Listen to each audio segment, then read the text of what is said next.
They called him the abominable hero eventually. Prepare yourself for the raw power of the Demon King. The endless war between alliances grinds on relentlessly.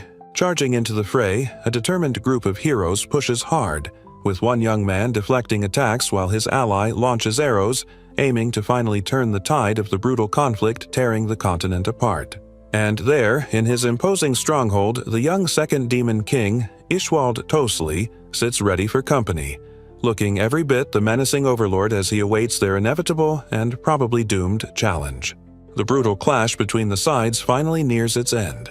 The battle is reaching its critical final moments now. It's entering its final, desperate, destructive phase now. The Demon King, Ishwald Tosli, finally unleashes his true power, a blinding, intricate magic circle erupting with destructive energy, aiming to wipe the heroes off the map with an attack only he could manage, naturally. Turns out unleashing all that power isn't risk-free. Perhaps someone else got a lucky shot in because he lets out a surprised yelp as debris flies, looking utterly stunned by whatever just hit him. The Demon King's body was just not having it anymore, shattering into pieces. He couldn't believe what was happening, screaming in disbelief as his physical form just gave up under the assault. Definitely not how he planned his day ending. Still reeling from his sudden disintegration, he narrowed his eyes, fixated on the guy responsible, mumbling about what they, and specifically that magician's eyes, were doing to him. Talk about a death glare when you're literally falling apart. His hand was already mostly gone, just crystal shards falling away. He finally accepted the inevitable, a quiet, miserable realization dawning. Yup, this is it, I'm gonna die. Right there on the 12th day of the 12th darkest month, apparently. Swirling dark energy enveloped him, pulling his disintegrating form into the void as reality warped around his final moments. And just like that, at the ripe old age of 29, the glorious, or maybe not so glorious story of the Demon King Ishwald Tosli came to a rather messy end in that chaotic place. Meanwhile, far away under a massive, almost ominous moon, stood the Kingdom of Lamar's northernmost stronghold perched atop a mountain. A starkly different scene was set, perhaps where the true aftermath of the Demon King's demise would finally begin to unfold. Chaos erupts as everyone scrambles to escape the collapsing structure. Debris rains down, and someone yells frantically about the awful people who did this, urging everyone else to bolt, now. A massive, terrifying claw rests heavily on the broken ground, belonging to something ancient and powerful. Whoever's watching recognizes it as an earth dragon, and not just any kind, but the absolute top tier. Great, and there it is, the full beast, a monstrous, tyrannic stone dragon named Burgoon. It's huge, covered in scales like rock, and looks absolutely ready to ruin everyone's day, probably just for fun. From a distance, the dark silhouette of the dragon is seen doing something bizarre, literally eating the ground. The remaining folks are baffled, wondering why this thing and even other nasty creatures like basilisks are following its destructive path. A grim-faced man, his face streaked with dirt and possibly blood, clutches his chin deep in thought. He mutters worriedly that tons of people are already badly hurt, and if things keep going this way, the situation will only spiral completely out of control. The guy pulled up his hat, looking scared but resolved. He told the girl standing next to him he'd stop whatever was coming, though a tremor of uncertainty lingered in his voice. Meanwhile, the main hero, Aerith, stood tall amidst the crumbling chaos, utterly determined not to let anyone bite the dust. She declared she'd prevent any more casualties while her allies urgently ordered survivors to keep moving forward. Amidst the destruction, her worried comrades shouted her name, pleading for the injured or those unable to fight to make a run for it and let those who could still move push onward through the debris. With a swift, powerful movement, the determined warrior swung her sword, deflecting incoming debris or perhaps an attack, the force of the impact creating streaks of motion as she defended their crumbling position bravely. Looks like the big bad lizard has a seriously tough hide. Its eye stares out, a stark reminder that Vergun's body is basically a walking fortress covered in hard, nasty scales, making this whole ordeal extra annoying. Good news, everyone! Turns out this monstrous rock lizard actually has a glaring weak spot. Somebody figured out its belly is completely unprotected by those tough scales. Despite that potential vulnerability, the beast's face still presents a terrifying sight up close, with a single glowing eye and a gaping maw radiating raw, destructive power, proving it's far from defeated. But the female warrior wasn't backing down. Leaping into the air amidst the swirling chaos, her sword ready and glowing with fierce determination, preparing to strike a decisive blow. However, the colossal reptile responded instantly, unleashing a torrent of devastating, scorching breath that consumed everything in its path, leaving no doubt about the sheer power it possessed. Knocked sideways by the intense heat and force, the fighter struggled to keep her balance, realizing that even the residual wake from the dragon's exhale was formidably powerful, making simply standing difficult. The dragon's fiery breath wasn't just hot air, it slammed into the fighter with brutal force, sending her reeling backward through the crumbling landscape, definitely knocking the wind out of her. And just like that, she hit the ground hard, barely able to catch herself as debris scattered around her, while panicked shouts of "Miss Iris is down" echoed from her comrades witnessing her fall. Her hand still clutched the ornate hilt of her sword, Mistletoe, the legendary holy sword she never got the chance to fully unleash, a silent testament to plans gone terribly, horribly wrong. Sitting wounded amidst the destruction, she looked up at the towering, shadowy form of the beast and its grotesque companions, a quiet resolve settling within her. If this was the end, she would face it as a true knight. There she sat, battered and bruised, her body aching, fixated on the single grim thought. Earning an honorable death here and now seemed like the only way out of this mess. The young man stumbled back, shielding his eyes from a sudden, blinding flash of light that seemed to erupt nearby. Shards of rock flew around him as he cried out, completely disoriented by the intensity. Meanwhile, the monstrous dragon let out a guttural growl, its massive head thrashing as if in pain or rage, its ancient scales rippling, perhaps reacting to the same strange energy. A massive column of brilliant energy then pulsed down from the sky, impacting the damaged fortress with incredible force, causing the very ground to tremble violently. The injured warrior finally collapsed onto the fractured earth, her body giving out completely after the relentless onslaught, landing heavily amongst the scattered debris. Slowly, she came to, pushing herself up and touching her head, amazed she hadn't been crushed. She blinked, utterly bewildered by the powerful light she'd seen and how she was still alive. The colossal beast, Vergund, glares down, rumbling ominously at a small figure standing defiantly before it, utterly baffling the battered warrior watching the impossible confrontation unfold. What in the world was this tiny person thinking, facing off against that thing? The injured woman stared, wide-eyed and utterly perplexed, her face streaked with dirt from the recent battle. What just happened? How could anything stand against that monster, let alone seemingly draw its attention away from the chaos? Off to the side, a mysterious young man with dark, windswept hair stands, looking towards the unexpected scene. Who was this guy? And what exactly was he doing showing up now in the middle of all this devastation? Standing on the damp, sandy ground, a pair of bare feet feel the gritty texture beneath them as small droplets fall around. A quiet, grounded moment after the immense power unleashed. Lying defeated on the debris-strewn ground near the water's edge is a massive, incapacitated creature, along with other smaller beasts. Someone is stirring nearby, disoriented, wondering with a dazed thought, "Where am I?" Amidst the ruins of what was definitely not his glorious castle, a confused young man stirred, the stark reality setting in instantly. This decimated place was entirely unfamiliar and certainly not home base. He stared at his hands, flexing his fingers with utter bewilderment. They felt so soft? "I'm all squishy," he mumbled, realizing with dawning horror that he somehow looked alarmingly like a regular, fragile human.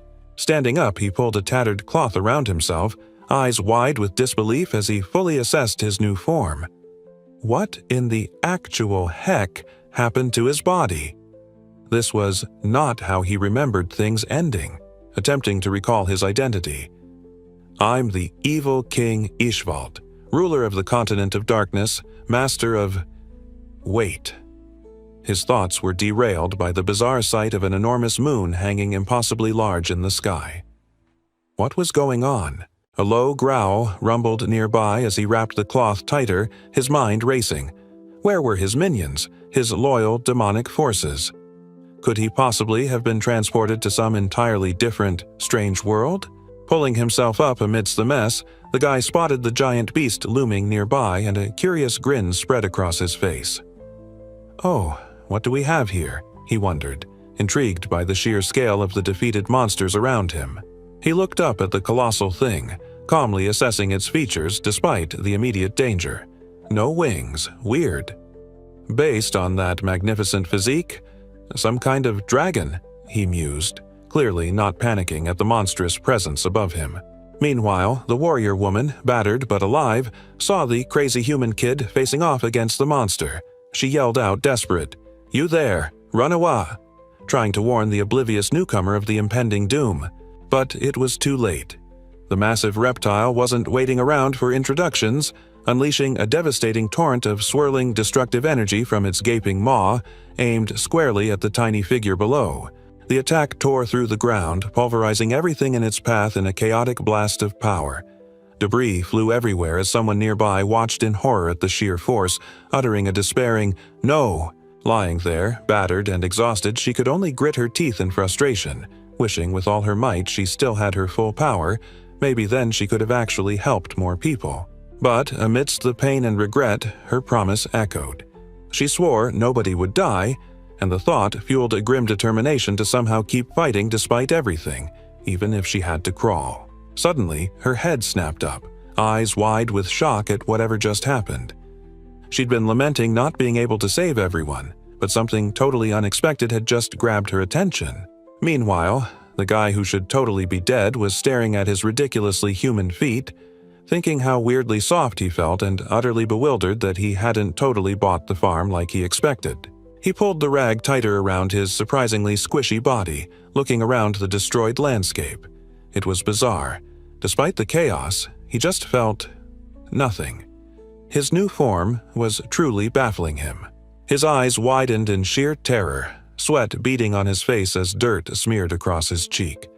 A strange, dark mark pulsed on his neck, possibly a lingering wound or something far more ominous, just as the real trouble began. Meanwhile, a young girl screamed in utter panic, desperately warning everyone that resisting was useless against that. It was the terrifying, unavoidable gaze of petrification, seemingly locking onto another target amidst the ruin. Above the devastation, a massive, glowing, magical symbol erupted into existence. A powerful, eye-like form radiating intense energy, fixed directly upon the lone figure standing defiantly below, seemingly targeting him with its immense power. The guy glanced around, completely baffled by what was happening, wondering why this petrification everyone was scared of felt so weird on him, even though being hit by the spell was apparently supposed to be a guaranteed death sentence. He just smirked with genuine amusement as shards of stone cracked and fell away from his arm. Petrification? He scoffed, casually dismissing the supposedly deadly magic. Nice try, he mused, clearly unimpressed by their best shot. The massive dragon's eye widened in what looked suspiciously like fear, sweat dripping from its tough scales. The terrifying beast seemed utterly caught off guard by whatever just happened to its supposedly unstoppable magic attack. Amidst the broken stone, the battered warrior and another survivor stared in stunned disbelief. They knew how impossibly difficult it was even to attempt dispelling that petrification spell, let alone breaking out of it on your own. The young man ambled through the ruins, observing the colossal creature nearby. He mused aloud that while he certainly looked like a fragile human now, he seemed to have somehow held on to some of his fearsome abilities from back when he was the king. Shrugging slightly as he adjusted the rag around himself, he confessed that he didn't fully grasp the details of how he retained his powers, but decided not to dwell on the complicated stuff. It was probably better not to question free upgrades anyway. A confident, almost predatory grin crossed his face as he looked up at the massive dragon. Holding a small shard of something in his hand, the guy declared it was finally his turn to make things interesting around here. They were the Special Campaigns Unit, Royal Capital's best adventurers, about 100 strong. Prepared for battle, but still couldn't win. Our guy reacts with a surprised, "Whoa there," dodging whatever the massive beast just threw at him. Rocks and debris fly past as he moves surprisingly fast, definitely not acting like a normal, squishy human. Meanwhile, someone watching observes him tearing through the chaos. They reflect that their entire best of the best unit got wiped, And yet, this mysterious guy is somehow taking on the monster completely solo. The battered warrior woman stares, utterly flabbergasted, whispering that the guy is somehow dodging everything. The massive creature is throwing at him. The young man grins, fixing his gaze on the beast, declaring with cocky confidence that the monster is about to seriously regret ever messing with him. Then, he unleashes a blast of pure force, sending a shockwave tearing through the debris-strewn ground towards the colossal dragon, who recoils from the unexpected impact. The injured fighter watches the impossible display unfold, barely able to process what she's seeing, muttering in stunned disbelief about what this guy is actually doing. The powerful strike lands squarely, impacting the dragon's massive form with incredible force, leaving one of the few surviving witnesses utterly amazed by the sheer power on display. The battered survivors stumbled amongst the wreckage, eyes wide with disbelief. Did they actually win? Someone asked if he seriously fought that monster without weapons, utterly baffled by what had just happened. The young man stood with his back to the stunned onlookers, pulling his tattered wrap tighter. They were wondering, probably out loud, who this random dude was and if he was really as ridiculously strong as he just appeared. Stepping forward past her hesitant comrades, the injured warrior called out, her voice strained but firm, needing answers from the mysterious guy who had seemingly turned the tide against the colossal beast. Turning to face him fully, her eyes, though weary, narrowed with determined inquiry. Wiping dirt from her cheek, the woman demanded to know exactly who he was, standing there amidst the devastation he'd caused. He met her gaze, a hint of something unreadable in his expression, as she followed up with the big question. Did he really just defeat that earth dragon, Vergund, with his bare hands? The injured warrior just stared back, completely baffled by his lack of response, her mind racing with questions she couldn't even articulate properly in the face of such confusion. She clearly had no idea what was going on. Meanwhile, the young man looked right back at her, equally perplexed. He couldn't make heads or tails of a single word she was saying. Turns out his victorious return came with a rather inconvenient language barrier. It finally dawned on him. This wasn't his world anymore. He figured missing out on potentially vital info because he couldn't understand anyone would be a serious buzzkill, even if the locals didn't seem hostile. So, the guy pondered his next move. Stuck in a weird new place, apparently speaking gibberish to the locals, he scratched his chin, wondering, well then, what shall I do? Looks like it's decision time. As he thought, the colossal earth dragon just lay there, its eyes swirling in a dizzy spiral, a little halo floating above its head like some cartoon character. Yeah, this massive threat was officially knocked silly. The bewildered warrior looked up at him, clearly not done with her questioning, throwing her hands up in frustration and insisting she still had tons more things she needed answers to, despite the whole language barrier problem. The young man, meanwhile, stood beside the defeated behemoth, a thought dawning.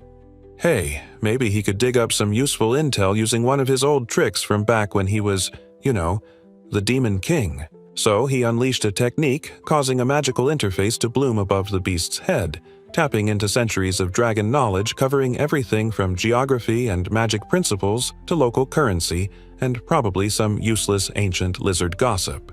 Letting out a small sigh, he decided the amount of information wasn't exactly a goldmine, but hey, beggars can't be choosers.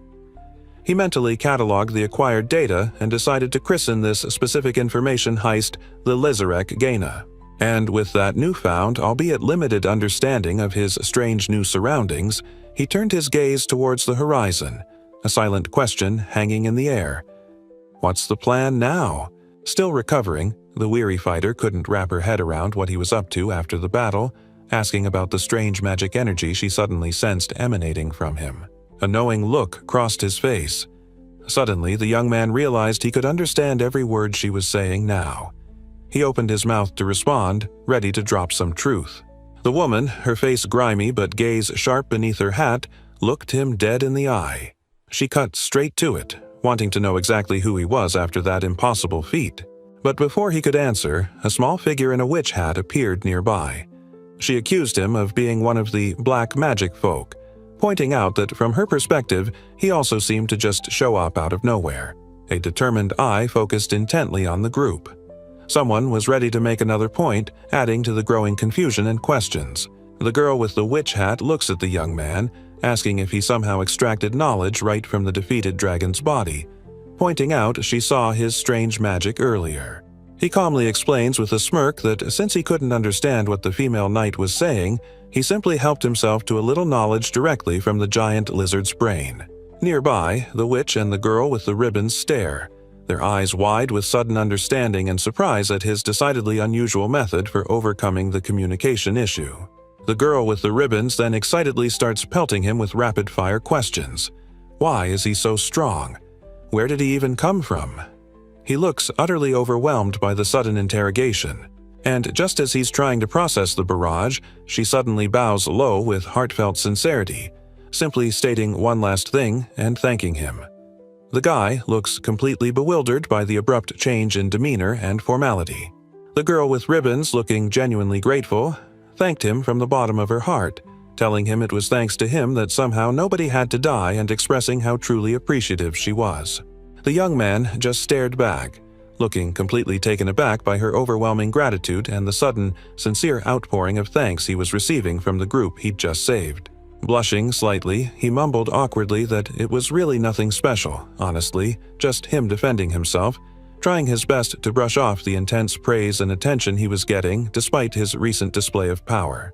He stood there awkwardly, thinking to himself he had no idea where to even look while the girl just stared up at him, utterly confused by his unexpectedly shy and embarrassed reaction to her heartfelt thanks. The girl then asked, completely baffled, if he seriously didn't have any weapons and fought that giant thing with just his bare hands, to which he simply replied, "Yeah, why?" leaving her even more bewildered. The girl with the ribbons gawked, absolutely flabbergasted, asking if he'd seriously just punched the giant monster into submission, screaming that it was completely impossible. The young man looked slightly put out by her obvious disbelief. From the ground, a shocked survivor added to the chorus of disbelief, yelling that there was no way the guy wasn't lying. Both the girl and him stood tall, seemingly oblivious to the frantic reactions around them. The survivor continued to insist that defeating the highest-ranking stone dragon with nothing but bare hands was utterly impossible, demanding to know exactly what he wanted from them now. He just looked annoyed by the persistent questioning. The injured warrior woman, still clutching her weapon, confirmed the beast's identity with a determined glint in her weary eyes. That terrifying thing was indeed the tyrannical earth drake Vergund. She looked ready for anything. Sitting amongst the ruins, the other survivors cautioned Miss Iris, admitting he saved them, but stressing that they absolutely couldn't trust him because there was simply far too much they didn't know about the mysterious man. The injured warrior woman, her face streaked with dirt and weariness, finally conceded the point the survivors had made, a thoughtful expression on her face acknowledging the valid concerns about the mysterious man who had saved them. Picking up after her questions, the girl with the ribbons politely asked the young man for his name, and he readily agreed to share it, seeming completely unbothered by her curiosity. He then revealed his name was Valt, explaining with a nonchalant shrug that, as far as he could tell, he'd died and somehow started over as the boy standing before them, still figuring things out himself.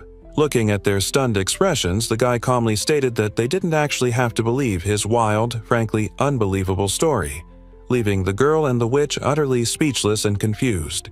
The young man looked mildly surprised by something, while behind him, the injured warrior woman stared in utter disbelief at the defeated colossal beast, demanding to know if Vergund had seriously kicked the bucket while she was knocked out, completely bewildered by what happened.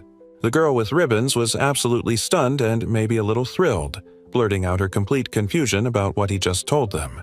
She couldn't quite process his frankly unbelievable origin story.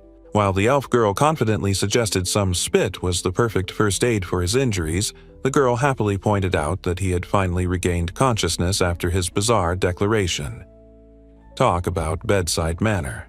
A massive, majestic wolf-like beast stared intently at Valt, while the girls explained that this is the guy who just single-handedly took down the giant earth dragon. The creature seemed utterly unimpressed. The young man observed the imposing creature, mentally noting that he hadn't recognized it earlier but now realized it was some kind of powerful sacred beast thanks to his information-gathering trick. Good to know. The girl with ribbons, realizing her mistake, quickly apologized and pointed out that maybe they should introduce themselves properly now that he had shared his name, leaving him slightly exasperated by their manners.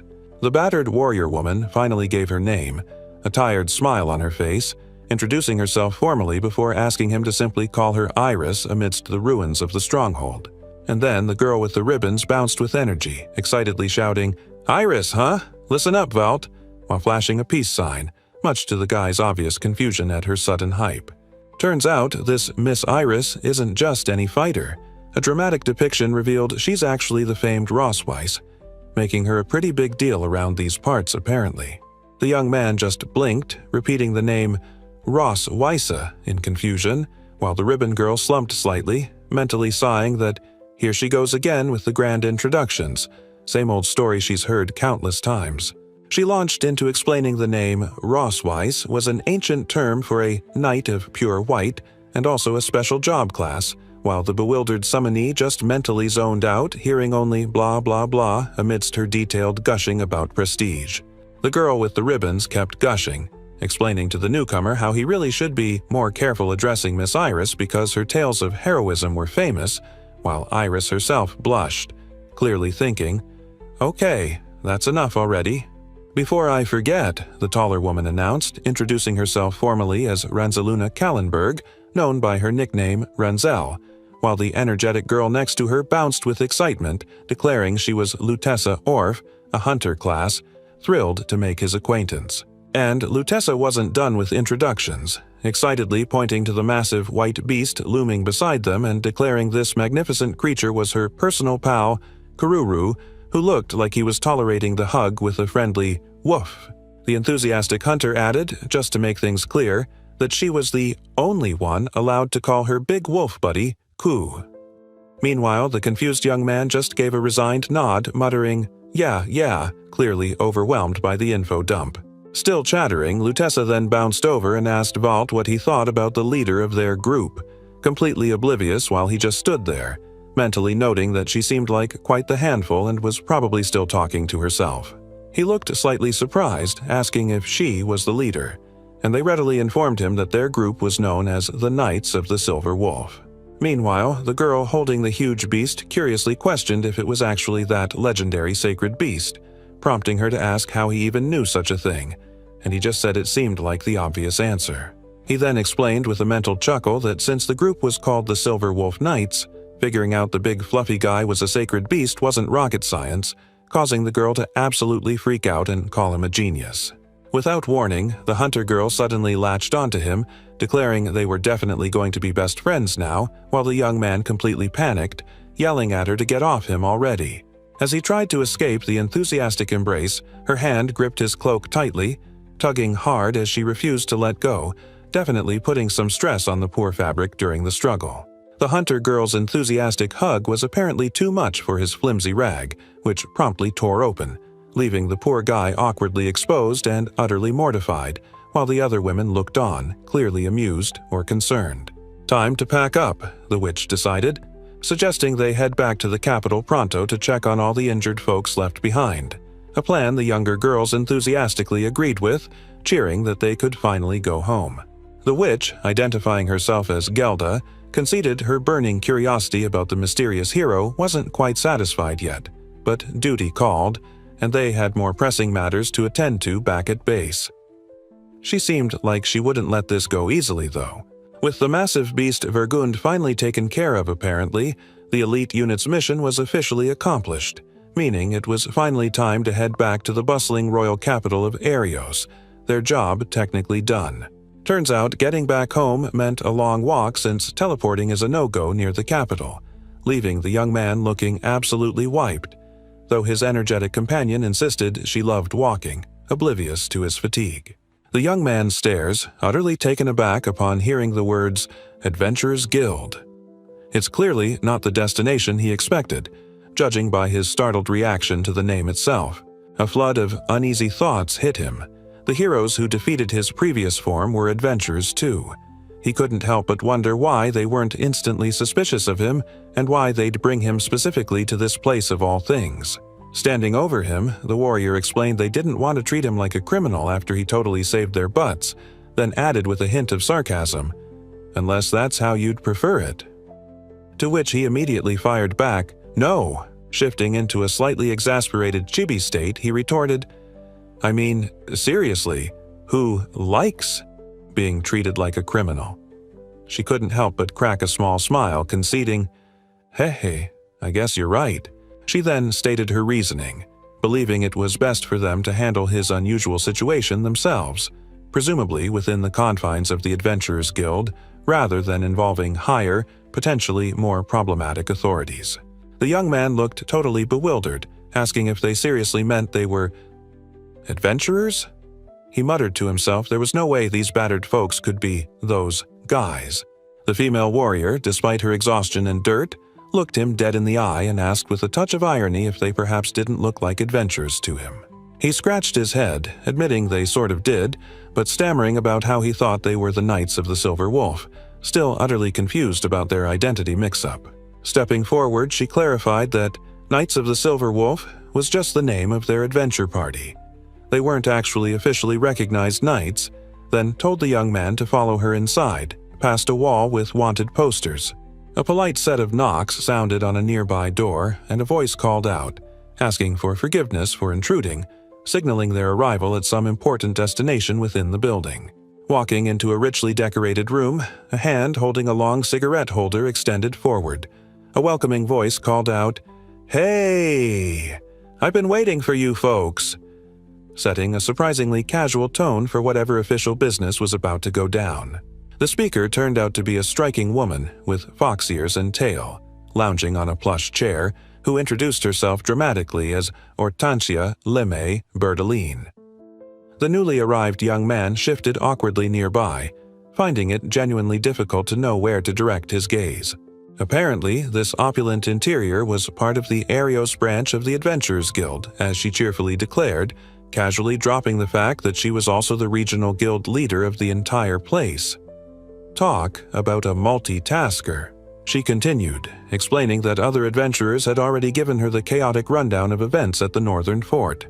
She figured she absolutely had to thank him personally for rescuing their Special Campaigns unit, while her companions gasped at the wild tale of the fight.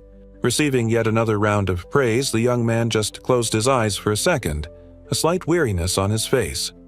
He simply stated there was absolutely no need for any thanks, clearly just wanting to move past the whole hero thing. He simply saw a giant monster coming at him, standing right there in the middle of the ruins, and decided the obvious course of action was just to defend himself. So, he decided to do the logical thing any reasonable person would do when faced with a massive beast. He just walked up and punched it. Simple, really. Meanwhile, listening to his incredibly understated account, the elf-eared guild leader exchanged a look with the warrior woman, thinking that most folks wouldn't even dream of trying to throw a punch at that particular creature. Back at her desk, she leaned forward, gesturing for him to approach, and smoothly shifted gears, telling the young man she'd really appreciate it if he could finally explain exactly what the heck happened out there. With a light-hearted chuckle, the striking guild leader invited him to get comfortable, suggesting he take a seat before diving into the probably wild, definitely unbelievable tale of his arrival and the monster mash. As the young man stood there, the guild leader's hand reached out, assuring him, "There's nothing to worry about," in a tone that didn't sound entirely convincing considering the situation. It was a set of old balance scales sitting on the desk, apparently found in some ruins long ago. "They can detect lies," she explained cheerfully. Wait, scales? This was getting weird. Meanwhile, the fox-eared leader was practically vibrating with joy, declaring how much she loved her job and working with adventurers. "Work is the best," she practically sang, definitely living the dream. Suddenly, the scales went absolutely nuts, rattling and clanking like they were having a seizure right in front of him. The young man jumped back, eyes wide, clearly confused by the sudden commotion. The girl with the ribbons just sighed, muttering sarcastically that the leader had clearly made her point. "Oh, stop, you're too kind," she drawled, noting she obviously didn't take any pride in her job. The fox-eared guild leader leaned forward, a bright, slightly intimidating smile on her face, asking him if he finally understood how her peculiar lie-detecting scales actually worked now that he'd seen them in action. "Very well," the young man responded with a faint smirk, seeming to accept the challenge. Behind him, someone else enthusiastically agreed, telling him to start whenever he was ready. Settling into his seat, the guy began his unbelievable tale, calmly stating his name was Ishvalt Aslay and confessing that he was formerly the evil king, the ruler of the continent of darkness, who had once harbored grand ambitions of world domination. With her eyes closed in reflection, the fox-eared leader continued her own part of the explanation, adding that although she joined the battle, they had to defend her castle from invading heroes, but on that awful, contemptible day, they were indeed defeated. The young man listened intently, his expression unreadable, as the story of his former life and the circumstances leading to his demise began to unfold within the surprisingly fancy guild leader's office.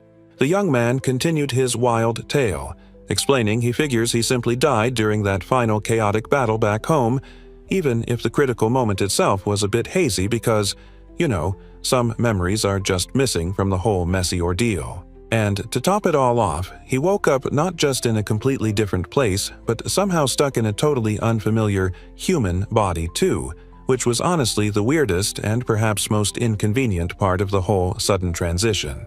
Naturally, his audience, the witch, the warrior, and the energetic hunter, just stared back, their faces completely stunned by the utterly bonkers origin story this random, super powerful kid was casually dropping on them in the middle of an adventurer's guild. So, piecing together the bizarre experience of dying and waking up in a new world and body, he figured the only logical, albeit completely insane, conclusion was that he had somehow managed to get himself reincarnated here. The fox-eared guild leader, listening intently to his unbelievable tale of death, new bodies, and accidental reincarnation, simply offered a small, knowing smile, suggesting she might just believe this utterly wild, potentially world-ending story after all. The fox-eared guild leader nods thoughtfully, confirming her lie-detecting scales stayed completely still the entire time, proving that the young man wasn't actually lying. "Naturally," he adds with a faint smirk. Closing his eyes slightly, the young man emphasizes that every single word of his frankly absurd story was the absolute truth, at least according to the magical scales he'd been tested with. Then, without warning, the guild leader practically engulfs the bewildered former king in a hug, calling him a poor baby who must have gone through a terrible ordeal, wondering if he imagined being an evil king to cope with trauma like human trafficking or a cult. Someone then clarifies the nuance of the situation. These magic scales only detect conscious lies. If someone genuinely believes something is true, even if it's completely false, the scales won't react because they aren't deliberately deceiving. The guild leader just beams, suggesting with a cheerful smile that if the young man truly believes his wild tale, maybe that's all that really matters anyway. The young man scowled, grabbing his wrap tighter. A tiny version of the guild leader floated nearby, smugly pointing out that everyone knows evil kings are just make-believe fantasy stuff, prompting a sharp, indignant, "Hey!" from him. Her commentary continued, picturing a storybook where shadowy evil kings only exist as characters with one job: get beaten by the hero at the finale. Clearly, she thought his story belonged in a children's book, not reality, and was utterly baffled by his fantasy. Now, looking utterly fed up, the guy clenched his fist as the floating fox-eared mini-leader offered another theory. Maybe he was just a pervert. He snapped back, "Watch it," internally raging that this woman was just rejecting everything he'd told her. Shifting from teasing to something more serious, Hortensia leaned back, holding her cigarette holder, and pointed out to the young man that, despite his ridiculous story, he was actually in a rather precarious spot right about now. But the young man just laughed, celebratory streamers appearing around him as he shrugged, asking why she called it precarious. He felt like he'd won the lottery. Getting to live a second life was way better than being dead. The guy, still wrapped in his makeshift robe, stares back at the guild leader, raising an eyebrow in disbelief and asking if she really thinks his situation is precarious. The fox-eared woman doesn't miss a beat, leaning forward with a pointed finger and laying out the harsh truth. He's got zero ID, no address, not a single coin, no decent clothes, and worst of all, he's completely jobless. That last bit hits him like a ton of bricks. The young man's eyes go wide with pure shock, a stunned, guttural sound escaping his lips as the accusation of unemployment sinks in. Suddenly, a dark, intimidating aura erupts around him as the former king snaps, standing up aggressively and demanding to know if she dared call him unemployed, telling her she'd better watch her mouth, while the others gasp in surprise. The striking guild leader just smirks back, utterly unfazed by his outburst, confirming her statement and coolly pointing out that if he wants to keep living in her city, getting a job is exactly what he'll need. With an expectant look, the guild leader pointed a finger, laying out the harsh reality that if he wanted to stay, the guy would simply have to become an adventurer. Tough luck, buddy. A what? An adventurer? The young man practically screeched, recoiling in pure horror. Absolutely not. Nope. No way. That was completely out of the question. He threw his hands up, completely losing it in a chibi rage, insisting they hold on a minute because he'd literally just arrived in this ridiculous world. His frantic outburst was met with a calm explanation that registering required a guardian with social standing, leaving him utterly baffled and asking how on earth he'd know anyone important like that. Suddenly, the injured warrior woman stepped forward, looking resolute, simply stating, "I'll do it," and declared she would officially be Vault's guardian. But the witch woman and the energetic hunter girl stare back, utterly flabbergasted by the warrior's sudden, crazy declaration, their faces contorted in panicked disbelief as they practically scream, "What?" Immediately, the witch woman, Ranzaluna, objects fiercely, stating she's completely against the idea and urging Iris to calm down and think carefully about her own complicated, publicly known position before doing something so rash. The warrior woman, Iris, just looks down, a complicated mix of flustered embarrassment and quiet reflection on her face, apparently lost for words by the sensible concerns the witch is laying out. Despite the residual heat and fatigue from the battle, she closes her eyes, a determined resolve hardening her expression as she confirms her decision internally, simply stating to herself, or perhaps a thought addressed as, "Yes, Miss Iris." Then, looking up, she addresses the others directly, thanking them for their concerns but stating firmly and clearly that her decision was already made, leaving little room for further argument from the worried group. The fox-eared guild leader is absolutely thrilled, thanking Miss Iris profusely for her help, while the young man behind her looks completely annoyed, thinking about the damn fox. The energetic hunter girl, in a cute chibi form, bounces up to Vault, telling him they'll make the best of this and he'll be a great adventurer, leaving the startled guy protesting he hasn't agreed yet. A dramatic flash highlights his immense power as someone confesses Vault's strength is truly fascinating and assures him that with that kind of ability, he won't possibly run into any serious problems. Iris looks thoughtful and a little wistful, perhaps observing the powerful young man, and a quiet wish begins to form in her mind. The young man's cheek flushes slightly as the rest of her wish echoes, "That I could fight like that too." A strange moment hangs in the air, perhaps felt by him. The discussion went on, but he was more curious about the woman named Iris von Lisselvine. While he pondered, the energetic hunter and the witch frantically pulled her away, insisting they were already late for some luncheon. He mulled over how to understand this town's workings better, quickly realizing his current method of acquiring information, the Lizarek Gaina, wasn't powerful enough to fully explain everything yet.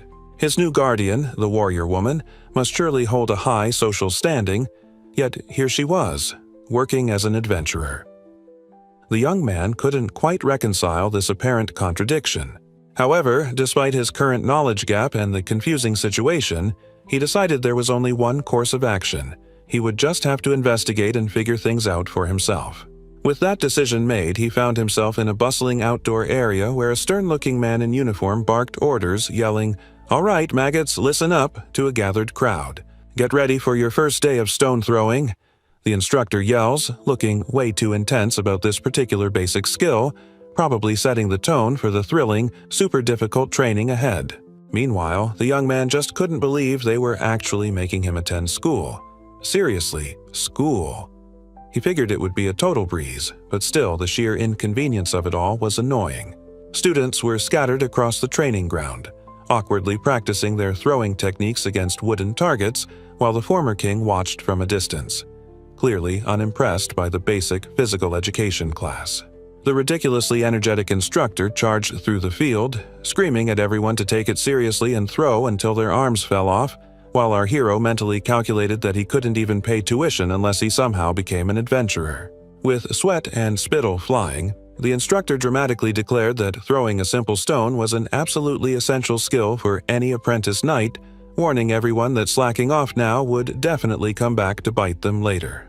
Holding a simple stone, the young man acknowledged that, fine, he couldn't really argue with the instructor's point about throwing being a fundamental skill.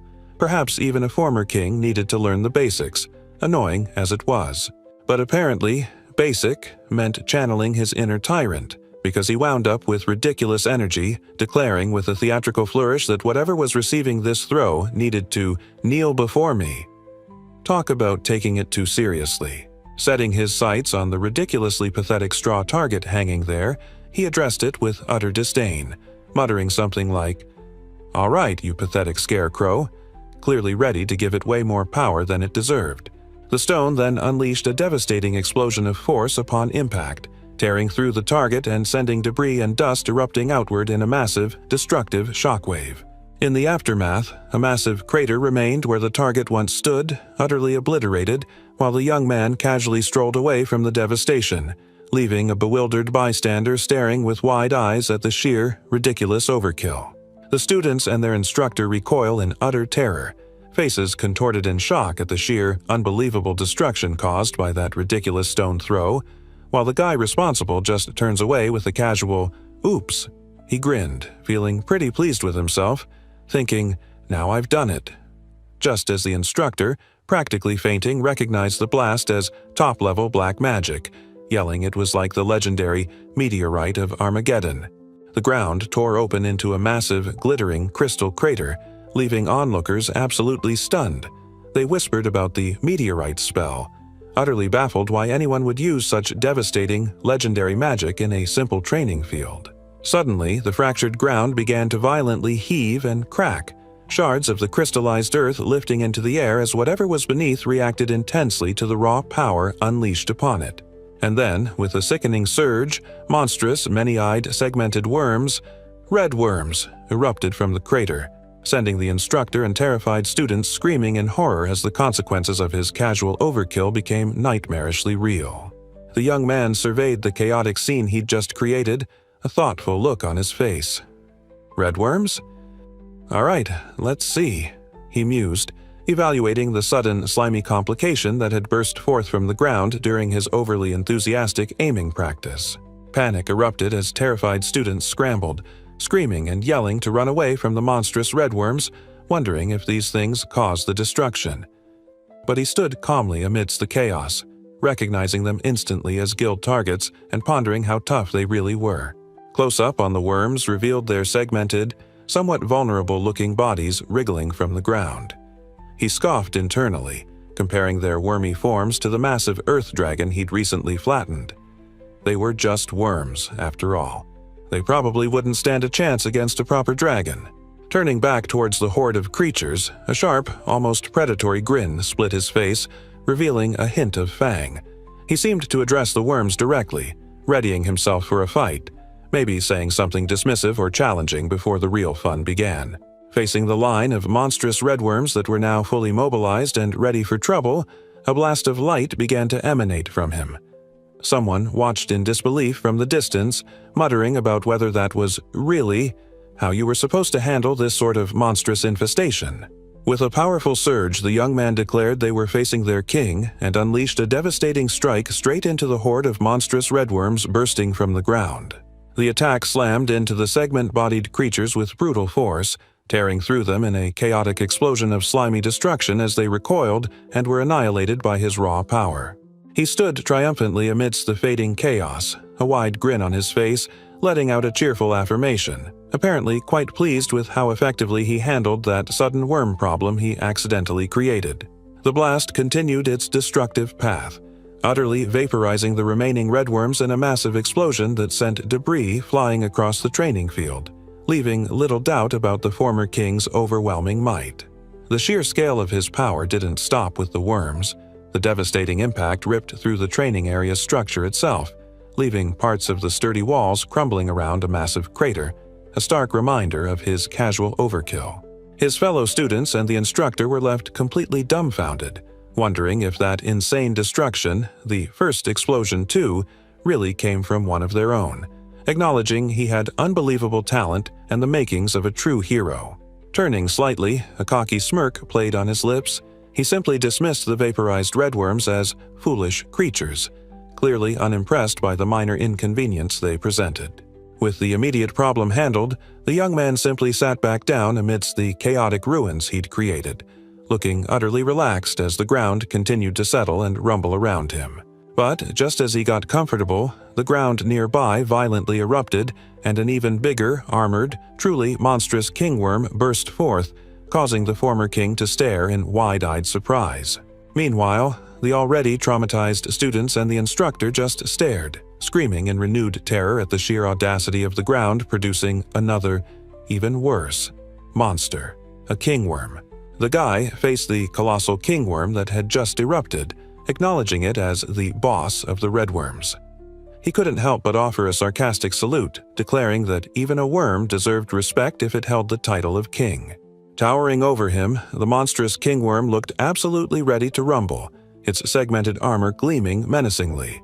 No reason to hold back, he thought to himself as he prepared for a battle to the death against the colossal beast. Without hesitation, he moved. The young man sprinted across the shattered training field, a blur of motion as he closed the distance on the enormous kingworm, the ground churning behind his rapid advance. Leaping upwards, he assessed the kingworm's tough exterior. Its outer shell was like diamond. He mentally noted this, deciding it was time to consult his acquired knowledge, the Lizarek Gaina, for a tactical edge.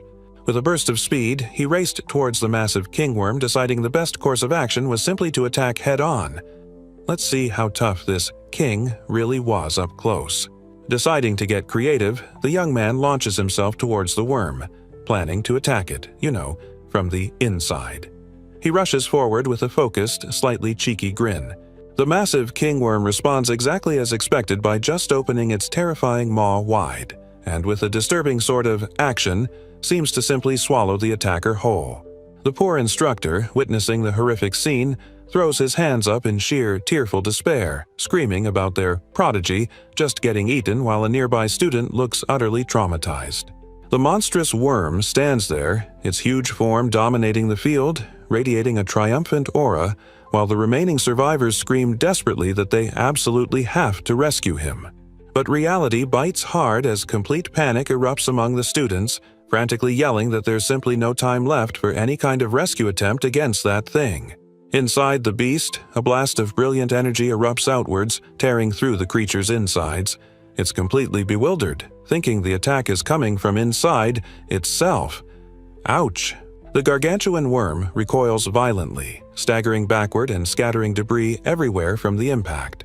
The instructor screams, still desperately yelling for everyone to evacuate and protect themselves from, whatever that was. And from the lingering wreckage and slime, a gloved hand punches through the grossness and emerges, signaling the young man's decidedly undramatic return from being monster lunch. The students and their instructor just stare, completely stunned. The instructor, kneeling, can only sputter in disbelief that he really defeated a kingworm with his bare hands, while others gasp, "Impossible! No way!" The guy sits up, laughing with pure arrogance, completely unfazed by his recent predicament. With a triumphant grin, he declares the king of the worms wasn't nearly as tough as everyone seemed to think. He floats above, power swirling around him. Reflection. World, life, death, future, it's all the same. Past defeat, who cares? This world is mine.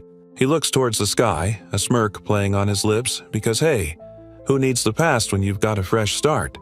Being reborn means he gets another shot at whatever he wants, right? And reaching up, his hand clad in a practical glove, the young man promises himself this time things will be different. He's got a second chance and he plans to make it count, whatever it is. The young man closed his eyes, looking utterly serene amidst the explosive aftermath of the kingworm's demise, quietly offering a rather dismissive rest in peace to the defeated boss monster. With the minor inconvenience of the monster handled, he stood on the wrecked ground, surveying the field of dead worms, and the thought crystallized, the whole world will be mine. Ambition, apparently, was back on the menu. But first, personal space evaporated as the instructor was suddenly right there, grabbing his hand with teary eyes, absolutely gushing about how utterly magnificent his display of power had been. Yikes! The overly enthusiastic guy kept going, practically vibrating with excitement and sparkle, asking for his name while the young man just stiffly endured the intense praise, internally noting this was definitely too close for comfort. Facing the stunned crowd of students and the still reeling instructor, he stood awkwardly, needing to say something, probably wondering how to explain the whole accidentally destroyed the training ground situation. The instructor, absolutely beaming with pride and covered in sparkly glitter effects, excitedly gushes about Mr. Vault here, the boy who somehow managed to take down monsters far beyond his qualification level. A cheer goes up from the stunned crowd of students yelling, "Hooray!" for the guy who eliminated both the regular redworms and the giant kingworm, while someone else weakly questions what exactly just happened. Surrounded by a crush of enthusiastic students yelling his name and calling him the birth of the super rookie, the overwhelmed young man gets physically agitated, practically screaming for them to get away from him. At his absolute limit, the former king throws his hands up, chibi-sized and furious, demanding, "Enough, already," as students beg to shake his hand or get an autograph after his ridiculous power display. Voices clamor for interviews from behind a barred window, adding to the chaos as the young man presumably tries to hide, just wanting a moment of peace after accidentally becoming the world's most famous new guy. The witch, looking out a window, couldn't help but marvel at the incredible power the young man just displayed. It was genuinely hard to wrap her head around the fact that he'd only started training to become an adventurer today. Later, sorting through some documents, she noticed the paperwork listed Miss Iris as his guardian. That was interesting. She shuffled the papers thoughtfully, a hint of curiosity in her expression. Her steps carried her across the polished wooden floor, the hem of her robe sweeping gently. A quiet moment of transition after reviewing the surprising details of his enrollment. Poring over the preliminary evaluation forms at a desk piled high with books, she furrowed her brow. Something was definitely off with the recorded stats. His level looked completely wrong too. Had seriously nobody else bothered to check this glaring weirdness? Well, an older gentleman with a matching hat and impressive beard decided, holding what looked like a coin pouch or sack. At any rate, he stated definitively, his stats would just have to be re-evaluated properly at the guild after he graduated. That settled it, apparently. The official process of conferring the rank began, involving a hand pouring liquid onto a complex magic circle spread on a surface, perhaps a step towards recognizing his newfound status as a royal adventurer after all that training. The magic circle on the floor activated fully, a large dark symbol appearing at its center as energy pulsed. The text floating nearby confirmed the training school was officially conferring the title of Adventurer upon Ishvalt Aslay, the former king.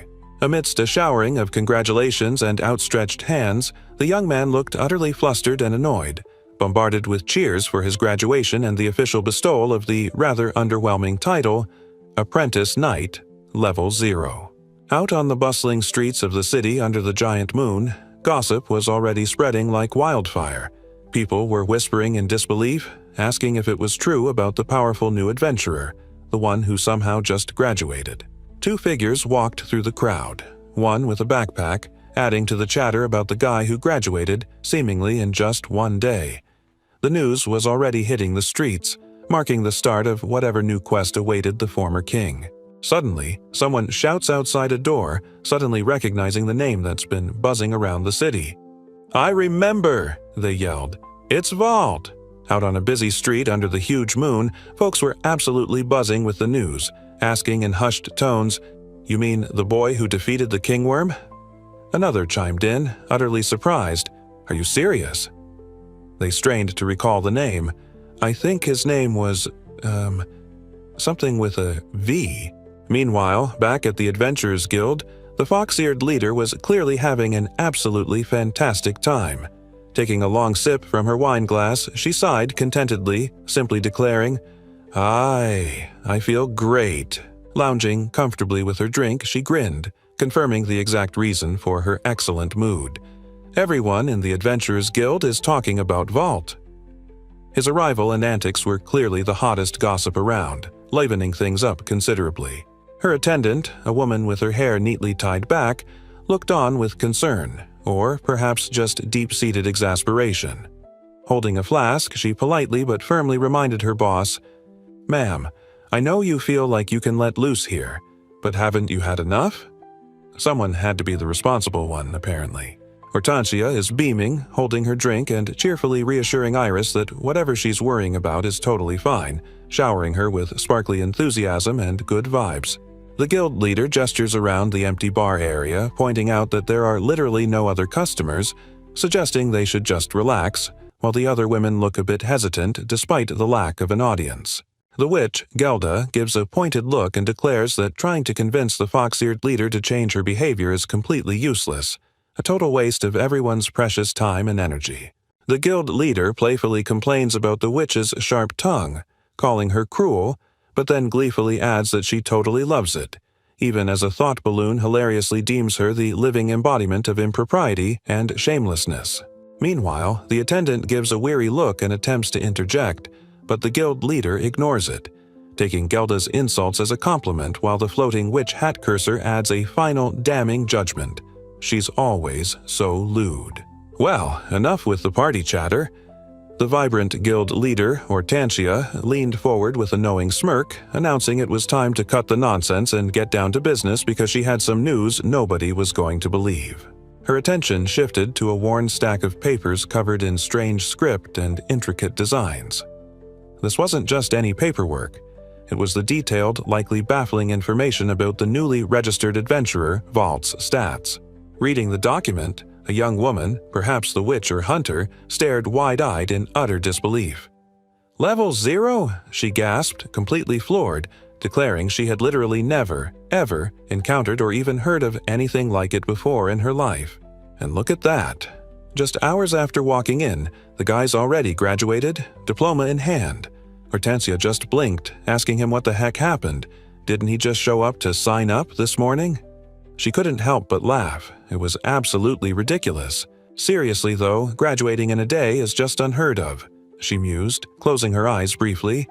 Then, opening them with a glint of anticipation, she decided to shift gears because, speaking of things being completely unheard of, there was something else. Hortensia mused that graduating in a day was unbelievable, but she had graduated faster than anyone in history herself. Although it only took about a month for that small girl.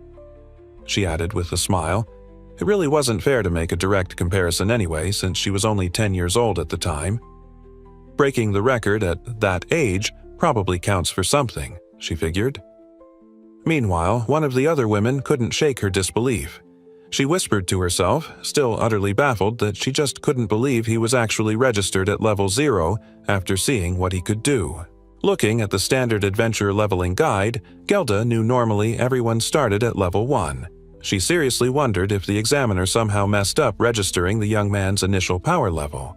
The fox-eared leader, however, quickly shut that idea down. Leaning back with a dismissive look, she simply stated, "No." Clearly confident the official record was correct no matter how insane it seemed. Hortensia confirmed she thought the level 0 result was wrong initially, but after they ran the analysis again, it turns out there genuinely weren't any issues with the data. Baffling. Someone reporting on the findings stated that despite everything, they were completely assured that the young man's official adventure level was indeed 0. Admitting they had no idea what level 0 was supposed to signify, someone added that his actual ability was clearly off the charts, which everyone who saw him fight could agree on. So, the witch, looking completely confused, finally asked the million-gold question everyone was thinking. Exactly what was his actual honest-to-goodness power level then? The fox-eared guild leader just laughed, leaning back as she admitted she honestly couldn't even begin to imagine what his true capabilities or level might actually be. Sounds of chaos still lingered as word spread. "Did you hear about that commotion? Turns out there were tons of redworms and even a kingworm showed up." Talk about a rough first day. She heard the news and rushed over from her luncheon, worried sick. But arriving, she found the situation was surprisingly already settled. Looked like someone handled the mess. Gossip flew fast. Apparently, just one of the new students had somehow defeated every single one of those monsters completely on his own. Nobody could believe it. All of them? Impossible. Her eyes widened in sudden realization. They were talking about him. The name echoing through the shocked crowd was none other than Vault, the guy she'd somehow ended up as guardian for. And someone watching from afar knew the truth. His power seemed almost limitless. Yes, they'd suspected it. But now it was clear. He could wield truly unimaginable force. A thought sparks in the warrior woman's mind, her expression shifting slightly as she processes the news, or perhaps reflects on her own hopes, a sudden realization dawning on her. Meanwhile, reviewing his official paperwork, the two girls find something completely bizarre. The young man's skills section is a total mess, all weird and glitchy like a broken video game file. The witch slides the confusing paper closer, theorizing that his stats are messed up because he must possess an impossibly huge number of skills, far too many for the system to even handle properly. And it gets weirder. The warrior woman points out that his alignment stats are also seriously odd, adding another layer of mystery to the already perplexing official record. The fox-eared guild leader just grins, absolutely loving the chaos, declaring that the sheer weirdness of his stats is actually the best part of this whole ridiculous situation. Dark energy swirled around the young man as his unsettling truth was discussed. Apparently, someone found it refreshing to see such a strong, chaotic alignment. Talk about an understatement. Staring wide-eyed, the girl couldn't believe the display showed Order 0 and Chaos 100 for the guy's stats. Who even got a perfect score in Mayhem and 0 in being a decent person? The fox-eared leader giggled with pure delight, confirming those insane scores. She'd seen the worst of the worst in centuries, and even their chaos scores topped out around 75%. Wild. She explained that even history's most infamous tyrants barely scraped past 80, yet somehow Vault, the confused newbie, managed to hit a perfect off-the-charts 100. Taking another sip, the guild leader sighed happily, declaring she was glad she lived long enough to witness something so spectacularly weird, while the girl worried she was giving away her age. The fox-eared guild leader just kept smiling, noting that alignment was a weird concept and didn't actually mean someone was destined to be good or evil, despite the chaotic score. The warrior woman mused quietly that while numbers don't lie, they also don't always tell the whole truth, a point the guild leader readily agreed with, adding nuance to his bizarre stats. Suddenly, the hyper-hunter girl piped up, admitting she totally understood the confusion and, frankly, didn't know how to feel about the fact that she was apparently way over on the lawful side of things herself. Then the young man himself looked thoughtful, realizing aloud that this meant he and the girl were apparently on completely opposite ends of that whole weird alignment spectrum thing everyone was talking about. Meanwhile, the warrior woman held her armored hand, her gaze distant as she quietly wondered if all this talk about their wildly different alignments actually meant something significant for their future, perhaps a hint of destiny. Iris is called upon in the bustling guild hall. The guild leader observes them, noting their opposition. Hortensia remarks on his ridiculous power against any dragon. Suddenly, the fox-eared leader remembered something important. Interrupting whatever was happening, she turned to the witch, exclaiming she needed to ask about the mission they had just returned from. Hortensia laughed it off, agreeing her friend's remark was spot on. The witch, never missing a beat, countered with her own witty comment, making the excited hunter girl giggle and call her clever. The fox-eared guild leader looked thoughtful, her hand covering part of her face, and stated quite seriously that they definitely couldn't just let the newcomer keep doing whatever he pleased with all that power. Holding a dusty old book, the witch nodded slowly, agreeing completely. She certainly seemed to think the mysterious guy and his antics required some immediate attention. Meanwhile, the fox-eared woman and the cheerful hunter girl both stared with wide-eyed confusion at the book the witch had just produced. "What is that?" someone asked, utterly baffled. Someone explained that while it looked old, it wasn't the original text they were hoping for, just a carefully made manuscript copy of something much older and more important.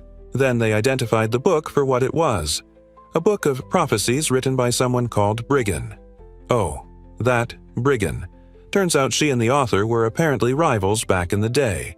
The fox-eared guild leader laughed, agreeing with her friend's remark about Briggan being a rival, but adding with a smirk that the old witch just decided she was an enemy for absolutely no good reason. The witch responded gravely that while that was true, someone else had heard that Briggan actually passed away just a few years ago, adding it was probably just from old age, and asked her to check page 13 of the book. Hearing page 13, the fox-eared leader leaned forward, her curiosity piqued, and began flipping through the old manuscript's pages to find the passage mentioned, her eyes sharp as she scanned the text. The page held an ancient prophecy declaring that in the 999th year, the gates of the world would open under a scarlet moon, and the great king of terror would descend from the heavens in the month of Barbarossa. Reading the chilling words, the guild leader's eyes widened in horror. She exclaimed that the prophecy's date, the 999th year by continental reckoning, was precisely this year. So, the month of Barbarossa, where the prophecy said the Terror King arrives. Apparently, April happens twice this year. Iris and Lutessa wondered if it was some weird leap year thing, which felt a little too mundane for impending doom. Come to think of it, the fox-eared guild leader mused, looking up at the unsettling dark moon. She remembered that strange scarlet moon from the night vault just showed up out of nowhere in the ruins. Another woman seemed to recall the weird moon too, wondering why it was like that. She'd never seen it before. Someone else just shrugged, guessing it was probably just some random natural phenomenon. Yeah, right. This made the guild leader burst out laughing, holding the prophecy book. So, if this brigand person was actually right, that would technically make Vault the Great King of Terror, like something out of a completely bonkers fairy tale. Meanwhile, Vault was just casually reminding the hunter girl, who looked totally confused, that he was, formerly an evil king with plans for world domination. Something like that, she muttered, still processing his frankly unbelievable story. Hortensia, looking utterly disbelieving, scoffed, "Oh, come on, you can't seriously buy into that." She clearly found the prophecy connection to the guy ridiculous despite the scales. But the warrior woman firmly countered, her gaze unwavering, stating simply that based on the evidence they had, they knew for a fact the young man hadn't been lying about his story. That certainty came from the ancient holy relic scales resting on the desk, famous throughout the land for their ability to detect any deliberate lie someone attempted to tell while being tested. So, the theory went, perhaps in his own mind, the young man wasn't lying, but was genuinely suffering from the incredible delusion that he was actually a former evil king. Dark energy swirled around him. The fox-eared guild leader sighed, leaning back and closing her eyes momentarily. She'd met countless adventurers over the years, she mused, but none were quite as perplexing or utterly bizarre as this one. The fox-eared guild leader sighed softly, admitting that while she'd seen plenty of strange adventures in her time, the new guy was definitely one of the most ridiculously peculiar individuals she'd ever encountered. Yeah. And so, Hortensia just kept staring, her gaze intense and unblinking as she pondered the utter weirdness of it all, leaning back comfortably with a glass of wine nearby. Just processing the sheer absurdity, apparently. Be that as it may, the warrior woman, Iris, seemed lost in her own thoughts, her expression thoughtful and resolute despite the day's exhaustion and the baffling revelations.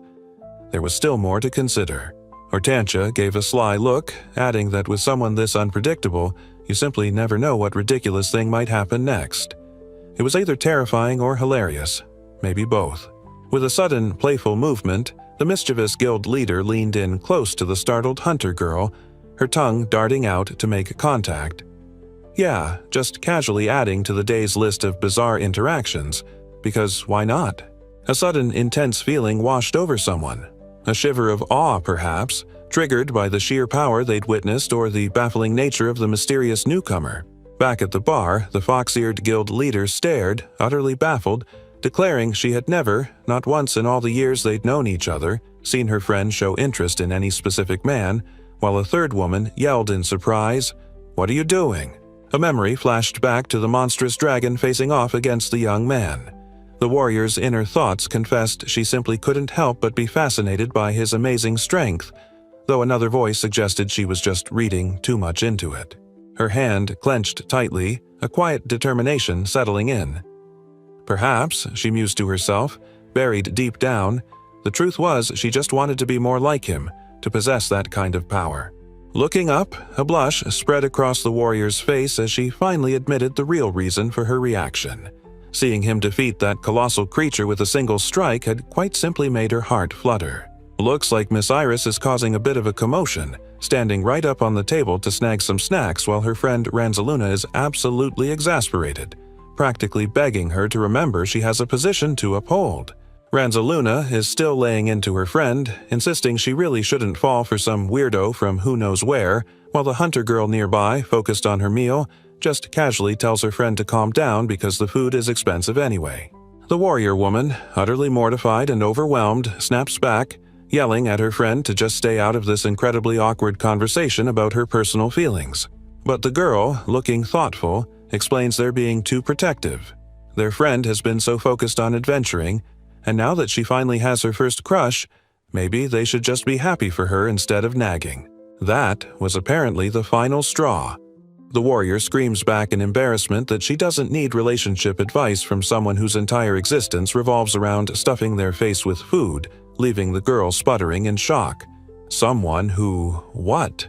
The mischievous, fox-eared woman couldn't help but tease, making playful remarks about curves and how she could snag a guy if she tried, while the others nearby reacted with startled yelps, frantically telling her to keep her hands off. Just like that, the warrior woman shifted topics abruptly, asking the other ladies for a favor, leaving the witch and the energetic hunter girl utterly stunned and wide-eyed by the sudden request. The witch, however, just shrunk down, a chibi version of herself internally rolling her eyes, already resigned to the fact that whatever favor was coming, it was surely going to be completely pointless. Sitting back, the fox-eared guild leader heaped praise on the group, calling the Knights of the Silver Wolf a dream team of brilliant individuals, assuring them she had incredibly high expectations and could absolutely count on them to help with her request. Then, with a persuasive wink and clasped hands, Hortensia leaned forward, making her plea directly, asking ever so sweetly if they would please, pretty please, let Valt join their party. The bubbly hunter girl absolutely freaked out, yelling, "Absolutely not!" Because apparently their all-female adventure party, the Knights of the Silver Wolf, absolutely, positively does not allow men to join. End of story. She really was not okay with this development. Meanwhile, one of the other women tried to cut in dramatically, asking what their leader intended to do if, horrors of horrors, she ended up falling for that guy. But her friend just waved it off, telling her she was being completely over the top.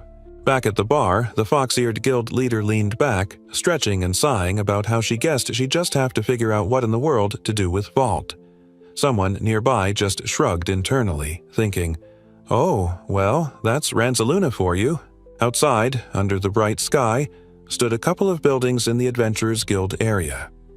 The guild leader figured she could probably sort out all the complicated details about the new guy once his official adventurer's license finally arrived. The view then shifts to a slightly run-down, empty hallway with bare floors and peeling walls. A quiet moment of transition, or perhaps indicating a less-than-glamorous part of the guild facilities, maybe where the new Level 0 adventurer would be spending his time. After the wild introduction to adventure life, the young man found himself in a simple room, maybe a bit worn down, where he finally managed to catch some sleep after a truly insane day of monster fighting and getting registered. Stirring under the covers, he groggily blinked his eyes open, the first thought creeping into his mind. Morning already? Not exactly how he expected to wake up. Suddenly, sitting bolt upright in bed, looking absolutely startled, he couldn't help but exclaim in confusion, "What? Where am I?" Sleep hadn't immediately brought back memories of the previous day's chaos. Standing up and stretching, wearing just his underwear, he looked around the battered room and out the window. He mused that while the place was in terrible shape, he'd surprisingly slept better than expected, and it was a peaceful morning. Then a little chibi version of himself popped up, looking tired but remembering clearly now. "Oh, I remember," he thought with a sigh of resignation. "I'm at the lodge." Thought he was dead, but clearly wasn't wrong. His new life is totally different from the old one. Maybe this whole crazy new life is just beginning. He looked down at his hand, flexing his fingers slowly, still getting used to the feel of this surprisingly soft, utterly unfamiliar human body after everything that had happened yesterday. Just as he was taking it all in, a voice called out from the hallway, followed by polite knocking, wondering if Mr. Valt was finally awake in there, signaling his first interaction of the brand new day. The young man is instantly startled, wide-eyed and sweating, as he hears a distinctly female voice calling his name from outside the door. The knocking escalates into a chaotic banging, accompanied by multiple desperate voices demanding he open the door, immediately reminding him of just how much trouble women always manage to cause him. He vividly recalled the kind of women who frequented his bedroom back in his previous life. Those obsessed with royalty, fame, glamour, and position were always the absolute worst, purely seeking power. Snapping back to the present, he nervously called out, asking who was there, and heard the voice respond, identifying itself as being from the Adventurers Guild. A hand reached out, turning the doorknob, and the voice permitted him to enter, signaling the start of whatever official business awaited the newly graduated Level 0 adventurer. A formally dressed person stepped into the room, apologizing for the intrusion and signaling that whoever was inside was definitely no longer getting a moment's peace, no matter how peaceful his morning felt. She continued with a cheerful greeting, introducing herself clearly and stating her name was Elsie Noah, ready to conduct whatever official guild business brought her knocking. The speaker was a friendly-looking young woman who cheerfully repeated her name, Elsie Noah, and then explained she worked right here with the Arios branch of the Adventurers Guild, clearly here for him. The guy's eyes went wide with shock and a flush crept across his face. This polite stranger then dropped the bombshell, stating that effective immediately, she would be personally handling all of his affairs. Awkward. With a bright smile, the woman explained she was typically easy to find in the reception area of the Adventurers Guild building seen behind her, and encouraged him not to hesitate asking for her help with anything he needed. The young man looked utterly baffled, holding up a hand as he tried to process this, asking the polite stranger if she was some kind of palace attendant in this weird place. He just wanted her to wait a second. The woman, Elsie Noah, blinked in surprise, looking confused as she clarified that no, her job was simply to support and assist him in all sorts of various ways. Palace attendant?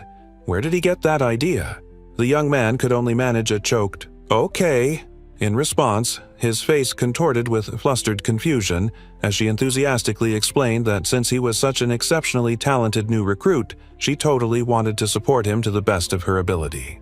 Looking around the slightly dismal room, the former king quietly conceded he sort of understood, but admitted frankly that he was pretty reluctant to get involved in this whole adventurer thing. Did that make sense? Probably not. And just to make things even weirder, the attendant gleefully added that the school principal wrote him a glowing recommendation and his guardian was the famous Iris von Lisselvine, the Ross Weisse.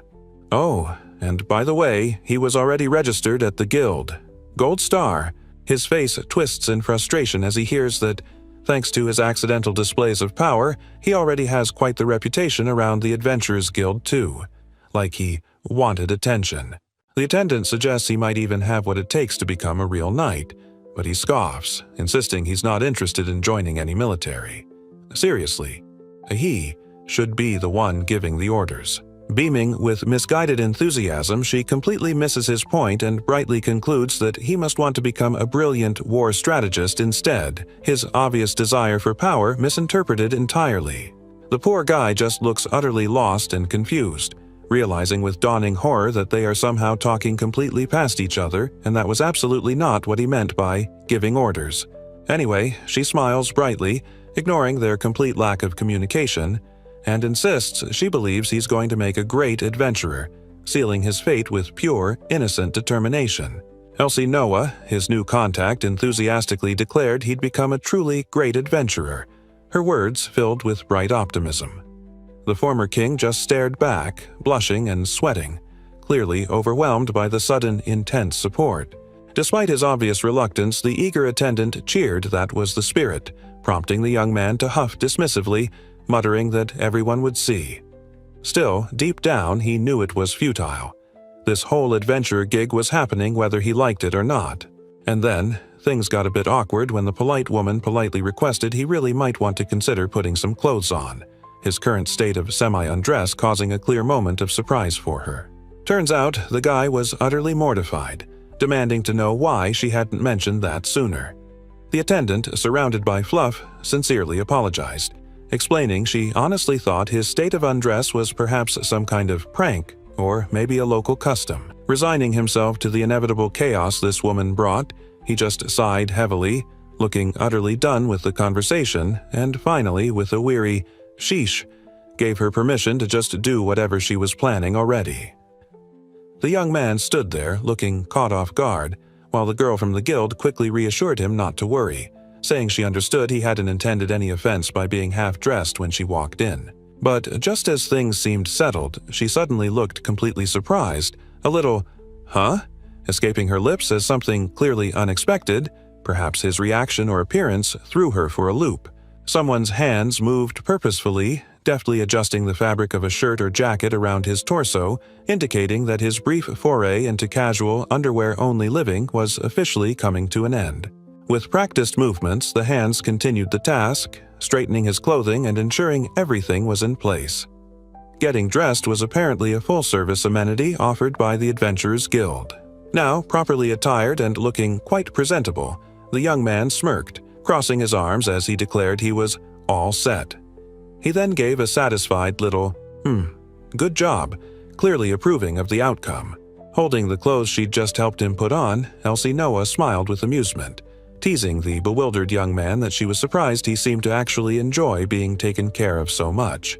The guy flinched back, protesting as she poked his face, insisting she shouldn't make a habit of helping him dress even though she'd done it this time. "What do you mean?" he demanded, completely confused by her implication.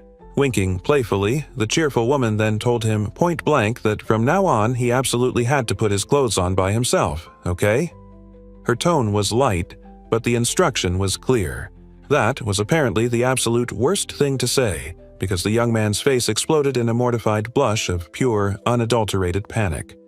Sweat beaded on his forehead from the sheer embarrassment. Curling into a ball of pure distress, the former king practically screamed that he definitely did not have a thing for being taken care of. "No, Elsie, you have the wrong idea," he cried, utterly undone by her suggestion. The young man, bright red with mortification, pleads with the cheerful attendant to please, just forget the incredibly awkward dressing incident, while she simply giggles, finding his bashful reaction absolutely delightful. Shifting perspective, the story moves to the heart of the action, presenting a view of downtown Arios, the busy capital city. The wide, bustling main street of the royal capital is filled with townsfolk, chatter filling the air as everyone goes about their business, the distant castle looming large over the vibrant urban landscape. He holds his official document reading the rather underwhelming title, Ishvalt Aslay, Apprentice Knight, Level 0. A resigned sigh escapes him as he grips the shiny new adventurer's license. Blending into the throng of people on the lively street, the young man walks, reflecting that becoming an adventurer is the utterly bizarre, yet apparently only way for a former evil king to make a living without breaking any rules. The young man, still clinging to his former self, declares his absolute authority. As far as he's concerned, he is the law around here, and the regulations of this foreign world mean absolutely nothing to him, period. Over a cloaked shoulder, the guy walks away down the busy street, a complicated thought bubble above his head indicating he knows he probably shouldn't lean into that whole "I am the law" thing just yet, even if he feels like it. Lost in thought, the teenager is stopped abruptly by a quiet voice from below. Looking down, he sees someone politely asking him for a moment, disrupting his solitary walk through the capital. A beautiful young woman with a gentle smile offers a delicate flower, looking up with wide, hopeful eyes and simply asking if he would perhaps like to take it from her. A sweet, unexpected gesture amidst the city bustle. The young man takes the offered bloom, holding it thoughtfully for a moment before nodding slightly, a soft smile gracing his lips as he quietly appreciates the unexpected gift, remarking that it really is a nice flower. The beautiful girl beams, completely overjoyed, letting out a little gasp of pure delight and thanking him profusely for simply accepting the flower she offered. Accepting the small bloom, the young man agreed that 10 leons was an acceptable price, and began patting his pockets, rummaging around confidently as if he totally had the money right there. Suddenly, a look of dawning horror washed over him. He stopped searching, covering his face and remembering with utterly crushing realization that he was, in fact, completely and utterly broke. Whoops. Turning back to the girl, who looked understandably confused, the teenager mumbled an awkward apology, explaining that he hadn't been in this city, or even this world really, for very long. Before she could react, a massive armored figure roughly yanked the girl back, yelling at her for standing around in the middle of the busy street, leaving her startled and afraid. The girl recoils in pain and fear. Delicate flowers are crushed underfoot. "Who do we have here?" someone observes. That reptilian face snarls. a tongue flicking out with a cruel, predatory grin. "If it isn't," he rumbles, clearly recognizing someone and definitely not happy to see them standing there. And there it is, the full picture. The armored figure is a snarling, dragon-like creature facing off against another imposing figure, leaving the poor girl trapped and terrified between these two colossal forces. The armored dragon-faced guy just laughed cruelly, asking the girl hunched on the ground with scattered flowers if she'd gotten a new job selling blooms. She could only manage a quiet, pained no in response. Tears streamed down her face as the taunts continued, someone telling her this was great, she'd finally found a job that suited her. She remained silent, broken, and humiliated. Meanwhile, amidst a crowd of agitated onlookers, voices worriedly warned that using black magic from now on was a bad idea. Someone frantically asked if the person they were addressing was even listening. Back at the scene, the dragon-faced figure roared in fury, his reptilian features contorted with rage as he screamed that whoever he was facing was a complete disgrace to the guild. But someone else stepped in, the dragon guy looking surprised and saying, "Huh?" when the figure standing nearby calmly addressed him, simply stating, "That's enough, brother." The snarling reptile leans in, scoffing that if too many people saw them talking to this elf, it would totally ruin their oh-so-precious reputation. Like anyone cared about their reputation anyway. "Let's go, brother," one of the figures muttered, while the dragon-faced guy laughed cruelly, yelling at the poor girl to never show her face at the guild again if she knew what was good for her. Charming. That's when the young man stepped forward, standing protectively over the tearful girl as the crowd watched. He simply called out, addressing the armored reptiles with a cool, utterly dismissive, "Hey, lizard brains!" Both dragon-faced brothers snapped their heads around, eyes wide with shock and rage at the unexpected insult, demanding to know what in the world he just said to them. The teenager stood his ground, holding the trampled flower, his expression calm and slightly smug. He simply confirmed, "You heard me," leaving absolutely no doubt about the insult. Both lizard guys were absolutely stunned, eyes wide with shock and fury at being so casually insulted by some random human kid who just popped up out of nowhere. The one with the dragon-like face recovered first, roaring in disbelief and demanding to know just who in the heck the young man thought he was calling a lizard brain. He leaned in closer, his reptilian face contorted in rage, insisting that, "Hey, lizardmen were just as smart as anyone else. Thank you very much." Talk about hitting a nerve. The teen just looked slightly to the side, a small, knowing smirk playing on his lips, clearly finding the whole indignant outburst rather amusing for some reason. The brother saw that little smirk and completely lost it, yelling at the guy to know exactly what was so funny, especially as the new adventurer turned away, utterly dismissing him. The young man closes his eyes, a smirk on his face, dismissing the lizard's indignant yelling as nothing but big talk, utterly unimpressed by the creature's outrage. The lizard-faced guy reeled back, eyes wide in shock as the teenager suddenly unleashed a burst of immense, intimidating power, clearly not expecting this kind of reaction from the human. With a confident, almost gleeful smirk, Vault extends his hand, a powerful magic circle erupting with energy, declaring the imminent attack was specifically meant for a lizard, delivering on his earlier insult. The other armored brother stared in stunned disbelief at whatever just happened to his sibling, his face contorted in furious confusion as he demanded to know exactly what the hell this guy had done. Clutching their face in pain and distress, the attacked lizard cried out desperately for their older brother amidst the sudden chaos caused by the unexpected and devastating blow. The dragon-faced guy recoils, looking utterly bewildered and pissed off, giant question marks hanging in the air as he tries to figure out what the heck just hit him.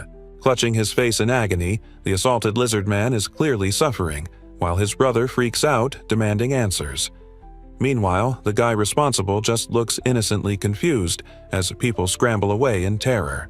Well, the young man shrugs, surrounded by fluffy, confused dog-like thoughts, explaining that maybe his hand just slipped a little and he only meant to slap the poor lizard with a temporary chicken status effect. Right.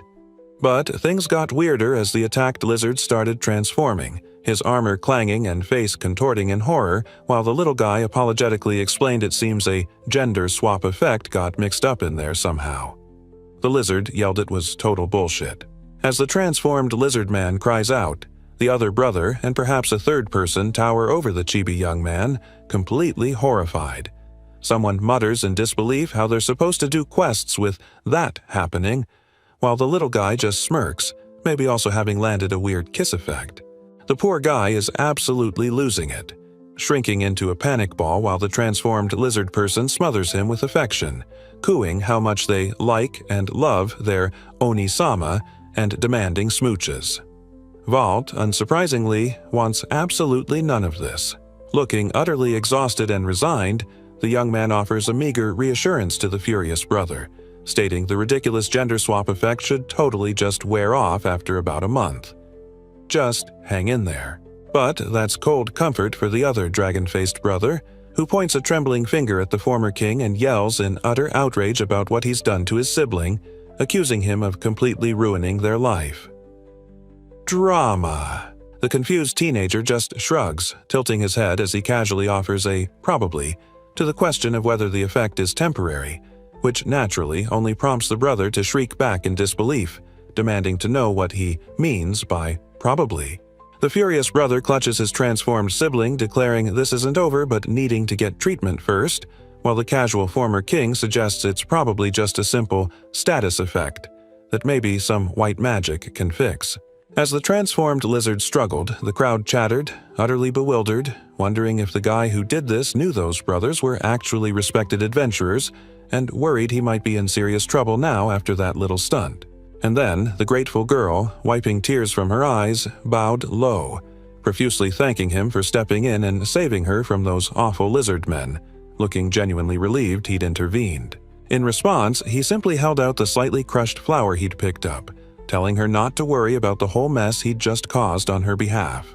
Still flustered by his casual demeanor, she repeated that thanks really weren't necessary, clutching the flower slightly as she then suddenly remembered something important she needed to ask him.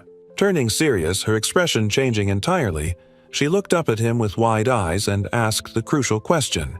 He was an adventurer too, wasn't he? She admitted, blushing, she was an adventurer. He looked back, acknowledging her answer. He offered a smile, welcoming a fellow adventurer. The beautiful girl just stared back, still slightly flustered and clutching the flower he'd given her, utterly bewildered and admitting to herself that Guy definitely had some seriously interesting skills, to put it mildly, after seeing what he just pulled off. Her surprise about his skills quickly gave way to utter panic. The poor girl suddenly slapped her head, realizing with a horrified gasp she'd completely forgotten something crucial and was now absolutely going to be late. A summons arrived, shaking up his new quiet life. The message was clear. Hortensia Bertoline, the guild leader herself, needed him at the branch office today at 9 a.m. sharp. Looks like his quiet morning was officially over, summoned to face whatever bureaucratic nightmare awaited. A young woman holding a stack of books smiles sweetly, letting out a surprised little "oh" as something clearly catches her attention right in front of her. Standing awkwardly at the entrance, a young girl named Rika seemed a little out of breath, murmuring a hesitant "good morning" as she was greeted in return by someone looking down at her. Rika held out a letter with a worried expression, looking slightly flustered as she explained that she had received this letter and wasn't quite sure what to do about it, asking for help. A young woman stares intently at the crisp paper in her hands, her eyes wide with sudden surprise and a hint of confusion. "Oh my," she murmurs, perhaps reacting to the sender or the urgent nature of the request within the official document. Whoever is reading this official summons muses with a confused frown. Sure, the recipient has a reputation for being problematic, but they haven't caused any recent trouble. So the question hangs in the air. Why exactly is this summons happening now? Responding quietly, the girl who brought the letter says, "Okay," accepting the thanks and learning she'll be escorted directly to Miss Bertoline's office, confirming the summons is quite important and can't wait. The young woman who received the summons clutches the paper, a worried expression on her face as she glances to the side, pondering aloud to herself what this sudden, unexpected development could possibly be about and why she's involved. A hand reaches out with purpose, fingers wrapping around the ornate doorknob on a closed door. It's time. The request has been received and acknowledged, and now the moment has arrived to step forward and see what awaits within. The ornate office door creaked open hesitantly, and a small, timid voice called out from behind it, asking cautiously if anyone was present within the room. The vibrant, fox-eared guild leader, beaming with a wide, welcoming smile, waved cheerfully from inside her office, greeting the young visitor by name with obvious warmth. The small girl, looking incredibly nervous, fidgeted and kept her gaze fixed on the floor as she tentatively asked the beautiful leader if she had requested to see her. Assuring her there was no need for tension, the fox-eared woman told the uneasy visitor to relax, explaining she simply wanted to ask her for a small favor, nothing to worry about. Leaning back at her desk, piled high with books, the stunning leader offered a confident smile, revealing she intended to present the girl with a quest, hoping she would accept, and adding she might as well share something else important right away. The small girl gasped in utter shock, hearing saying no wasn't an option, demanding to know what would happen if she dared refuse the guild leader's sudden, unexpected request. And if she did refuse, the fox-eared woman cheerfully explained with a slightly intimidating smile she could totally go ahead and just hand over her adventurer's license right then and there. Her face contorted in fear, the young girl pleaded quietly, begging Hortensia not to take away her livelihood. This was definitely not the easy favor she expected when she was summoned. Just then, visible partially behind Hortensia's very large, fluffy tail, stood the young man who had only just registered as a certain adventurer here yesterday, a fact about to become highly relevant to the current conversation. The striking guild leader leaned back, trying to reassure the timid visitor not to look so scared, promising she'd totally like the quest she was about to give her, leaving the girl to hesitantly ask what kind of task awaited. Looking nervous, the timid girl admits she's heard whispers about someone, wondering aloud if the powerful guild leader knows who she's even talking about. That's when the striking fox-eared leader casually drops his name. Vault. She explains the circumstances around him are complicated, and frankly, he's still a complete mystery. But one thing is absolutely clear: he's incredibly powerful. The chilling implication is that if he wanted to, he could effortlessly flatten the entire country, maybe even the whole darn world. Upon hearing this, the poor girl completely freaks out, grabbing her face in utter terror. "Eep, that's terrible," she gasps, understandably horrified by the revelation. Then, with a sweet smile, the guild leader leans forward again. "If it's not too much trouble," she asks innocently, could the terrified girl perhaps just observe Vault for her? Seems like a totally reasonable request. The young girl's eyes went wide, her face contorted in utter confusion and shock as she stammered out a bewildered, "Huh?" upon hearing the guild leader's unexpected request about the powerful newcomer. With a radiant, almost mischievous smile, the fox-eared guild leader clasped her hands together, cheerfully requesting that the timid visitor become an overseer for Vault, completely oblivious to the girl's mounting horror. The young girl shrank back, crouching in disbelief, a chibi ball of pure panic, emphatically declaring that the assignment was impossible. That is absolutely impossible, given the terrifying power she'd just heard about.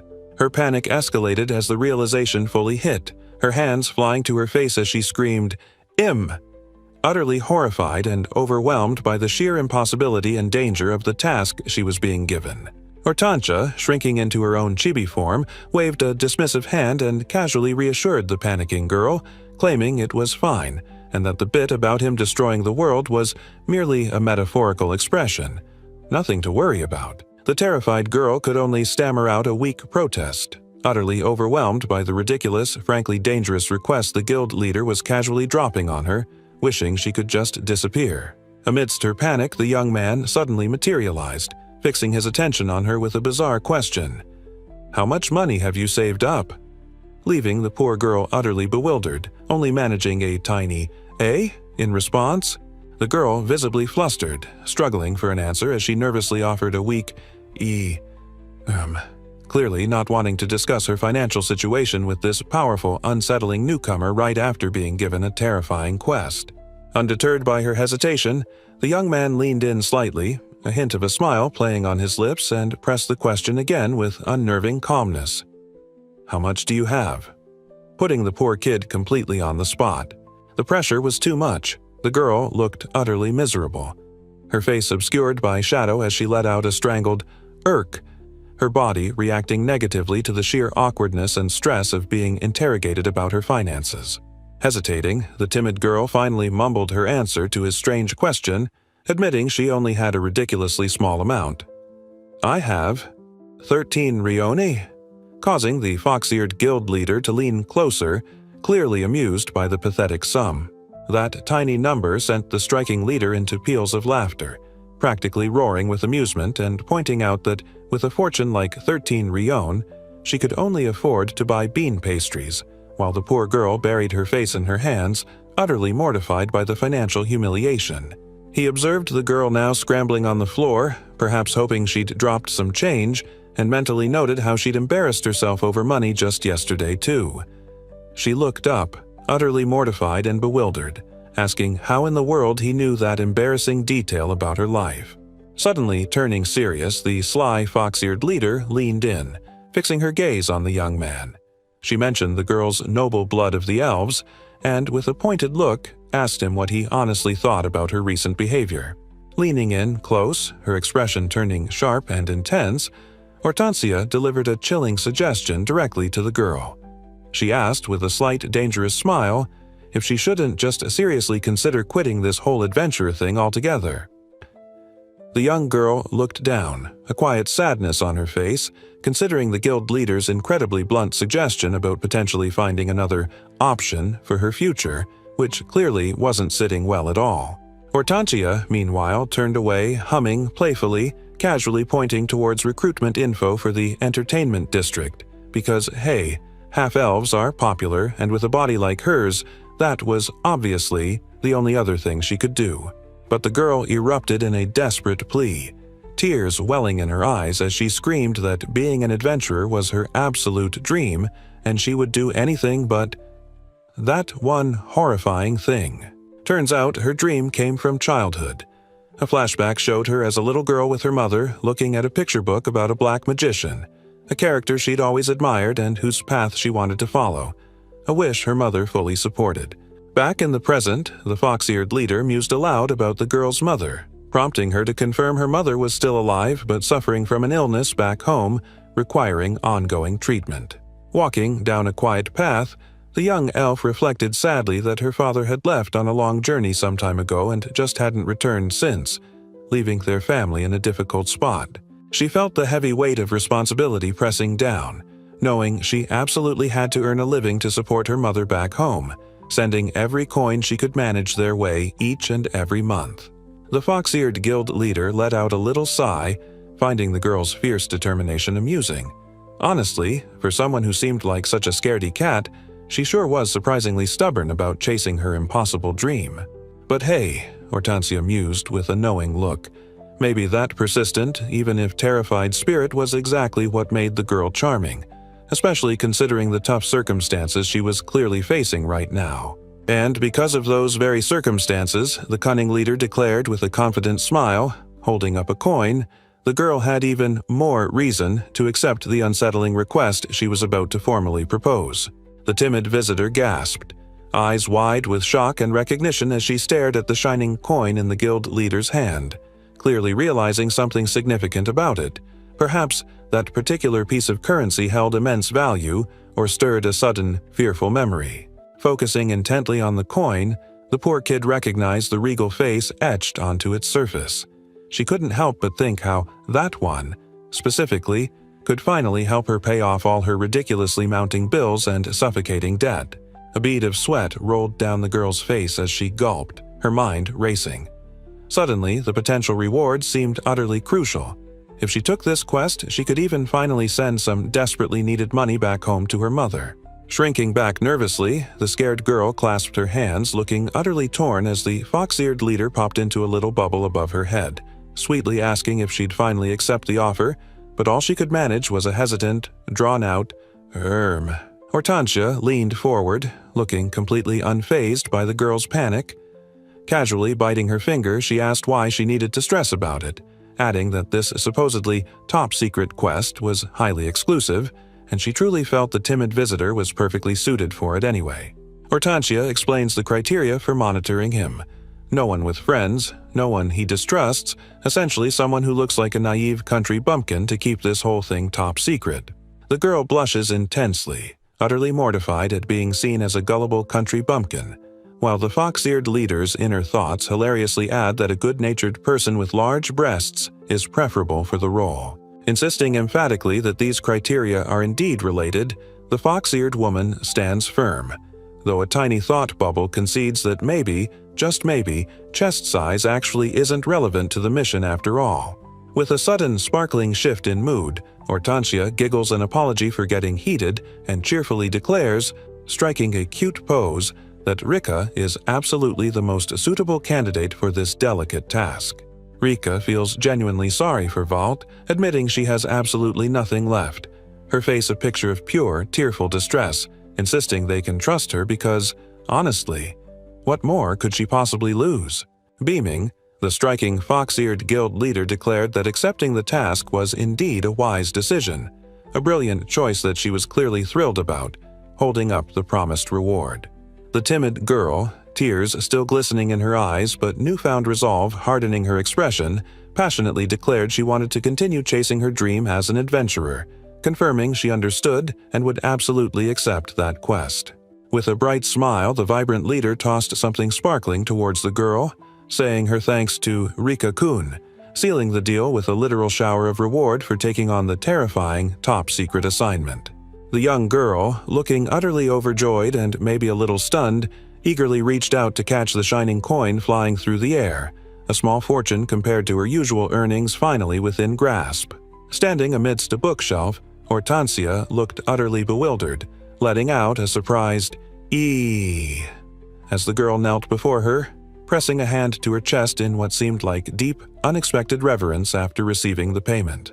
Holding the promised payment, the fox-eared guild leader leaned forward with a sly look, seeming to ponder if his power was related to gravity-type magic, which honestly sounds pretty terrifying considering what she's already seen him do. Meanwhile, the timid girl receiving the quest looked utterly distraught, tears streaming down her face as she cried out, asking if teasing her like this was truly that much fun, and calling the leader cruel, too cruel. Leaning towards her with a disturbingly joyful expression, the leader beamed, declaring how magnificent the candidate's crying face was and excitedly confirming, yes, that was exactly the face she wanted to see. Yikes. The young girl continued to visibly shake with fear, her hands clenched tightly as the guild leader's voice became more serious, instructing her to first use her abilities to somehow make contact with the baffling newcomer. The cunning leader then clarified her expectations. Forming a party with him would be ideal, but ultimately, she told the timid candidate, she was free to use whatever methods she saw fit to approach the powerful guy. The timid visitor, looking completely overwhelmed but resigned, simply acknowledged the guild leader's directive. She had to come back after 3 days, a mandate she clearly understood despite her fear. 3 days flew by, and a different scene unfolded at the lodging house. Persistent calls echoed through the air, "Walt-san," repeated urgently from outside the building. It was the same girl, her face etched with worry, pleading intensely for a response. Sweat beaded on her forehead as she desperately called out, urging him to please reply. There she was, standing in the slightly dilapidated hallway, knocking frantically on a door, still shouting, "Walt-san!" just trying to get the guy's attention. The girl paused, surprised as she finally heard a muffled voice from inside the room, sounding groggy and annoyed. "What is it? So noisy?" The person within complained. A hand reached out and slowly pulled the door open, finally giving access after all that knocking. There he was, looking totally disheveled and rubbing his messy hair, clearly annoyed at being woken up early by the timid girl who just kept knocking and asking what was so important this early. The nervous girl meekly offered a "good morning," asking if he was feeling well while he just stared down at her, looking utterly bewildered by her concern and the early morning intrusion. Now, looking much more put together, he stated flatly that his health was perfectly fine, obviously, and honestly, was that the only reason she bothered him so early? He stood there, maybe feeling a little relief he remembered to put clothes on this time, internally sighing about how much patience the people who deal with adventurers must need, while the girl quietly took it all in. The attendant girl, Elsie Noah, told the annoyed young man that 3 days had passed since they last saw him, stammering that she was glad he was okay, but realizing quickly that wasn't the main point. See, his adventurer license had apparently been issued a full 3 days ago, and she explained that meant he was officially clear to start taking on quests and actually, working. The worried girl added that he hadn't shown his face at the guild even once in those 3 days, while he inwardly scoffed, thinking she was exaggerating and that he was obviously perfectly healthy anyway. So, if he was fine and ready to go, she pointed out, why hadn't he accepted any quests yet? He just huffed, muttering awkwardly that, well, it was actually a really long story to explain. Looking completely serious and desperate for answers, she pleaded with him to please, just tell her what was going on. The former king just looked hesitant, finally beginning his explanation with a drawn-out, you see, actually.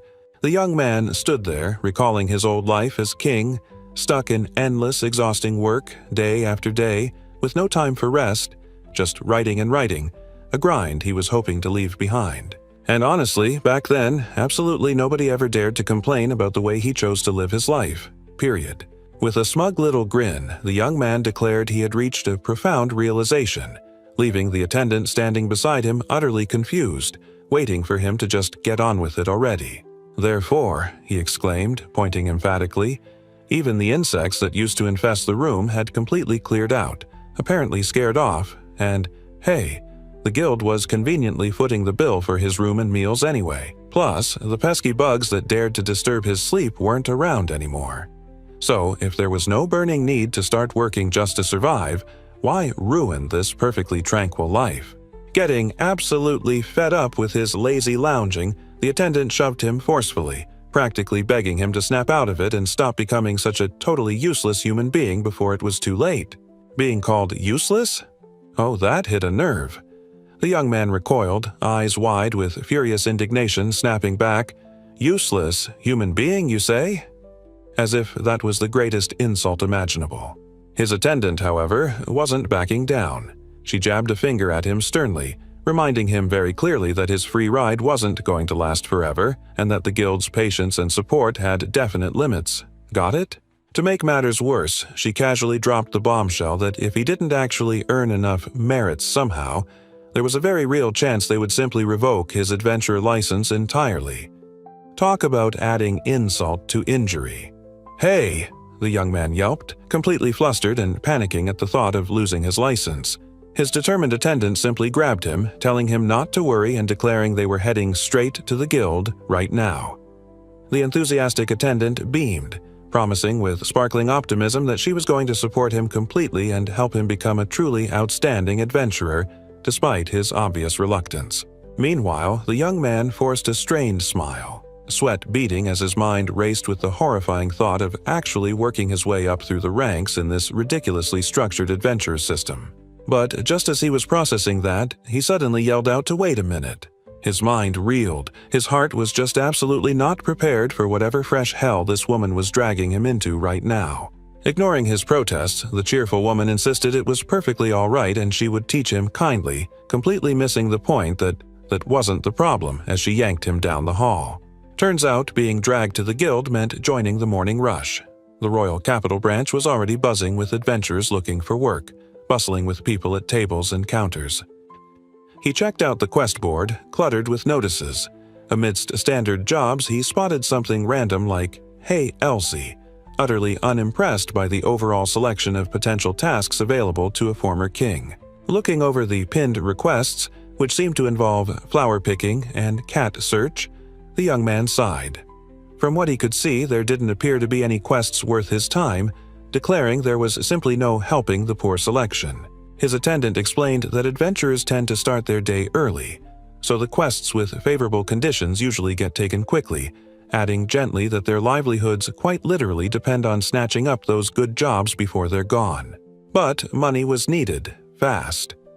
Spotting an extra difficult quest to hunt a dragon-guarding treasure, the former king grinned, thinking that adventurers had it rough, but sometimes the lees are better than the wine. Basically, hard work pays better, duh. His new attendant immediately shot down his idea, pointing a finger right at him and firmly stating that no, absolutely not, he should not do that kind of thing, leaving him looking completely taken aback. With a serious look, she explained he needed to start with quests meant for newbies to get a feel for the job because, no matter how much he thought he was some kind of physical powerhouse, he was still completely green in this line of work. Selecting a paper from the board, she cheerfully declared she thought something like this was perfectly suitable for his first job, while the former king just sighed in utter resignation, clearly sensing the impending boredom. Holding the quest paper, the young man looked utterly pained, turning slightly away as he muttered to Elsie, asking if she'd seriously, truly, wanted someone like him to tackle whatever ridiculously simple task she'd just picked out. He stared at the assignment, his eyes landing on a section that clarified the thrilling objective. To hunt F. Mushru? Yeah, his first job as a potential world conqueror was collecting fungi. Just glorious. The young man felt utterly special, completely convinced only he alone would manage and that his greatness naturally made him the absolute strongest, while his cheerful attendant looked up, patiently explaining this was just a phase everyone goes through at first. She continued her warning, her eyes serious, pointing out that adventurers who think like that, convinced of their own unmatched strength, are sadly the very first ones to bite the dust. That's just how the job goes, apparently. With that dire warning delivered, the guy announced he was off, heading out, while the bubbly girl waved him off cheerfully, trying to say goodbye before he vanished out the door. Clenching his gloved hand, the former king admitted he wasn't exactly thrilled about the whole rookie quest thing, but hey, if his attendant went to such lengths to explain it, fine, he'd accept the ridiculous task. But just as he was about to leave, his determined attendant suddenly grabbed him with a shriek of, "Wait a minute," completely blindsiding the confused young man and yanking him back into place. The young man just groaned, wondering why his attendant was being so loud already, while she looked totally stressed, practically yelling that his gear wasn't up to snuff and simply not enough for his first quest. He brushed off her worries, scoffing that he didn't need fancy gear. He'd trashed a giant dragon and a kingworm with his bare hands, no problem, leaving her sputtering, "Well, yes, that may be so, but..." Before that conversation could go anywhere, the poor girl suddenly tripped, tumbling dramatically down the stairs right there in the guild hall. He stared in surprise as she managed a resigned sigh, muttering something about him being headstrong. Fine, if that's how he wanted to play it. Just as she hit the bottom, a massive, unsettling shadow loomed over them both, radiating an ominous presence. The guy recoiled in surprise, while the fallen attendant looked utterly terrified by the sudden appearance of, well, whatever that was. Crumpled there on the floor, she managed to force out a weak apology, assuring him she was totally fine despite the dramatic tumble.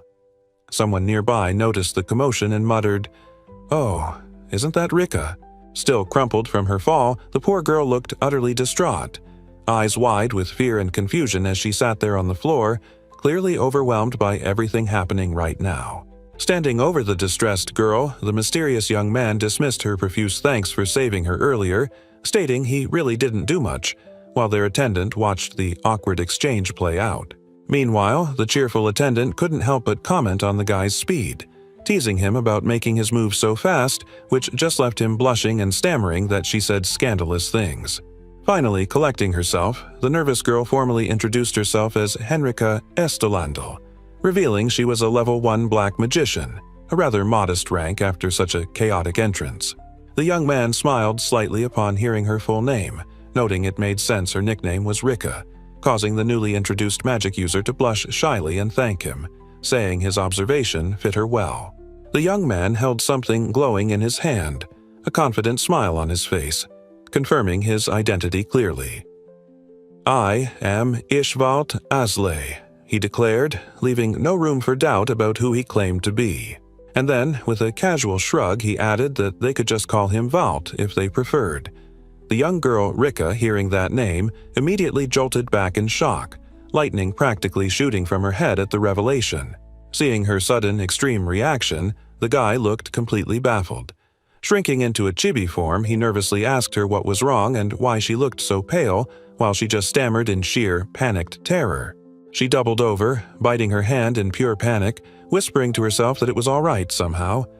But the absolute dread at realizing this person, the one standing before her, was actually Valt-san, was utterly overwhelming her. Meanwhile, the attendant Elsie Noah had a completely different reaction. Beaming in a chibi form with a literal lightbulb moment, she sparkled with realization, excitedly thinking how amazing it was to have met him so incredibly early in his undoubtedly wild journey. The nervous girl, still reeling, managed to ask someone if they were genuinely okay with supporting Valt right now, seemingly referring back to the terrifying assignment from the guild leader. "Huh?" the attendant stammered back, sweat dripping, utterly bewildered as she realized this whole terrifying conversation about the powerful newcomer was actually just about some ridiculously basic quest for rookies. Turns out the elf girl has a handy skill perfect for gathering medicinal plants thanks to her heritage, which involves knowing all sorts of useful things about herbs, probably way more than anyone needs for mushrooms. Sir," the attendant squeaked excitedly, suggesting the elf girl's skill would be super helpful for appraising the mushrooms they needed to collect. Meanwhile, the bewildered young man suddenly appeared, asking what in the world she was doing talking to someone on her own. The elf girl just looked down, blushing, minimizing her abilities by explaining it was nothing much compared to pure-blood elves and that she was just a half-elf, her voice quiet with insecurity.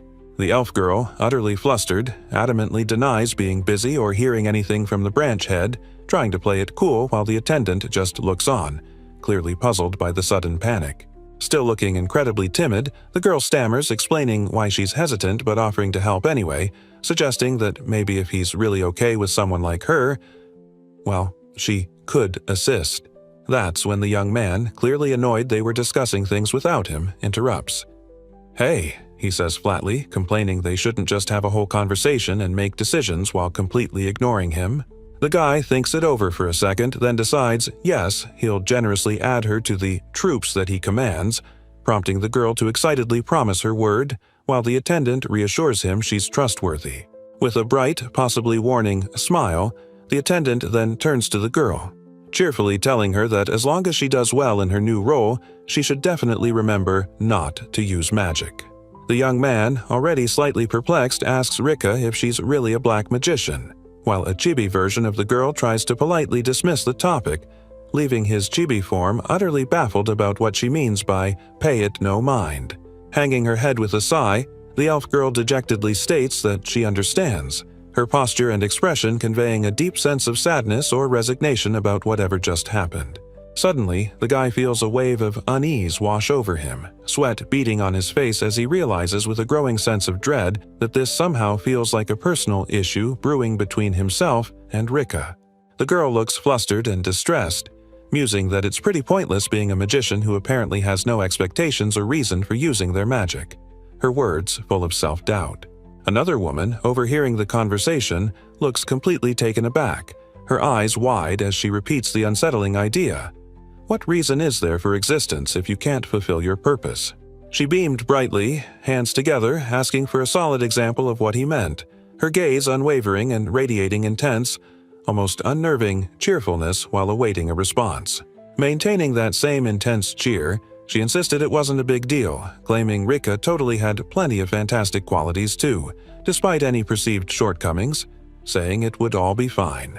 The poor girl just looked completely flustered and hesitant, clutching something small as she mumbled, trying to think, "Okay, well, let's see," searching desperately for any redeeming qualities they might be referring to. Then her eyes widened in pure panic, hands flying up. "Wait a minute," she protested, screaming that compliments about her style and looking cute had absolutely zip to do with actually being an adventurer, right? Tears welled up as the girl cried, looking utterly miserable, while the cheerful woman just laughed beside her, clearly finding the whole thing hilarious. Looks like whatever good points Rika had, she seemed to think they were the exact opposite of what an adventurer needed. The poor girl is absolutely freaking out, shrinking down in panic at the suggestion of becoming a dancer to charm enemies, insisting she has no dexterity, social phobia, and could literally die just thinking about it, leaving the young man watching utterly exasperated by these two people. Seeing this whole mess unfold, the former king just stands there contemplating the absurdity of it all, musing to himself with a sigh that this entire situation feels like a ridiculous, never-ending, vicious cycle. Meanwhile, elsewhere in the guild hall, a tall guy throws an elf girl onto his shoulder in celebration, yelling about a job well done today after apparently only surrounding and beating up a simple goblin. Someone else is cheering nearby. A bit later, those two figures are seen walking down a hallway deep in conversation, their backs turned to someone in the foreground who seems to be observing them with interest, maybe wondering what they're discussing. Suddenly, that same pair is joined by a third person, their eyes wide with surprise as the tall adventurer points and tells them to look, directing their attention towards something unexpected happening off to the side. The poor elf girl clutches herself, tears streaming down her face as someone nearby mutters, giving her the cruel nickname Friendly Fire Elf, clearly annoyed by her questionable aim during their latest adventure. Nearby, two fellow adventurers sigh about their terrible mood after the job, one expressing utter disbelief that that girl is actually still an adventurer, wondering how she hasn't been booted out yet. The girl just stands there, looking downcast and a bit embarrassed, a quiet sound of frustration escaping her lips as she probably hears or senses the negative sentiment about her skills. The snide commentary continues around the downhearted young elf, the others suggesting the guild should literally post a hunting quest for the friendly fire elf. She wonders quietly if she'd even accept her own bounty. Meanwhile, the young man fixes his gaze forward, declaring with his usual regal arrogance that Rika has now officially been added under the troops I command, making her part of his rather dubious new regime. Standing with his allies, the former king's declaration hung in the air. He'd claimed the timid elf girl as his subordinate, much to the warrior woman's apparent disapproval, while the energetic hunter held the girl protectively, and the young man himself just smiled, clearly pleased with his newfound retainer.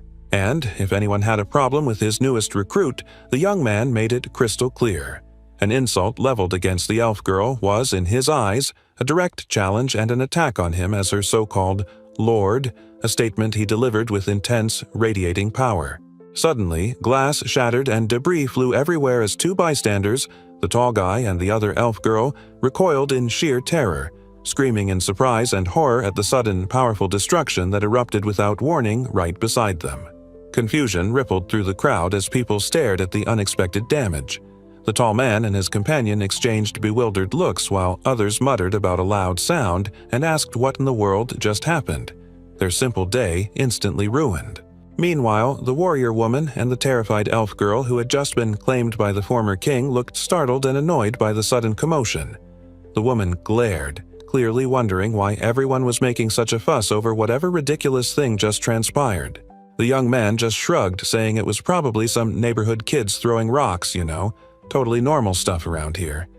Happens all the time, he added casually. But the other dude was losing it, screaming that this was the capital, not some village, and nobody just throws rocks like that here. He seemed utterly convinced his claim was impossible. Meanwhile, the onlookers recoiled in shock, huddled together, while the guy who caused the mess was surprised they still didn't recognize him after all that. Fixing them with a dangerous grin, the young man mused about how exactly he should roast everyone standing around after his little display. Nearby, the warrior woman snapped out of her daze, utterly panicked as she frantically yelled out, checking if anyone got hurt in the sudden chaos he'd just unleashed. As glass fragments littered the floor from his little outburst, people were scrambling to leave, and someone yelled for everyone to watch their step and avoid the dangerous debris while heading for the exit.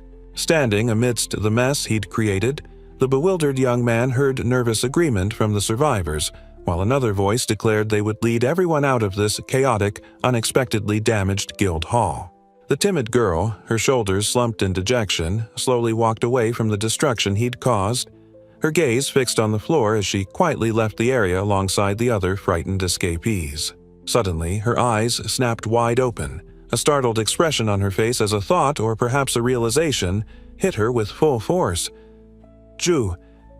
Just now," she muttered to herself, utterly bewildered. Spinning back around, her expression now serious and filled with sudden concern, she looked up at the young man who had caused all the chaos and confusion, calling out his name.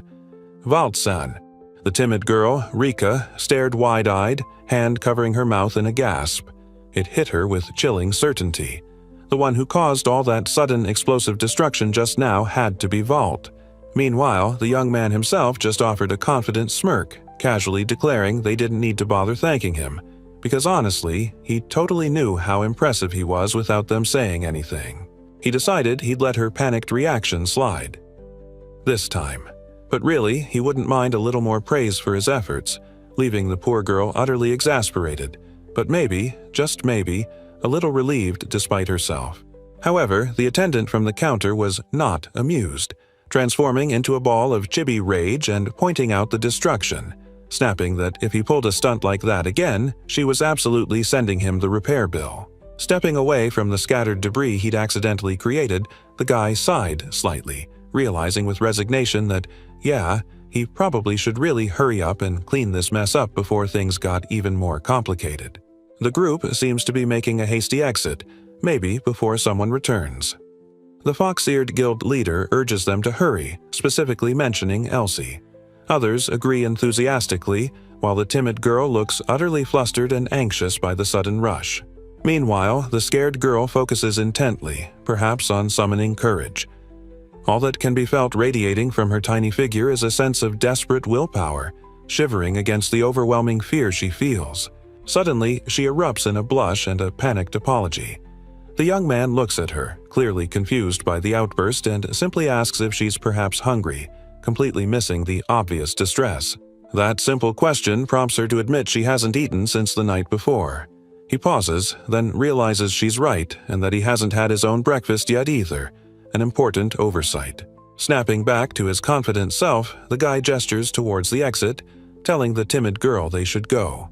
He pragmatically states that nobody can really fight properly when they're operating on an empty stomach. Deep in the forest, a nervous voice cut through the quiet foliage, hesitantly calling out, asking if Mr. Vault was around, perhaps trying to catch his attention after their brief discussion about food. And there he was, casually chowing down on a burger outside. His companion, still looking a bit flustered, tentatively asked if he was thinking about that whole mess in the business district earlier, which he simply affirmed. Inside a bustling area, she watched, wide-eyed, as the guy calmly directed someone to send the payment directly to the Adventurers Guild's capital branch, utterly baffling her because he just said, well, he said that. Back in the woods, perhaps, a moment of quiet reflection fell, and a realization dawned, the thought settling in the stillness. So, that is how it is. About something newly understood. His energetic attendant reappeared in adorable chibi form, cheerfully promising to handle everything and that the guild would totally support him until he was making bank, reminding him she totally got permission for that. Deep within the trees, the timid girl nervously called out, looking utterly anxious. The young man stopped ahead, glancing back at her from the quiet forest path, probably wondering why she was still so jumpy. A map showed their location, labeling it the Forest of Alna. A place the former king knew from his quick info gather was considered a beginner's field for rookie adventurers, and also, strangely, a popular tourist destination. And walking further along the path confirmed it. There was a clear, well-maintained road cutting through the woods, proving tons of travelers, both adventurers and tourists, pass through here regularly. Strange, unsettling creatures like a unicorn-like beast and a one-eyed blob did lurk behind the foliage, but despite their presence, the place felt safe because, as the notes confirmed, they didn't actually come out to bother anyone. The girl suddenly freaked out with a dramatic gasp, practically vibrating with panic. Floating nearby, the young man looked mildly bewildered, remarking that the sheer peacefulness of the forest was surprisingly anticlimactic, right? The girl is utterly terrified by his casual declaration that he's now putting her under his command, her face pale and sweating profusely at the sheer audacity and power he exudes after all that chaos. Despite her terror, the young woman bowed low, profusely thanking him for the strange honor, while he casually reassured her not to worry, promising he totally wouldn't treat his newest recruit badly or anything awful like that. The guy then decided it was probably a good time to update his internal knowledge base about this particular forest, mentally jotting down some notes before turning to his new companion with a question on his mind. He wanted to know if, unlike every other forest worth its salt, the plants around here didn't bother trying to eat people or animals. Wait, was that even a real question he was asking? He looked genuinely surprised she'd find his question weird, explaining man-eating and animal-eating plants were obviously the standard in a forest. Her reaction? Pure, unadulterated terror, shrieking, "Humans and animals!" He explained way too calmly how, if you thought a tree was just a tree and leaned on it, it could totally swallow you whole, showing off a disturbing example, while the poor girl behind him looked utterly freaked out, wondering what kind of messed-up world he came from. She actually shivered, saying that was quite a world indeed, while the young man casually added that it was a place he knew perfectly well, which definitely didn't make her feel any less creeped out. Then, somehow perched on the girl's head, He declared that terrifying place filled with man-eating plants was actually his birthplace, apologizing awkwardly for perhaps insulting it, which was probably the least of her worries at that moment. He just started walking off like nothing happened, giving a dismissive wave and saying not to worry, he didn't mind whatever she thought. Meanwhile, the girl watched him go, internally confirming her suspicion that this guy was definitely not normal. From behind a tree trunk, she peeked out, utterly terrified, noting that ever since he showed up, even the other monsters in this supposedly peaceful forest were actively running away from him, as if avoiding the very air around the guy. He turned back, addressing the scared girl directly, urging her to look at something nearby, and she just stared back, startled by being called out like that in the middle of the forest path. Taking in the view, the young man shaded his eyes and smiled, openly admiring the beautiful, scenic location they'd apparently arrived at in the forest. What a lovely change of pace, he mused. The timid girl, still looking a bit nervous but finding her voice, chimed in, explaining this pretty place was actually Alna Lake, a well-known spot and apparently a famous tourist attraction. Ahead lay an island with a distinctive tree, which someone pointed out was known as the God Tree, or Tree of Angels. Apparently, this spot was the quest's designated harvesting area for some mushroom, and they were almost there. With a newfound confidence, the girl smiled brightly, pointing towards the lake and offering to handle the boat herself so they could easily cross the water to the island. The elf girl looked utterly surprised. Her offer to get a boat met with the simple, baffling declaration that a boat wasn't necessary for crossing the lake. Her face flushed with confusion, she stammered, nervously looking down at the young man's outstretched hand, desperately asking what on earth he meant by not needing a boat.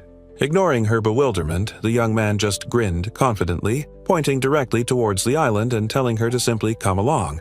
They were going his way. A sudden rush of impossible speed. They were soaring over the water. Were they swimming? No, definitely not. Pure panic seized her.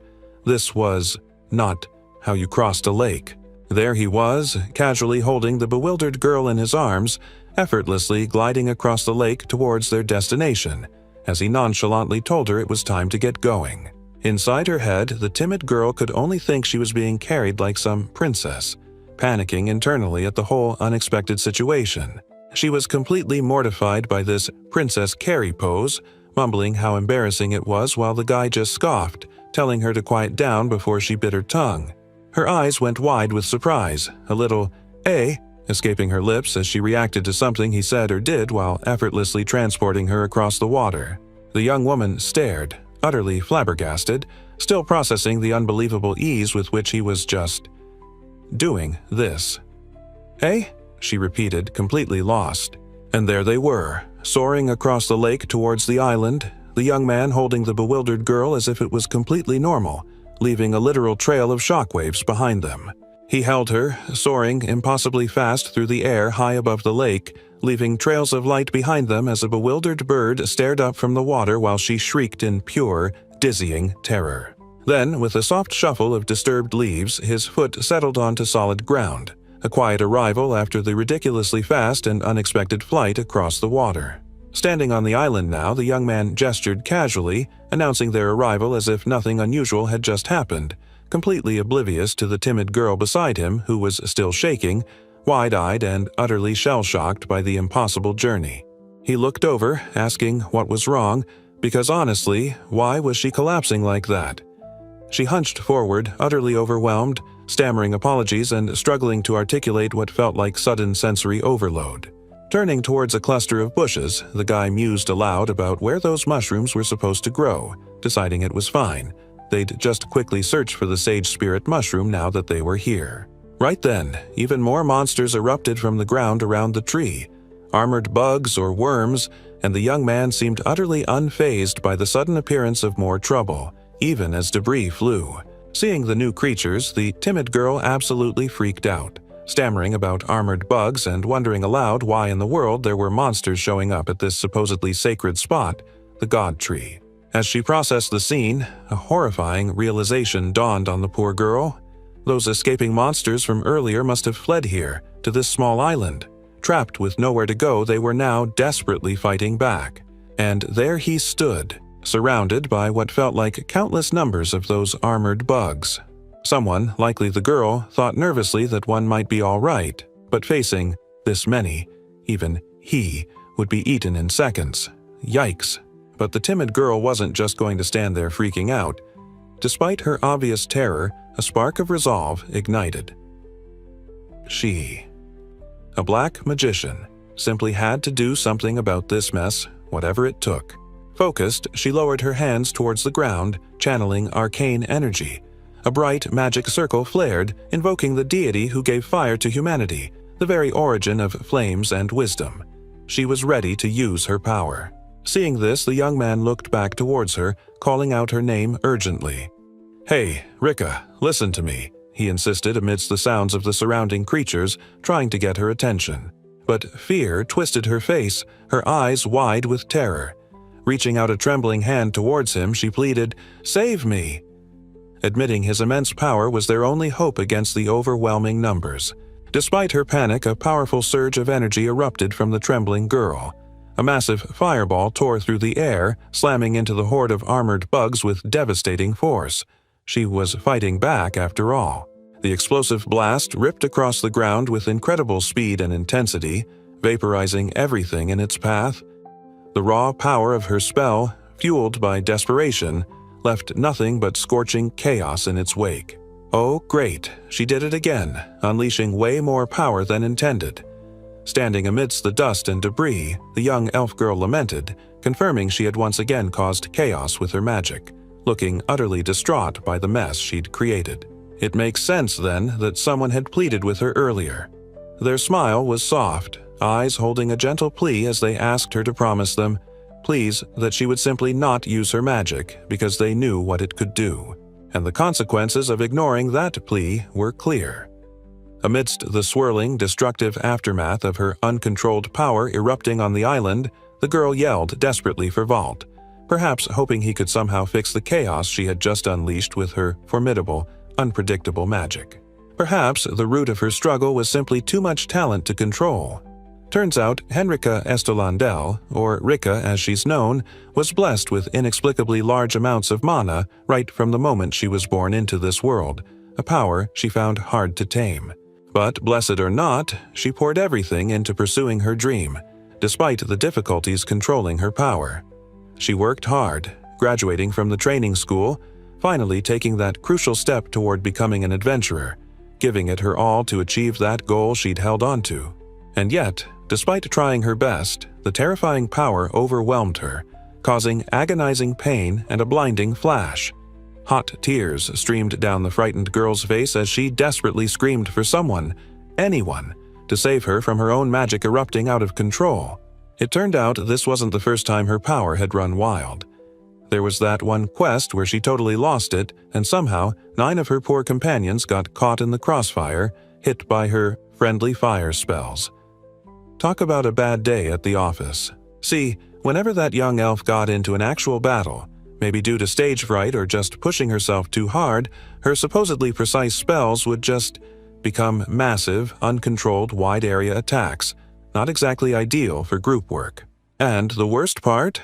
If that girl with the uncontrollable magic condition ever had to face a seriously tough enemy she hadn't prepared for, she'd just completely panic as a result, leading to even more chaos and potential friendly fire incidents amidst the ruins. At least in that particular friendly fire incident, her companions were incredibly lucky and somehow managed to escape death, even though they were clearly all laid up in the infirmary, being tended to by a nurse. Could have been way worse, apparently. If she hadn't accidentally unleashed her power, it was terrifyingly possible her entire party might have just been completely wiped out anyway, a stark reminder of the risks. Looking back, perhaps the quest could technically be called successful, if you only looked at the results and conveniently ignored how they achieved it, a real triumph of objective completion over basic safety. But achieving the objective didn't erase the painful truth. She had badly hurt the companions who had put their absolute trust in her, leaving them literally wounded and feeling betrayed after the chaos. A bandaged, angry face glared, raw pain and resentment etched into every line. "You really outdid yourself," they spat, the words a cruel echo of the deeper scars left on their hearts and the sheer loathing they now felt for that damn friendly firing elf. Huddled on the ground, tears streaming, she could only whisper apologies over and over, completely broken by the fallout. And ever since that mess, the bad rumors about her started spreading like wildfire throughout the guild. Tears streamed down the girl's face, completely broken as she realized she had hurt an ally again, and completely regretted ever becoming a black magician in the first place. This was the worst. Amidst the swirling dust and debris from her out-of-control spell, she frantically calls out for the young man, terrified she just got him caught up in her utter mess. He emerges from the chaos, looking surprisingly fine despite the blast, and asks the small girl what's up as she stares up at him, still crying and calling his name in distress. But seeing him standing there, she totally loses it, shrieking about him being a ghost or something undead after being caught in her powerful magic, while he casually tells her to chill out and stop thinking he's dead already. The young man and his terrified companion sit together under a tree by the lake, seemingly taking a breather as the next adventure chapter title appears. Level 0. Evil King Become the Adventurer in the New World. Quest 4. God Tree Einzel. Huddled on the ground, tears still streaming, the overwhelmed girl couldn't stop apologizing for the chaos she'd just caused with her uncontrolled magic, her shoulders shaking with distress. The timid magician mumbled sadly that hitting allies constantly made her unfit to be a black magician, but then a firm voice cut in, stating simply that she was completely wrong about herself. Standing tall despite the grime, the young man smirked, his expression defiant. He declared that the people who looked down on her, and even she herself, had entirely the wrong idea about things. The girl looked utterly bewildered, her eyes wide. Meanwhile, a tiny version of the guy popped up beside her, casually pointing out that magic at that level of power couldn't possibly be called friendly fire. Then, in a chaotic swirl of energy, the chibi young man grinned widely, cheerfully confessing that he once accidentally managed to completely obliterate his own father's right arm. Yup, just a little oopsie. Still utterly perplexed by his bizarre story about losing his father's arm and growing it back, the girl couldn't help but wonder if the guy was somehow trying to cheer her up by sharing his own ridiculous experiences. With a dismissive wave and a cocky smirk, the young man shrugged off her powerful magic, casually declaring that her black magic somehow neither hurt nor itched him, despite the absolute chaos it caused. Then, shrinking into chibi forms, he calmly explained that with her kind of power, she could seriously wipe out an entire elite army of 30,000 soldiers in a single shot, adding that her mana surpassed everyone he'd ever seen, and she absolutely had to keep training if she wanted to control it. He leaned forward, his bruised face intent, insisting that this all just meant she had massive potential and incredible room for growth, suggesting that if she really worked at it from now on, she could totally become an imperial court magician one day. The timid girl just stared back, holding out something in her hand, admitting she didn't understand a single thing he was saying anymore, but felt immense relief that Valtsan was actually okay after getting caught in her blast, offering him whatever she held. The young man felt a bit dusty, naturally, after all that chaos, so he figured he'd use the little handkerchief she'd offered him earlier to wipe the grime off his face. He held up the cloth he'd used, only to find it was now completely, absolutely pitch black with soot. Apparently, he got really dirty in that magical explosion. Holding the blackened rag, he watched the poor girl freak out, yelling his name. He couldn't help but think that if her ridiculously powerful blast had hit literally anyone else, they'd probably be totally dead right now. And standing there, towering over them, was the magnificent tree of Einzel, but it was clearly damaged, bearing the brunt of her wildly out-of-control magical firepower. Even a sturdy god tree couldn't take that kind of punishment, he thought, looking up at the damage. Hard to blame it, really. Meanwhile, the girl crumpled in despair, panicking about what she'd done to the sacred landmark. Standing there, face grimy but his expression just confused, the young man watched as the girl bowed her head, tearfully saying how glad she was to have met him, even if they hadn't known each other long. Tears streamed down her face as she managed a choked whisper, thanking him again for his encouragement amidst the chaotic aftermath of her power running wild. The overwhelming emotional outburst completely blindsided him. The guy recoiled in utter confusion, wide-eyed and sweating as question marks seemed to pop up all around his head. "Hey, what's got you crying?" the perplexed young man asked from her shoulder as she sobbed, wiping her eyes and explaining it was because she'd accidentally caused the divine tree to, well, die, and now faced a horrifying, possibly fiery, execution. Holding his ground despite the escalating panic, the former king pointed out dryly that both outcomes she described sounded suspiciously like death sentences anyway, leaving the girl screaming in chibi distress about just how serious her crime was. Covered in dirt and looking utterly drained, the young man told the weeping elf girl to cut the drama, snapping that crying wouldn't magically solve anything and she needed to get a grip if she wanted to do anything about her problem. But she just kept apologizing to the damaged sacred tree, consumed by guilt. Being a half-elf protector, causing such destruction felt like a terrible sin, and her biggest fear was that her whole family might literally get burned to death because of her actions. Irritated by her continued despair, his hand clenched the fabric of his clothes as he pressed, wondering why she wasn't even attempting to come up with a plan or think of a solution to this increasingly messy situation. Standing amidst the ruins, the timid girl insisted escape was impossible because the guild already knew she was there, leaving the former king to point out all that remained was her likely execution, unless she could just quietly run away. Grimacing slightly through the dirt on his face, he offered his final, rather blunt piece of advice for the worst-case scenario. If she had to make a run for it to avoid certain doom, she might as well bring her mother along with her. Tearfully, the girl decided she had to turn herself in, hoping to prove her sincerity and somehow spare her poor mother from the consequences of her actions back home. She swore she would at least try. Caught off guard, the young man found himself being clung to by the sobbing girl, her face buried against him. He just stared out over her head, uttering her name in quiet confusion at the sudden emotional wave.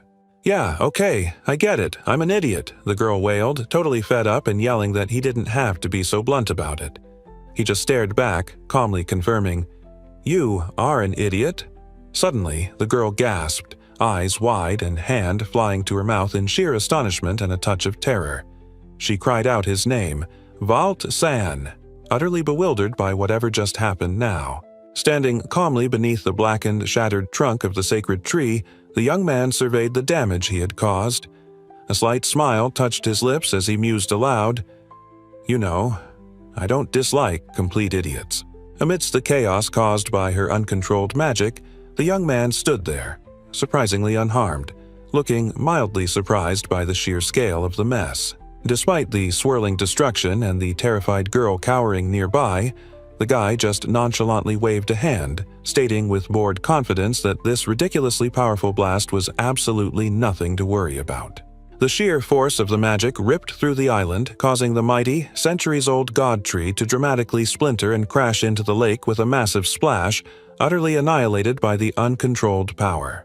The poor girl's face contorted in a silent scream of pure horror, sweat pouring down her face as the full weight of the destruction she'd unleashed hit her, a wave of sheer terror overwhelming her. And just like that, the young man stood looking confused, while the terrified girl, pointing a trembling finger, shrieked his name, utterly bewildered by his presence after the devastating blast she thought had surely vaporized him. Just when things couldn't get any weirder, a luminous, ethereal figure emerges from the ruined tree, shimmering with light.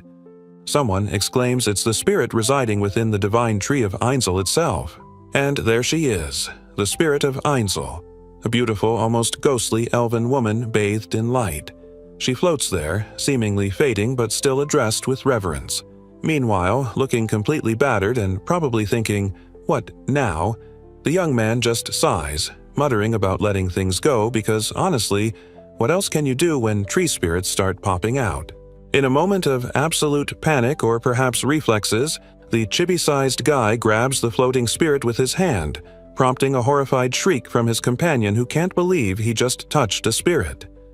He thinks to himself it feels like a truly terrible idea. He simply confirms he did indeed grab her, while someone else nearby is utterly baffled, demanding to know how a normal human could possibly even see or touch a spirit in the first place. Holding the spirit of the shattered tree delicately in his gloved hand, the young man spoke directly to her, saying it would be inconvenient for everyone if she died. Someone else nearby wondered loudly why he was treating her like a bug, but he simply told them to shut up. But the spirit just smiled gently back, her ethereal form visible in his hand, politely refusing the unseen person's command to return to the broken sacred tree because, well, she simply couldn't manage it right now. The ground nearby bore the scorch marks of their sudden battle as unseen observers walked, muttering about such an outrageous deed. They speculated the destruction meant the world was ending, whispering about hellfire and how the divine tree was burned by it, while he simply wondered, why? Holding the spirit, now a tiny chibi version floating near his head, in his hand, the young man heard her resign herself to ascending to the heavens, and someone else panicked internally that this must be the start of the world's end war. He just mused that he definitely couldn't pass it off as friendly fire anymore. Looking thoughtful, the spirit hummed softly as the young man, appearing as a serious chibi by her ear, decided to cut to the chase. She pondered for a second, wondering aloud what exactly they should do to manage her revival. The timid girl's eyes practically bulged out of her head. 100 elves? That's definitely impossible, she shrieked as the little spirit floating nearby mentioned needing that much mana. Maybe then she could return to life. The young man, however, just lowered his gaze, a thoughtful look on his face. Perhaps a little information gathering was in order. He mentally prepared to tap into his Lizarek Gaina, that handy otherworld encyclopedia, to figure out what the heck was even happening. Turning his attention back to the spirit he held, he reached out further. He confessed he didn't completely get it, but if getting her back just meant throwing huge amounts of mana her way, then sure, he'd give it to her. Turns out, mana from 100 elves might be the same as maybe 30,000 humans. Rejoice indeed. But someone else cut in, looking skeptical. The warrior woman, Iris, began to speak, perhaps saying a single human's mana wasn't enough, before her voice trailed off with a hesitant, "Sorry, but," and a pointed look. The guy just grinned, his face smudged but his eyes burning with confidence. He fixed her with a stare, stating that apparently he wasn't just any old human, and then, looking down at the spirit, simply told her to take his mana and be grateful for the unsolicited power-up. He smirked, raising a glowing, gloved hand towards the shattered tree spirit, declaring his massive, definitely not friendly fire mana infusion was specifically for her. And with a confident smile, he unleashed his absurd power upwards, channeling his frankly overwhelming energy directly towards the spectral form of the tree's spirit, standing tall amidst the chaos he'd caused. Receiving the blast, the ethereal spirit was instantly overwhelmed, sweat beading as she gasped, utterly bewildered by the sheer volume and impossible nature of this guy's bizarre mana. Tears streamed down her face, her expression a mix of awe and terror as she struggled to comprehend the dark, ridiculously strong, and incredibly rough energy flooding into her being. And there it was, the direct source of the problem, his gloved hand, crackling with the raw, intense power that was apparently sending the poor tree spirit into existential dread. A cocky grin spreads across the young man's face as he pulls his hand away from the overwhelmed spirit, finding it utterly fascinating that she's now somehow the one sucking his mana dry, rather than the other way around. As his strange, rough mana surges into her, the poor spirit looks utterly overwhelmed, clutching her head in confusion and distress, completely unsure what to do about this impossible energy flooding her being. Amidst falling leaves, the scared girl stares in utter disbelief as the shattered tree miraculously regenerates, feeling impossibly lush and alive again, like some kind of impossible dream just came true thanks to that ridiculous mana dump. Days passed since the accidental forestry disaster and the Harvest Spirit Sage Mushrooms quest that went completely off the rails with tree spirits and mana transfers, bringing a brief quiet before whatever fresh chaos awaited. Lounging about, the young man sighs dramatically, utterly bored with the lack of excitement. His quest log pops up with the next assignment, an intriguing, albeit slightly alarming, title. Will you kidnap me? Bored stiff during enforced rest, even Gaina is useless. Doc and Elf force him to rest after mana overuse. He's finally ready, planning a sneaky escape to town. Sporting his adventurer gear and a mischievous glint in his eye, the young man puts a finger to his lips, whispering about absolutely having to avoid detection by the building's owner and pesky staff during his escape. A dramatic silhouette of a winged, horned demon king stands tall as the guy reflects it's way easier getting ready now. Back in his old life, apparently, getting his evil attire on used to take hours. Standing atop a hill, the young man took in the sprawling view of the kingdom's capital, letting out a quiet, wow. He decided right then this was absolutely the best spot for appreciating the scenery in this strange new world. Looking towards the imposing, unfamiliar castle in the distance, he grinned with newfound ambition. One day, he declared internally, he would claim that place for himself and transform its clean white walls into something truly, wonderfully dark. But reality, apparently, included immediate financial woes. His face contorted in shock as a small voice lamented about splitting quest money and having almost nothing left. Not even enough for breakfast, despite the recent meager earnings. Shifting scenes entirely, the bustling streets below came alive. A lively market where people bustled around stalls, perhaps the very town he'd admired moments ago, offering a glimpse into the daily life of this new world. Finding a spot to sit amidst the market-goers, the guy finally got some food, though he looked slightly annoyed by something while he ate, perhaps still pondering the ridiculous cost of things after all the chaos he'd endured. Chomping down on his burger, the young man overheard Elsie's persistent nagging about getting armor, which honestly felt a bit much right now. Checking his meager funds after grabbing lunch, he sighed, realizing he only had a pathetic 2,000 rion left after splitting the quest money. Buying decent new armor was laughably impossible with that little cash, and the thought of borrowing money from the guild felt utterly annoying and complicated. But then, he mused, considering his companion's destructive magic, wouldn't it be more practical to just get a brand new set of clothes after every quest instead of expensive armor that would just get blown up? No, he decided with a grim nod. Having been on the receiving end himself, the absolute priority had to be fixing Rika's annoying habit of accidentally triggering massive explosions. Looks like some kind of public training ground or market is set up in the city square, buzzing with people. The prevailing wisdom seems to be that real improvement comes from messy, hands-on practice, hammering home that repetition is key to getting better. Meanwhile, our young man wandered down a rather strange street, thinking to himself that his plan to help the elf girl wasn't really about her growth or happiness, but purely about how useful she could eventually become, stew to him.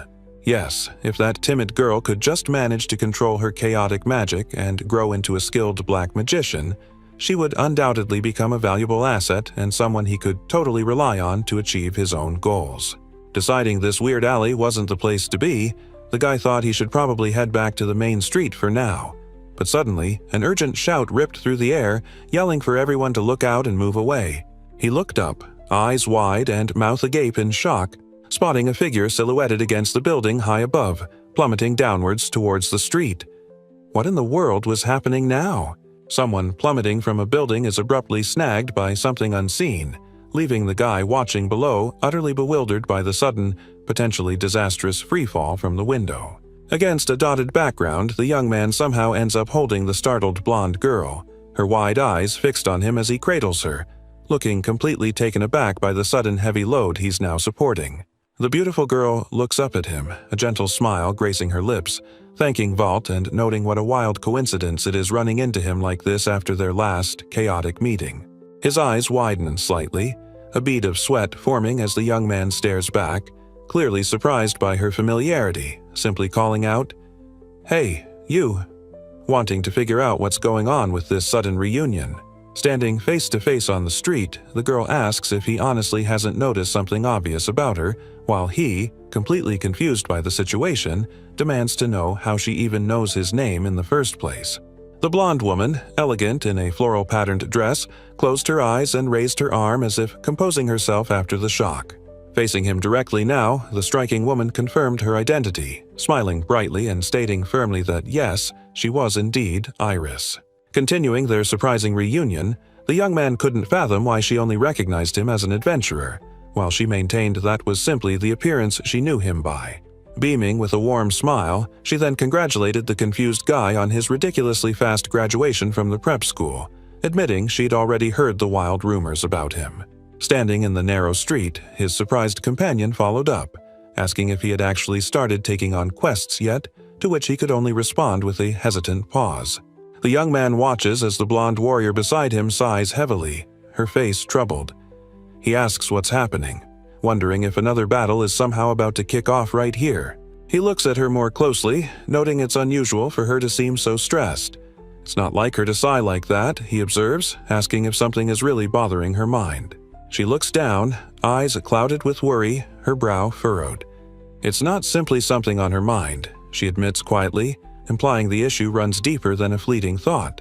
Meanwhile, people nearby react, pointing her out as she passes. Turning to her newfound guardian, she decides there's something important she needs to ask, stating she would consider it depending on the details. He looks back at her, ready to listen now. "Well then," the young man says, indicating he's prepared to hear her out and discuss whatever significant request she has. Looking back with a slight, almost shy smile, the blonde woman asks the confused young man something utterly bizarre. Would he please, pretty please, just kidnap her right now? Talk about an unexpected request. Suddenly, a group of stern-looking armored guards charged forward, yelling that the guy was a lowlife and needed to immediately get away from that girl. The young man just stared back, utterly bewildered, blinking. Huh? At the sudden confrontation. The aggressive guards weren't done, threatening they will not show mercy if he resisted, and declaring that the girl he was with wasn't someone the likes of you should be in contact with. He looked increasingly annoyed by their ridiculous demands. The girl stood there looking incredibly flustered, stammering out a nervous as the young man, completely lost, turned to his guardian and asked her, "Hey, Iris, who are those people?" The blonde warrior looked down, her expression troubled, picking at her fingers slightly as she muttered that they were just bad people, and then confirming her assessment with a hesitant, troubled, "I guess. Being chased? Fine, let them try to catch him.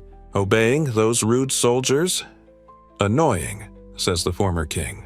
He smiles, telling her he'll kidnap her now. Ignoring the guards' frantic shouts about catching him, the young man scooped her up, ready to make their escape as the angry soldiers tried to swarm him with sheer numbers right there in the street. As they sped away, the girl gasped, warning him about the guards closing in ahead too, but he just held her tighter, confidently telling her not to worry and just hold on tight. The guards were absolutely freaking out, yelling it was impossible and those weren't human movements as he somehow evaded them.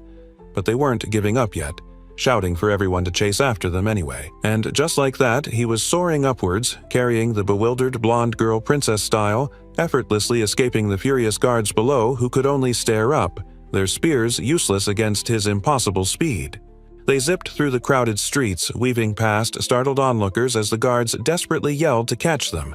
The young man mentally noting that while mixing with the crowd was a good idea, other factors complicated things. Still being carried, the girl looked flustered as the guy leaned in and pointed out her frilly dress totally stood out, making them a walking target, and suggested they should probably grab her a new one right away. She just blushed, looking incredibly awkward, and mumbled sheepishly that, she didn't actually have her wallet with her at the moment, leaving her unable to buy a replacement dress after his suggestion.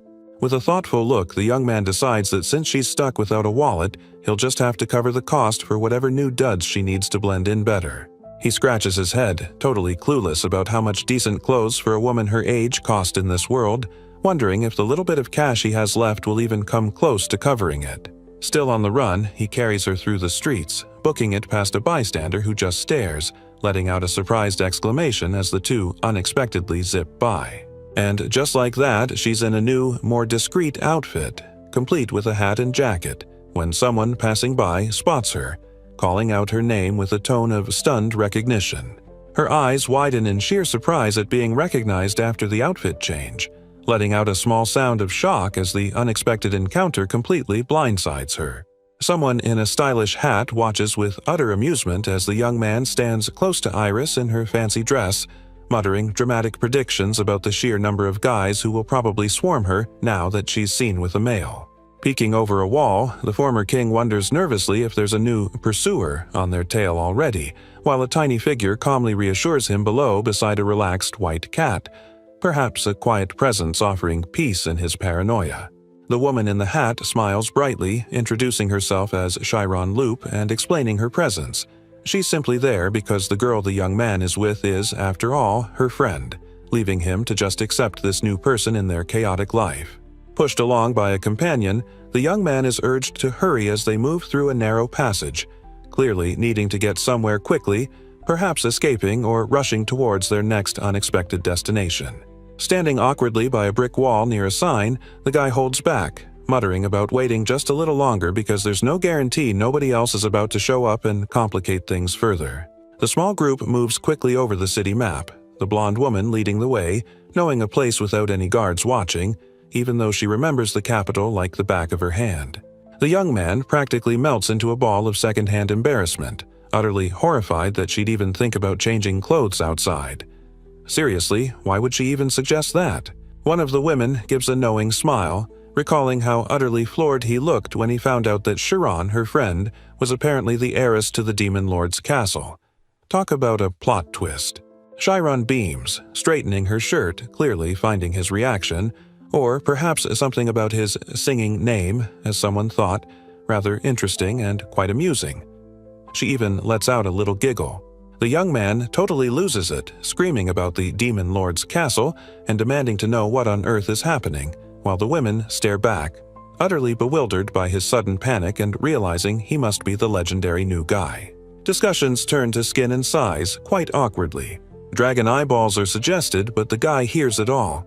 Her dress is way too tight, leaving him utterly flustered.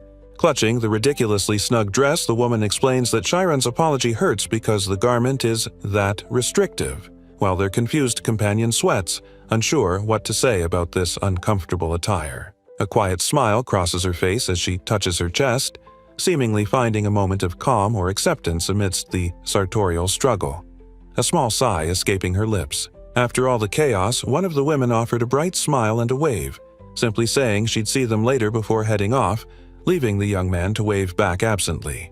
Standing close together after their hasty escape, the young man pondered aloud what in the world they should do next, prompting the blonde woman to simply respond with a thoughtful, say, Turning slightly, the blonde woman looked at him with a meaningful expression, asking pointedly if he wasn't going to inquire about her situation after everything that had just happened. The young man met her gaze, a hint of surprise in his eyes as he questioned her back, wondering if she genuinely wanted him to press the issue and ask about what was going on with her. Clutching her skirt tightly, the woman looked away, her initial prompting completely contradicted as she quietly admitted that, honestly, she didn't really want him to ask at all. He gently placed a hand on her hat, his gaze steady as he told the girl she didn't have to say anything about what was bothering her until she actually felt ready to talk. Pulling the brim of her hat, the woman smiled with obvious relief and thanked him, to which he simply responded that there was honestly no need for any thanks at all. A brief, quiet moment passed as he simply walked forward, lost in thought after their conversation. In a more light-hearted exchange, the young man asked about finding an armor shop in the city, and his companion happily offered to take him to her usual spot, reminding him he came to town with something specific in mind anyway. With a bright smile and a playful peace sign, the blonde woman took his hand firmly, confirming everything was fine and declaring it was time for them to head out now. The young man gestured towards the building, a slight smile on his face as he confirmed, "It's over there," ready to check out this legendary shop his companion recommended.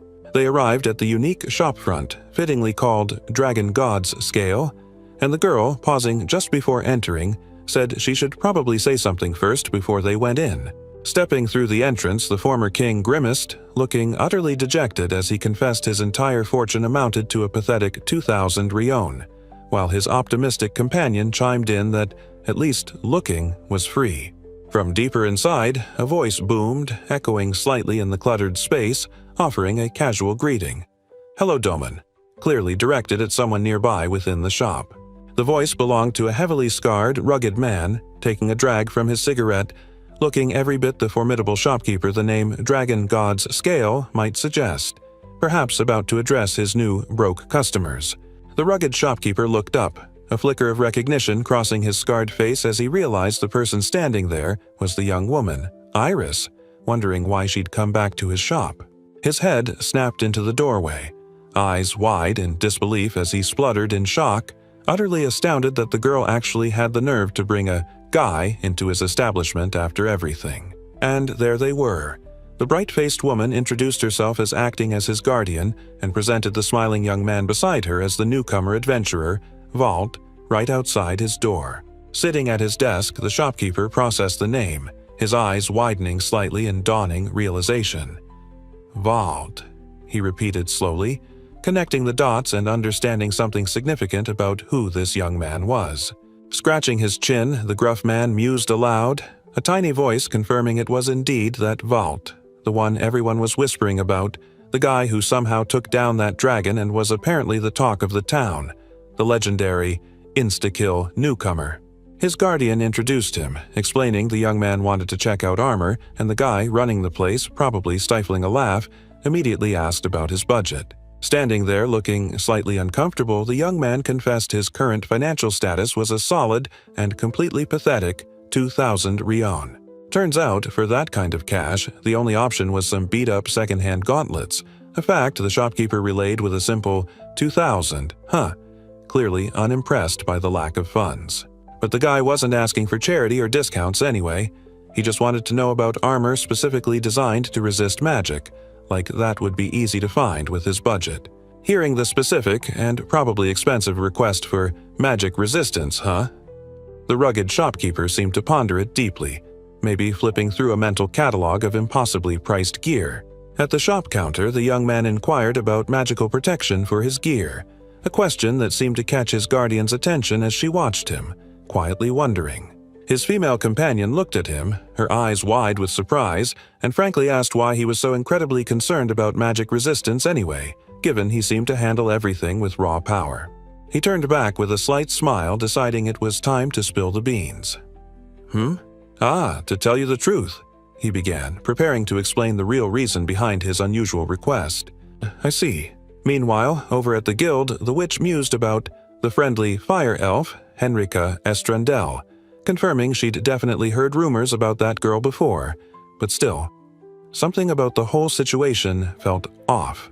The young man stood there looking completely bewildered, while the girl across from him beamed, teasing him about how things really went down and how sinful he was for somehow forming a party with a girl.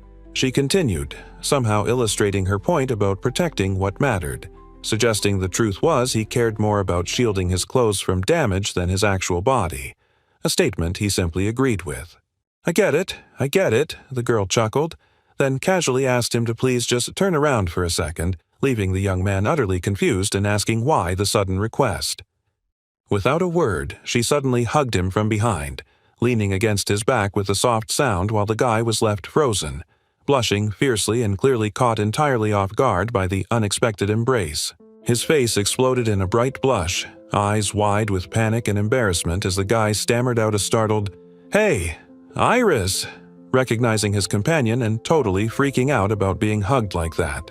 The gruff shopkeeper completely freaked out, covering his blushing face and sputtering about Missy, demanding to know what on earth she was doing showing up in his shop, clearly not expecting her to be there after all this time, much less with a guy. Standing there, the young man recoiled slightly, utterly shocked as the woman nearby calmly stated that his body was, well, rather weird. He could only stare back, demanding to know weird, in total disbelief at her assessment of his physical form. Indignant at being called weird, the teenager in a chibi huff asked just what was so rude about his body. His companion patiently explained it felt like a thin, magical layer on his skin, wondering if that was the secret behind his astonishing, frankly impossible defense. He mused, looking thoughtful. While he'd never really thought about a magical layer, it was a fact that he could defend against all sorts of attacks, recalling past fights. His companion added that perhaps it was a unique skill he'd simply possessed since the day he was born. Turning towards a simple diagram illustrating a human figure, the blonde warrior offered a practical suggestion. Why didn't he try imagining his clothes as part of his body, covering everything with a magical mana coating to enhance his defense even further? Imagining somehow covering his clothes with that magical shield thingy? That thought had literally never crossed his mind, and honestly, he wasn't exactly sure if that was even something he could do. But standing there in the shop, the blonde woman insisted he should just try it right here and now because, nothing ventured, nothing gained. Just do his best, she urged him, easy for her to say. Despite the encouragement, he just stood there, struggling. Even with the advice, trying to wrap his head around the idea of extending his mysterious defenses to his outfit felt like trying to solve a ridiculously complicated puzzle with zero instructions. Suddenly, a breakthrough. His hand reaching inward, he finally located something, focusing on an internal connection. Success. He found it. Okay, focus. Imagine the clothes are part of the body. Then, first, gotta really feel the flow of that weird magic circuit thing Iris was talking about. Let's give this bizarre fashion defense a shot. Next, I'm supposed to stretch this layer out, aren't I? The young man mused internally, focusing intensely on extending the strange magical defense he was trying to apply to his clothes, the concept still feeling utterly bizarre. "Doman, do you have any weapons lying around?" the blonde woman asked the shopkeeper, explaining an adventurer must have forgotten one.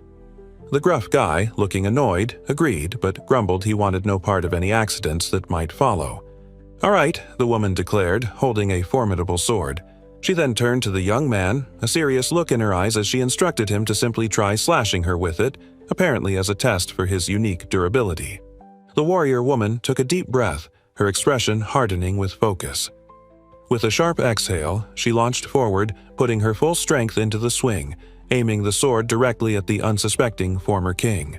Metal screeched against an unseen force as the young man instinctively blocked the sword with his forearm, the blade bouncing away as if hitting solid rock, leaving both him and the attacking woman utterly stunned by the impossible deflection. The warrior woman's sword bounced off his forearm like he was made of steel, leaving her utterly speechless and the gruff shopkeeper staring in complete disbelief, lost for words at the impossible defense. Her face broke into a delighted smile, holding up her sword, and she cheered that he did it. The shopkeeper just blinked, still confused, while the young man reacted with a surprised, "Whoa," clearly impressed his weird trick actually worked. Holding the sword, she confessed, looking a bit flustered, that while it was technically lost property, it was still officially something that was under her custody, which seemed like a complicated problem now. Suddenly, the stern shopkeeper jabbed a finger forward, his face completely serious, and cut right to the chase, demanding to know exactly who was going to be footing the bill for the very expensive weapon she just used for an impromptu armor test. The young man sweat dropped, looking utterly horrified, as he realized with dawning dread that if that was indeed an excellent sword, as he muttered, this little demonstration might have just landed him squarely in debt already. The gruff shopkeeper slammed his fist on the counter, pointing a firm finger and declaring he would absolutely be taking payment, seemingly for the sword his customer just tested with their face. Shrugging slightly with a sigh, the young man conceded it couldn't be helped then, and he'd figure out a way to cover the cost, apparently resigned to paying for the accidentally damaged merchandise. As the two younger people exchanged small smiles, the shopkeeper buried his face in his hands, letting out a groan and muttering about how utterly irritating and awkward this whole situation was becoming right in front of him. Clapping his hands over his eyes in total exasperation, the shopkeeper yelled, demanding they stop their ridiculous flirting immediately because honestly, wasn't it bad enough without them being all mushy right there? Standing outside the shop door, the pair looked around as the furious shopkeeper's voice echoed, insisting the kid had absurd defense anyway, questioning why he'd even need armor and just yelling for them to finally leave already. After their little impromptu testing session, the blonde woman wondered aloud who was actually going to pay for the damage to the sword, thinking maybe the grumpy shopkeeper let it slide out of respect for the young man's absurd power. The young man mused about the gruff man who ran the Dragon God scale, deciding that despite his stern face, Doman was actually a pretty decent guy after all, someone worth remembering.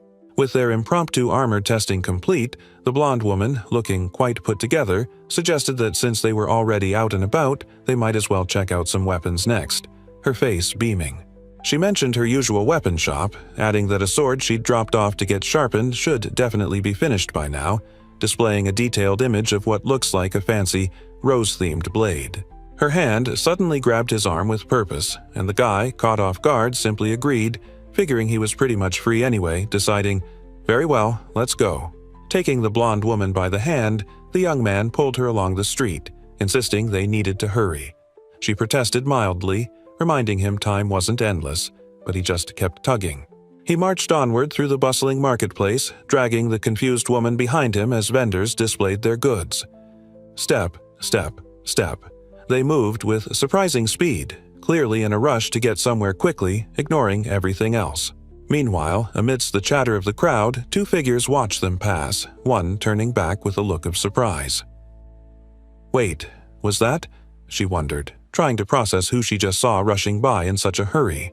The timid elf girl's eyes widened as the realization hit her, Clutching a small pendant, she whispered his name, Vault-san. Utterly bewildered by his sudden appearance in the city streets and who he was with, and her companion, wearing a familiar hat, stared after them, equally stunned. But what in the world was that guy doing, she wondered, with the famous high-ranking warrior, Irisflaw-san, of the Knights of the Silver Wolf? The vibrant, fox-eared guild leader broke the news. Their elusive newbie, Vault, had apparently slipped out of his lodging, prompting the timid girl to set out looking for him, though she had absolutely no clue where to even start searching in this massive city. But finding him wasn't the problem. Seeing who he was totally threw her, causing her to blush fiercely and internally pout, just thinking about how easily he seemed to be getting all buddy-buddy with her. As the pair hurried past, a sudden, startling realization began to dawn on the poor girl as she watched them go. Wait a minute. Could this feeling that just bubbled up actually be? Her eyes went wide with sheer shock, hands flying to her face as she gasped aloud, utterly bewildered by the intense, unexpected emotion washing over her after seeing him with that person. Then the full, mortifying truth slammed into her. Jealousy. How could a mere failure like her possibly dare to feel jealous of the magnificent, legendary Irisflaw-san? It was absolutely mortifying. The poor girl completely loses it right there in the street, pounding the ground and calling herself stupid for getting distracted.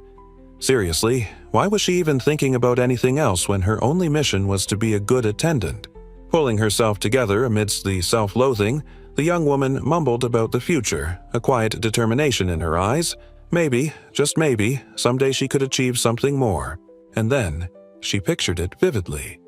Someday, when she had finally mastered her power and become a first-rate black mage, she'd be able to fight right there, side by side, with Vault-san. But while she was busy having a dramatic internal monologue about her future dreams, the guy she was supposed to be following just walked off with someone else, leaving her utterly panicked and realizing she'd missed her chance to keep up. Their probable destination? The War God's Victory Song, a weapons shop with a rather intimidating name and a distinctly unique architectural style, surely a place fitting for someone looking for a new blade after an impromptu test. Stepping inside the weapons shop with her companion, the young woman told him this was her usual spot, and he agreed that, yeah, it looked like the place she frequented. She was clearly comfortable here. Entering fully, the young man's eyes went wide with awe at the impressive array of weapons displayed throughout the interior, muttering that it was indeed quite something to behold. They stepped up to the counter, and someone there greeted them with a welcoming voice, acknowledging their arrival in the shop. The person at the counter, utterly shocked and radiating dramatic shadow energy, practically screamed in disbelief, demanding if the warrior was really here, and together with a man no less. Wait a second, why was he suddenly dressed in a ridiculous cat-eared maid outfit? The bewildered young man asked the blonde warrior if she was the one in disguise, completely missing the obvious situation. The woman's eyes are wide with shock and annoyance as she tells the tiny, cat-eared figure beside her, who is yelling about "Congratulations," to just calm down already. He glances around the weapon shop, wondering if it has anything useful, as his guardian introduces him to the guy in the maid outfit, explaining she's his guardian now because some things happened. The shop owner wonders if he's a relative. The person in the maid outfit shrinks down in disappointment, sighing dramatically and muttering they shouldn't have expected much from someone, apparently. Blushing slightly, the young man bristles as the maid-clad shopkeeper leans in close, smirking and declaring that he's got to admit the guy's pretty good-looking and a great prospect. The shopkeeper's thoughts buzz about the name Vault, feeling like it's familiar but can't place it, before shrugging off the thought and turning to ask Iris why she's here today, finally getting to the point. The cheerful, cat-eared shopkeeper, dressed in her maid uniform, presents a familiar, gleaming sword, excitedly announcing that the holy sword Mistletoe left in their care is now perfectly sharpened and ready to go. The blonde woman accepts the legendary blade, offering her thanks, and simply instructs them to forward the bill for the sharpening service to the Knights of the Silver Wolf, as they always do. Meanwhile, the little cat-eared figure turns, tail twitching slightly, and casually pivots the conversation, asking the young man if he's currently in the market for a weapon of his own. Responding to the query about weapons, a voice from deeper within the shop suggests they have just the thing, offering to show him something that might fit the bill. The maid gleefully returns, holding up a large, impressive weapon, excitedly introducing it as a brand new broadsword from Atelier Zemus, popular among adventurers, perfect for both beginners and seasoned pros. With a little chuckle, the maid suggested the sword was great because it was broad, prompting blank stares from the young man and the warrior woman who apparently weren't impressed by the pun. The cheerful shopkeeper insisted their new spring line was totally popular with adventurers, but the blonde warrior just scoffed, calling her naive and wondering why she'd ever sell Zemus products after calling them a quick cash grab before. As the young man held the sword, the shopkeeper's hand adjusted it, promising it was easy to use, super durable, and the most important thing for any adventurer, really, really sharp.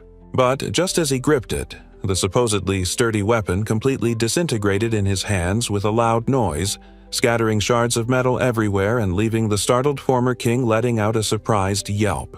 The cheerful maid stared in utter horror at the pile of shattered weapon pieces, sweat pouring down her face as she lamented the ruined product, while the young man just smirked, asking if they weren't embarrassed selling junk like that.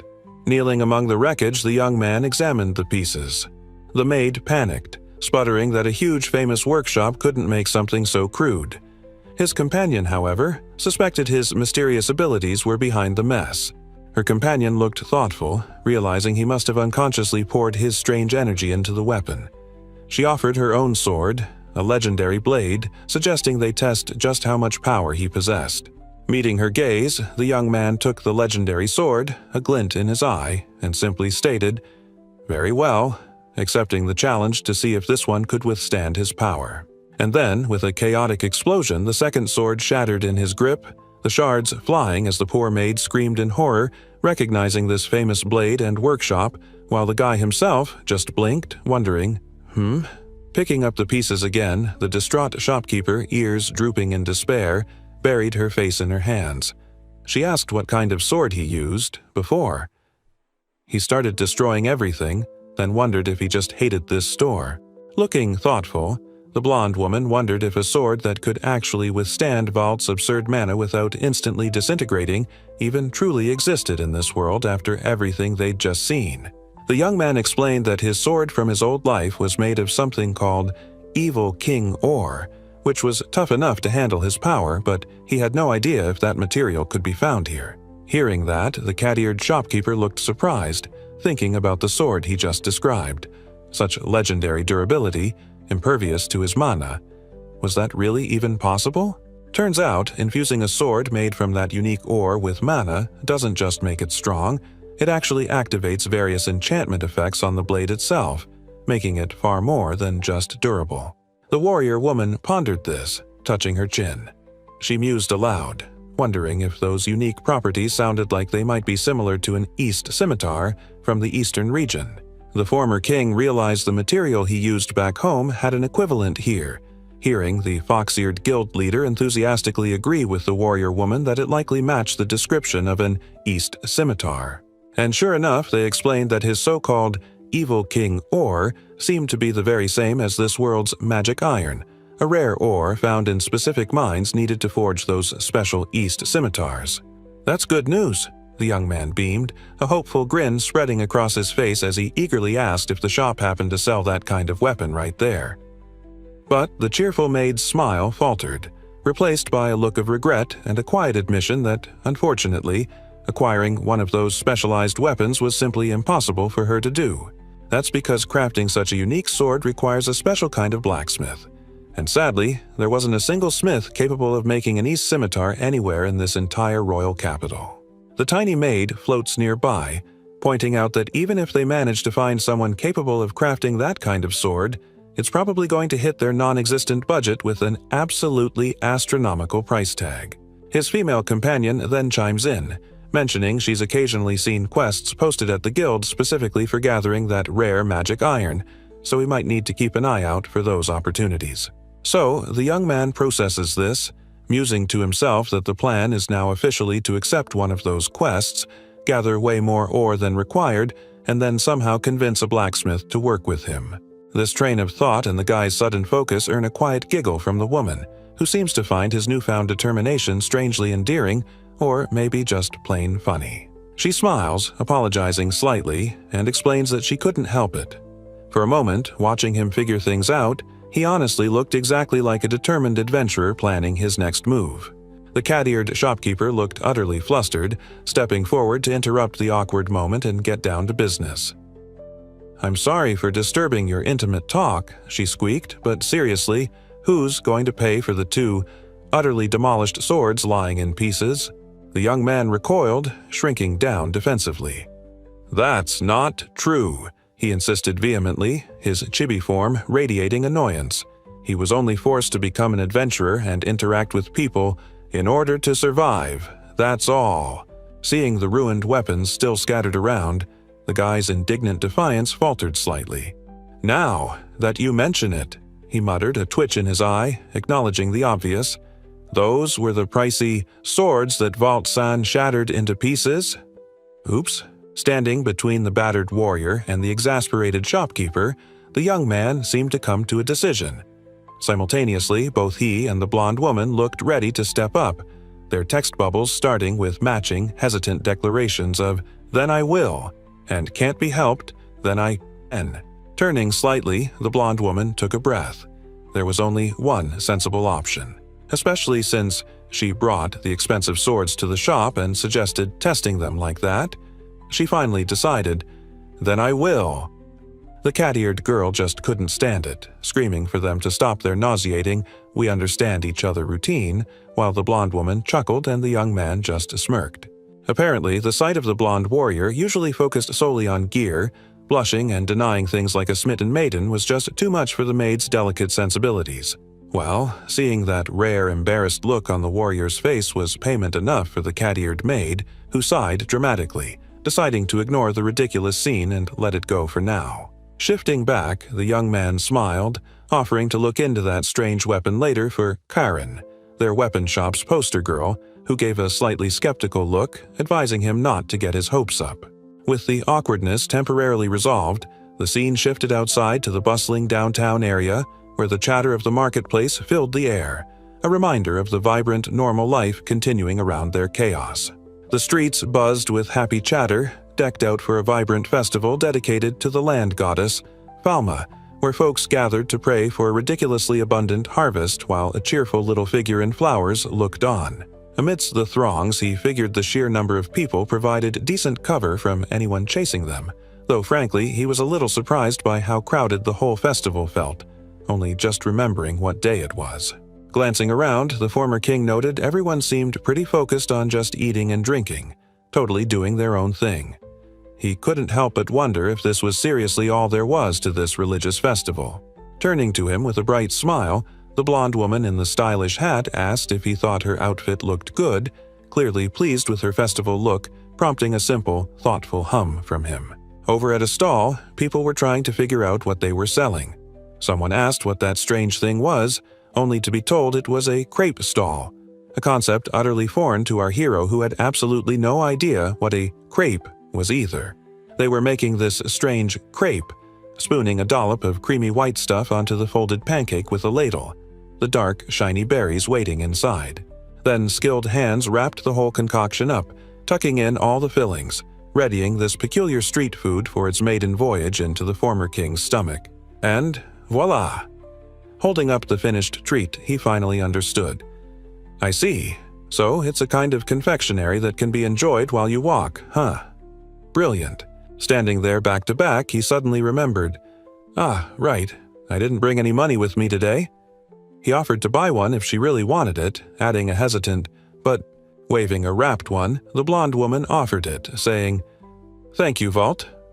He, now tiny and surprised by the unexpected treat, told her to take it as thanks for showing him the shops, saying there was no need to be reserved. He took a big bite out of the crepe, savoring the surprisingly good flavor as dots filled the background. Sitting there, the young man admitted it was actually pretty decent, and his blonde companion brightly claimed it was famous for being the best around, which he noted he'd keep in mind. She finished her treat with a satisfied sigh, profusely thanking Vault again, while he, looking slightly uncomfortable with the gratitude, told her to think nothing of it as they sat on the bench. Just then, their peaceful moment was shattered by someone dramatically yelling that they had finally found Iris, declaring their presence for everyone to hear. The young man shrunk back, a chibi ball of confusion, trying to place the name and the shout. He scratched his chin, wondering, what was her name again? Ranzel, was it? Ranzeluna stood amidst her unit, glaring at Iris. How dare she pull a disappearing act with a civilian disguise on? Finding her had been a total nightmare, apparently. Meanwhile, the short-tempered woman insisted that someone's father was absolutely losing his mind with worry about their sudden disappearance. Valt looked utterly confused, muttering for everyone to hold up a minute and asking what was even going on here, while the blonde woman just held her hat, a resigned sigh escaping her lips. The blonde woman looked down, her face apologetic as she clutched her hat to her chest, softly telling the young man she was genuinely sorry for not telling him anything about what was going on earlier. Turns out her dad ordered her to a fancy debutante, but she's bad at formal stuff and wants to be an adventurer, so she totally bailed while they were dressing her up. She apologized for causing such a fuss. He asked why she didn't explain earlier.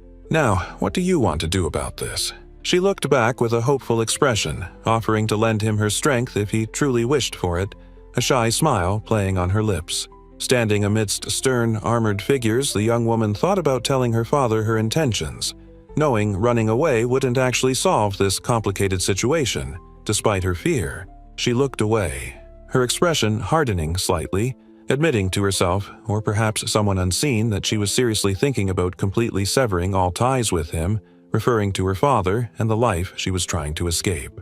He looked utterly caught off guard by her declaration, stumbling slightly with his words, running a gloved hand through his hair in confusion as he struggled to formulate a response to such a serious, unexpected statement. As flowers swirled around them, the young man leaned back on the bench, utterly confident, shouting that if she wanted, he'd totally kidnap her again when the time came, leaving the blonde woman staring at him, wide-eyed and shocked.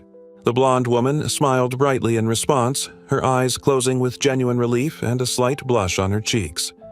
She gratefully told him that when that moment arrived, she would gladly place herself completely in his care. He met her gaze, a subtle smile touching his lips as he simply accepted her trust and acknowledged the rather dramatic turn of events, responding with a quiet but resolute, "Ooh, sure." A lone figure in a black dress stands on a rooftop overlooking a bustling city and scenic mountains, flower petals drifting gently around her as she gazes out across the vibrant landscape below. Seen from the side, the same woman clutches a large, ornate staff with a bladed tip, her expression calm and determined against the cloudy sky as she readies herself for whatever comes next. Standing under a massive magic circle, she chants about a fiery realm called Muspelheim, the country of giants, explaining its sweltering heat makes it impossible for anyone else to live there as she continues her mysterious summons. Meanwhile, the one performing the summoning looks completely tired, marked by an eye patch, and yawns loudly as they command, "By the name of Dasha, the daughter of Brigand the Witch, I order you." Still looking utterly bored and unimpressed, the eye-patched summoner continues their call, summoning the great guardian of Muspelheim and the gatekeeper of the flaming country from the world of myth. A storm brews, calling the one who ends gods. They say his sword scorched everything with destruction. Now go have all the fun you want. Lightning erupts and a towering, flaming giant labeled the Flame Giant Surtur descends from the sky, finally appearing as commanded, surely ready to unleash fiery chaos upon the unsuspecting world below. Meanwhile, the elf girl smiles and waves, saying goodbye to Ishuto, looking cheerful and friendly as she wishes him well before they part ways, a stark contrast to the earlier monstrous summoning. The flame giant, Surtur, was finally summoned. Brigand's daughter, Dasha, unleashed the monstrous power. Chaos descended as the gate to Muspelheim opened. A young man stands in a park by a bench, looking slightly confused. A small girl in a witch hat urgently calls out to Miss Eris, as a deep rumbling sound fills the air, making the young man say, "Hmm?" Then, "Yeah." The young man from the park stares upward, his expression questioning. Above him, the sky is turbulent and swirling with dark energy, accompanied by the persistent, ominous rumbling noise that seems to be growing louder now. Lightning tears the sky as the summoned flame giant, Surtur, rips through reality, a towering figure of destruction slamming down towards the terrified city below. Amidst the chaos and screaming, the young man stands, arms crossed, looking utterly bewildered. "I guess," he muses aloud, "I should probably ask what's going on." Suddenly, the short-tempered woman is right there, practically yelling at the clueless guy, demanding if he's stupid or something because this is absolutely an emergency, while he just wonders if this giant monster is part of the festival. The colossal giant lets out a deafening roar, its fiery face contorted with power. "Well," the guy calmly concedes, seemingly swayed by the argument, "I guess you're right." Meanwhile, the battered warrior woman, her face etched with worry and sweat, looks towards the unfolding disaster, murmuring hesitantly, If we don't." The colossal flame giant's monstrous, armored foot slammed down with devastating force, crushing the very life out of the city's structures below in a cascade of splintering wood and raining stone.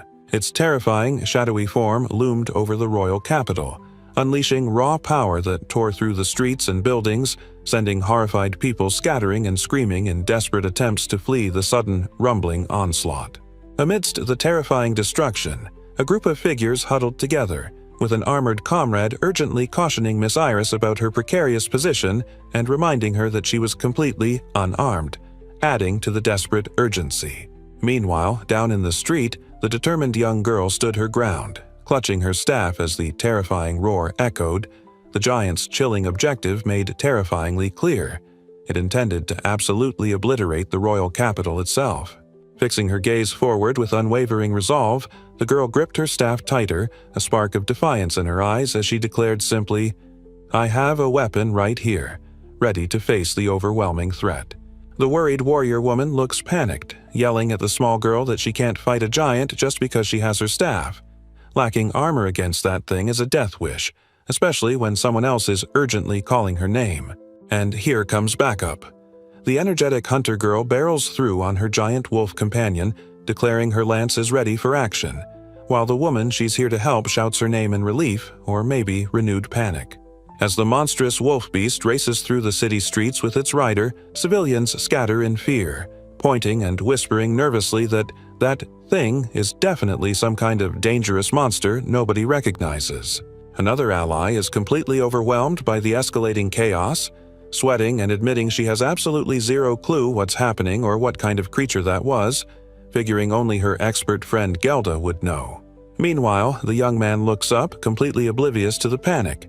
He stares at the strange, swirling vortex suddenly appearing in the sky above him, merely asking aloud, what's that?" A girl in a witch hat suddenly drops onto the young man's arms, surprising him completely. He looks utterly bewildered as she arrives dramatically out of nowhere, seemingly falling from the sky itself. Behind her, he raises an eyebrow in surprise as someone announces the arrival of a witch named Gelda, explaining the identity of the unexpected, gravity-defying visitor. The guy, clearly annoyed by his perch, tells the witch perched unceremoniously on his arm to get off, wondering if this emergency is serious enough for her to break the country's rule against teleportation magic.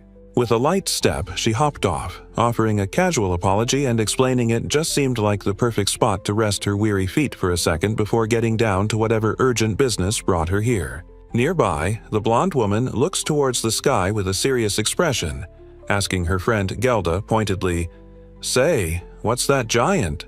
pointing to the monstrous figure appearing above the city. The massive, ornate gates shuddered as hellish flames erupted from the other side. A voice declared the monstrous entity emerging was none other than the terrifying flame giant, Surtur. And through those ancient, heavy doors, the silhouette of the creature took its full, terrifying form.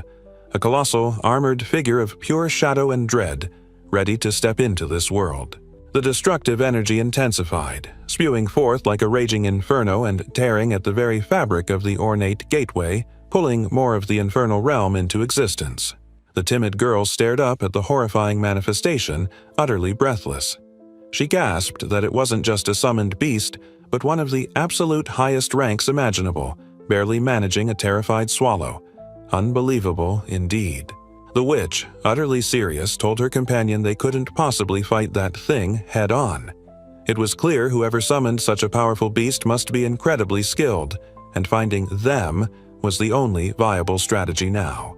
The veteran witch and the laid-back guild leader, standing apart, seemed to agree on one thing. Whoever summoned that giant must be enjoying the chaos they created, probably watching from somewhere high up and feeling pretty smug about it. That's totally what someone like the guild leader would do anyway. Faced with the overwhelming threat, the battered warrior woman hardened her gaze, her expression settling into grim determination as she declared there was no other option left but to somehow defeat the monstrous flame giant, Surtur, right here and now. But her bold declaration was instantly met with a panicked shriek from the energetic hunter, who yelled at her to wait just a second because fighting literal giants was way outside the normal job scope for adventurers like them. Meanwhile, amidst the frantic debate among others who argued they were the only ones who could protect the town until official help arrived, the young man stood calmly observing the unfolding chaos, seemingly content to watch the locals freak out about the giant problem. Elsewhere, perhaps gathered or about to join the fray, the three women stood tense, listening as someone nearby simply called out to them, a quiet interruption in the rising panic before the inevitable confrontation with the colossal threat. While the hooded figure keeps rambling about supposedly important things, the young man just calmly points out that Surtur, the giant monster currently roaring, is destroying the town. You know, time for action, not talk. The blonde warrior, her face etched with urgency amidst scattered festival decorations, gasps that time is precious and they absolutely have to slow the giant down, even if it's just a little bit. The teenage guy just walks away from the two women, stating dryly that while he admires their enthusiasm for tackling a literal giant, perhaps they should consider the strategy involved before charging in.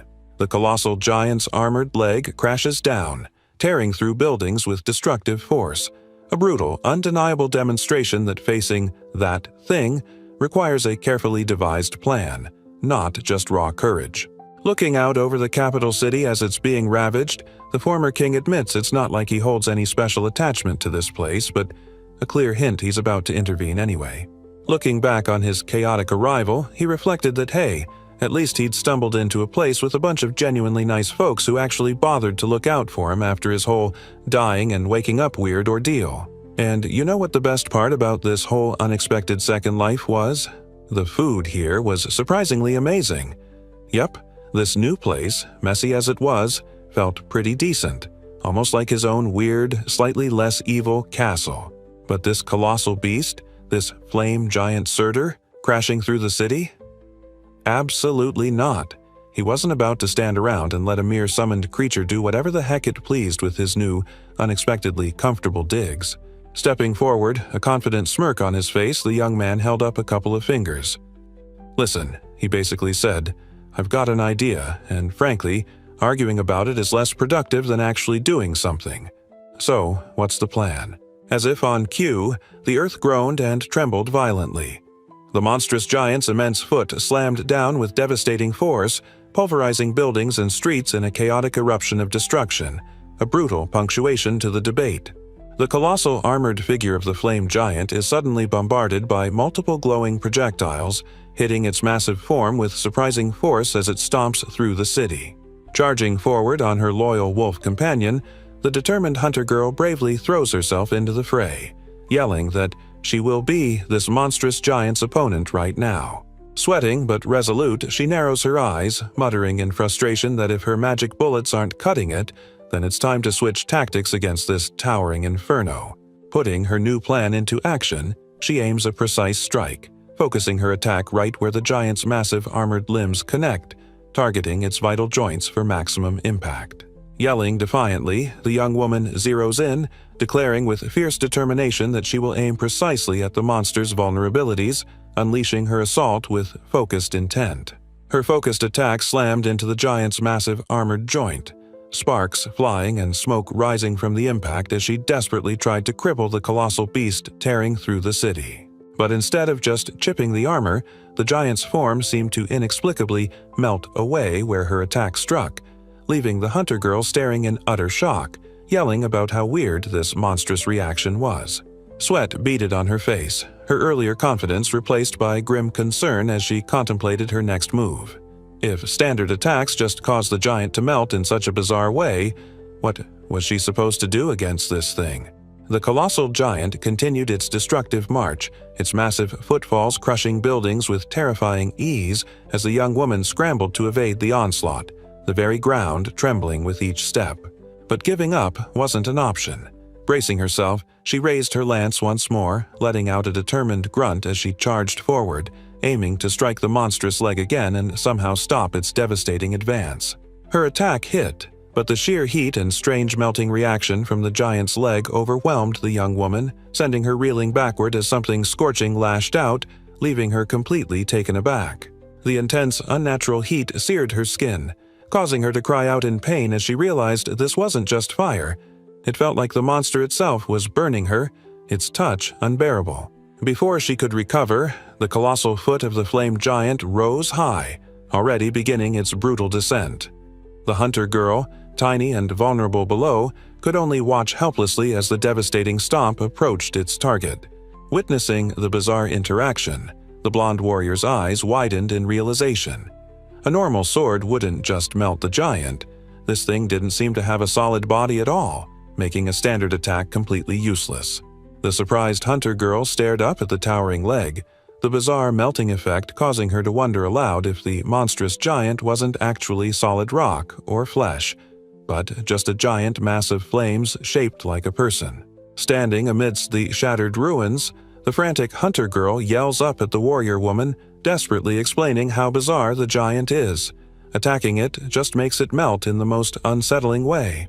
The blonde warrior stares forward, her face grim, confirming her suspicion that ordinary physical attacks are useless against the monstrous giant, and instructs her friend to put on some heavier protection if she wants to survive. Facing her comrade amidst the destruction, the enthusiastic hunter insists they must follow the young man's plan, declaring drawing the giant's attention to themselves is literally the only option left to protect everyone now. The blonde warrior woman listens intently, a thoughtful, slightly weary smile touching her lips as she quietly concedes, agreeing that despite the terrifying risk, her friend is absolutely right. With a shared surge of determination, the two women face the chaos. The hunter girl throws a fist in the air with fierce resolve, while the warrior woman grips her sword, declaring, "All right, let's go, Lutessa," ready to face the giant. She declared she would show her true strength now. The White Knight unleashed her formidable power. A dark, rumbling sky and someone worriedly noted delay. Amidst the rising panic, the tall warrior clenched her fist, lamenting missing the action with her friend, while the younger man calmly advised the Knight of the Heavy Lance to keep her cool, acknowledging her frustration. He looked back, a knowing smirk on his face, and asked if the large woman had already decided that she wouldn't be the one drawing fire, but instead handling the main attack. A sudden flash of realization hits the young man like a bolt of lightning, the name Ishuto echoing in his mind, perhaps a forgotten piece of his past connecting to the chaos unfolding before him. The colossal giant, Surtur, stomps through the ravaged town, its terrifying gaze fixed solely on the blonde warrior who lures it away, leaving a trail of destruction as it follows her through the splintered streets.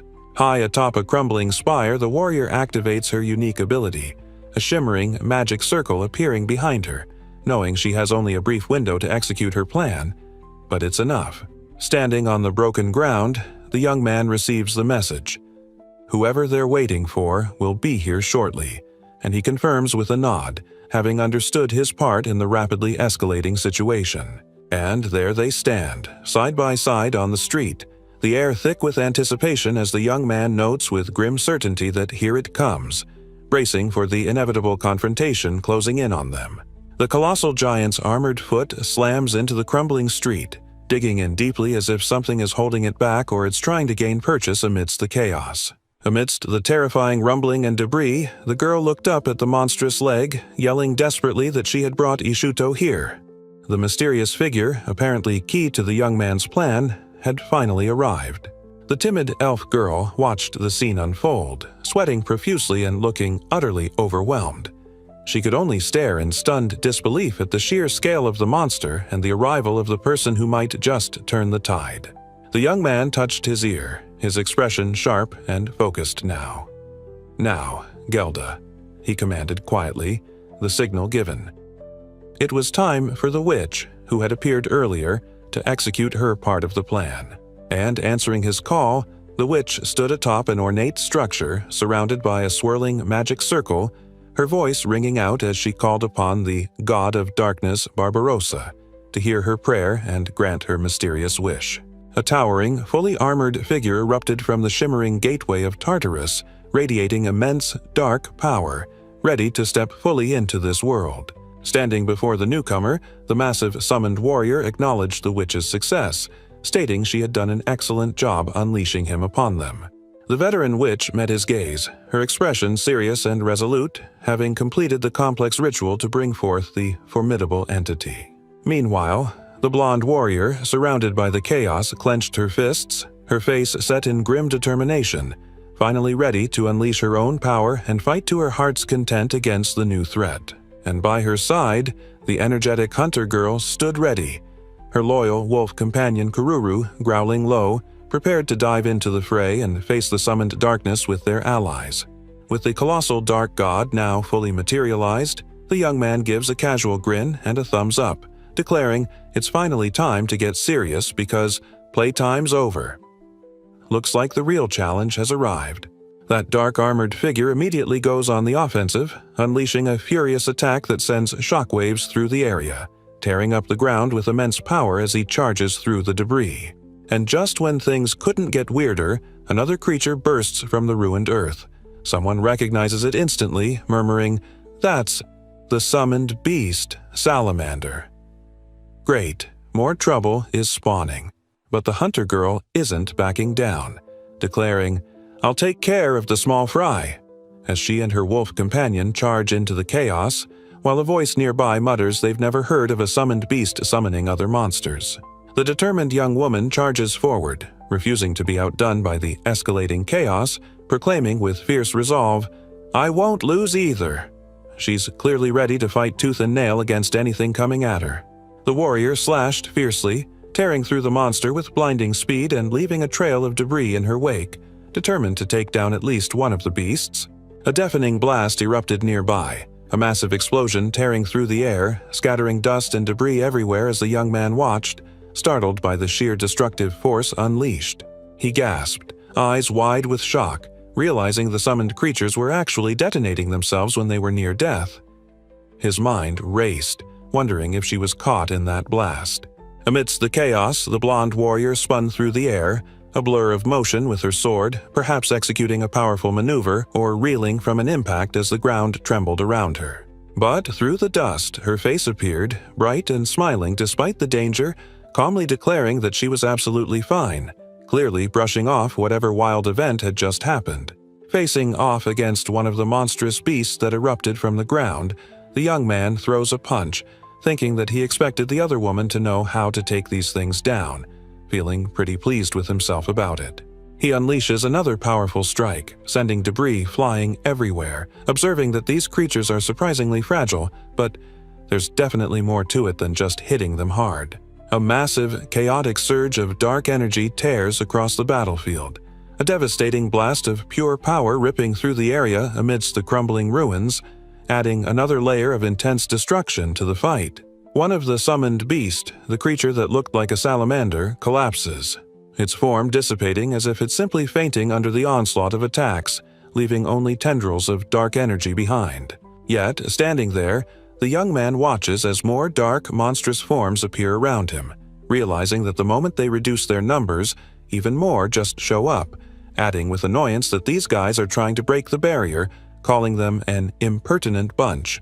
Standing defiant with a smirk, the young man challenges the towering threat, his eyes glinting with confidence as he dismisses their speed, daring them to even try and land a hit on him. The massive, armored figure responded instantly, driving its formidable leg forward with brutal force, tearing through the ground as it closed the distance on its seemingly vulnerable target. The earth beneath him suddenly convulsed, rumbling violently and kicking up dust and debris, leaving the guy wide-eyed and utterly bewildered by the sudden tremor and the figure retreating in the background. Hunkering down, he shielded himself amidst the crumbling stone, his gaze fixed on the girl who hadn't managed to escape, realizing that dodging this relentless attack would leave her completely unprotected. But before the monster could connect, a devastating impact erupted around its leg, a blast of raw power tearing through the armored form and sending wood and stone fragments flying everywhere. Caught in the sheer force of the impact, the poor girl crumpled to the ground, shielding her head as destructive energy swept violently around her, utterly overwhelmed by the power unleashed upon the city. The young man just stood there amidst the swirling chaos, his hand raised, calmly noting that, yeah, it felt pretty hot, even hotter than the scorching breath from that giant dragon he'd dealt with just recently, bizarrely unfazed. Staring at him in stunned disbelief, both women could only gape, their eyes wide with shock, utterly bewildered by his casual reaction to the devastating power he'd just endured, whispering that it simply couldn't be real. And then the young man just started laughing, covering his face with a hand as raw power swirled around him, finding the whole thing utterly hilarious. Perhaps because, yes, someone just realized he somehow stopped Surtur's massive sword with his bare hands.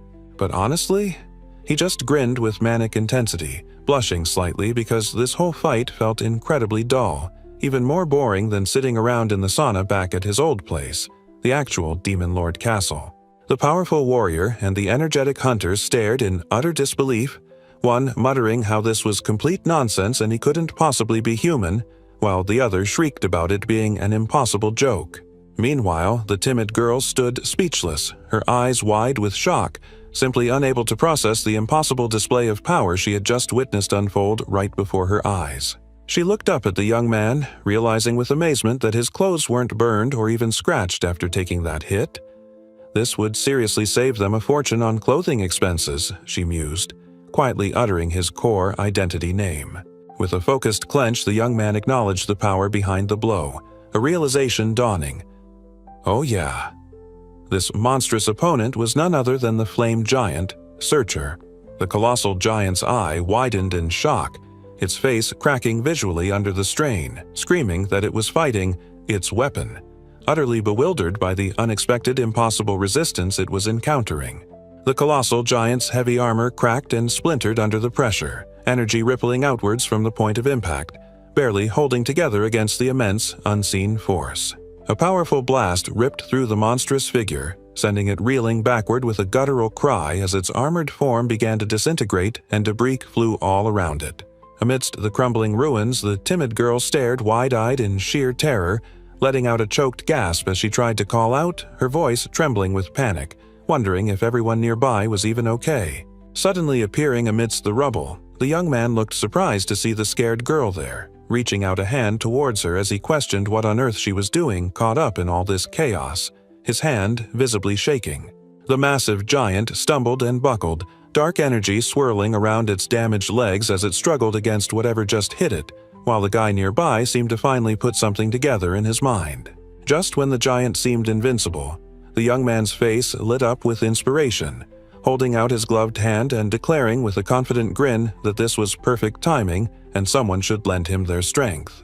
The poor elf girl just stared, eyes wide with shock and confusion, her entire body trembling as she struggled to process whatever impossible thing was happening, only managing to stammer out a bewildered, What? Whatever impossible move he just made must have hit hard, because the colossal flame giant staggered backward, smoke billowing off its armored body as it roared in pain and disbelief, utterly shocked by the sudden, unexpected force that struck it. Standing amidst the crumbling ruins, the warrior woman stared at him, a look of deep awe on her face. She had seen him effortlessly break ridiculously durable swords back at the shop and thought his power was limitless then, but this was beyond anything she'd imagined. She sat there, battered but alive, gazing down at her own shattered holy sword lying beside her. Not only had he somehow stopped that monstrous giant's colossal weapon, but he'd completely obliterated it into dust, proving his power truly knew no bounds. He really, the blonde woman thought, a slight thoughtful smile playing on her lips as she processed the impossible power she had just witnessed. Meanwhile, the young man himself smirked confidently, the chaos swirling around him, thinking that his display had surpassed even his own imagination. The timid girl just stared, wide-eyed and blushing, completely overwhelmed, admitting silently to herself that what she had just seen defied her imagination. The scene is set for the next challenge, as a determined warrior stands amidst the destruction, hinting that soon, a demon lord will finally get serious and show what real power looks like. The young man said, looking down at the terrified girl after her magical outburst. I told you to lend me your power, but this wasn't exactly what I had in mind, honestly. Huddled on the ruined ground, the timid girl felt utterly exposed and ashamed, apologizing for being such a coward while someone impatiently asked how long she planned to just stay down there. The young man stood over her, tapping his foot in irritation, declaring point blank that she was really being annoying and needed to stop the dramatics, leaving her recoiling at his bluntness. But something the scared girl said or did next completely caught him off guard, his eyes going wide with pure shock and a bewildered, "What?" escaping his lips. Meanwhile, the colossal dark god loomed amidst the destruction, questioned by others. "Why should I stop?" he demanded, insisting having come this far meant refusal was impossible, leaving his questioners sputtering in disbelief. Suddenly, an explosion ripped through the chaos right behind the young man. He whipped his head around, eyes wide with concern, yelling out to someone caught in the blast, "Don't tell me you're hurt!" The young man, still holding the terrified girl he'd just scooped up, paid her shrieks no mind, looking utterly unimpressed by her panic, much like when he'd accidentally broken that sword earlier. But then, a hand gripped the girl's arm, yanking her away from him, her face twisting in renewed fear and tears as she was pulled from the unexpected safety of his bizarre embrace. Despite the chaos, he still held her tight as a massive explosion erupted right beside them, tearing through the ground, sending debris flying everywhere, but leaving them miraculously unharmed amidst the destructive force. The young man, seemingly unfazed by the blast, narrowed his eyes, observing the battle. It felt like a relentless barrage, and he mused that Gelda, the witch, was clearly pouring everything into maintaining her crucial summoning circle. Still holding the bewildered girl, who was now covering her face and turning red with embarrassment, the young man stared down at her, utterly perplexed, asking what on earth was suddenly wrong and why she looked so flustered. The blast hit them, tearing up the ground, but the young man's protective energy flared like wings around them, deflecting the force, leaving the timid girl momentarily safe but totally flustered, while someone's voice echoed, asking if she was so scared she'd wet herself. She was having an absolute meltdown, screaming about wanting to die multiple times and dramatically declaring her future as a wife was completely ruined now, while he just looked away, utterly unimpressed, muttering that her dramatics simply didn't matter. Fixing his gaze on the terrified girl, his voice was calm but firm as he repeated himself, telling her one more time to lend him her strength, leaving her staring back, eyes wide with confusion, only able to manage a quiet, bewildered gasp. As the dark god charged, tearing through the debris, the young man's thoughts raced. Popping up as little chibi guides, he wondered if she could use water magic, and helpfully informed her that fire giants were obviously weak against water. The timid girl still looked utterly distressed, tears in her eyes as she hesitantly admitted that her magic wasn't much, just a beginner spell like Fireball, but she had just learned how to cast a freezing blizzard spell. With a confident grin, the young man reassured the panicked girl she had talent, waving off the chibi version of her fretting that it wouldn't work against the massive giant. Amidst a shower of sparkles, the guy in chibi form gently held the girl's head, hilariously complaining she really caused a mess by roasting the whole place with just a little fireball, urging her to forget about it already. The timid girl blinked up, bewildered by his casual assessment, her eyes wide as he frankly told her not to worry at all about the whole friendly fire incident she had just caused. Turning slightly, a small smile played on the young man's lips as he added calmly that she didn't need to stress about Iris and the others either. They could handle themselves just fine. And sure enough, out there battling the chaos, the energetic hunter girl and her loyal wolf companion were charging through the fray, because they were exactly who he was talking about. Charging forward, her blade moving like lightning, the determined huntress attacked the giant's massive leg. A strike someone observed was something they could easily dodge, suggesting the monster was nimble despite its size. And just as quickly, debris and energy lashed out, the warrior woman deflected it with her sword, reacting instantly as the others commented that yes, the towering creature was indeed capable of easily evading their attempts to slow it down. In the meantime, the young man stood before the immense figure, surrounded by swirling power, and amidst the terrifying scene, he commanded the timid girl to recite her spell, putting his plan into action. He looked back at her, his eyes wide with fierce resolve, declaring with absolute certainty that he would protect her, ensuring she felt safe enough to use her formidable, unpredictable magic. The girl's eyes went wide with surprise and a sudden spark of determination, her fear momentarily overridden. Taking a deep breath and steeling herself, she agreed, announcing with newfound resolve, "Okay, I'll give it a try." Despite the lava raining down and the desperate situation, the terrified mage found herself strangely full of courage, a bizarre feeling that struck her as completely out of place given the chaos. Surrounded by a swarm of smaller summoned creatures and facing down the overwhelmingly strong giant, she still felt no fear at all, even as the young man stood calmly beside her amidst the swirling, destructive energy. Clutching the bewildered girl close, the former king held her steady as she recited her spell, calling upon the glacier that rises in the north, the Polaris that shines in the darkness, the power of her ice country ancestors. Holding his companion aloft within the shimmering circle of her building magic, the young man's command cut through the air, urging everyone to prepare themselves for the immense power about to be unleashed.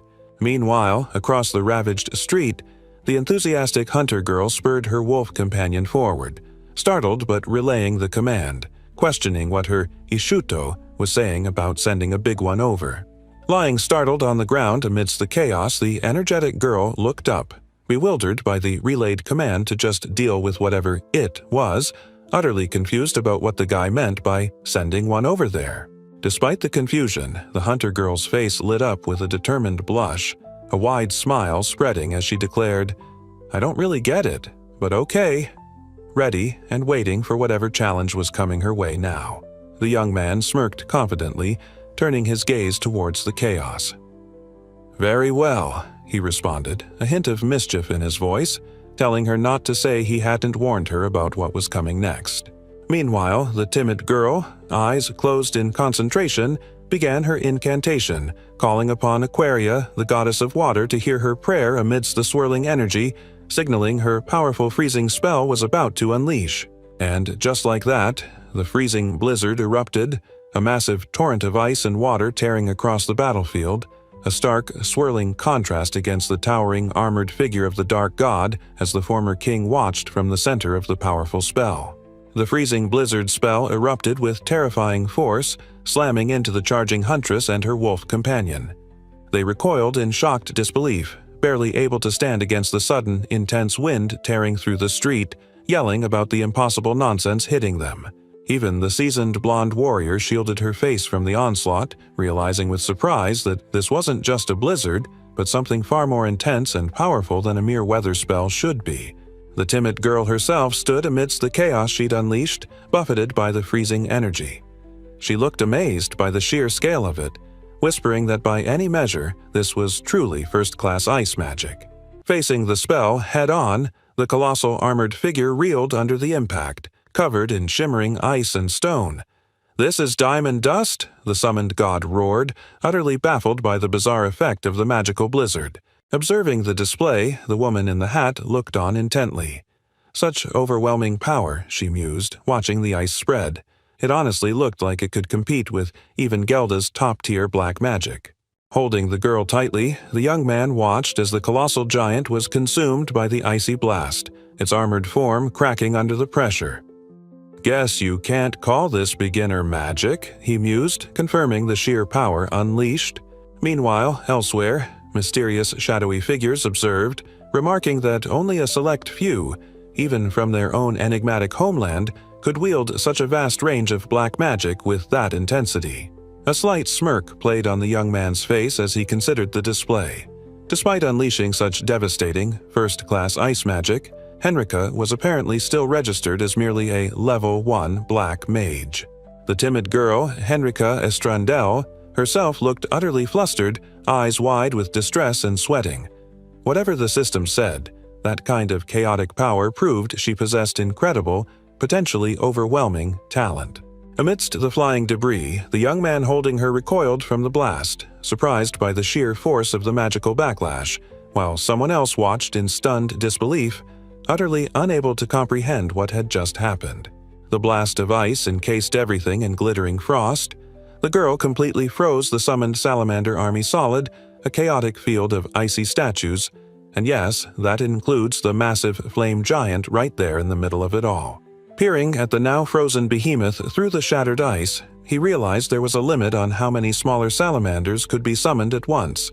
Something useful he picked up while watching the chaos unfold. Whenever one of those pesky salamanders went down, another just popped up to take its place. They were always replaced until the total number of those creatures hit 13, a relentless cycle of spawning. A sudden thought crystallized. These things would only keep coming back if they were killed, but if you could just lock them down and stop them moving without finishing them off, they couldn't be replaced. Interesting. He and the girl stood amidst the glittering shattered ice, a landscape of frozen monsters, and he calmly stated the obvious. Looking at this mess, these guys were nothing more than ridiculously huge, easy targets. He sighed, finding the scene unsightly. "Oh dear," called out her name, seeing her surprised expression. A quiet plea, "Please take care of the young girl." His gaze hardened with resolve, declaring forcefully that he would handle things from here on out, telling everyone else to step back and leave the rest of the chaotic cleanup entirely to his capable hands. But before the determined young man could rush headfirst into more trouble, a hand shot out, grabbing his arm with a desperate yell, pleading with him not to charge in so recklessly after everything that had just happened. The timid girl stared, utterly terrified at the frozen behemoth. Someone cried out, realizing they had to figure out its weakness first.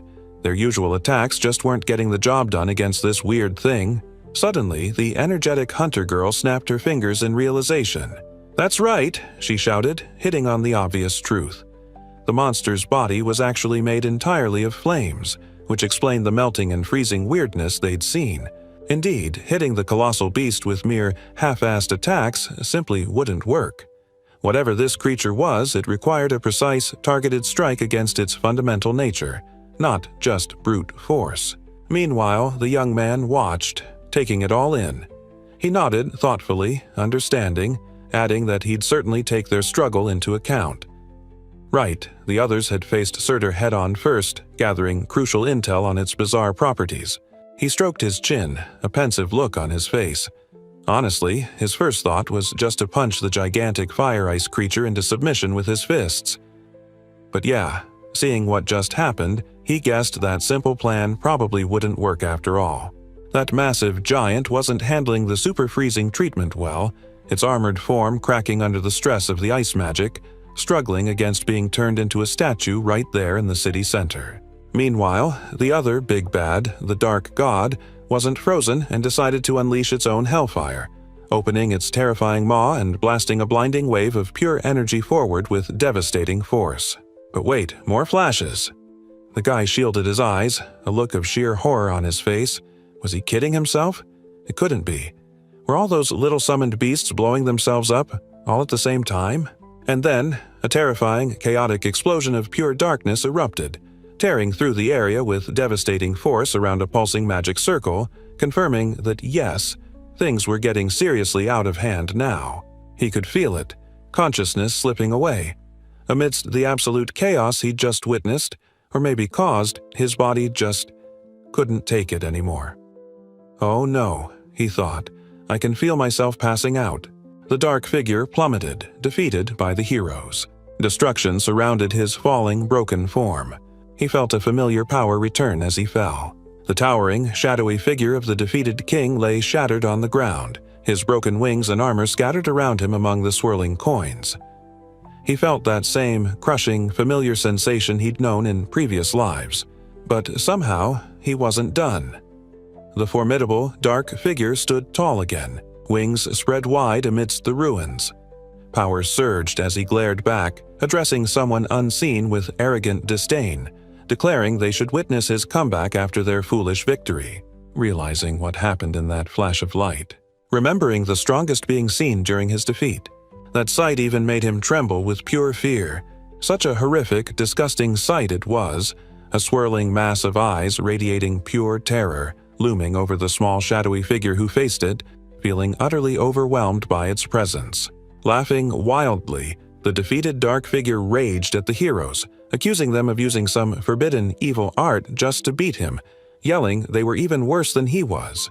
Amidst a horrifying vortex of swirling eyes, the Demon King, despite his ragged state, smirked defiantly at his formidable opponent, yelling he'd give them everything he had left in one last desperate attack. His hand stretched out, clutching at the crumbling reality as he fell into the swirling void, one half of his mind stubbornly refusing to accept the inevitable defeat, the other already knowing the bitter truth.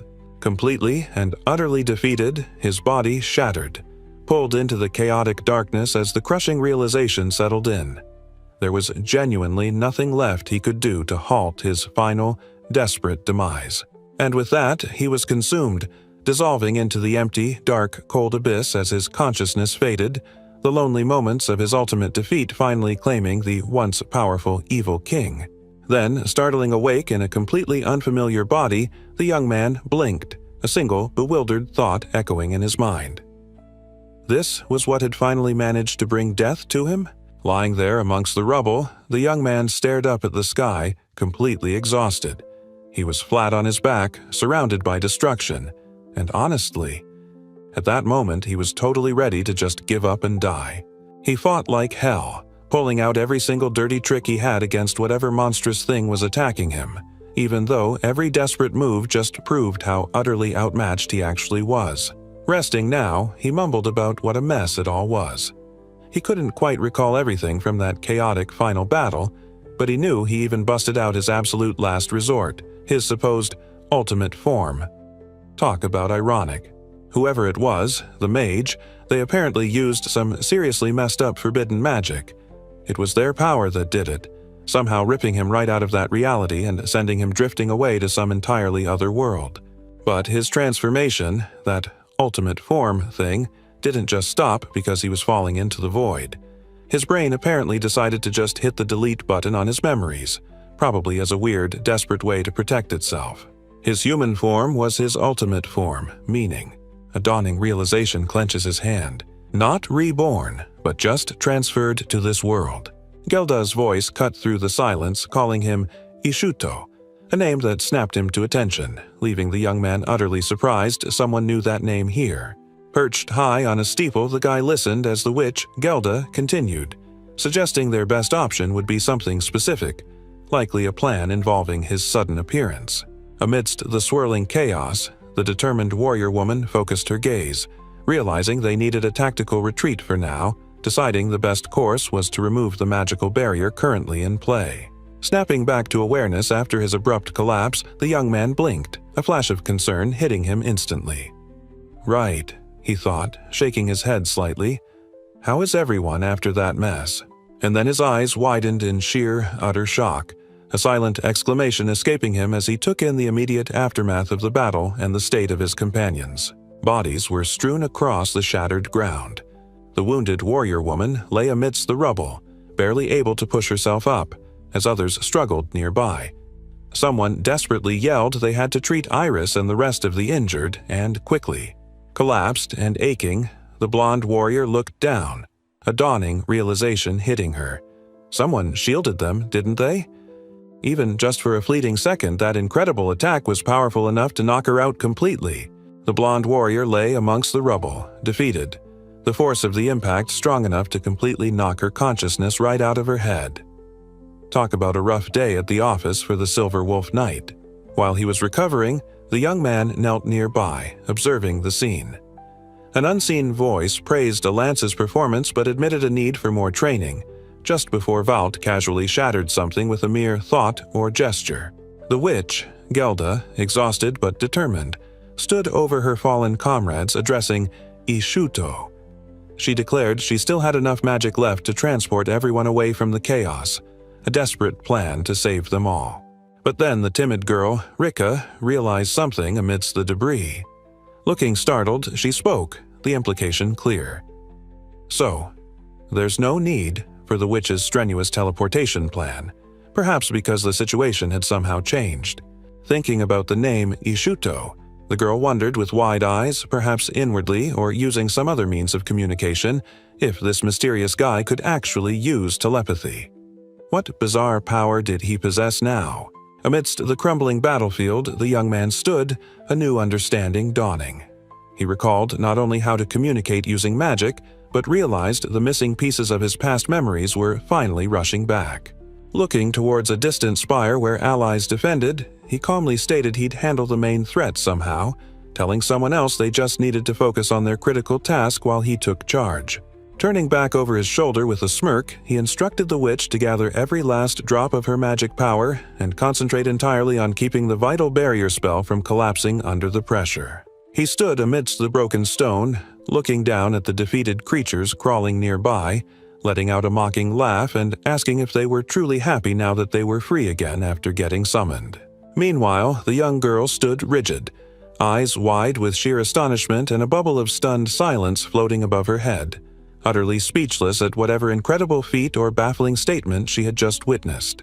He faced down whatever poor soul was bothering him, fixing them with a glare that promised pain, and dismissing them with a simple, utterly arrogant command to just get lost, like they were nothing but insignificant bugs. Meanwhile, everything around him was utterly obliterated in a chaotic explosion of power and debris, but he simply turned his back on the destruction, somehow emerging completely untouched and just walking away from the mess he'd caused. Having survived the chaos he just walked out of, the young man spotted the colossal armored figure standing nearby and, with a casual, almost cheeky tone, decided to greet the towering threat with a simple, "Hey, big guy." Elsewhere, someone watching, maybe the witch, could only stare in utter disbelief, her eyes wide as she processed the impossible truth. He had somehow defeated all those salamanders instantly, just like that. And turning that same confident smirk towards the colossal foe, he casually dismissed its power, declaring he didn't care what they called themselves, but whoever they were clearly a bit full of themselves. "Ready to unleash hell," the former king declared with a predatory grin that he'd now show them. Exactly what happens when the Lord Ishvalt finally decided to stop messing around and get truly serious. And with a furious charge, the powerful young man launched himself at the towering dark god, magical energy swirling as he yelled his challenge, ready to finally face the monstrous summoned deity head-on amidst the chaos. Blasting through the swirling chaos, the young man confessed he honestly thought he'd been reincarnated as a mere human and somehow put a limiter on himself. Yeah, turns out that was a serious miscalculation. A small, amused smile played on his lips as he closed his eyes, finding it utterly hilarious that he could actually laugh at himself for believing he was somehow less powerful in his new form. Back on the ravaged ground, the remaining survivors huddled together, slumped against the debris-strewn wall. They were utterly exhausted and beaten down after the terrifying battle, barely able to muster a pained groan amongst the ruins. Her eyes went wide with utter shock, dirt smudged on her face, as the young girl could only gasp in stunned disbelief at whatever unbelievable sight just unfolded before her. Looking up, she watched in sheer amazement as the young man became a blur, soaring impossibly high above the ruined street, heading directly towards the colossal, damaged giant looming in the distance. "That's," she could only whisper, trying to process his impossible speed. Turning his determined gaze onto the towering inferno, the young man clenched his fist, ready to strike. With fierce intensity he challenged the beast, his voice ringing out, "Are you ready, flame giant?" And then he slammed into the massive leg of the giant with devastating force. A shockwave erupted, blasting dust and debris everywhere as the girl in the corner watched, utterly terrified by the sheer, impossible impact. The colossal armored figure reeled violently, staggering backward from the blow. Dark energy swirled around the point of impact as the monstrous giant let out a pained grunt, completely taken aback by the unexpected power unleashed against it. Lying there amidst the wreckage, the girl's eyes widen in sheer realization, shaking as she mutters that there's absolutely no doubt. That ridiculously powerful rock he used earlier is somehow connected to the monster's weak spot. Her face contorted in panic, she screams, frantically yelling out the young man's name, "Ishuto," desperate to share the crucial information before it's too late. The very magic gemstone she screamed about, the monster's supposed weakness, shimmers violently under an unseen force, cracking and splintering as if it's about to burst. Meanwhile, the young man she was just screaming for grins, clenching his gloved fist with a predatory gleam in his eye. "What a coincidence," he says, already thinking he was about to do just that. Then, unleashing a devastating surge of power, he slams into the monster, a chaotic explosion erupting on impact, coolly declaring that he was just thinking the exact same thing his companion was. Planting his foot firmly, the young man dismisses the summoned beast, because who does it think it is? Grinning, he declares the monster's attack ridiculously rude, shattering something with a gesture. Splintered crystal shards explode outward, the remnants of the defeated beast's power scattering. 3 days after Surtur's attack, the city begins rebuilding. Someday, he'll catch that big back. The guild leader, Hortensia, reviews the situation, finding everything seems to be going well. The fox-eared guild leader Hortensia stared out the window, looking somewhat distracted, her ears twitching slightly as she processed a stack of reports detailing all the mind-numbing requirements for rebuilding the town. "Huh?" she mused. As she turned away, another voice cut in, suggesting it might be a good idea for her to actually put in a little bit of work now, considering how things were surprisingly, almost suspiciously, getting settled on their own. Stepping into the room with her imposing hat and looking utterly done with whatever was happening, the witch Gelda called out, addressing the guild leader directly as she arrived on the scene. She sat on the couch, letting out a tired sigh, while the guild leader asked about the condition of Lady Iris and the rest of their battered team, and the witch confirmed that thankfully, healing magic had sorted out most of their injuries. A sly smile played on the guild leader's face as she then inquired about the hunter girl, mentioning Lutessa was severely injured, but added she'd told her to rest for a few more days, implying her thick armor had helped. The woman in the imposing hat reflected that their friend had recovered enough to get back to normal life, noting with a wry thought that her thick armor had thankfully saved her from serious harm during the giant mess. Overhearing this news, the fox-eared guild leader flashed a wide, pleased grin, looking utterly delighted and declaring with a satisfied chuckle how genuinely glad she was to hear things were finally looking up for one of the team members. Despite the good news for some, another unfortunate side effect of the giant battle was revealed. Somehow, her legendary equipment, a prized possession, had ended up completely destroyed in the chaos. But, she mused, looking out the window, that sort of thing just happens in this line of work. Losing gear, even the fancy stuff, is simply the fate everything eventually shares when you're fighting world-ending threats. However, the witch offered a glimmer of hope, suggesting that luckily, the capital's excellent craftsmen should absolutely be able to fix her precious gear completely, adding with a slight smile that surely they wouldn't charge an insane amount of money for the repairs. The fox-eared guild leader stood by the window, a pensive look on her face as thoughts swirled in her mind. She sat facing her companion, who looked serious as she asked if the guild leader felt bad about putting Lady Iris in such a dangerous spot during the chaos. The witch lowered her gaze slightly, acknowledging the truth of the question with a quiet, "That's right." Standing up, the vibrant guild leader reflected that the giant attack was a true emergency, and someone's reaction during that short, critical time was absolutely excellent, though she still couldn't quite figure out. In the end, she concluded with a sly smile, despite the overwhelming threat, the team somehow managed to settle everything without sacrificing a single person. Someone dashed through the chaos, the blast of light and debris swirling behind them. It wasn't pretty, but hey, sometimes running away from the explosion is just the smartest move, even if it feels like you're abandoning ship. Definitely the best decision right then. The witch, Gelda, stared, eyes wide under her large hat, completely taken aback. She just didn't even know what to say after all that, her mind clearly trying to process the sheer absurdity of the situation unfolding before her. A slight, sarcastic smirk played on the witch's lips. "Heh," she scoffed, a bubble of annoyance forming. "Honestly, this is just too much. Never thought I'd actually feel comforted by you, of all people." A small, irate chibi figure bristled, steam practically shooting from her ears. "Wow, rude," she snapped, radiating pure indignation.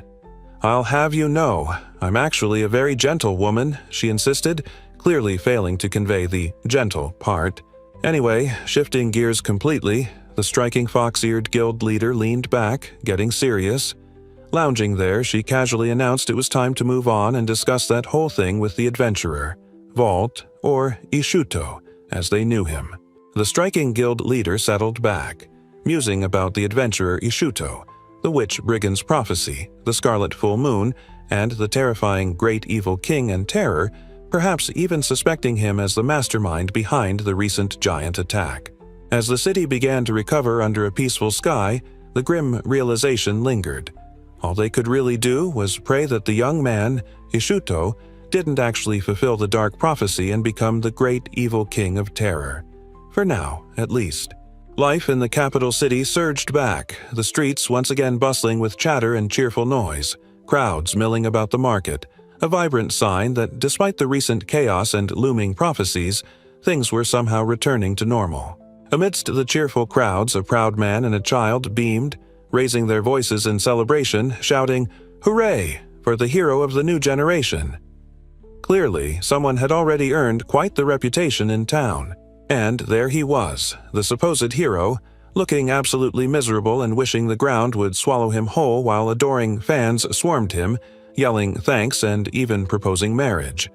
Talk about a bad day at the office for an ex-evil king. Sitting miserably on a simple bed in a dreary room, the young man sighs, feeling utterly depressed by his current predicament and the strange turn his life has taken.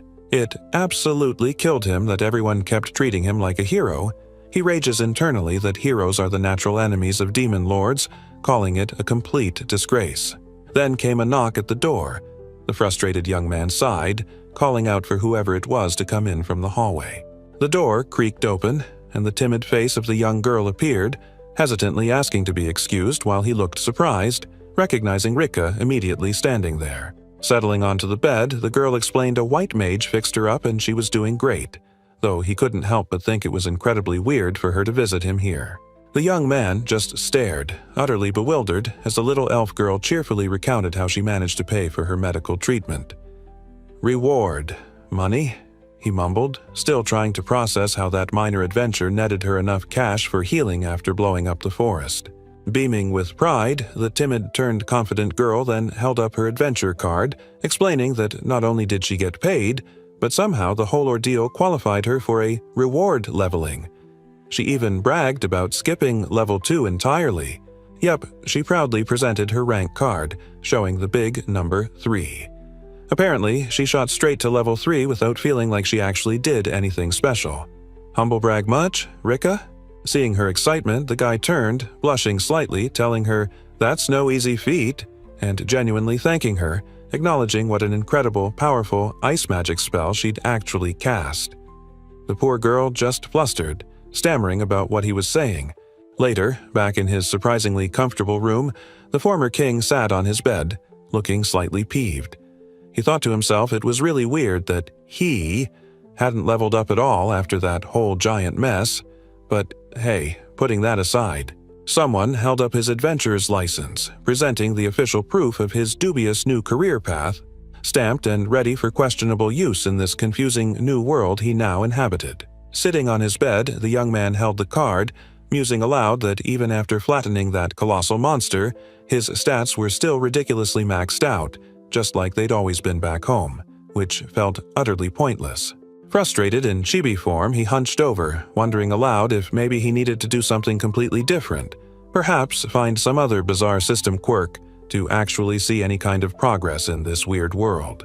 Shaking off the stat confusion, he decided it wouldn't help to dwell on it and instead turned to the young girl who had come to visit, still holding the card as he asked her how things were going out in the world. She explained things had calmed down significantly compared to the day after the incident, which prompted the former king to ask, in chibi form, if the city was still completely buzzing with gossip about the giant monster attack everywhere they went. The young girl pulled her hood forward, trying to cover her face slightly. "See," she explained, "there were just too many enthusiastic people around now, so she really needed to hide her face when she went out, just like this." That earned a chuckle from the guy. "Ha ha," he laughed in a little chibi form, "are you famous now too?" The elf girl could only manage a nervous, tiny "ah-ha-ha" in return. She then confessed she used to be known as the Friendly Fire Elf before, but things had changed. Now, she proudly declared, her class was officially the Chilling Elf. A much cooler moniker, surely.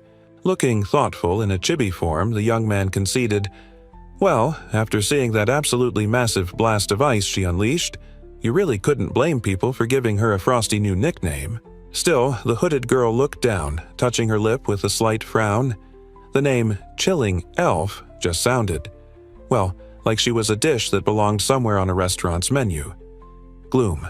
Adding insult to injury, he leaned back, teasing his panicked companion about her new chilling elf nickname, suggesting she should be grateful it wasn't worse if other secrets got out, leaving her utterly mortified. He just laughed, completely unfazed by her desperation to keep whatever secret this was, casually reassuring her it was fine and asking, since they were already here, if there was anything else she actually wanted from him.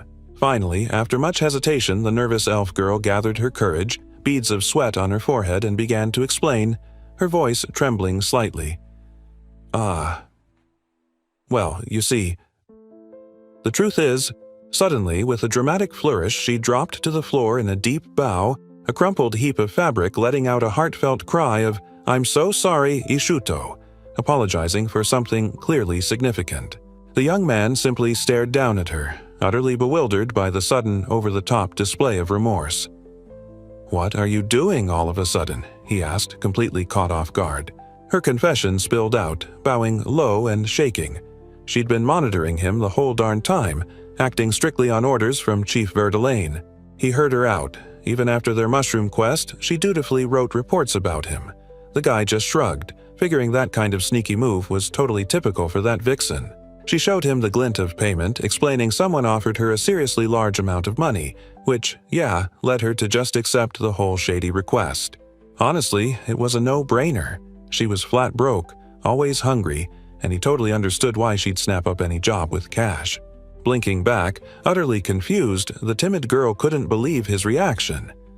"So, you're not angry with me?" she whispered, while he just let out a quiet sound of amusement. The guy just shrugged, like it was no big deal, saying he was totally used to being watched anyway. He figured it was fine, honestly, and hey, she shouldn't hide anything from him or lie about it. But she insisted that was the whole point. She refused to monitor him anymore, even asking why he didn't understand she could have made way more money if she hadn't told him the truth. Despite her confusion, the young man grinned, saying he completely accepted her honesty and considered the whole awkward situation closed, leaving the timid girl utterly bewildered and shocked by his casual dismissal. Suddenly, her hand clenched into a tight fist. No, she couldn't accept that at all, her inner turmoil clearly escalating as she refused to let the matter drop so easily.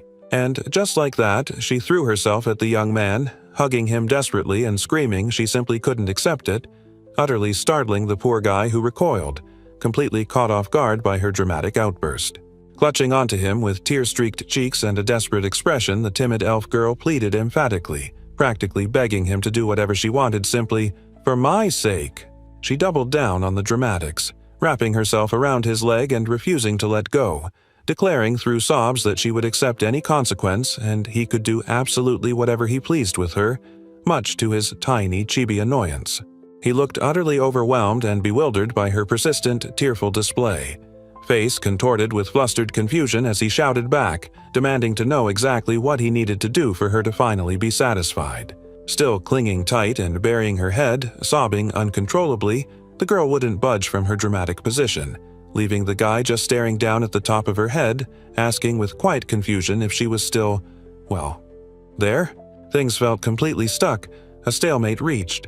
The girl simply smiles sweetly, a quiet hum of satisfaction seeming to radiate from her after her dramatic plea, perhaps pleased her tearful antics got the result she wanted from the poor, bewildered former king. Suddenly, a dark, unsettling aura surrounds the smiling girl as someone reacts in shock, demanding to know what she just did to make things look so questionable, desperately yelling it's all some kind of mistake. Looking down sheepishly, she touches her lip, apologizing for being so rude earlier. Apparently, she just completely assumed things and now feels a bit embarrassed about whatever scene she caused by jumping to conclusions. Then, the floodgates open again as the poor girl completely breaks down, sobbing uncontrollably and taking all the blame, repeating how sorry she is while the overwhelmed former king looks on in utter distress. Cutting away from the chaos, the young man, looking completely done with everything, turns to face his perky attendant. Okay, he sighs. Let's just get this over with. So, Elsie, what do you actually want? Elsie brightly informed the young man she'd actually come to talk about a reward he earned for that whole giant incident, which was news to him. She beamed, reminding him he was officially the hero who saved the royal capital. But he, in chibi form, looked skeptical, wondering if that tight-fisted guild would really give him anything. The attendant, still in chibi form, chirped that it simply wouldn't be virtuous for them not to show gratitude, while he just stood there, arms crossed and unimpressed, letting out a quiet, She sighed happily, telling Ishuto he was as modest as always and wishing other adventurers were like him, but he, Chibi, insisted he didn't like being called a hero, and that wasn't what he meant at all. Giving up on the modesty argument, the young man, looking tired, decided to cut to the chase, collapsing onto the floor or a nearby seat with a weary, "Never mind." So what is this reward? The blonde woman knelt on the floor, adjusting her stockings while the young man sat casually on the bed. They were talking about a recent meeting and how everyone had decided to keep him around to continue helping them out in the future. In tiny form, someone cheerfully declared it just wouldn't do to leave him stuck in cheap public lodgings forever, correcting herself, but his equally tiny, surprised self still heard it. Utterly confused, she'd call his current place cheap. He mulled over her words, deciding that didn't sound half bad at all, then looked towards the attendant, asking where exactly they were planning on sending him for this upgrade in accommodation. The warrior woman's eyes went wide with pure, absolute shock, gasping out the destination. To a 3-star lodging. A revelation that utterly surprised her, while the guy in the background looked startled by her dramatic reaction. A smaller figure bounced with sparkling energy, enthusiastically declaring it was incredibly amazing and truly the absolute dream of every single adventurer, leaving the young man completely startled and bewildered by the sheer hype. The young girl's eyes practically sparkled with pure joy. That's what a 3-star lodging was? Apparently, their customer service, food, and rooms were universally recognized as the absolute best you could get, and she was just amazed. Reading about them in a guidebook always made her day, even if she knew it was a place way out of her league. Still, she just knew the actual place had to be even more incredibly amazing than the book described. "The truth is, Rika," someone began, a smug little smile crossing her face, setting the stage for whatever revelation or proposition was about to come her way. Looking directly at her, the attendant beamed and cheerfully proposed, "Why don't you consider moving in as well?" Casually mentioning that there was a vacancy for 2 people in that very same 3-star lodging. "Don't worry about that," the cheerful woman added, waving a dismissive hand. Apparently, the cost or any other pesky details about her moving into the fancy place were completely covered, leaving no room for argument. The young girl just about lost it, gasping in pure panic and insisting that moving into some fancy 3-star place was completely impossible, way beyond her budget for lodgings, while the attendant calmly noted it would be super convenient having her help out alongside Vault. Beaming with a smile that could light up the city, the cheerful woman held up 3 fingers announcing that the guild would cover 3 months of lodging for both of them as a thank you for saving the capital.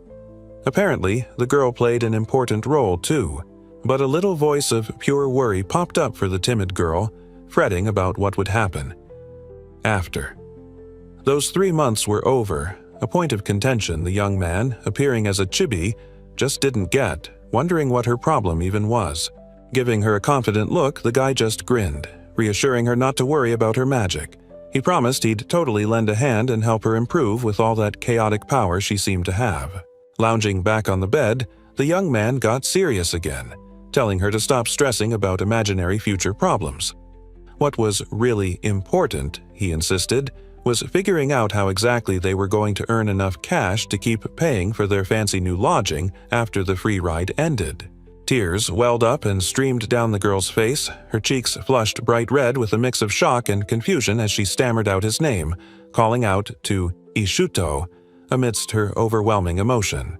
Back in the room, perched on the bed, the enthusiastic attendant beamed, clapping her hands together and loudly declaring that this whole chaotic setup marked the birth of a new party, leaving her companions looking, well, like they were along for the ride whether they liked it or not. Standing by the door, the attendant stated clearly that since everything was now settled, she was ready to leave, confirming she had said everything she needed to say to them for now. With a bright smile, the attendant handed the young man a folded paper, cheerfully telling him it was a map to the new lodgings and urging him to definitely check it out, both of them looking pleased with the arrangements. And just like that, they were on their way, leaving the worn-down room behind as the familiar sounds of the busy city street began to fill the air, carrying them towards their next destination in this strange new world. And with the map in hand, their path led through the capital city's streets, past bustling markets and lively squares, heading towards their ridiculously fancy new lodging. Chatter filled the air along the main thoroughfare, crowds milling about while the young man and his companion made their way, blending into the flow of everyday life in the busy city. Following the map's directions, he finally stopped before a ridiculously ornate building, staring with disbelief and asking if this place was seriously their destination, while the girl beside him gasped, expecting nothing this grand. His surprise twisted into sheer confusion and a flicker of recognition as he read the sign over the entrance. Wait a minute, was this place seriously called Demon Lord Castle? Hold up, he thought, scratching his head in chibi form. These lodgings are named Demon Lord Castle? Why did that sound so familiar, and why was it on a sign for a place here? Standing awkwardly by a large, dramatic curtain, the young man seemed surprised by a gentle tapping sound, his expression questioning as a voice from behind the fabric greeted him, indicating someone unexpected was waiting. Behind the curtain stepped a beautiful blonde woman in a maid uniform, her face wreathed in a sweet smile amidst roses. She greeted the surprised young man by name, asking if he remembered her from their previous chaotic encounter. Out in a courtyard, the maid explained she'd heard the gossip from Elsie. Everyone was talking about the hero who single-handedly saved the royal capital, this energetic new adventurer who just showed up out of nowhere.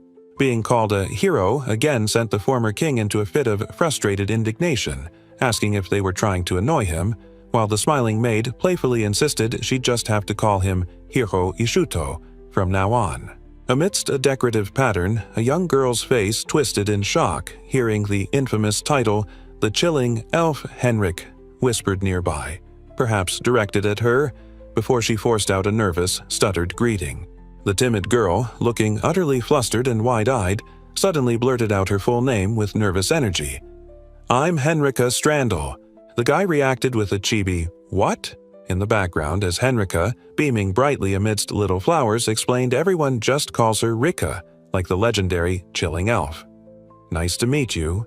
His tiny chibi form shrunk in annoyance, complaining that being called the Chilling Elf was a bit much, frankly, while a tiny version of her looked apologetic, perhaps finding the nickname weirdly appetizing. "Well, that's enough talking," the young man declared, ready to move on and head inside, leaving the poor girl behind him looking dejected and thinking, "Ouch, I knew it, I'm Emil." Suddenly, the view tilted upwards, revealing a ridiculously opulent ceiling fan glittering with light. "Lord Castle," someone exclaimed, the sheer grandeur of the place hitting them. Stepping inside, the young man took a deep sniff, declaring it smelled absolutely delicious. Beside him, the timid girl was utterly sparkling with amazement, eyes wide at the sheer grandeur of the place. Around them, the back of the spacious lobby bustled, serving as a busy restaurant during the day before transforming into a lively bar at night, always filled with cheerful chatter. A maid then guided them up the grand staircase, explaining their room was a corner one on the second floor and had just finished being cleaned, ready for their arrival. Opening the door, they stepped into a surprisingly spacious and brightly lit suite. Someone offered a warm welcome, and the timid girl could only gasp, "Wow!" Clearly overwhelmed by the luxurious lodging. Surveying the comfortable living area with separate bedrooms, the young man gave a pleased nod. "Yeah, not bad," he mused, figuring it would definitely be easy to live here, unlike his old habit of shoving his bed in his office. The maid shows the timid girl to a door, announcing with a gesture, "This is the bedroom." The young man in the foreground gets all mushy and emotional about it, while the girl looks utterly confused by the grand announcement. Inside, 2 beds sit side by side. The girl apologizes awkwardly, saying this is the only room available. But the guy is absolutely shocked, yelling his attendant said there was a vacancy for 2 people, and this was definitely not what he expected. The poor girl clutches her cheek, looking completely stressed out.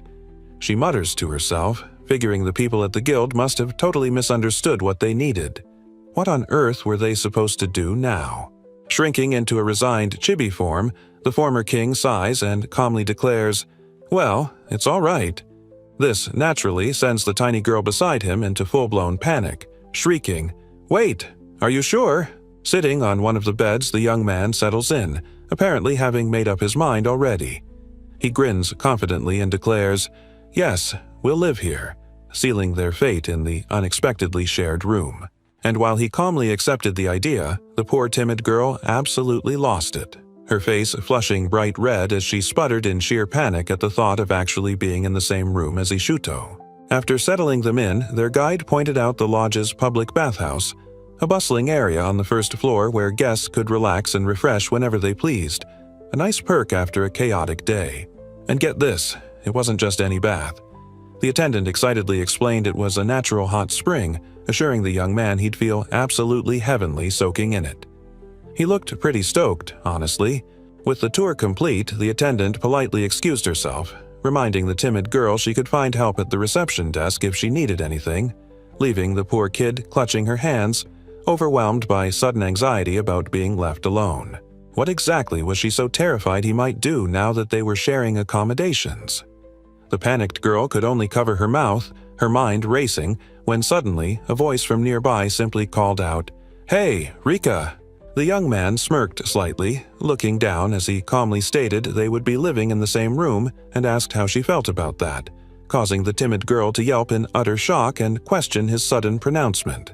Reaching out, he took her hand in his grip firm as he pointed out they were now a man and a woman sharing a roof, asking with unnerving calmness if she was truly prepared for what that implied. Still holding her hand, he looked up at her flustered face from where he sat on the bed, then leaned back and dropped the bombshell question.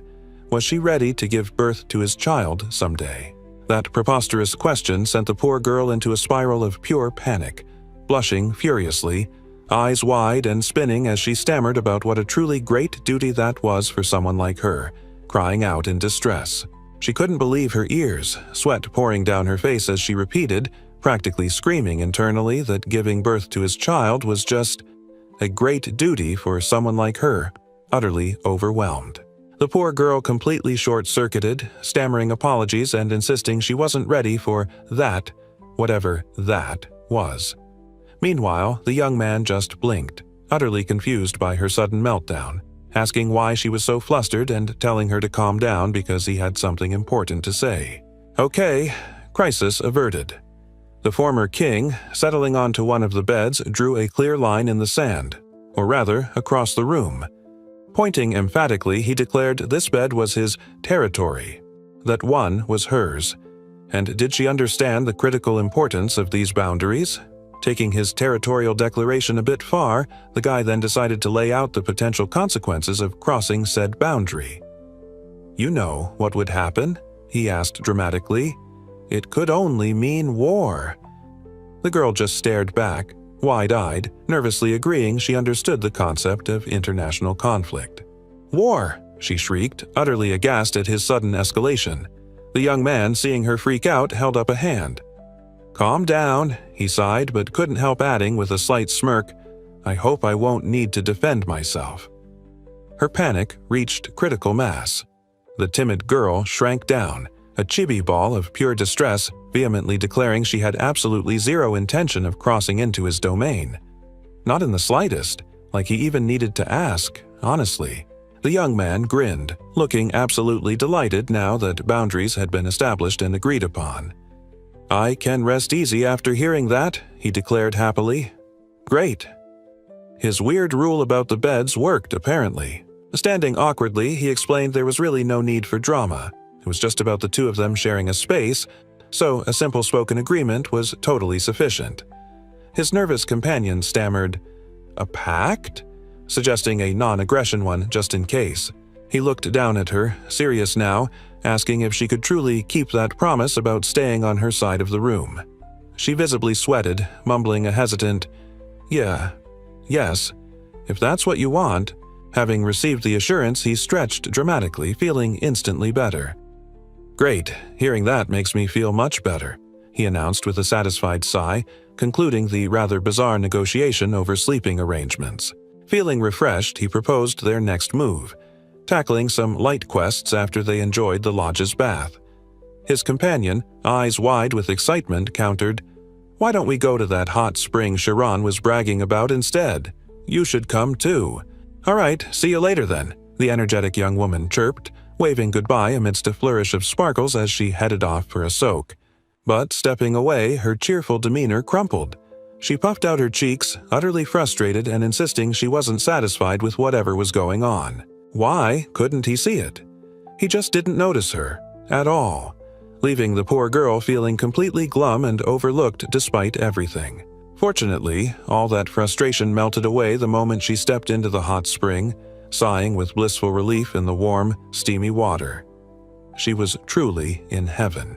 Back at the lodging house, a quiet moment passed amidst the familiar furnishings, hinting at other events unfolding away from the baths. Back in his fancy new room, the young man stood by the window, looking out thoughtfully, holding a wooden bucket and a towel, perhaps contemplating his next move now that he had officially checked into the lavish accommodations. Shifting scenes, the moment came to finally test out the much-hyped hot spring facilities after settling in.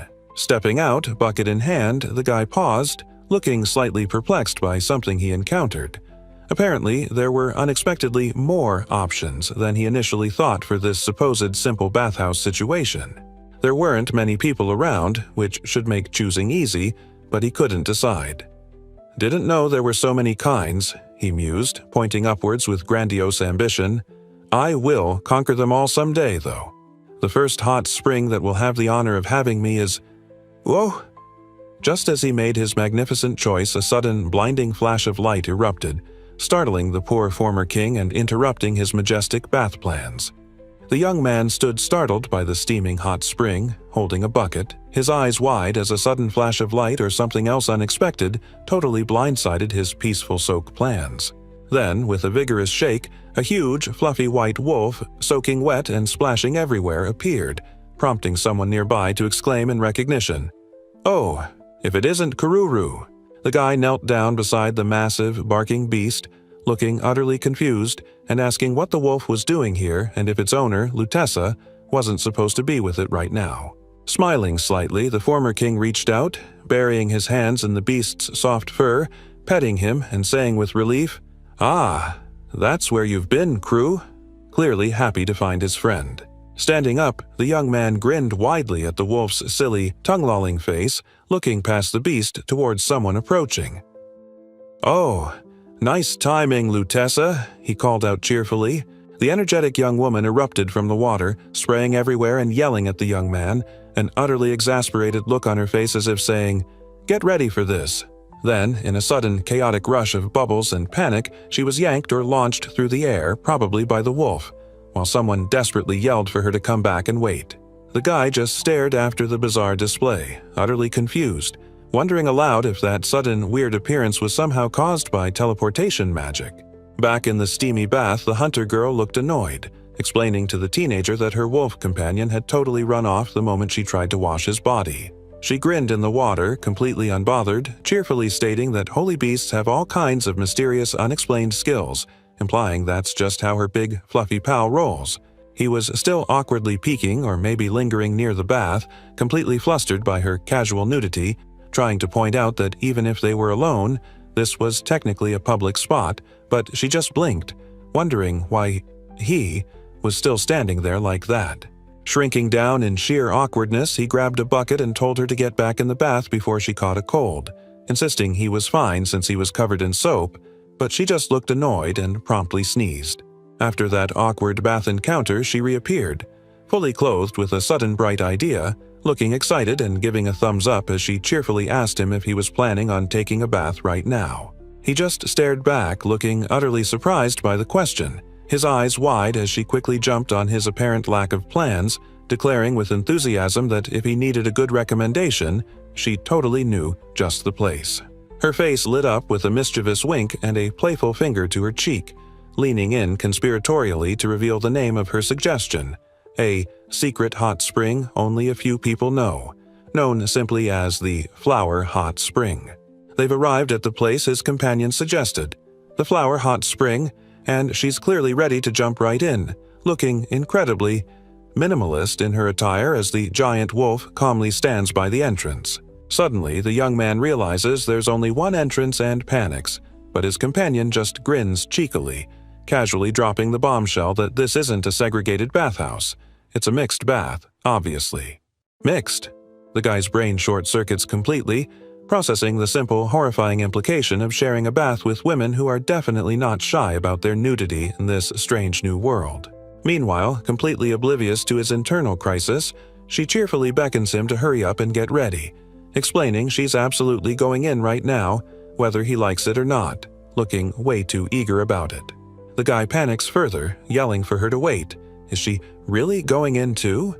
But then his companion casually mentions she's not the only woman planning to join, leaving him utterly flustered and complaining about it all. The incredibly enthusiastic hunter girl beams, eyes sparkling, holding a bucket, and utterly thrilled because guess what?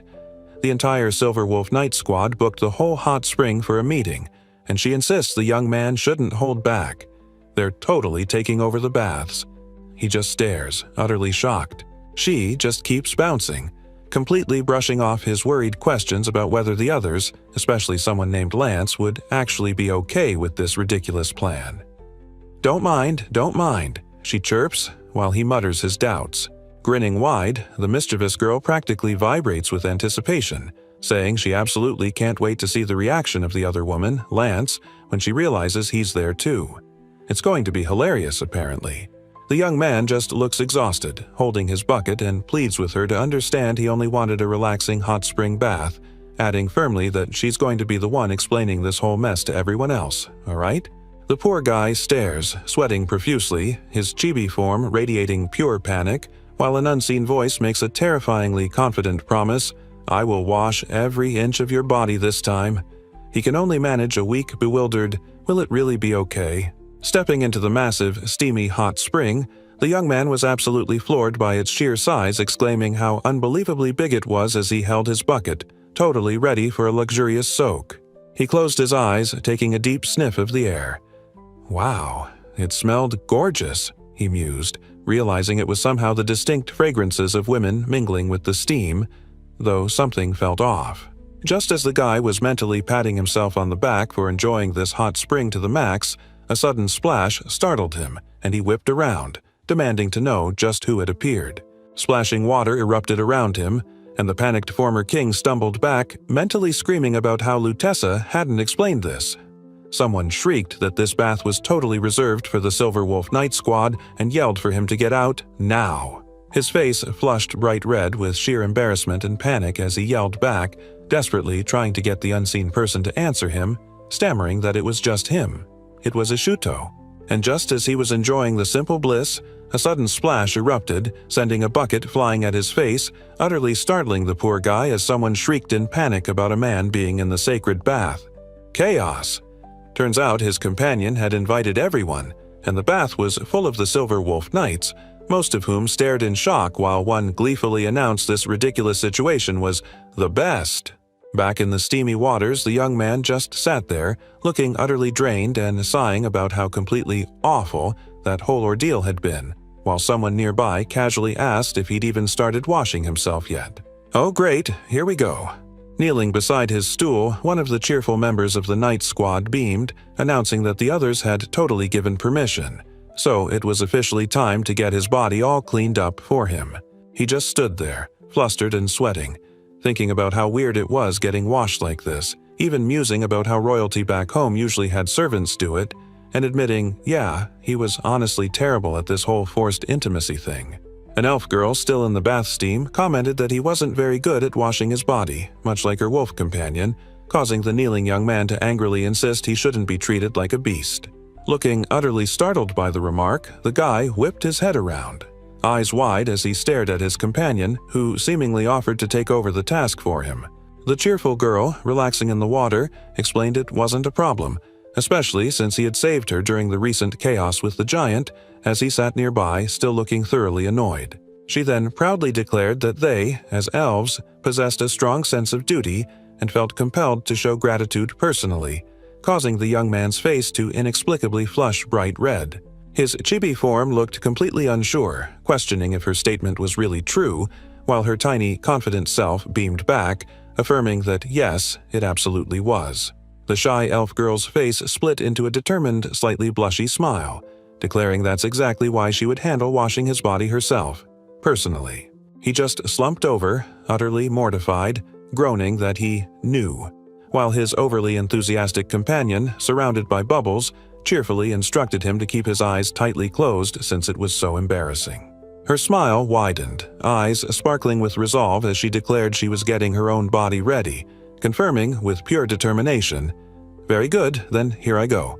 Sweat poured from his face, turning bright red as something made contact, and he mentally screamed about not wanting any weird thoughts, reacting to the notion that she would clean him with her body. Softness enveloped him, likely the touch of his companion amidst the bubbles, leaving him speechless but definitely experiencing something gentle.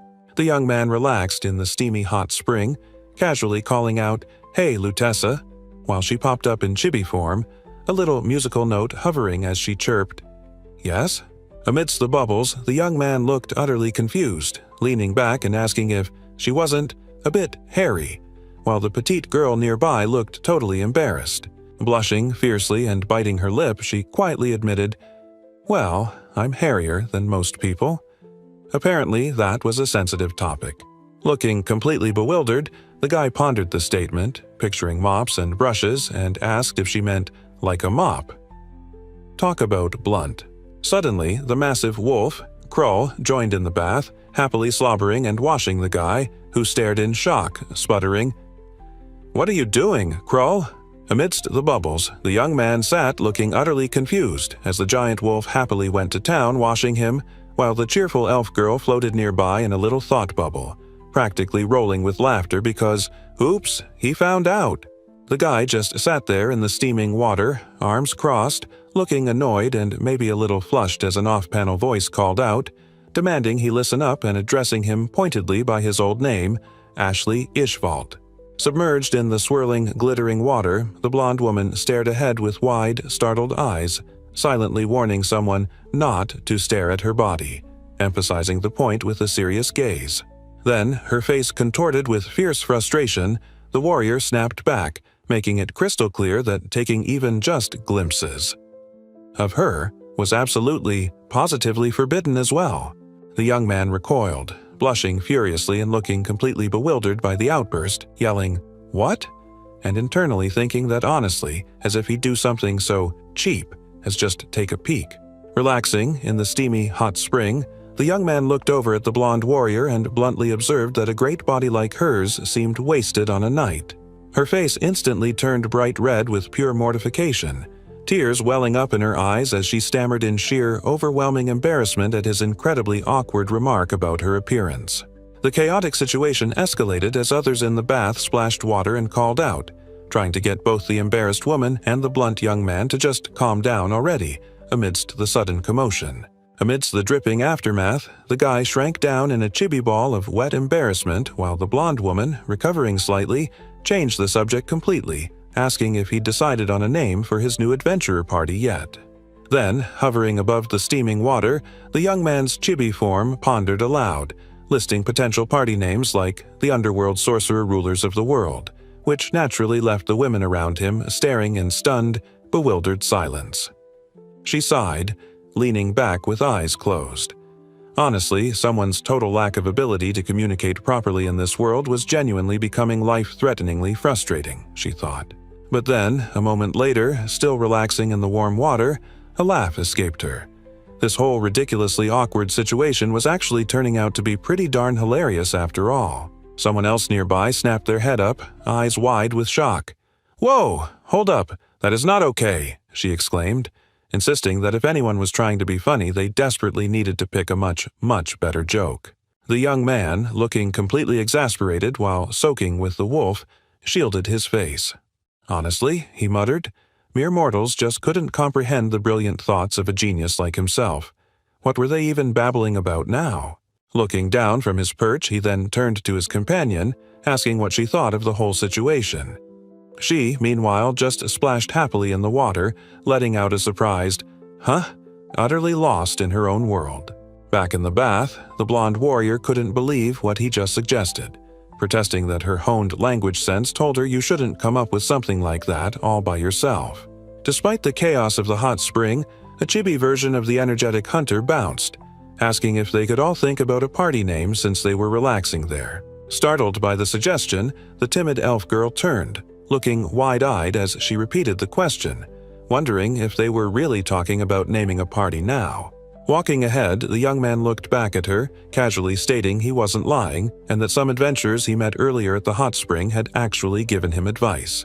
Turning slightly, his expression thoughtful, the guy then explained they were told the name Team Ishuto was a good one, but he wanted to hear her opinion as well. The bubbly hunter chimed in that she actually thought Team Ishuto sounded like a perfectly good name, though she quickly added that it was just a suggestion, totally not putting any pressure on the naming process. Personally, the young man wasn't feeling it. Speaking up with a tiny, scowling silhouette, he muttered that it just seriously lacked the kind of dramatic impact a demon lord's party really ought to have. Thinking back to other terrible ideas like calling the party the Squad of Ashley, ruler of the Dark Continent, he admitted that while Iris and the others weren't exactly thrilled about that one either, it honestly didn't seem so bad compared to others, even as he moved quickly through the forest. Suddenly, nearby, the timid girl cried out, collapsing and clutching her leg, screaming that something bit her out of nowhere, and she heard a tiny voice whispering something about dying, utterly panicked. He calmly walked towards the distressed elf, telling her to relax because he'd handle it, but warned her not to unleash her unpredictable magic. Meanwhile, the poor kid was convinced she'd just received a death sentence from a literal god of death. He heard a rustling nearby, peering through the leaves, and wondered if some kind of spirit was lurking about in the bushes. What he found was a tied-up young woman lying on the ground, breathing heavily and desperately pleading for anyone, to rescue her from her predicament. Their eyes met for the first time after the strange encounter, her face still flushed and scared from whatever had happened to leave her in that state. Huddling closer to the tied-up figure, the young man observed it was just a kid, while a tiny voice in his head groaned in resignation, utterly baffled why this girl seemed to be grabbing his feet. But the bound girl wasn't about to take that lying down, suddenly looking up with fierce indignation and yelling emphatically that she was absolutely not a child. The young man knelt beside the tied-up elf girl who thrashed in distress, tearfully insisting she was a full-fledged adventurer, despite clearly being injured or overwhelmed. He looked at her, asking if she was okay amidst her struggle. Looking dizzy and shivering, the girl was in rough shape.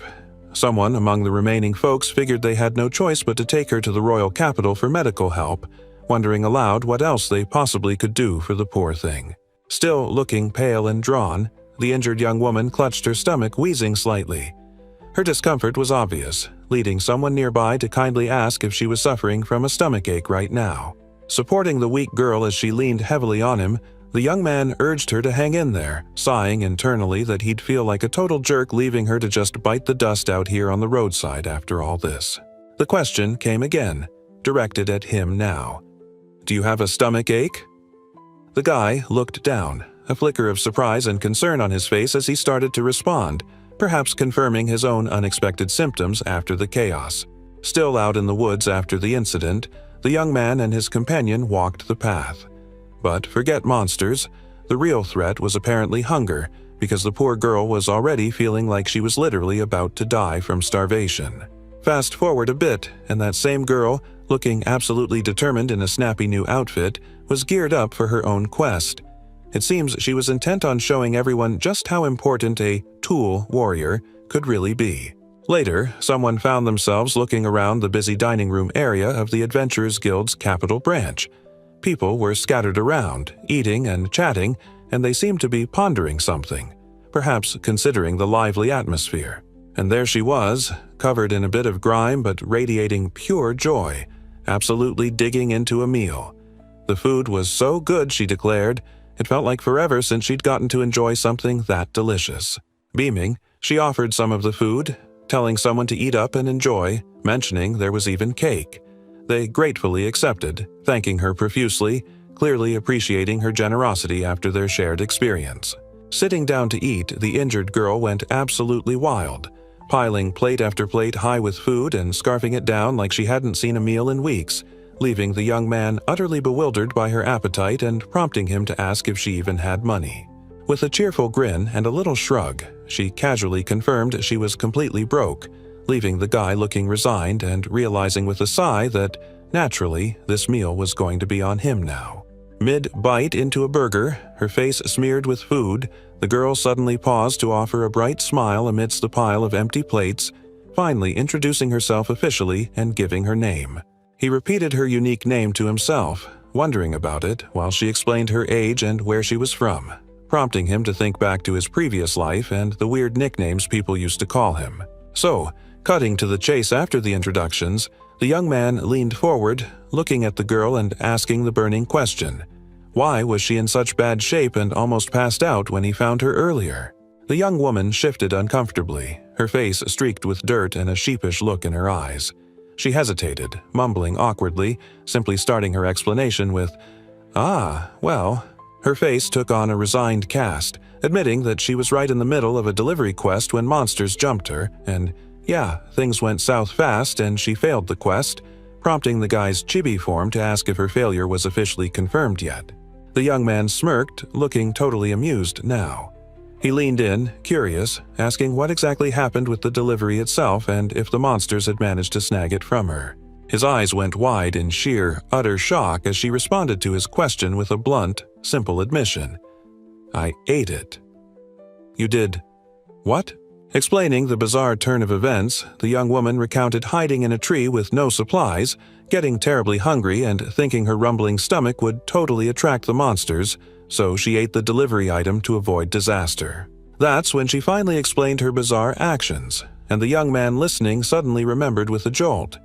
This girl here, sitting across from him and absolutely demolishing the guild's food. Turns out her whole wild story ended with eating expensive fruit from the delivery, and he couldn't help but feel annoyed. She had the same vibe as those awful noblewomen back home, completely shameless and strong-willed, exactly the type of person he just couldn't deal with. Meanwhile, back in the bustling dining area, other people were noticing her too, whispering and pointing. "Look, there she is," someone muttered, commenting on how long it had been since they'd seen her, but that she seemed perfectly fine, still eating away at that table. Suddenly, there was a blur of motion and a cheerful shout.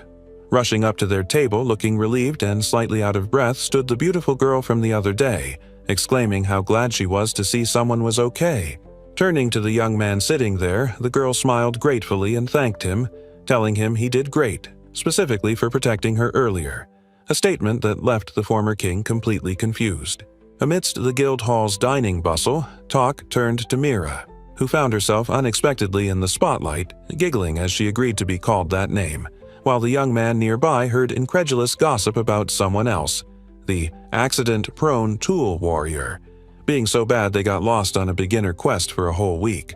Then, beaming with bright confidence, the girl declared the search case was effectively solved thanks to his efforts, and as a special service, she'd happily pay him the reward money, surprising the bewildered young man with her generosity. Sparkles flew as she then excitedly confessed she'd been hitting the adventure gig for 2 whole years, totally impressed that someone else had been doing this crazy job even longer than her. But then, her expression shifted to utter confusion, pointing a thoughtful finger to her chin as she couldn't help but wonder why, despite their supposed career path and experience, the person she was talking about was still stuck as a mere tool warrior. That comment, whatever it was directed at, sent the girl into a furious rage, yelling, "What did you say?" as she erupted in anger, startling the poor chibi figure nearby who yelped in pure panic as food flew everywhere. She completely erupted, eyes wide with shock and outrage, demanding how someone could possibly insult her like that and demanding to know what on earth she was even being blamed for, clearly furious about whatever just came out of their mouth. Her face contorted with fury as she leaned in, demanding they not dare suggest that the noble, important job of a tool warrior was merely some pathetic stepping stone for someone who just wanted to become a fancy mage. Suddenly, a stern voice cut through the argument, demanding to know what the timid girl's job actually was, and she just hunched over sheepishly, muttering that she was, well, a black mage. The angry voice erupted again, utterly shocked by that revelation, screaming in disbelief that if she was a black mage now, wasn't she just a humble tool warrior back when she first started her journey as an adventurer? Amidst the dining hall commotion, the young man stood there as the crying girl grabbed his arm in distress, while another nearby calmly sighed, telling her to just calm down, Mirabu. While the young man looked on, a chibi version of the injured girl devoured her food with frantic energy, completely focused on stuffing her face and regaining her strength, oblivious to everything else. He watched, slightly amused, as the girl sighed with utter bliss, clutching her cheeks and murmuring about how incredibly delicious the meal was, her simple joy over food clearly baffling him. Amidst a table piled high with food, the young man leaned back, prompting the girl who was explaining her family's history. They'd been tool warriors for generations, a profession she took immense pride in, supporting adventurers for ages.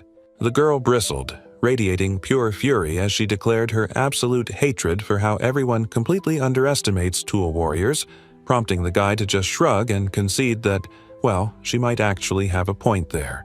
Sipping his tea, he recalled the first day at the Adventure Academy when they were told they'd eventually have to pick a path, become a noble knight or a tool warrior, a name that honestly just sounded incredibly dull and insignificant. The guy, still mulling over the surprisingly low status of tool warriors in this world, decided it wasn't even worth burning brain cells or using his fancy skill to dig up more info on something so seemingly insignificant. But the girl wasn't finished. Absolutely erupting with passion, slamming her hand on the counter and shouting her goal was to make the capital finally respect tool warriors, starting a new era where they weren't just treated like stepping stones. Her face flushed with fierce determination.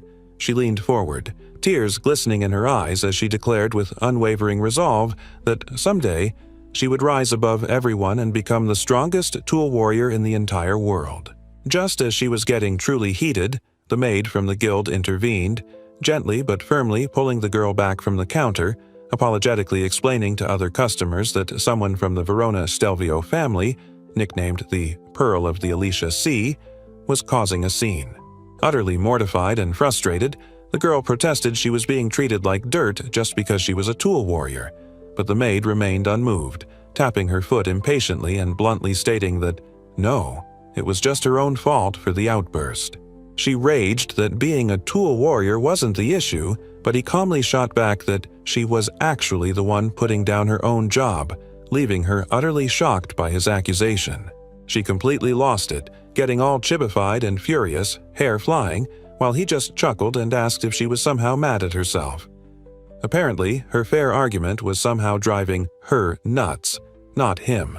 But she snapped back, pointing a furious finger directly at him, yelling she wasn't mad at herself at all. She was mad at him, Ishuto. If he kept talking to women like that, he insisted, he'd never get a girlfriend. He just shrugged, utterly unimpressed, saying he didn't mind anyway. Why? Because she wasn't a woman, she was just a little girl, which naturally sent her into another furious chibi meltdown of pure rage. Completely deflated, the poor girl slumped over the table, feeling utterly guilty after her outburst. A quiet voice nearby murmured her nickname, Mira Buka, suggesting maybe she should just calm down because the waitress was coming back soon anyway. Chibi Mira devoured her meal, insisting food was the only way to calm down after all the stress, while tiny versions of the guy and his attendant talked nearby, mentioning how they'd handled things and apologizing for not helping with the move. His attendant explained that, yes, the young man was totally the one who took care of that giant mess the other day, which was precisely why he'd earned himself that upgrade on his lodgings and got to move to a nicer place. Another attendant, looking utterly shocked in chibi form, yelped that he was the promising rookie everyone was talking about. She totally thought he was just some random broke dude with the same name, earning a tiny, annoyed, "Wow, rude" from him. She continued, pointing out that he and the girl, the magic user, were completely different but both offensive adventurers, one using physical attacks and the other magic, leaving the confused young man wondering about balance. But, she mused with a serious expression, if that was the case, then his balance, presumably referring to his fighting style or overall capability, was apparently even worse than she initially thought. You need a tool warrior for balance, and she was ready to prove her point. Her triumphant grin said tool warriors are totally awesome. The furious girl kept rambling, insisting tool warriors were way more useful than sloppy white mages, while the guy just hummed, inwardly finding it hilarious how easily the elf fell for her act about Rika being simple. She then dramatically declared that having a tool warrior could unlock more power, but just as quickly she apologized, tears welling up, telling him to look for someone else, leaving piles of food untouched. He firmly stated that his current arrangement was perfectly fine, and he had absolutely no intention of adding any more members to their little group. Thank you very much. Suddenly, the young woman burst into a fresh wave of theatrical tears, wailing dramatically, leaving him utterly confused and wondering aloud what had gotten into her and if she was maybe just having a stomachache. Tears streamed down her face as she sobbed, confessing her true heartache. Despite trying, she couldn't get a single party to accept her, which meant she was constantly on her own. She explained her frustration, believing her job class was always underestimated, and because no party would take her, she was stuck unable to accept any of the more rewarding, decent quests. Her voice rose to a desperate wail as she declared the true horror of her situation. If things didn't change, living this poor life would eventually cost her the very right to be an adventurer at all. The poor girl cried dramatically into her plate, lamenting the cruel capital after being called the Pearl of the Alicia Sea, fearing she'd be forced back to her fish-stinking hometown instead of living her dream. The guy just wiped his face, completely unimpressed, muttering that honestly, who in their right mind would actually fall for those ridiculous crocodile tears? She slumped further, acknowledging just how incredibly cruel this big city was, and wondered grimly how much worse things might have been for her if she hadn't somehow crossed paths with him. But then she was just shaking and sweating with panic, utterly overwhelmed, and the young man looked down at her, asking in confusion, "Rika?" Suddenly, the elf girl was there, grabbing his arm, her eyes wide with fierce determination and a blush, pleading passionately, "Hishuto, please, let her join our party. I don't think of Mira as a stranger." Rika's surprising plea caught everyone completely off guard. Even the tough warrior stared, utterly astonished by her request. The guy had one condition for letting her join. Taking her determination into account, he agreed, prompting Mira to burst out thanking him profusely, practically grabbing the timid girl in shared, ecstatic joy as bubbly energy filled the air around them. Mira was absolutely thrilled, gripping her new party member tightly. She never thought she'd actually get to be in a party with someone else, thanking her new friend for somehow making it happen. The girl who was accepted into the party clung tightly to her new friend, tears of joy and disbelief streaming down her face as the timid elf looked completely overwhelmed by the sudden, ecstatic embrace. Amidst the emotional hug, the girl's face beamed with overwhelming happiness and relief, prompting a tiny chibi of the guy nearby to sigh inwardly, recognizing that she definitely knew what she was doing with this whole tearful display. Fed up with the dramatics, the young man sighed and pointed, telling Rika to take Mirabu, who was still crying in chibi form, back to the lodging house for a bath because she honestly couldn't stay that dirty forever after all that. Flashing a confident smile, the guy, arms crossed, told his attendant he'd talk to Chiron as well, and she readily agreed, urging him to please do so, clearly coordinating the next steps for their chaotic new group. Looking quite professional, the attendant explained to the young man how things had developed and been settled, and he simply nodded, acknowledging her summary with a quiet, "I see," processing the strange turn their lives had taken. The young man mused he really didn't want to do it, but honestly, it was weird seeing the girl go to such lengths for herself. Plus, he'd feel kind of bad if she ended up in an accident out there, so yeah, he guessed he decided to let her join his ridiculously small army. Suddenly, he noticed something was off with his attendant's expression. Looking directly at her, his face showing concern, the young man asked Elsie what was wrong, and if there was some kind of problem brewing he wasn't aware of. The cheerful attendant's expression turned serious as she explained it was actually about something that just happened with the girl. The person formerly in charge of Mirabu had said, quite bluntly, "I give up on her." It was just complicated. Hearing that, the former king's face hardened slightly, a thoughtful look in his eyes. He looked away for a moment, processing the harsh statement, then turned back, asking simply, "What do you mean?" clearly needing more details about the situation. The attendant looked down sadly, explaining that the girl's previous caseworker actually recommended she just change jobs entirely. But no, Mirabu was completely fixated on sticking with being a tool warrior, and, well, they just never could agree. Yeah, the young man thought. Seeing Mira's theatrical panic, he could totally understand why her former caseworker threw in the towel, especially considering how she reacted dramatically about everything. probably making their job a total nightmare every single time. I see, the young man mused, looking at his attendant. They had completely different opinions, right? She sighed, confirming he was right, revealing that Mira's constant drama actually meant she'd already gone through 3 different caseworkers already.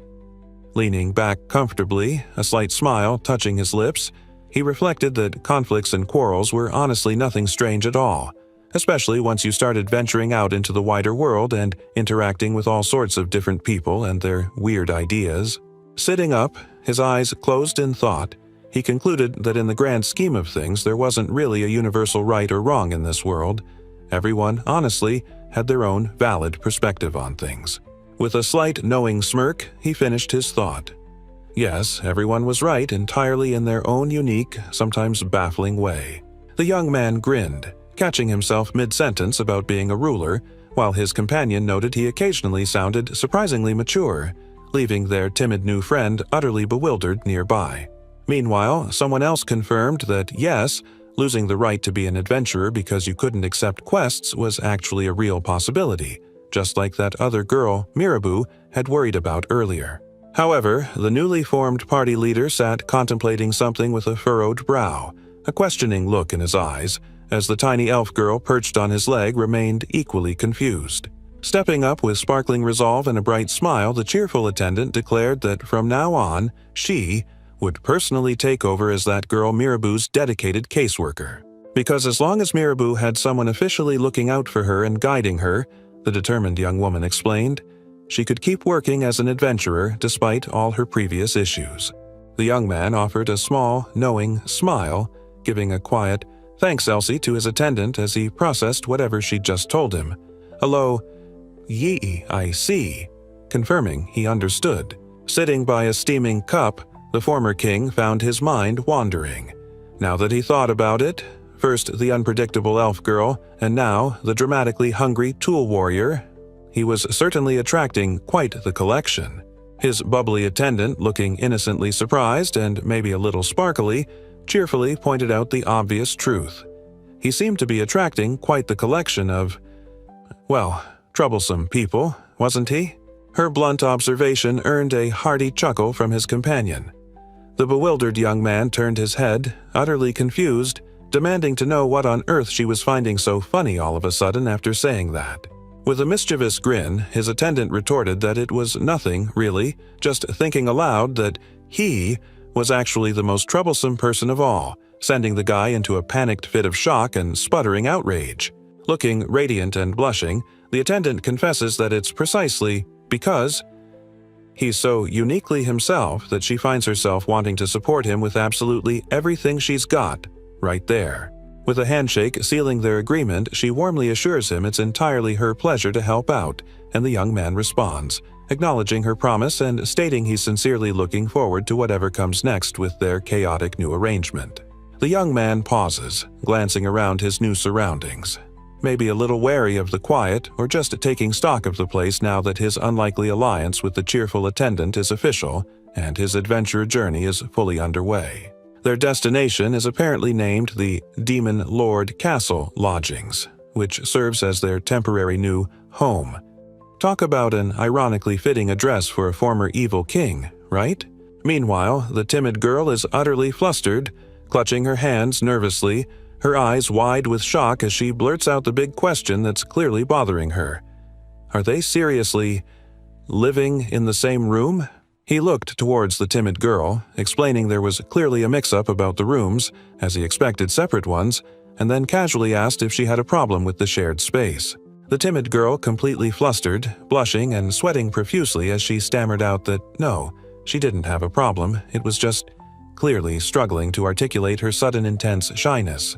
Exploding in a fit of pure panic, she dramatically recoiled, loudly insisting it was absolutely not. Like that, she was just wondering if she should really disturb their so-called love nest as the young man watched her theatrics. The confused former king gave a little chibi, "Huh?"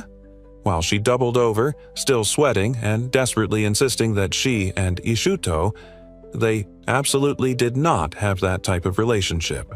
He shot back, "You're a young man and woman locked inside a room alone, and you say it's not like that?" Forcing a wide, tearful smile, she brightly declared they were, well, you could say they were like family, insisting desperately that, that's right, all while someone nearby felt an overwhelming urge to cry inside from the sheer awkwardness. Reflecting on the chaos, the young man accepted his lot. Joining their ranks, even that dramatic girl's fate was sealed the moment their crazy party formed, like it or not.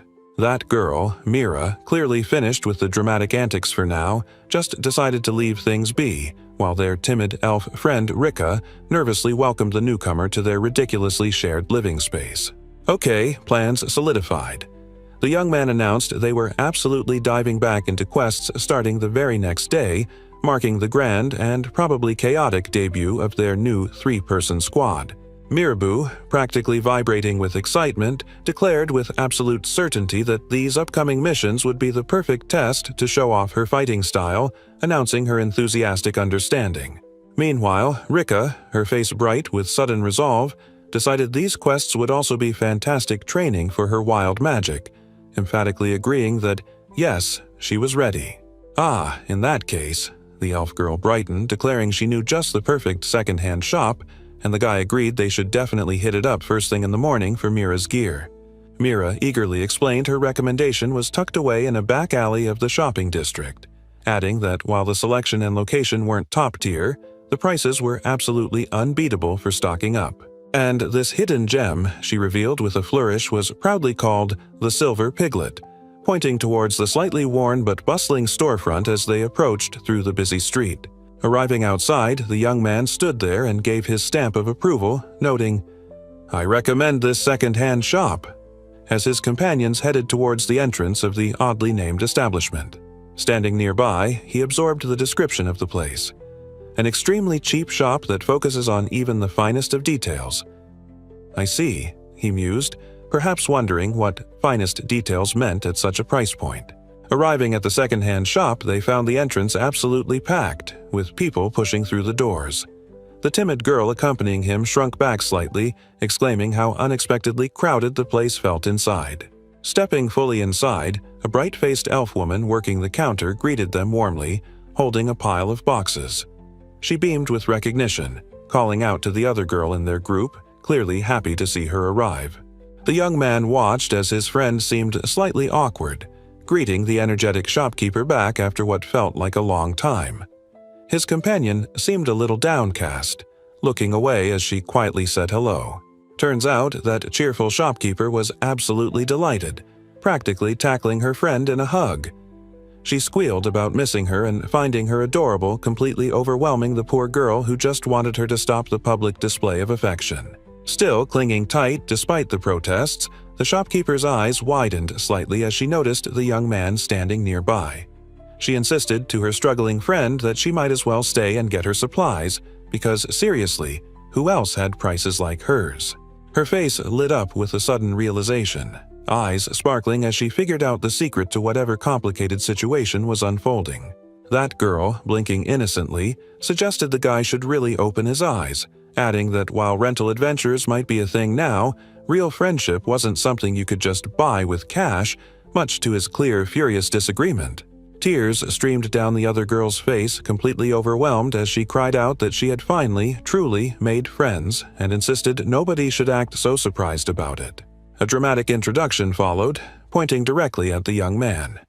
Apparently, this guy was the promising rookie everyone was buzzing about, the one known by the name Ishuto. Eyes wide and beaming, the elf girl practically clapped with glee, announcing that fresh yeast had just entered the shop, leaving the confused former king utterly bewildered and wondering if he was somehow being offered up as food. The elf shopkeeper, absolutely thrilled, gushes that the girl's even cuter when she's angry and excitedly confirms they're actually real adventurers, not just some rented help. She's utterly shocked and delighted. Then she whirls on the young man, offering a handshake like he's royalty, weirdly calling him Yeast, and declaring it's a dream having him here, asking if he's the one, leaving him utterly bewildered and asking what the heck she means by yeast. Abruptly shifting gears, the shopkeeper warns him adventuring is dangerous and offers a job right there instead, which he immediately shoots down with an emphatic, "Absolutely not," causing her to sigh dramatically that it's such a shame. The cheerful elf leans in playfully, winking and smiling, offering a slightly awkward, possibly suggestive remark that she just loves it when someone does arms, whatever that means, with her. Meanwhile, tucked away, the timid girl watches them, blushing fiercely and silently admitting to herself how much she truly admires him, loving how dedicated he is to pursuing his dream, whatever it may be.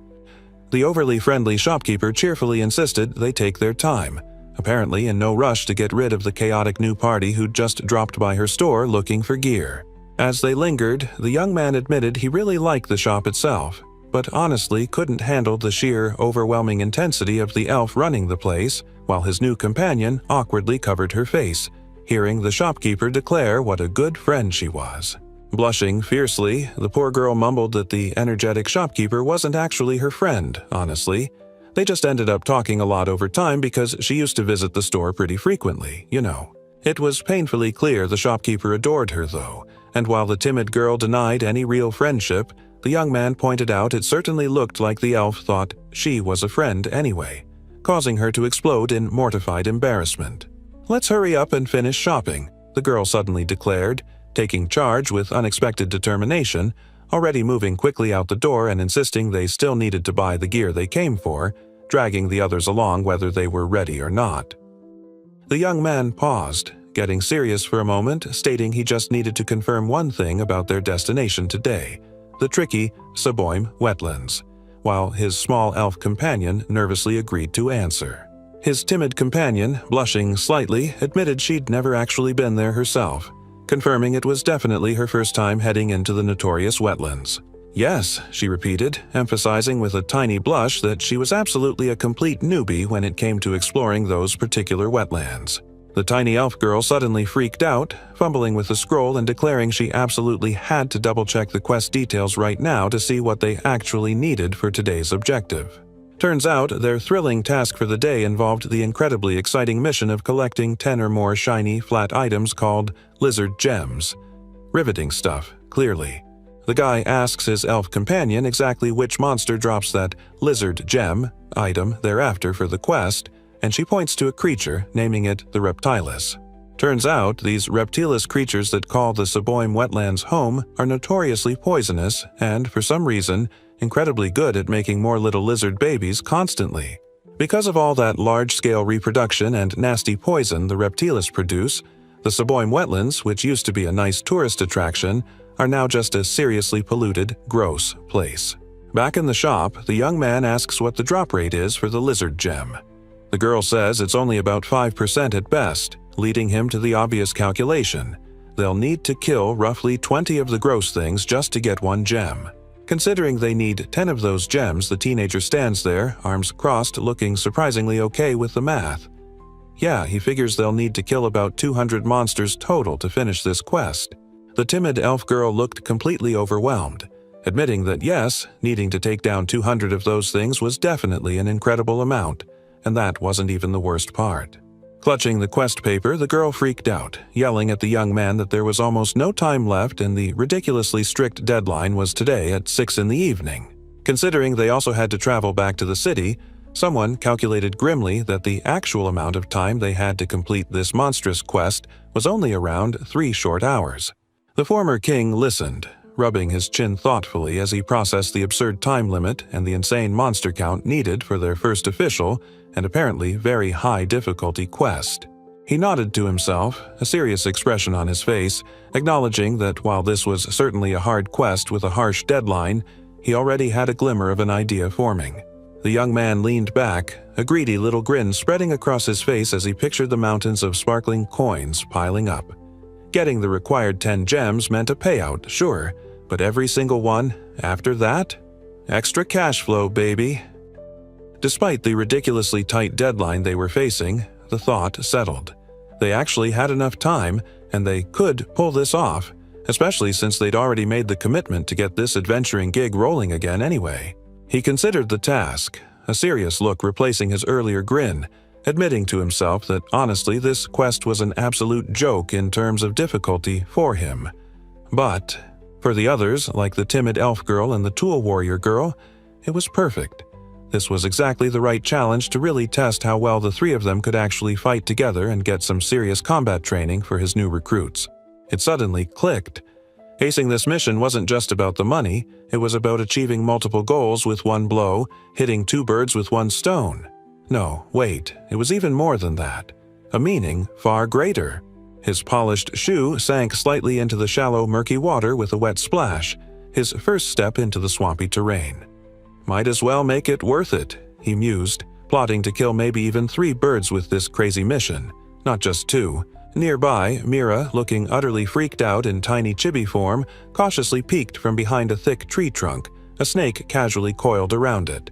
She gulped, nervously asking if this unsettling place was really the infamous Saboim wetlands they were supposed to be in. As they moved further along a narrow, slightly decaying wooden path through the dense foliage, a deep, guttural roar suddenly echoed from the murky depths of the woods ahead, sending unseen things rustling through the thick undergrowth. The atmosphere grew heavier, the path winding through tall, whispering grasses that felt just plain creepy. Rika, shrinking into her own ball of nervous energy, shivered, admitting this field felt way more eerie than she ever expected, the unsettling caw of distant birds adding to the tension. Ignoring the mounting unease, the young man simply assessed the situation, deciding the smartest, safest course of action in this muddy, monster-prone environment was obviously to just avoid the ground entirely. He gave a resolute nod, declaring, "Let's go." Testing the rickety wooden walkway, the young man found it surprisingly stable, confirming with a quiet thought that despite appearances, the foothold seemed fine and held just as needed. Following behind, his new companion scrambled onto the shaky path with a little whoops, clearly not as confident on the unstable boards despite her earlier bravado about her abilities. Watching the other girl navigate the unsteady footing, the timid elf admitted she was surprisingly more athletic than she looked, catching her breath after her own potentially embarrassing moment on the narrow walkway. Beaming with pride, the Tool Warrior declared she possessed a special good walker skill, apparently something a lot of folks in her family were naturally born with that helped them traverse tricky terrain. This seemingly simple knack for walking actually boosted her value as a Tool Warrior, improving her worth just by having that particular born talent for steady movement and traversal. The girl with the determined grin cheerfully offered to haul all their stuff, declaring it was way easier to move around herself now that her good walker skill was coming in handy on this tricky path. Beaming with pride and sparkling with energy, she insisted they now understood how valuable a Tool Warrior could be, pumping a fist in the air and yelling they should absolutely keep moving forward. Nearby, the timid elf girl looked ahead with newfound resolve, quietly telling herself that after seeing her friend's confidence, she definitely needed to start believing in herself more. And so, following the path through the spooky wetlands, the smaller girl declared with a determined edge in her voice that she would do her absolute best, just like Mira, as they continued their quest. As they walked, the young man looked slightly surprised, seemingly prompted by something she said, quietly uttering, "Oh, yeah." Rika. Having entered the territory where their objective was supposed to be, the young man paused, looking back down the path behind them, a quiet observation settling in. Despite being in the right spot, there was absolutely no sign of whatever they were looking for. Just then, both his companions popped up, looking eager and a little confused, with one bouncing excitedly and asking what he wanted, while the other also chimed in, wondering what important question he had. The young man explained something he learned back home. Apparently, this world's magic system has a strong 4-element influence, with the environment of the area significantly affecting which element works best in a given situation. The girl nodded, agreeing, and added that matching your magic attribute to the properties of the environment is crucial for success. She explained she had learned that important lesson too. "Yes," she repeated earnestly. Choosing the right magic attribute based on where you were fighting was something incredibly important that they had definitely been taught. The timid elf girl laughs nervously, admitting she's still inexperienced and can't quite figure out the best magic approach yet, adding an uncertain, "but still," to her self-assessment. But the guy standing opposite her, unimpressed, simply tells the confused elf that she's absolutely wrong, prompting her to ask specifically how magic would be more effective in this swampy environment. Looking thoughtful, Henrika elaborates, figuring that instead of using ineffective fire magic here, switching to water spells would naturally have a much bigger impact in the wetlands, obviously. Then, with a sudden dramatic gasp and widening eyes, the small girl is hit by a flash of insight, realizing something crucial about their current situation in the swamp.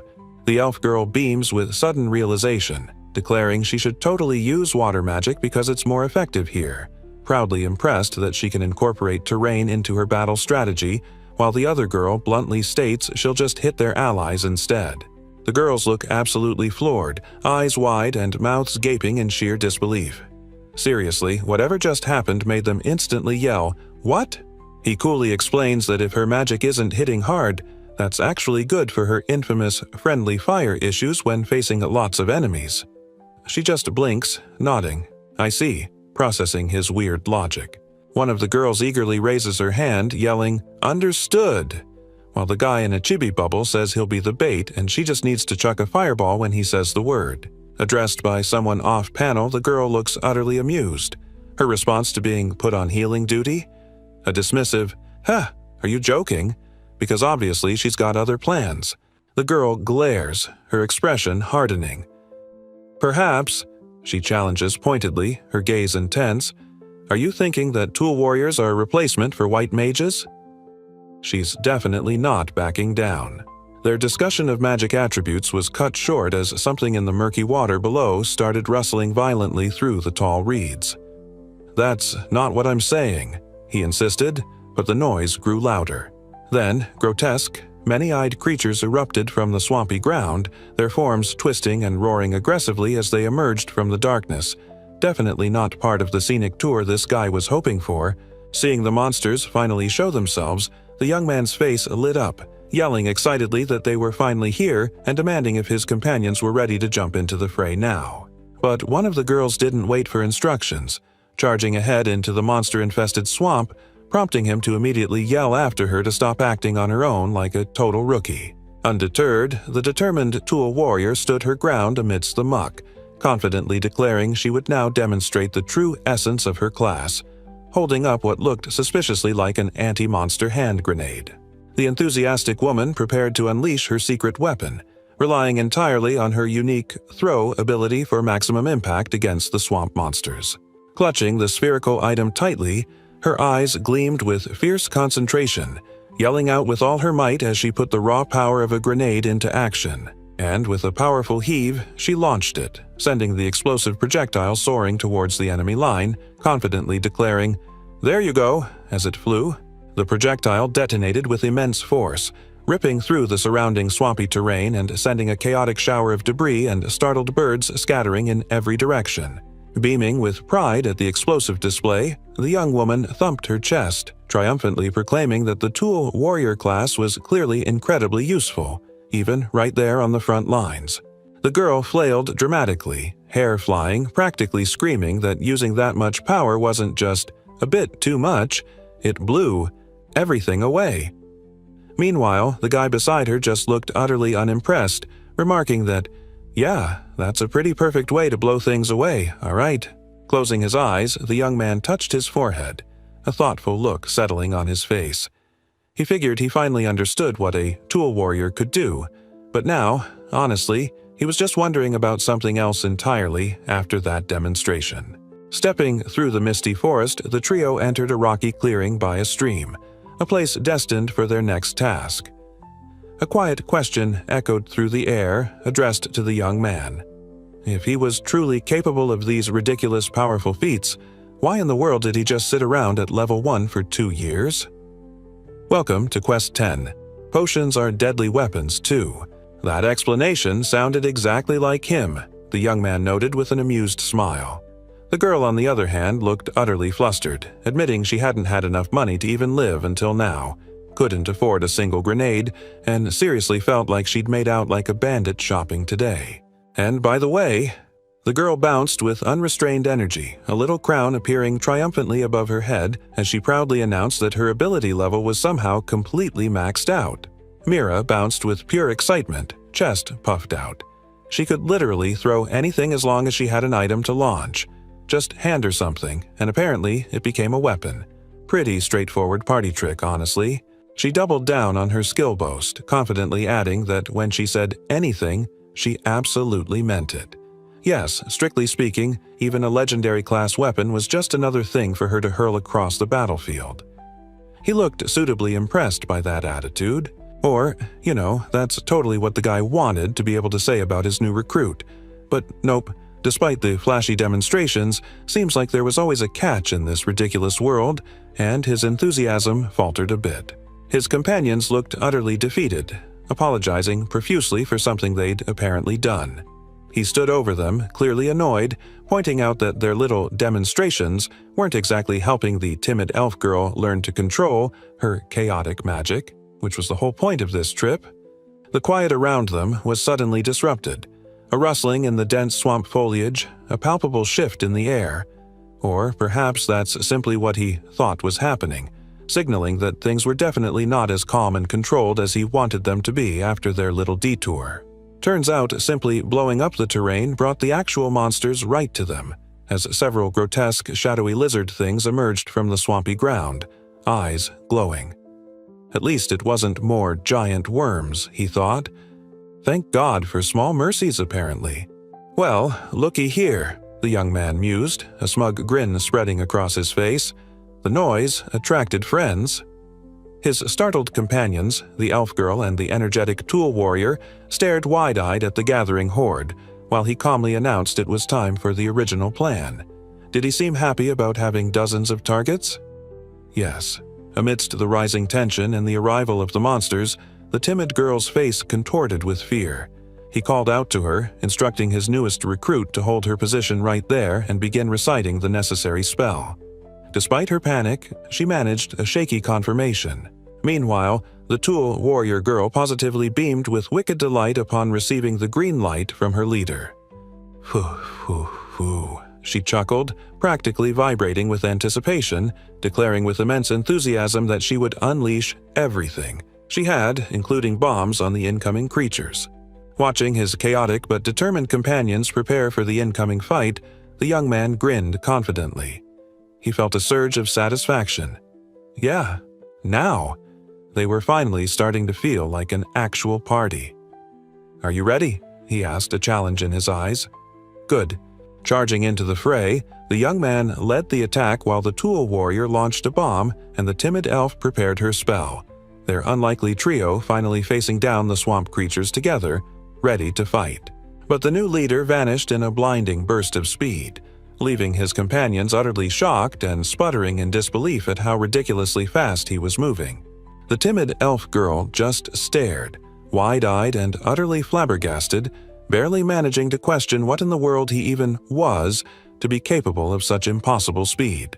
Meanwhile, the guy simply tore through the obstacles in his path with devastating force, deflecting or smashing whatever got in his way as he advanced with brutal efficiency. He grinned with focused determination, his gaze fixed ahead, calling out that whatever needed dealing with was waiting right over there. Rushing headfirst into the messy swamp, the young man casually batted aside the incoming debris and whatever else those creatures were throwing at him, yelling he was on his way to deal with the problem personally. Turning back quickly amidst the chaos, he yelled out to the timid elf girl, ordering her to unleash her magic right now, telling her to fire away at the approaching monsters invading their personal space. Despite the fear, her face flushing, the young girl closed her eyes and gave a shaky but firm agreement, steeling herself to unleash the powerful, unpredictable magic she had just been ordered to use. And just like that, from her position above the swirling muck, she unleashed the spell, yelling, "Fireball!" as a massive vortex of dark, destructive energy erupted from the swamp, obeying her chaotic command. The guy looked back over his shoulder from the chaos, a wide grin on his face, clearly pleased with the outcome. "Nice," he cheered, confirming it was a completely clean hit. The sheer force of her magic caused the girl to recoil, eyes wide with pure terror, her hands clenched tight as the very ground rumbled around her, clearly overwhelmed by the power she had just unleashed or its terrifying effect. Standing amidst the forest clearing, the young magician looked bewildered as tiny versions of her companions discussed her power. "Rika," one called, asking if her strength had increased even since their time in the forest of Alna, while the other thanked her, noting how potent her magic felt despite the environment. Her face contorted in sheer panic as the guy's chibi popped up, thinking this chaotic training was worthwhile. Then another little figure added, cheerfully, that maybe her feeling of increased power lately was simply because she'd eaten that weird fruit of Einzel, a comment that sent the poor girl into a sweating, wide-eyed spiral. Meanwhile, someone watching the young man admitted that while he was certainly famous, his actual physical abilities were clearly far beyond anything remotely human. They reflected, somewhat bewildered, that he was surprisingly alive and well after everything. A different woman beamed, looking amused by the display of power. "What's with her?" she mused, commenting that she couldn't believe beginner magic could pack such a raw punch and frankly wondered if the swamp environment even had any dampening effect on it at all. Looking back on it, the young woman admitted it was weird for her friend to team up with the guy everyone was calling the royal capital's hero, but hey, whatever works, right? The young man gulped, a cold sweat beading on his neck. He stared ahead, a dawning realization hitting him hard. Okay, he saw it now. Both of them were definitely something else. Standing face to face, the blonde warrior beamed, declaring it was amazing and they should totally do it again, while the guy just grinned, acknowledging they were definitely not your everyday adventurers, that's for sure. The timid girl clenched her fist, pushing back her self-doubt with fierce resolve. No, not maybe, she thought, a spark igniting in her eyes. Maybe, just maybe, she could become stronger too if she stuck with these two chaotic people. And then, staring ahead with fierce determination, the young magician declared with absolute certainty, a blush still on her cheeks, that she would definitely become stronger now. Her face was streaked with worry lines, acknowledging that even her chaotic magic wasn't exactly friendly when it hit, making her hesitant to get too close to the action. But still, she told herself, she absolutely had to believe she could somehow manage this. Ahead, a swirling vortex of dark, destructive energy pulsed. He knew that kind of power was a threat all on its own, and if he wasn't careful pushing forward, he could totally get sucked into the mess. Her eyes narrowed with fierce resolve. All right then, she decided. If that's the way things were going to be, she knew exactly what she needed to do next to handle the chaos unfolding around her. Leaning over a table covered in vials and scrolls, she declared with newfound purpose that she wouldn't just be a party member, she would absolutely fulfill her crucial healing role flawlessly, ready to patch up any damage. He stood amidst the rubble, completely unfazed, wondering aloud, where's the next pack? Despite running non-stop, he wasn't even slightly out of breath or sweating, leaving someone watching totally baffled and asking why he was like that. He called out to her, asking if she was tired, but the energetic girl just grinned, winding up her swing with a determined yell about unleashing her potion throw ability right there, preparing to whack something with her strange case on a stick. Suddenly, a strange projectile rocketed past his head, missing him by inches. He reacted instantly, dodging out of the way just as the thrown item exploded with a chaotic blast behind him, near the little girl who yelped in pure panic at the unexpected detonation. What the heck? The monster in front of them, the reptilian creature, suddenly began to sparkle and gleam, glowing with a bizarre energy, while the girl who threw the thing just stared in utter horror and disbelief.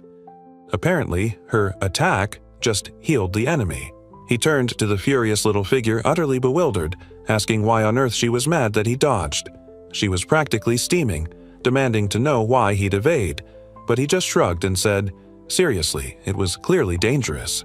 The girl, shrinking down into a flustered chibi, desperately tried to explain. No, it wasn't just a random dangerous item, that was a potion throw, she insisted, a high-level ability meant to hit your head and heal you from the cranium downwards. Despite the chaotic splash, the monster lunges forward mid-shriek, its fanged mouth wide open, perhaps wondering aloud if the guy ever considered how ridiculous this whole situation was. Then, a blast of something hit the young man square in the head, sending sparks flying as someone nearby yelled about maybe this being exactly why tool warriors weren't exactly the most popular class, given that smashing jars into people's skulls, no matter how safe, was just not normal. The guy just wiped himself off with a sigh, brushing away the residual sticky stuff from the potion, mumbling that besides he actually hadn't mentioned something important yet, leaving his companion nearby shaking her head in frustrated agreement about his annoyingly fair arguments. He then grinned, holding out his gloved hands as if presenting a magical fashion statement. casually declaring that his entire body was apparently wrapped in some kind of constant personal magic coating. The girl beside him could only stare, blinking, "Huh?" in stunned disbelief. Because of this ridiculous coating, he explained, physical or magical attacks simply bounced right off him. The girl went full panic chibi, shrieking about whether that didn't just make him completely invincible, freaking out about how terrifyingly overpowered he was. He clenched his gloved hand, a small spark of power flaring between his fingers as he continued to explain his strange abilities, a physical manifestation of the magic coating he couldn't seem to turn off. Holding his head with a sigh, the young man admitted that maybe his ridiculous defense wasn't quite perfect, because, alright, fine, he did lose consciousness for just a second during that whole Surtur battle. Meanwhile, the girl just looked utterly baffled, insisting she had no idea what he was even talking about, while the chaotic former king, in tiny form, gleefully claimed his memory definitely came back thanks to that whole mess anyway.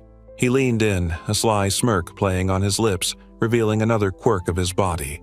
Healing and support magic just didn't work on him, and if he needed a pick-me-up, he actually had to physically drink any restoration potions.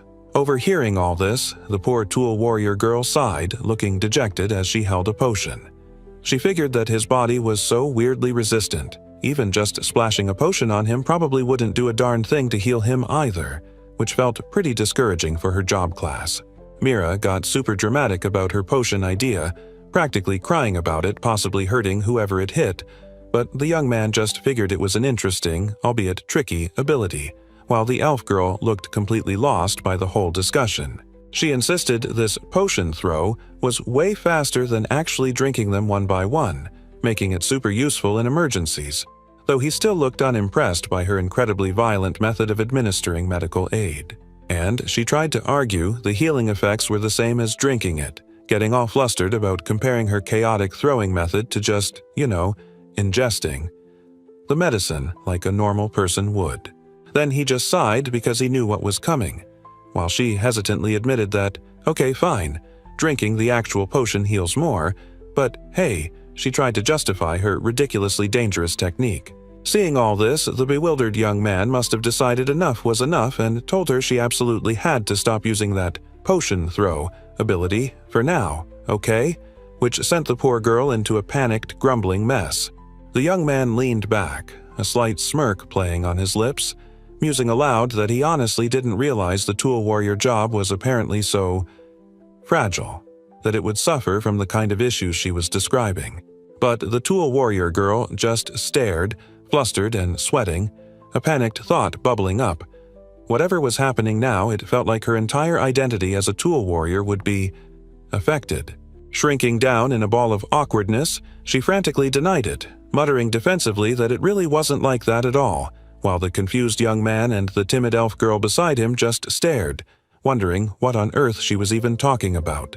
Tears welled up as the poor girl confessed, her voice filled with distress but also a strange insistence that honestly, for her, the potion throw ability was actually a really valuable way of just letting off some steam and releasing stress. And just to clarify, the girl, looking utterly delighted by the thought, explained exactly how it helped, like the totally satisfying sounds. For example, the bottle hitting a head with a lovely pom, or the refreshing splash when it broke.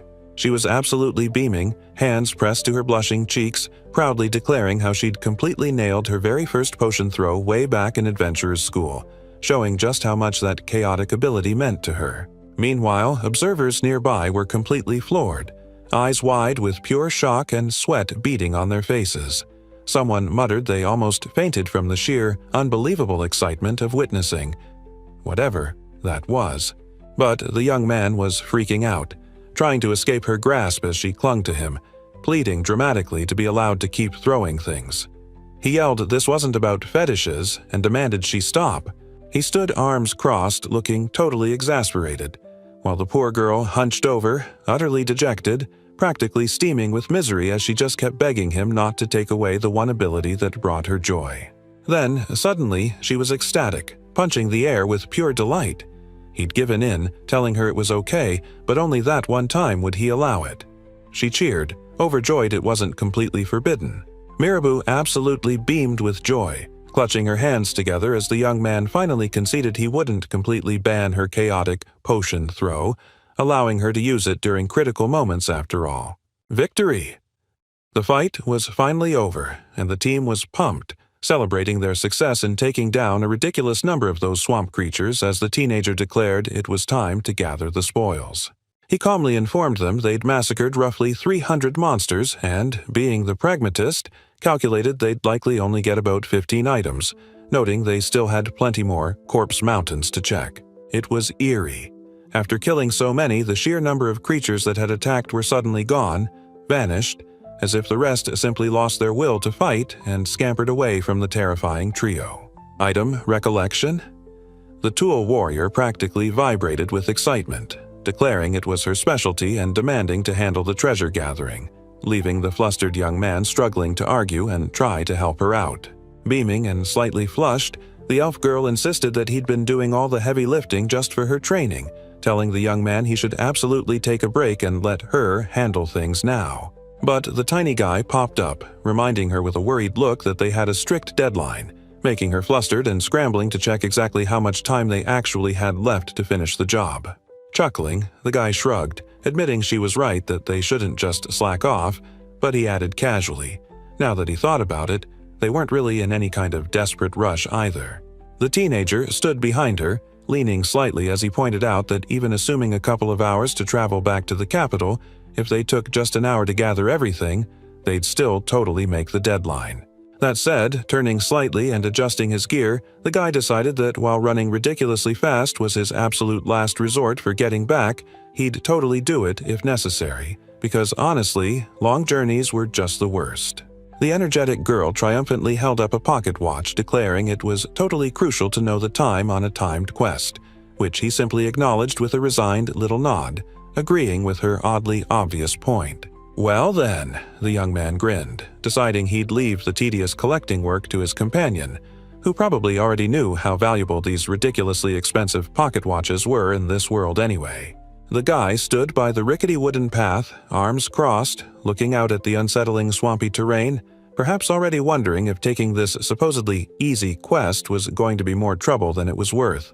Looking up through the thick canopy as birds wheeled overhead, someone decided they needed a quick break from the eerie, quiet, and spooky atmosphere of the wetlands, pulling away from the unsettling path for a moment. Deep in the thick foliage, unseen creatures rustled and cawed, adding to the tense atmosphere of the swamp. A low, echoed, suggesting someone was observing or pondering something hidden amongst the leaves.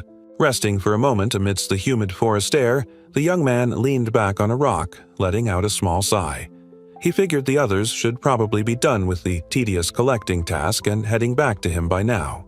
He called out, his voice slightly muffled by the foliage, checking in on Rika and Mirabu to see how the whole tedious item recollection was progressing, expecting them to still be patiently gathering the quest drops. Suddenly, his attention snapped forward, eyes wide with alarm as a loud, unsettling sound, a guttural cry almost like a twisted caw, erupted from somewhere nearby, instantly putting him on edge. Nearby, his two companions recoiled in sheer terror, shrinking into panicked little balls as something massive and grotesque stomped towards them. They shrieked for help, yelling that they had found a seriously dangerous monster, calling out his name desperately. The guy's eyes went wide in surprise, standing amidst crumbling ground as he saw the source of the commotion. A huge, horrifying creature emerging, far bigger than the regular swamp lizards they'd been fighting. "What's that?" he wondered aloud. Spotting the massive creature, the young man dashed forward with incredible speed, yelling at his two companions to keep running while he handled the mess, inwardly wondering why the guild knew absolutely nothing about this high-ranked beast. Suddenly, Mira was sent flying backward with a terrifying shriek, thrown through the air by the grotesque, many-eyed monster with a wide, fanged maw that had erupted from the swamp. The young man slammed a powerful blow into the monstrous creature's segmented face, a chaotic impact ripping through its tough exterior as he desperately tried to stop its advance. The creature recoiled from the unexpected strike, making a weird noise as energy sputtered from its face, while the guy who hit it looked completely surprised by the monster's bizarre reaction to his attack. Then a strange, misty substance erupted, hitting the young man head-on. "It's venom," he realized, shielding his face as the toxic fog engulfed him. The monstrous creature let out a guttural growl, its fanged maw twisting violently as the venom attack connected. He grabbed the girls, pulling them desperately away from the thick, noxious fog, yelling for them to hold their breath as they stumbled backward in panic. Whew, a collective sigh escaped them now that they'd put a little distance between themselves and that nasty swamp creature. Standing a bit further away, the young man asked what that strange fog was all about, and Mira, the tool warrior, shrugged, saying it felt like a weasel's stink bomb. But Mira just beamed, utterly confident. She figured it was probably just a bluff because surely even a bigger reptilus monster would be just as dumb as the others, right? As they stumbled back from the toxic fog, the chibi forms of the two girls popped up, both sheepishly admitting they thought they might have breathed some of the nasty stuff in, leaving the young man looking genuinely concerned and asking if they were honestly okay after that.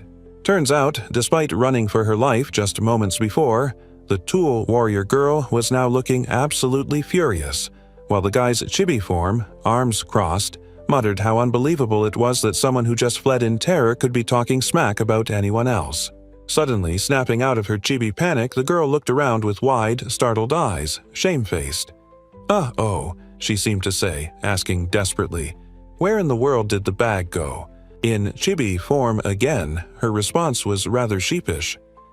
"Well, you see," she began, then confessed with a little shrug of resignation, "I tossed it as far as I possibly could to buy time." The young man just looked glum, sighing internally. "Yeah, that's kind of what I figured." Meanwhile, the timid elf girl stepped forward, her expression earnest and slightly flushed. "Please," she asked, looking at the young man with wide eyes, "don't blame Mirabu. We managed to get away thanks to her quick thinking." The young man just smiled, conceding the point that, yes, perhaps the tool warrior was justified in tossing their quest bag to distract a giant monster to save their skins. It did make a certain kind of ridiculous sense, he supposed. Blushing fiercely, the girl beamed, eyes wide with shock and pleasure at receiving direct praise. "You did a great job, Mirabuka," someone exclaimed, and she protested, completely flustered, insisting they absolutely should not compliment her so straightforwardly.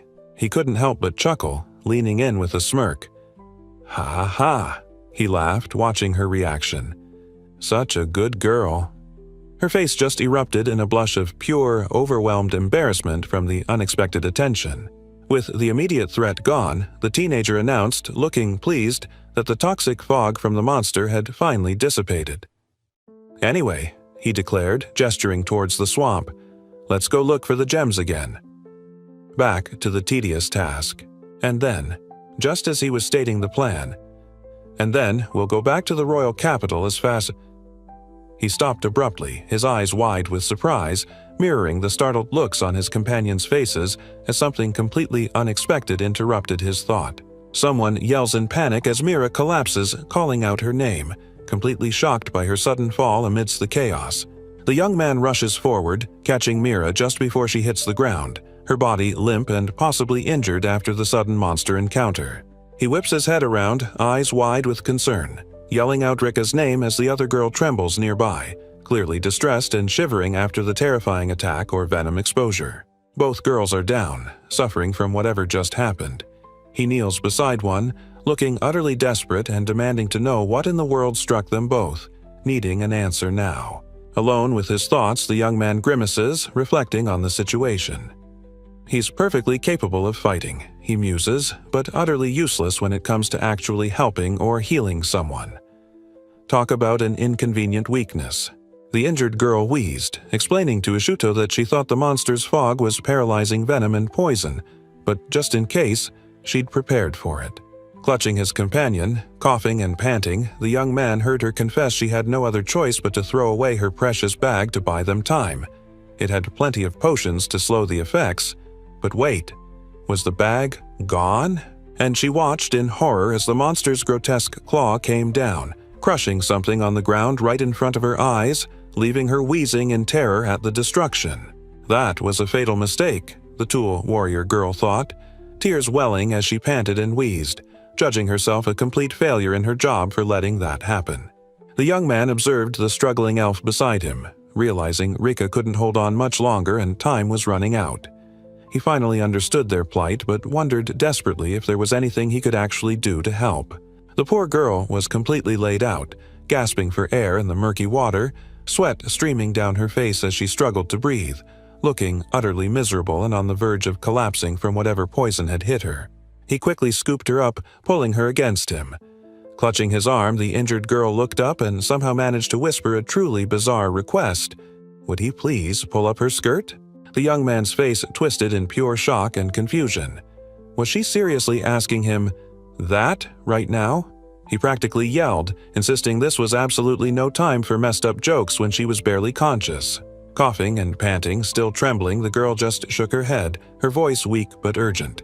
She desperately pleaded with him, assuring him she was completely serious about the weird request despite her state. Sighing, the bewildered young man knelt down, finally giving in. He leaned over, acknowledging the absurdity of it all, and muttered to himself, or perhaps her, "All right, here I go," as he reached under her skirt. The young man's eyes went wide, an exclamation of pure shock escaping him as he stared at the girl, utterly bewildered by the frankly outrageous request she just made in the middle of their crisis. Following her bizarre instruction, his hand reached under her skirt, searching the strapped pouch on her thigh and finding vials. "Potions?" he questioned, utterly confused why they were hidden there, of all places. Grabbing a couple of the vials, the young man looked determined. It was enough, he decided. If he could just stop the poison coursing through them, he could actually save both of his companions with this unexpected medical stash. Sweating and clearly in pain, the Tool Warrior girl managed a strained smile, musing that she had some experience in her job class, but honestly, she didn't really have anything useful for actual paralysis. The injured girl closed her eyes, the painful reality sinking in as she quietly finished her thought. Despite her experience for this particular poison and paralysis, she really had absolutely no. Clutching the injured girl, the young man looked down in despair, realizing the terrible truth. There was only one dose of the life-saving potion they desperately needed for both of his collapsing companions. A hand trembled, clutching something precious, the horrifying thought echoing. Was he actually being forced to choose which of them lived? But no. A second, firm resolve cut through the panic. There was no need to choose, not if he was around. Sweating and gasping for breath, the smaller girl's face was etched with pain as his hand reached out, holding the potion bottle. The decision was made. She had to drink it all, the only dose they had. The young man's gaze was intense, his jaw set. He looked off to the side, a quiet belief hardening his features as he surely told her, or perhaps himself, that he believed she could somehow pull through despite the odds. Sitting on the muddy ground, cradling one girl while the other lay nearby, he looked out over the dismal swamp. Reflecting on his short, supposedly heroic adventure life in the capital, it felt like he'd accomplished nothing but getting people into messes. Through her eyes, the memory was clear. Always failing, never good enough, endlessly standing alone as party after party turned her away. But now, tears streamed down her face, mixed with dirt and sweat, but her smile was pure joy. She was so incredibly grateful, so utterly, genuinely happy. Her body screamed in agony, a burning pain spreading everywhere as the poison took hold. This was it, she thought grimly. She was really going to die this time. Yet, even as she faded, a flicker of pride remained. She'd finally been useful to a party. And the thought sustained her. The potion, that one desperate chance, it would save Rika. But somehow, they all made it through, and now, smiles bright and fists raised, the unlikely trio celebrated their messy victory, ready to keep taking on adventures together. Someone called out to Mirabu, but tears streamed down her face, her body racked with sobs and pain, barely able to respond amidst the swamp's eerie quiet after the monster attack. Seeing her condition, the young man quickly reached under her skirt and pulled out a small vial, grabbing her arm and urging her to sit up and drink this immediately, hoping it would counter the poison. But Rika's eyes went wide with shock. She saw the vials, realizing with dawning horror that she had already been given the antidote. When did he? She wondered, clutching herself as the truth hit. Lying there, struggling to breathe, the girl thought furiously. It wasn't just about a half dose. Rika needed to drink it all, the single antidote, even if she knew learning of the sacrifice would make her sad. Clutching his arm, wheezing through the burning pain, the injured girl insisted, No matter how amazing he was, it was absolutely impossible for him to get them both back to the royal capital while carrying them like this. The girl looked utterly miserable and panicked, complaining that getting back was a 2-hour walk and nothing like their earlier short dash, pleading for whoever was pushing her to stop complaining about her being tired. But the young man just stared back, his expression serious, telling the stubborn woman he knew she clung to life and she shouldn't suddenly try playing the saint with him now by giving up. He held the injured girl firmly, leaning in with a deadpan look and telling her if she kept on refusing to drink the medicine, he would absolutely make her take it mouth to mouth. Her face contorted in sheer panicked disbelief, eyes wide with horror at the sheer absurdity and implication of his bizarre threat. The terrified girl's chibi form panicked, sweat dripping as she stammered internally about not having had her first kiss yet and gulping at the thought of anything, absolutely anything, but that method of receiving her medicine. Amidst her fear and pain, his gloved hand gently touched her head.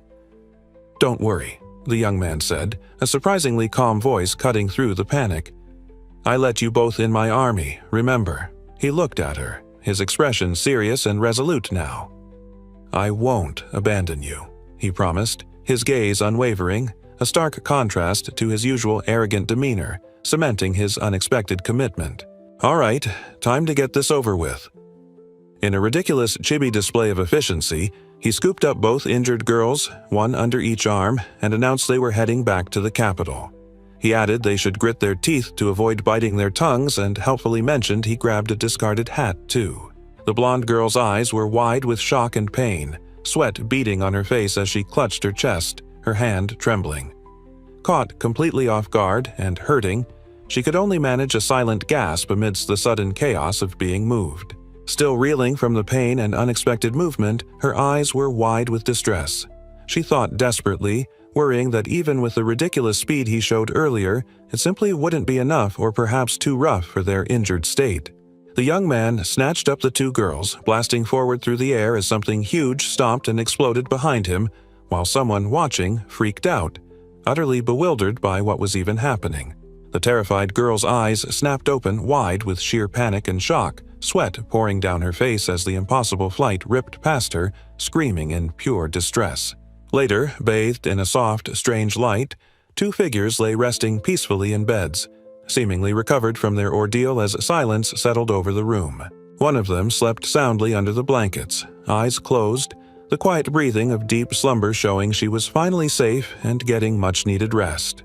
And then she woke up, eyes wide with surprise and confusion, looking around the unfamiliar room, her face flushed as she quietly wondered if they had somehow managed to get saved.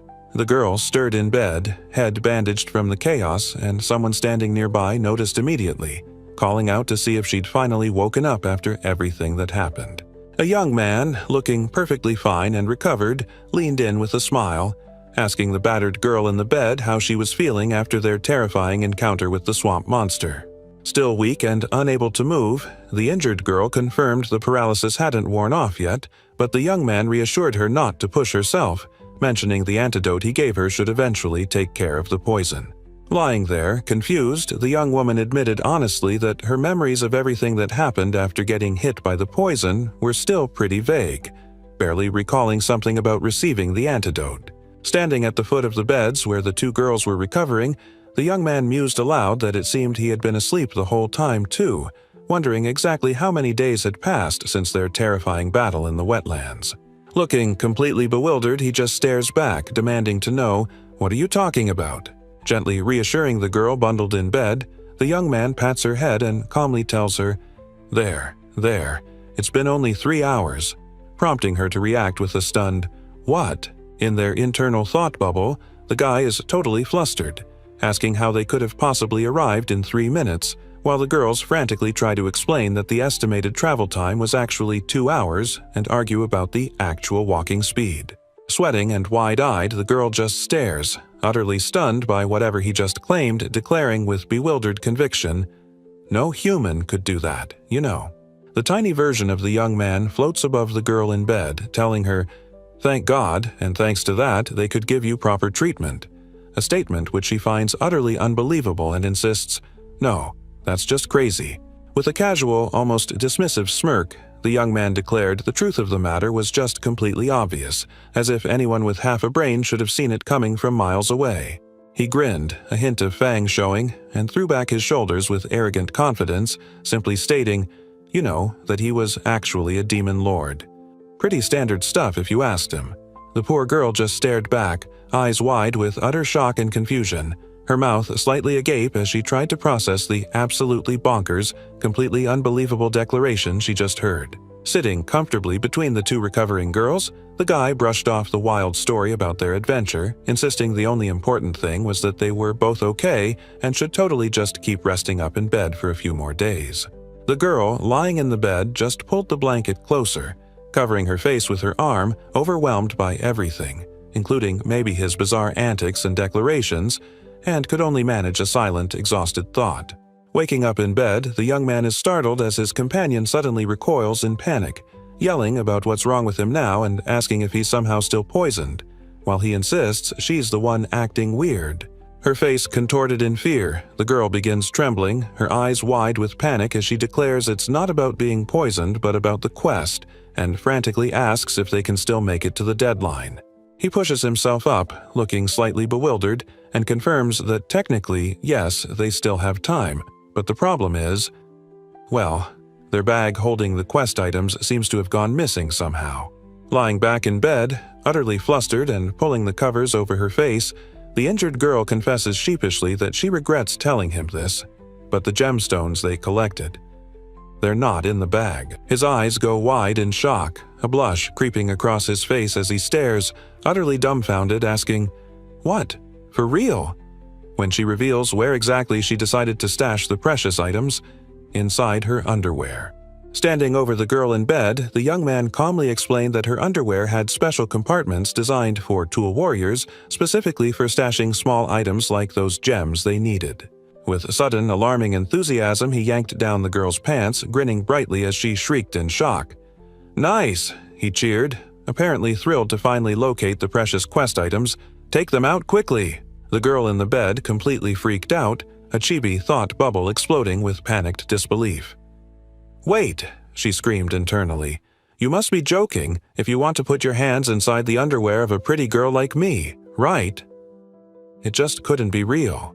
The young man, looking utterly confused but determined, simply reasoned she was paralyzed and couldn't do it herself, then innocently asked if he could take her pants off while the girl's chibi form wailed in horror, begging for a nurse who wasn't there thanks to food poisoning.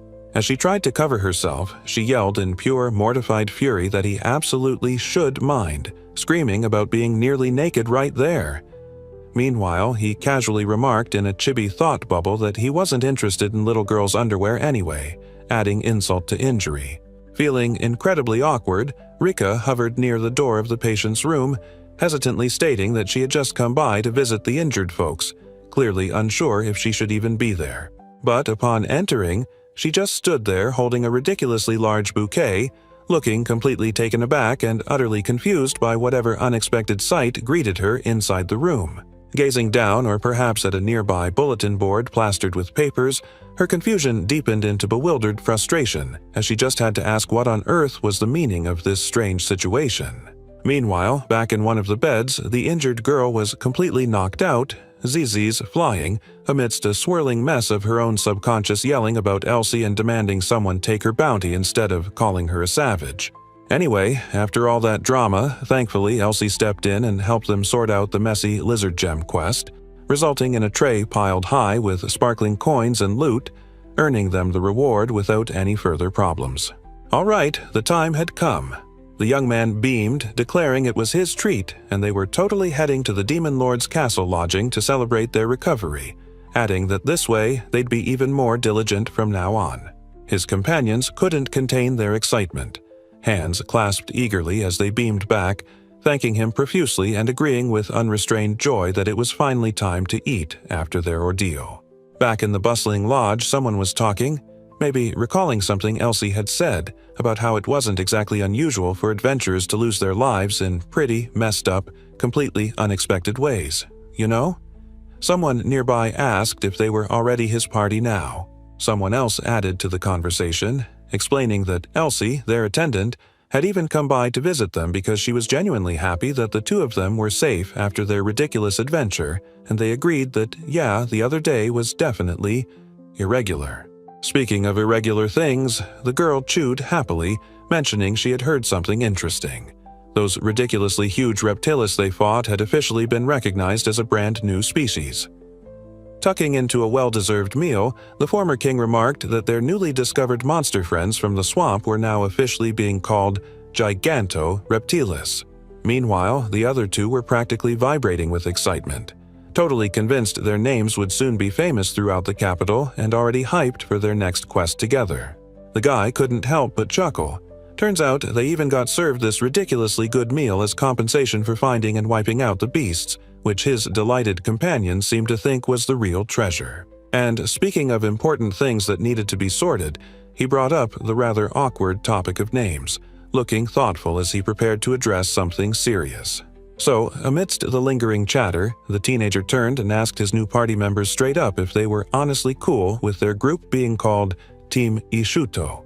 Both young women looked completely flustered, eyes wide as he asked if they seriously had some other name in mind besides the one they'd been discussing, their cheeks flushing with confusion. Not at all. The two girls absolutely beamed, declaring with matching energy that using his name, the famed promising rookie, was the best marketing strategy for their party, insisting they were totally serious about Team Ishuto being a beautiful name. With the name now enthusiastically, albeit surprisingly settled, the young man grinned, announcing amidst the surrounding chatter that they would celebrate finally having a proper party name. Team Ishuto, it was officially decided, and the celebration was on. Leaning back, his glass raised, the party leader happily ordered a bottle of red wine, prompting the helpful maid from the lodge to quickly confirm she was on her way to fulfill his request. Other adventurers at the lodge bar noticed the commotion, raising their drinks and yelling congratulations to the guy for apparently finally forming a party and even coming up with a name for the group. The celebration for Team Ishuto was in full swing, the girls raising their glasses in a toast, agreeing with cheerful energy that choosing a simple name was definitely the way to go, and a wise move they surely wouldn't regret years down the line. Elsewhere, however, someone was getting teased mercilessly, recoiling in pure annoyance as they were told that only young people or those with childish ideas would use dramatic words like underworld, darkness, or world-conquering for names. Ouch. And back with the laughing men, one pointed and roared with amusement, asking if the other was talking about his own past embarrassing choices, declaring anyone who picks a name like that eventually wants to die from regret. Someone nearby just yelled, "Shadd up!" Suddenly, a rattling sound erupted nearby, sharp and startling, causing the young man's eyes to snap wide with surprise and alarm as he looked towards whatever unexpected commotion had just broken out off to his side. Then, the door burst open with a clang, and three imposing armored figures charged in, led by a stern man with a mustache who bellowed over the din, demanding to know urgently if the summoning warrior, Merida, was even here. Suddenly, a squad of armored figures burst into the bustling lodge, startling everyone inside, including a couple of adventurers gulping in shock. They were clearly the high-ranked Imperial Knights, and one of them was apparently a level 10 powerhouse. Amidst the surprised onlookers and tense knights, a small, cloaked figure stepped forward, a nervous rattle accompanying their movement. They spoke quietly, a hesitant voice offering a simple, "Excuse me." A stern-faced man with a prominent mustache looked down at the cloaked person, utterly unimpressed. "So, you're Merida, huh?" he scoffed, clearly expecting someone with more presence, given her reputation as a high-ranked adventurer. Under the cloak, a young woman with glasses sweated, her face contorted with worry. Her mind raced, completely baffled by the sudden intrusion. What in the world could the Imperial Knight Squad possibly want with her? The stern man's expression hardened into an intense glare. He simply stated, his voice low and demanding, that she should already know exactly why they had come here to find her. The stern man's gaze was fixed, demanding answers about the attack by Surtur, the colossal giant that had ravaged the city just days prior. A woman with glasses, clutching her staff, flinched back in disbelief, seemingly recognized and addressed by the unexpected arrival as Miss Merida. The helmeted knight leaned in, dropping the bombshell accusation with fierce eyes.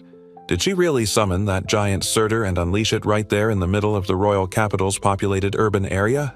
He stated the wild rumors alone were causing problems, adding they honestly didn't want to believe a high-ranked adventurer like her could be behind something so catastrophic. But she just insisted, no, he was utterly mistaken.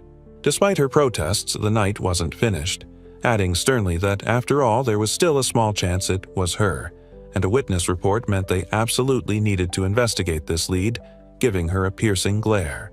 The girl with glasses clutched her staff tightly, her eyes wide with panic as the crystal atop it seemed to hum or vibrate ominously, maybe reacting to the accusation or her own fear. The stern knight commander pointed a finger, laying out the embarrassing truth.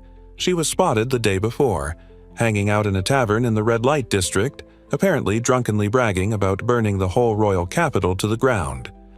The sheer awkwardness caused Valt's companions to instinctively duck for cover, while the knights revealed that everyone from the tavern's boss and the waitress to the other customers had totally testified about her drunken outburst. The guy watched their reaction, the knight's words echoing. The testimony was in, and it sounded like the accused summoner couldn't possibly wiggle her way out of this mess, no matter how she tried. The accused summoning warrior, Marita, hunched over, clutching her staff and mumbling sheepishly that she was just really drunk and honestly didn't mean all that nonsense she was spouting. The knight leader wasn't buying it, yelling for a proper explanation. Tears streamed down her face and she admitted she totally said those wild things while drunk, but absolutely insisted she was not the one who actually summoned that giant monster. Honestly, the young woman explained, stammering a bit, it wasn't like she meant it. Her heart was just broken, and she was simply frustrated with absolutely everything that night at the bar. The stern-faced commander stroked his mustache, leaning back thoughtfully as her excuse hung in the air. He just hummed, deciding that whole explanation sounded incredibly suspicious. Looking utterly panicked and clutching her staff, the accused pleaded for them to just trust her. She insisted she hadn't even mastered summoning yet and needed way more training and level to call something like that giant. Lightning flashed and a massive, incomplete figure of the flame giant appeared. Turns out she still needed something like 15 more years of seriously intense training before she could possibly summon Surtur. The giant Surtur was an extremely strong summoned beast. The stern man suggested she could be hiding her skills. She gasped. They wanted details at headquarters. Imperial Knights grabbed the accused summoning warrior, Marita, yanking her away as she pleaded for them to stop, insisting this was tyranny despite their forceful arrest. At a table, two women exchanged worried glances, unsure what to make of the situation, quietly wondering if the girl with glasses really summoned that terrifying giant. Despite her increasingly desperate protests, the Imperial Knights weren't listening, roughly pulling the glasses-wearing woman away while everyone nearby whispered that even a high-ranked adventurer couldn't pull off summoning that giant alone. The young man watched the scene unfold, his gaze sharp and assessing, the name echoing in his mind. Summoning Warrior Marita. Clearly noting the person being dragged away and the sudden chaos surrounding her. Dragged away by the stern knights despite her tearful pleas not to resist and insisting they trust her, bystanders muttered that if the testimony about her drunken confession was true, this heavy-handed arrest felt pretty tyrannical anyway. Back inside the lodge, an older adventurer leaned in towards the young man, sighing that timing was truly terrible, explaining they needed to try something about whatever happened right after the big attack on the city. Suddenly, amidst the lodge's dining area bustle, the girl with the ribbons looked over, startled, letting out a surprised call. "Ishuto!" completely catching his attention as she spotted him amidst the tables. The energetic young woman called out his name, drawing the attention of everyone in the bustling lodge, including the stiff-faced knight commander looking back with surprise. Others glanced over, wondering what the commotion was about. Overhearing the knight's heavy-handed interrogation, the young man's expression turned thoughtful as he admitted he'd heard everything and knew he was being nosy, but clearly felt compelled to listen in on the drama. With a confident air, he stepped forward, reaching out a hand as he stated his intention to offer the accused summoner some help, believing a simple drunken slip of the tongue wasn't enough proof to treat her as the culprit behind the giant attack. Still held by the knight, the glasses-wearing woman looked bewildered, asking why they were wasting their efforts on her and suggesting that doing so wouldn't benefit them in finding the real culprit, implying she was innocent. A tiny version of the former king popped up, snarkily commenting on how this whole scene seemed like a massive waste of taxpayer money, earning him furious glares and grumbled protests from the visibly annoyed knights. The stern knight commander points a furious finger at the kid, yelling, "Who are you?" The guy just shrugs, saying, "What else do I look like? I'm just an adventurer," which is a classic understatement, naturally. The tough guy bursts out laughing, finding it hilarious that this young man thinks he can criticize the elite knight squad. He figures his level must be high. The kid, looking utterly unimpressed, casually drops the bombshell. "Me? I'm level 0. The commander's face completely freezes, jaw dropping in absolute disbelief. What? The sheer audacity of this guy claiming he's level 0 after everything. It's clearly broken his brain for a second. Unfazed, the young man holds up his glowing adventure card, proving it. "I'm telling you," he insists, fixing the stunned knight with a look. "I'm level 0, look at this," leaving the tough guy utterly flabbergasted. The furious commander points a shaking finger right in the kid's face, screaming, "Don't screw with me!" It's obvious he thinks this is some kind of ridiculous joke about adventurer ranks, but the guy just points back calmly. The young man scratched his head, looking utterly confused by the floating words. The adventure level is level 0? What's the meaning of this? Apparently, he figured, he must just be special, and if they wanted answers, they should bother the guild. Two heavily armored figures, Imperial Knights clearly, stared in stunned disbelief at the casual young man standing before them, processing the impossible fact that this level 0 rookie adventurer, Ishuto, was the one who somehow defeated the monstrous giant with his bare hands. The young man scoffed dismissively as one of them addressed him by his full name, asking if he wasn't Ishvalt Ashley.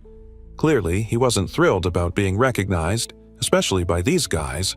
At that, the knight standing next to his commander completely lost it, doubling over with uncontrollable laughter, unable to keep his composure in the face of the sheer, ridiculous absurdity of the situation unfolding before them. Meanwhile, the commander's face twisted in pure, furious disbelief, yelling about this slender brat who supposedly defeated the flame giant Surtur. "What kind of joke is that?" he roared, while his subordinate just kept cackling about the impossible tale. He just laughed it off, covering his mouth. Geez, he thought, perhaps finding the knight's outrage over his supposed level 0 status entirely ridiculous. He flared his power, an intricate magic circle appearing behind him as he sneered, "The weaker the dog, the louder the bark," clearly unimpressed by the knight's blustering after his level 0 reveal. That power or the insult hit the commander and his nearby female comrade hard. The mustache-wearing officer's eyes widened, caught completely off guard, just like the serious young woman beside him. The other knights were equally stunned, their faces frozen in disbelief and confusion. They clearly weren't expecting this kind of power or attitude from a supposed level 0 adventurer. Complete pandemonium erupted. The girl with glasses shrieked about bugs swarming, while the male knights nearby stumbled and fell, clutching their heads, yelling they couldn't see amidst the sudden, bizarre chaos. The armored warrior recoils, a gasp escaping her lips, sweat beading on her face as her eyes widen in utter shock at the unexpected chaos erupting around her. Something terrible is definitely happening now. The young man stands tall above the stunned figures, gesturing confidently as he declares he's absolutely ready now, giving the command to the visibly bewildered knights below him. 3 people at a table shriek, eyes wide with pure terror and disbelief, recoiling violently from whatever just happened in front of them amidst the scattered items. Utter panic fills their faces. With fierce eyes, the young man yells at the shocked commander and his companion to look at him, causing the knight to yell back in utter disbelief, mistakenly identifying him as "Your Majesty." A chaotic blur of confusion swirls as figures reel, their minds struggling to grasp what's happening, one internally reflecting that who they are seeing is, and yet, isn't, the person they expected at all. The armored warrior, eyes wide with shock, looks absolutely flabbergasted by something happening nearby, clutching her chest in pure, bewildered surprise at the unbelievable scene unfolding. He turned slightly, a faint, smug smile playing on his lips. The illusion spell he'd cast worked perfectly, making everyone see the person they honored and respected above all others in this ridiculous world. Before him, the rigid Imperial Knights bowed low, heads nearly touching the floor, pledging their absolute loyalty and earnestly asking their perceived liege, the current king of Lahar, for his divine commands right there in the hall.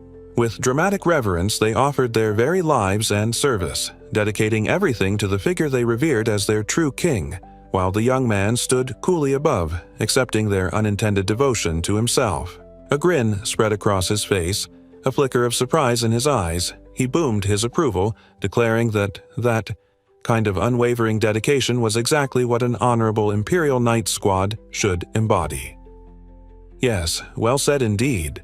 Capitalizing on the moment, he stood tall above the bowing knights, declaring with a commanding finger in the air that, all right, here were his orders for them now that they were pledging allegiance to their supposed king.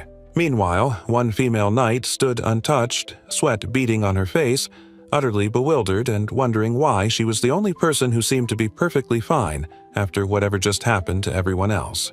The realization hit her hard, causing the knight to visibly shudder and shrink down, a ball of pure terror and confusion at being singled out by the strange, impossible event that had just swept through the hall. Then, with a sly, knowing smirk, he turned towards the bewildered knight, explaining the whole thing with a chuckle.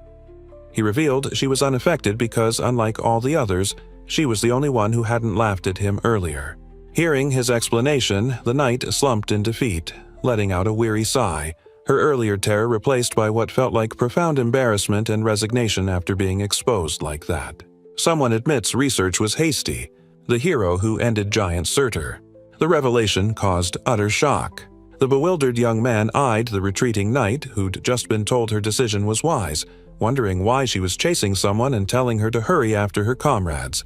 And there he stood, commanding attention in the sudden silence that fell over the crowded hall, clearly ready to make his presence known to everyone watching. The heavy double doors leading into the hall burst open violently, scattering dust and startling everyone inside as several people recoiled and flinched back from the sudden intrusion and loud commotion at the entrance. The young man was immediately swarmed by a cheering crowd of students and adventurers, all clapping and yelling his name, utterly amazed by the power he just displayed and buzzing with questions about his ridiculous strength and strange skills. Meanwhile, his allies watched with grins, cheering him on. His unexpected defiance of the Imperial Knights was apparently satisfying to witness, earning him praise for acting like it was nothing and confirming he was definitely making waves. Caught in a friendly headlock by some of his newfound acquaintances, the guy sighed, muttering how he'd ended up using his overpowered Demon Lord skills for something totally trivial, again, despite the overwhelming praise. Good grief indeed. Later, sitting down, he observed other groups nearby.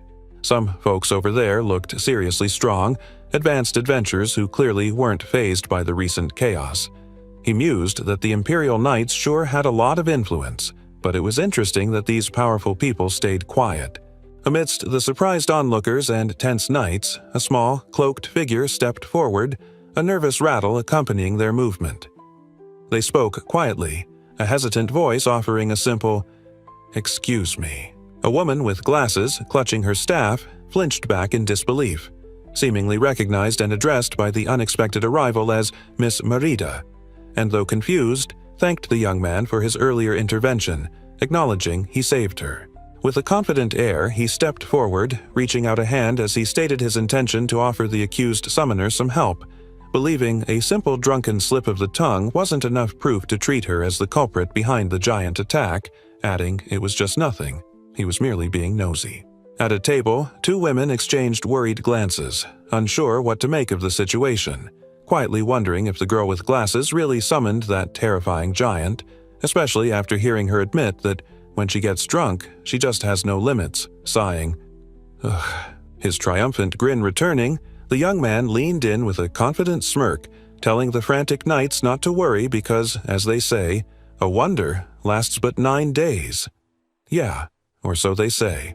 She practically sparkled with relief, beaming that she got it and thanking him profusely for his concern, while the young man calmly noted he figured the ridiculous attacks on her reputation would probably stop pretty soon anyway, now that things were cleared up. With that settled, the bespectacled girl bowed low, staff in hand, a quiet grace in her movements as she offered her apologies and politely excused herself, making her departure after the intense public drama.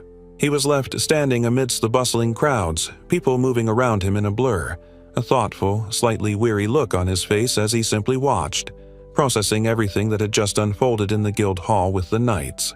The light shimmered faintly, dust motes dancing in the air, marking a quiet moment of transition before the next chapter of their chaotic journey began in the vibrant capital. Meanwhile, walking down the busy street, staff in hand, the young woman sighed heavily, reflecting that honestly, that whole ordeal back at the Adventurers Guild had been absolutely terrible, just utterly exhausting to deal with. That time, she'd been in the same party with him several times, and honestly, she'd totally ended up falling for the guy. Everything, it felt like, started going sideways because of that relationship. And, oh boy, was she excited and happy about it, utterly thrilled because, seriously, he was her first big crush after 20 long years of just living life.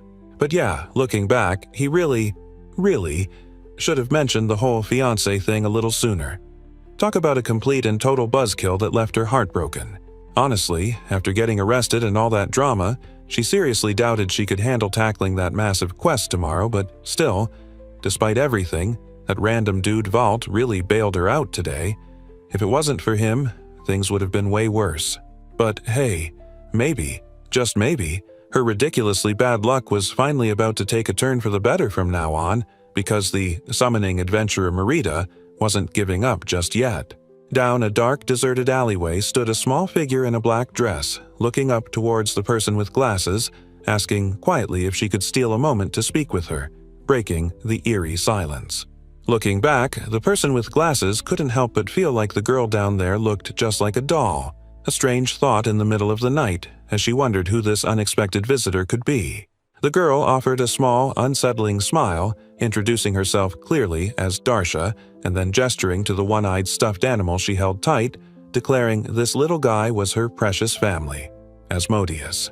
The person listening stared, processing the introduction, thinking that the little stuffed creature did sort of resemble a sheep, but honestly, it was way too round to be a proper one. And yeah, on closer inspection, the stuffed thing even had a creepy eye patch, adding to its general weirdness and the bizarre introduction. The creepy one-eyed doll, somehow staring right into her soul, politely informed the woman with glasses that they hadn't actually met before, its stitched smile utterly unnerving in the darkness. Her eyes went wide with sheer terror, staff held tight as the woman recoiled, barely able to stammer out her shock. Did the doll seriously just speak? Standing opposite, the little girl in the black dress offered a chillingly casual apology, admitting she hadn't meant to startle the poor woman, while the unsettling doll just sat there, radiating pure, ominous energy in the weird alley. The small figure looked down sadly then, lamenting that she shouldn't have ended up stuck all alone in a dreary street or back alley, the kind of place completely devoid of, well, normal people. Clutching her staff amidst the quiet, unsettling atmosphere, the other woman felt a strange, unnatural peace settle over the scene, despite her fear, as she finally managed to ask just what this bizarre pair wanted from her. The woman clutched her staff, eyes wide with shock as a shimmering, impenetrable barrier erupted around her. "A magic barrier?" she gasped, realizing with a sickening jolt that she was completely isolated from everything outside its strange, glowing confines. Across from her, the girl with the unsettling smile leaned in, her expression smug and confident. "Even if you realize that now, it's already too late," she purred, assuring her captive not to worry because, honestly, this whole ordeal would be over quick anyway. Lying on the ground, the creepy one-eyed stuffed doll gave a quiet, unnerving affirmation. Despite its limp appearance, the peculiar toy seemed ready for action, its stitched form radiating a bizarre sense of readiness for whatever task was at hand. The small girl stood over her doll, a stark, ominous figure against the darkness, addressing the one-eyed plush toy directly. "Asmodeus," she stated, a quiet command in her voice, to which the doll simply responded with a low, obedient, "Roger," accepting its orders. The woman's eye widened in sheer terror, glasses askew and sweat pouring down her face. A choked gasp escaped her lips, barely forming a word as the full horror of whatever was about to happen, perhaps initiated by the doll's obedience, slammed into her with overwhelming force. A powerful magic barrier erupted, encasing the summoning adventurer, Merida, trapping her completely within its glowing confines in the dark alley. The monstrous, one-eyed doll, Asmodeus, loomed over her, and the captured woman just sighed, accepting her terrible luck as the creepy plushie declared she was now its property. Meanwhile, the young man was just happily munching on his meal, completely lost in the simple bliss of finally getting to eat something delicious. Back with the tool warrior, her eyes sparkled with fierce ambition. She was determined to become a master of her craft someday and swore she would train like hell, stacking up all the experience she could get. And there they were, Team Ishuto themselves, happily munching on takeout from their ridiculously fancy lodging. Yup, the young man grinned. Delicious, just like you'd expect from the Demon Lord's castle. His new friends giggled in agreement. The girl's eyes sparkled, excitedly realizing a specialized job like Iris's was like a quest all its own. "Just you wait," she declared, full of hope for the future. With a gaze full of expectation, she looked up, radiant with ambition, while the other girl beside her just stood there, flustered and sweating, managing only a hesitant, miserable, "Well." That embarrassed girl sighed, reflecting on her lineage. Born to a family of tool warriors who admired knights, she somehow ended up unwillingly tutoring a tool warrior herself, feeling like some minor character in a fairy tale. It was a story, though, where the item master was the hero, a silhouette of someone who, in time, became a famed person, known for their mastery over tools and items, perhaps the ultimate goal for her class. The young man looked amused, offering a slight chuckle. "Oh, is that so?" he mused, as the girl beside him blushed shyly, admitting that story was one her grandfather had told her, something she clearly cherished. Honestly, the guy looked completely done as the excitable tool warrior girl insisted being an item master was basically like being a god, while other people nearby frantically yelled at them to hurry up because they really wanted to see Rossweisse. What in the actual heck was going on? The young man just blinked, repeating the name Rossweisse in total confusion, prompting the energetic girl beside him to dramatically demand why he didn't know who that was. Meanwhile, the atmosphere crackled with excitement back at the guild. "It's the Silver Wolf Knight Squad," someone declared with awe, gushing about how cool they were as the team prepared for a large-scale quest, wishing them luck and expecting a great report. The impressive scout team, including the energetic huntress and her giant wolf companion, headed out on their significant mission, leaving observers buzzing about the sheer scale and difficulty of their upcoming, totally cool adventure. Looking utterly focused and serious amidst the whispers of admiration, the fierce warrior woman, Iris, radiated pure resolve. Her gaze sharp as someone nearby couldn't help but whisper, "Miss Eris, you're so pretty." Two young women gasped with wide eyes, freaking out about seeing all the high-ranked adventurers at the front, totally hyped because Iris and the rest of her crew were apparently leading the charge. Meanwhile, a little further back, one young man was seriously struggling to see over the crowd, trying to bounce high enough just to catch a glimpse amidst the throng of people blocking his view. But his new friend, the tool warrior girl, was having none of it. She leaned right into him, demanding a piggyback ride, which earned her a flat-out refusal and him pointing out, "See, that's why I call you a little girl." Still, the young man watched the impressive group pass by, observing they were supposedly the scouting team, and mused it was unexpected to see them so fully kitted out, though he figured he could handle it if a monster decided to crash the party right now. And there she was, the blonde woman standing amidst the onlookers, radiating an air of capability that suggested even dragon attacks popping up now wouldn't be a problem for her group to handle in no time flat. The White Knight smiles, waving cheerily, holding precious potions. The hero stands among survivors, offering a friendly wave. Onlookers shriek, debating frantically who the famed knight waved to. Stepping out in normal clothes, Iris spots the young man, calling out his name with a warm smile, surprised to see him there as his cheerful attendant is excited about the outfit change. Waking early, Rika and Mirabu are greeted by the gentle voice of the tree spirit, who smiles warmly and notes their surprisingly early rise. The young man looked thoroughly bummed, inwardly whining that he was actually getting used to this whole adventure gig and missing his previous, much lazier, comfy life, while someone else's thought bubble suggested that's definitely not how a proper adventurer should feel. Meanwhile, standing amidst a bustling crowd, he glanced around, asking what exactly was going on and why all the high-ranked adventurers seemed to be gathering for some kind of parade right now. Nearby, two armored reptilian figures jostled, their heads snapping up with a start as if someone had suddenly appeared, preparing to address a gathering they were involved in. The guy just grinned, casually pointing and observing with a shrug that, yeah, they seemed to have gathered quite effectively after all that commotion he just witnessed. Turns out that massive building in the background was the staging point because, thanks to Hortensia's proposal, the 3rd Special Dungeon Scouting Squad had officially been formed, and that's precisely why they were parading for everyone to see. His blonde companion mentioned something about a notification related to the expedition on the guild bulletin board, but honestly, the young man couldn't remember a single thing about it. "Is that so?" he mumbled, looking completely confused. He looked thoughtful for a moment amidst the swirling petals, wondering if these large-scale expeditions involving the guild were actually a common occurrence around here. "Yes," she confirmed with a warm smile, explaining that several times a year, the guild would form elite parties of only their highest-ranked adventurers and send them out to explore every major dungeon throughout the country. The women seemed to find this hilarious, excitedly chiming in that one such expedition even went to the Shrine of Baldios just last year, adding with a giggle, "Oh, and hey, that's actually where you were found." He just blinked, totally confused by the connection. Unfortunately, the previous expedition attempts hadn't gone well at all. Sadly, they had dispatched scouting squads twice before, but the quest to explore that place ended in complete failure both times. Before them stood the imposing stone entrance to Grakios, the Labyrinth of the Witch, the only unconquered dungeon situated squarely within the royal family's heavily guarded domain. The striking fox-eared guild leader explained that after leaving the place untouched for a solid decade, they were now inexplicably sending in a 3rd scouting squad, apparently just on some random whim from the director. Meanwhile, 2 young women from the expedition team clustered together, whispering urgently and wondering aloud about the nature of the Labyrinth of the Witch and if it presented different kinds of patterns or challenges inside.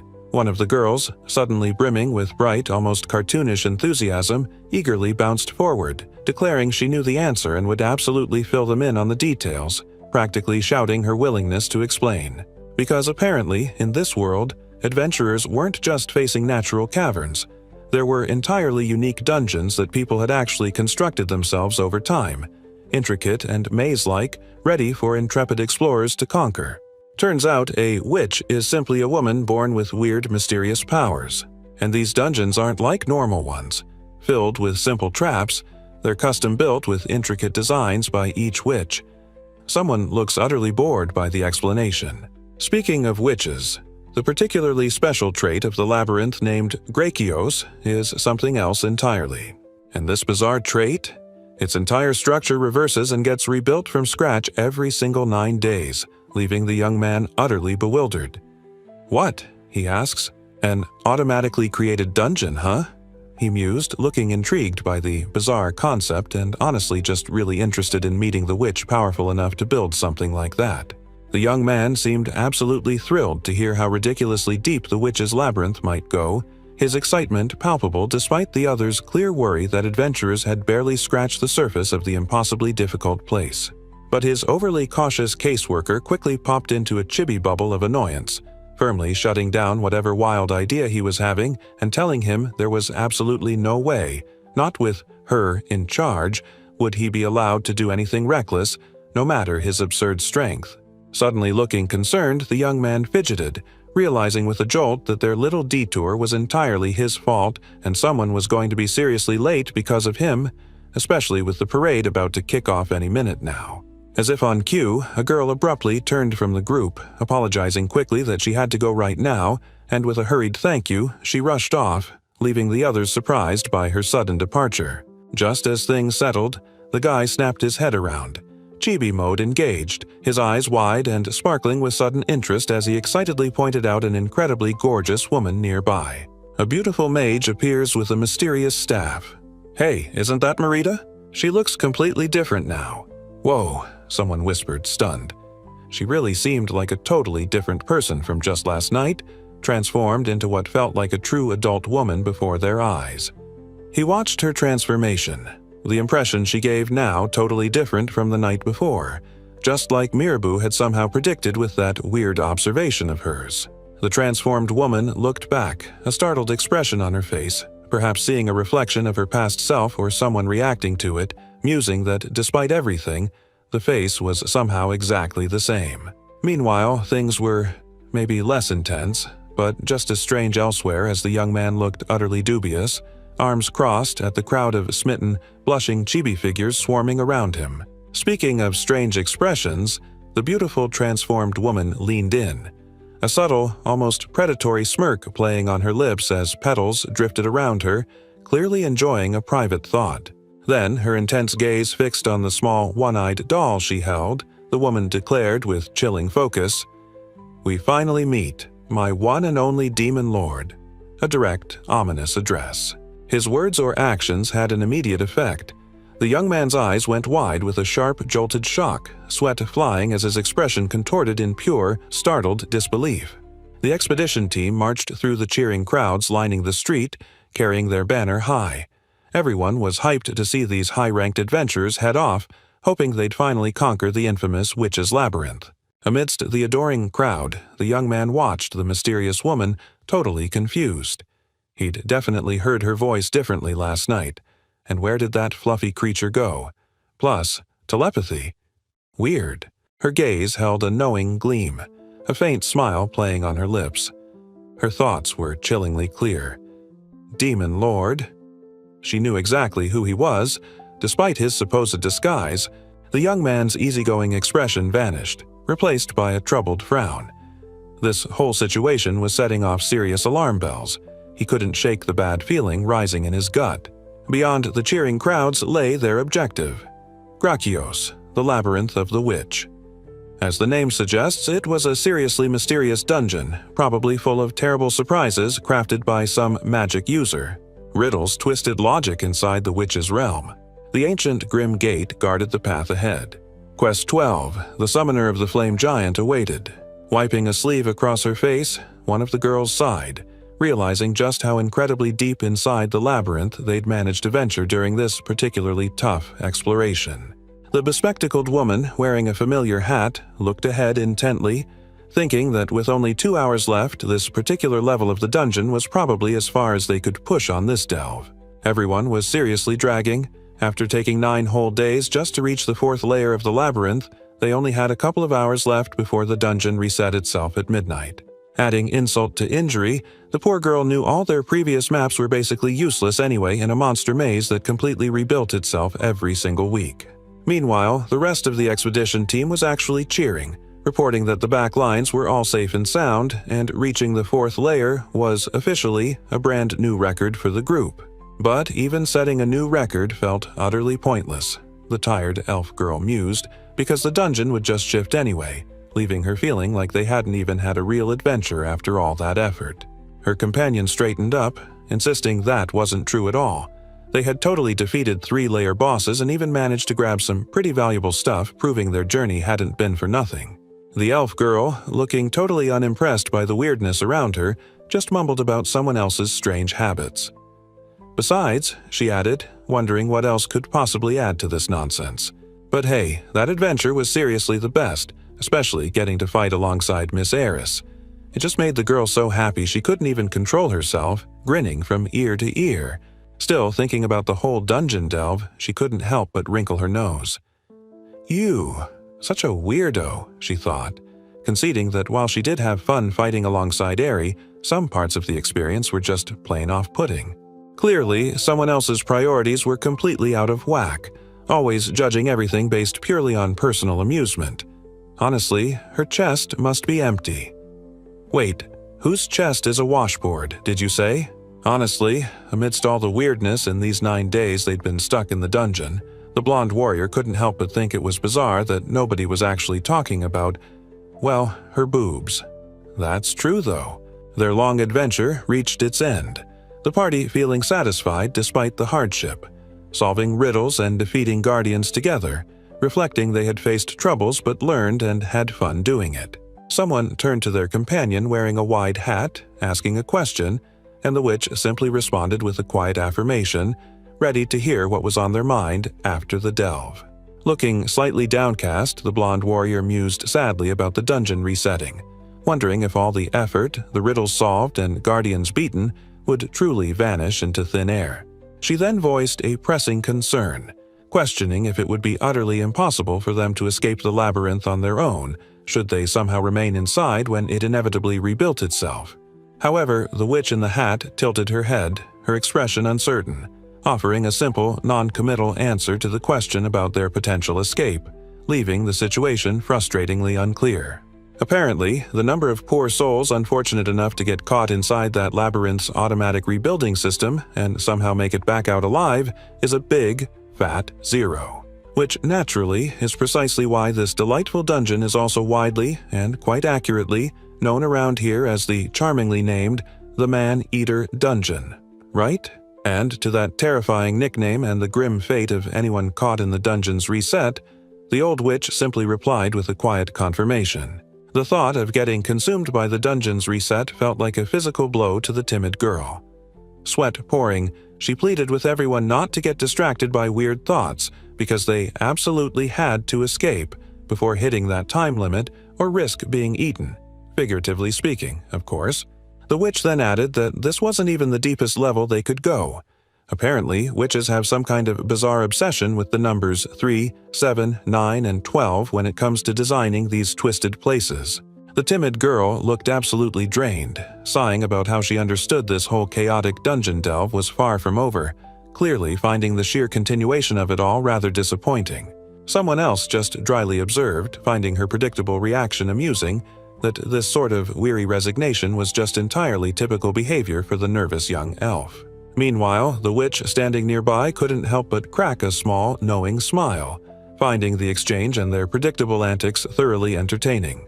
But the warrior woman felt the opposite, beaming brightly with pure excitement. Knowing there were still challenges ahead and more ground to cover in this adventure just made her giggle with anticipation. While some felt energized, the elf girl's chibi form drooped, forcing a tired laugh as she admitted that, honestly, she was completely exhausted after simply reaching the 4th floor of this ridiculous dungeon. Standing by the water, the witch was asked by her blonde companion about the labyrinth, noting it appeared 30 years ago. The hat-wearing woman admitted she had some specific people in mind who might be behind such a thing. Being typical Gelda, though, she kept her theories close to her chest, saying they were just that and she wasn't sharing. Her friends, including the energetic little one, weren't surprised by her usual secretive nature, figuring it was just how she rolled.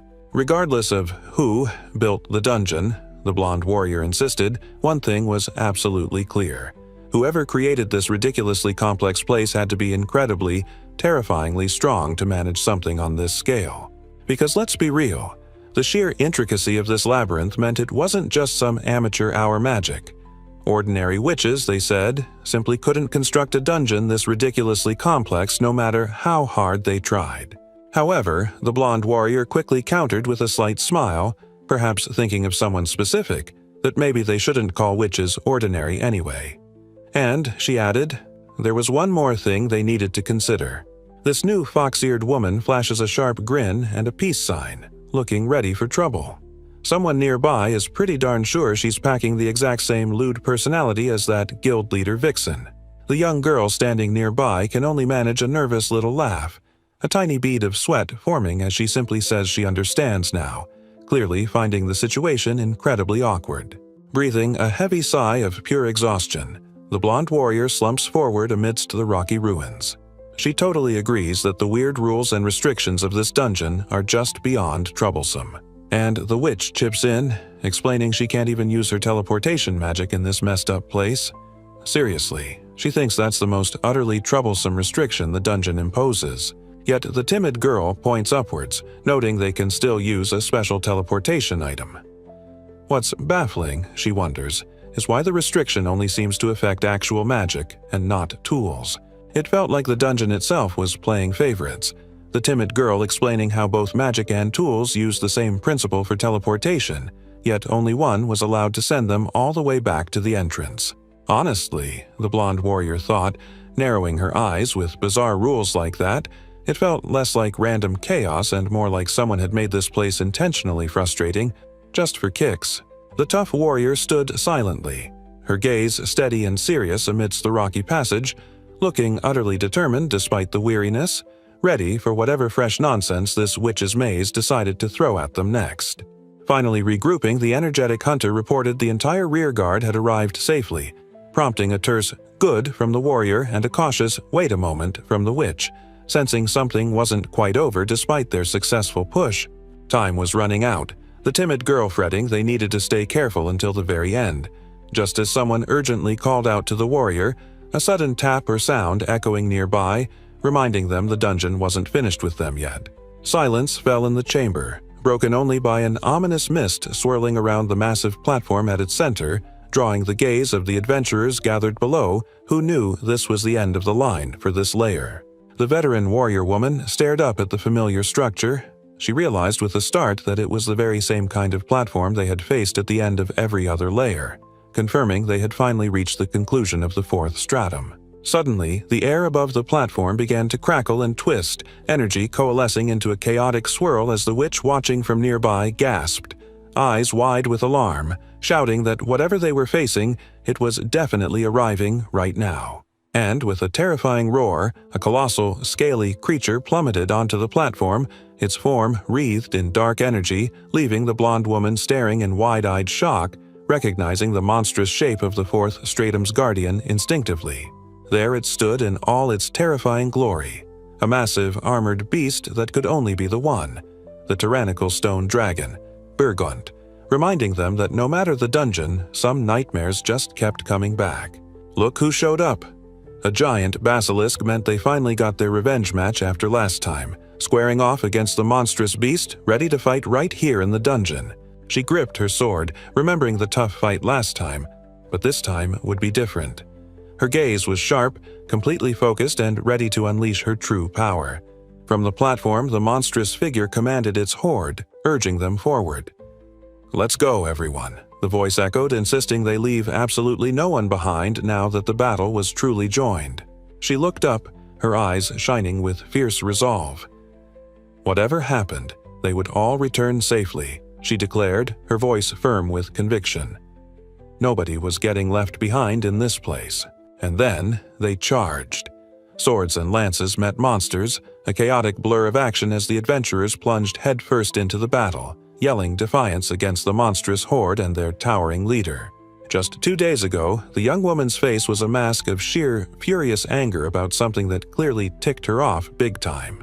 And wouldn't you know it, here they are again, with Mirabeau throwing another dramatic tantrum in the middle of the night, yelling that she absolutely could not accept whatever fresh nonsense was happening, while the young man just sighed, already used to her late-night fuss. Her chibi form floated in righteous fury, screaming that it was simply inexcusable, utterly unforgivable, you hear? All while poor Rika flinched back, startled, papers flying everywhere as she was overwhelmed by the sheer force of her friend's dramatic outrage. She lay sprawled dramatically on the table, covered by a tablecloth, utterly devastated, lamenting that she had gone over the scouting squad list again and again, and there wasn't a single tool warrior to be found among that prideful group. Brushing off the drama, Rika beamed, map in hand, telling Mirabeau that their next mission would take them to the Lucas Hills, a scenic spot that was apparently half a day's journey, meaning they'd finally get to camp outside. Elsie was totally hyped, holding a recommendation and telling them to just enjoy their upcoming journey like a trip, focusing on the good stuff, which the timid girl readily agreed the guild employee had told them to do. Meanwhile, back with the others, the witch was absolutely fuming about something, but her blonde companion just calmly presented documents and suggested it was high time they changed their mood, okay?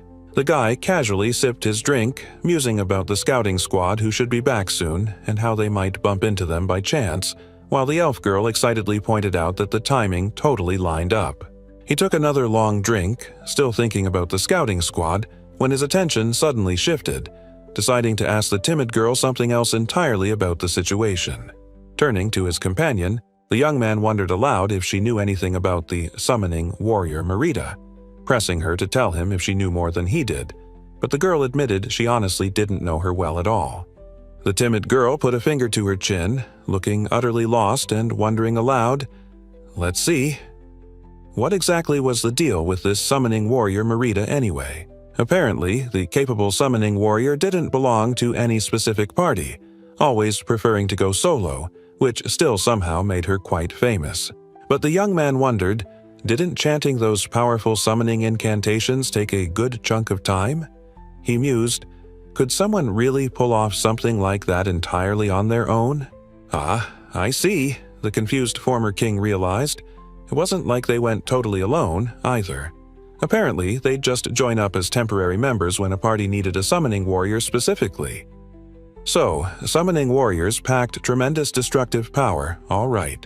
But the serious downside was that performing the job itself was notoriously difficult. The timid elf girl stared in disbelief at her companion, asking if she'd really just badmouthed Tool warriors, leaving the usually bubbly girl looking utterly flustered and trying to deny the accusation vehemently. Back in the room, the young man was utterly bewildered, stuttering that someone had it all wrong about him being an elite, high-ranked adventurer just because he was supposedly capable. Meanwhile, the woman with ribbons felt a wave of sympathy, thinking how tough it must be for someone who seems constantly followed by bad luck, facing accusations of summoning a giant and suffering from unrequited love. She suddenly got all excited, bouncing with energy and asking the young man if he hadn't acted incredibly cool to save that Merida person from the Imperial Knights, clearly reliving the dramatic moment with glee.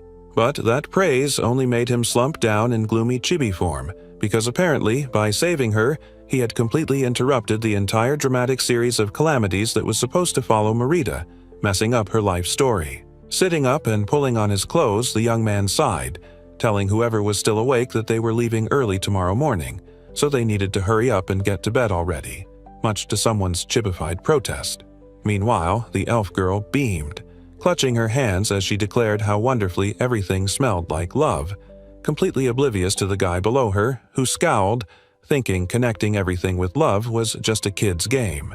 He looked away from his glass, a low growl sounding from somewhere, maybe from him internally, as he processed the sheer saccharine idealism of his companion. This was definitely not how he saw things. He reflected on the chilling moment someone had recognized him by a dreaded title from his past life, Demon Lord. Holding a paper with a picture of the woman, he mused that love probably wasn't why she used telepathy to call him Demon Lord earlier, adding that in any case, he absolutely had to ask her about it.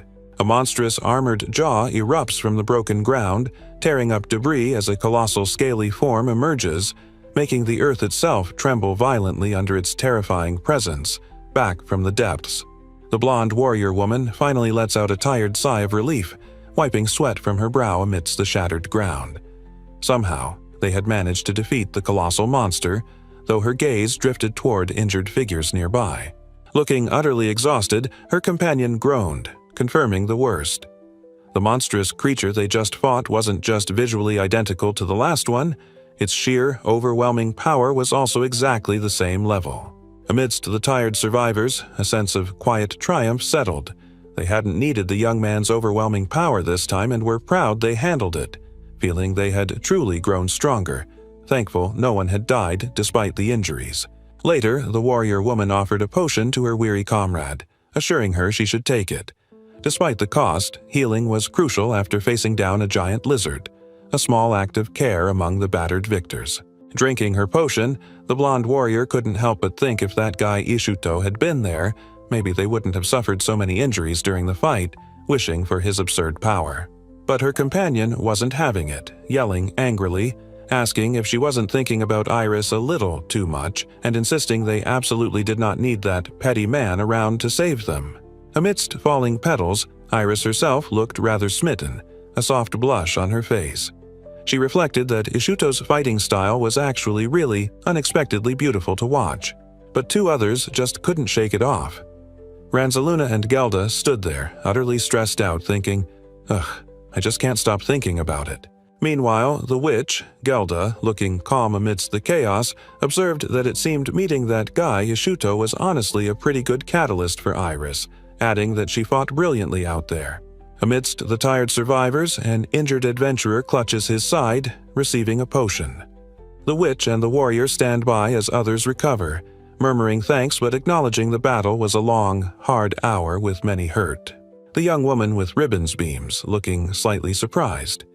She mentally agrees with whatever was said, a tiny version of her popping up confidently declaring, Yeah, of course I'm right. Because obviously. Times like this, you just gotta be happy. The girl with ribbons dramatically exclaims to the elf girl, throwing her head back and declaring someone's only flaw is being way too diligent, probably talking about the warrior, causing her friend to flinch. The timid girl, surprising everyone with her sudden assertiveness, points a finger upwards and insists with earnest energy, "Listen, why don't we dedicate some words of appreciation to Aerie?" A crowd of onlookers squirms and panics, huddling together as several armored figures stand over someone struggling on the ground below, clearly in distress amidst a chaotic scene with this bunch of people. The energetic woman bounced with excitement, pumping her fist and declaring it wouldn't be surprising at all if they reached the 5th level in high spirits, ready to push on, though her blonde companion insisted they simply couldn't because they were completely out of time.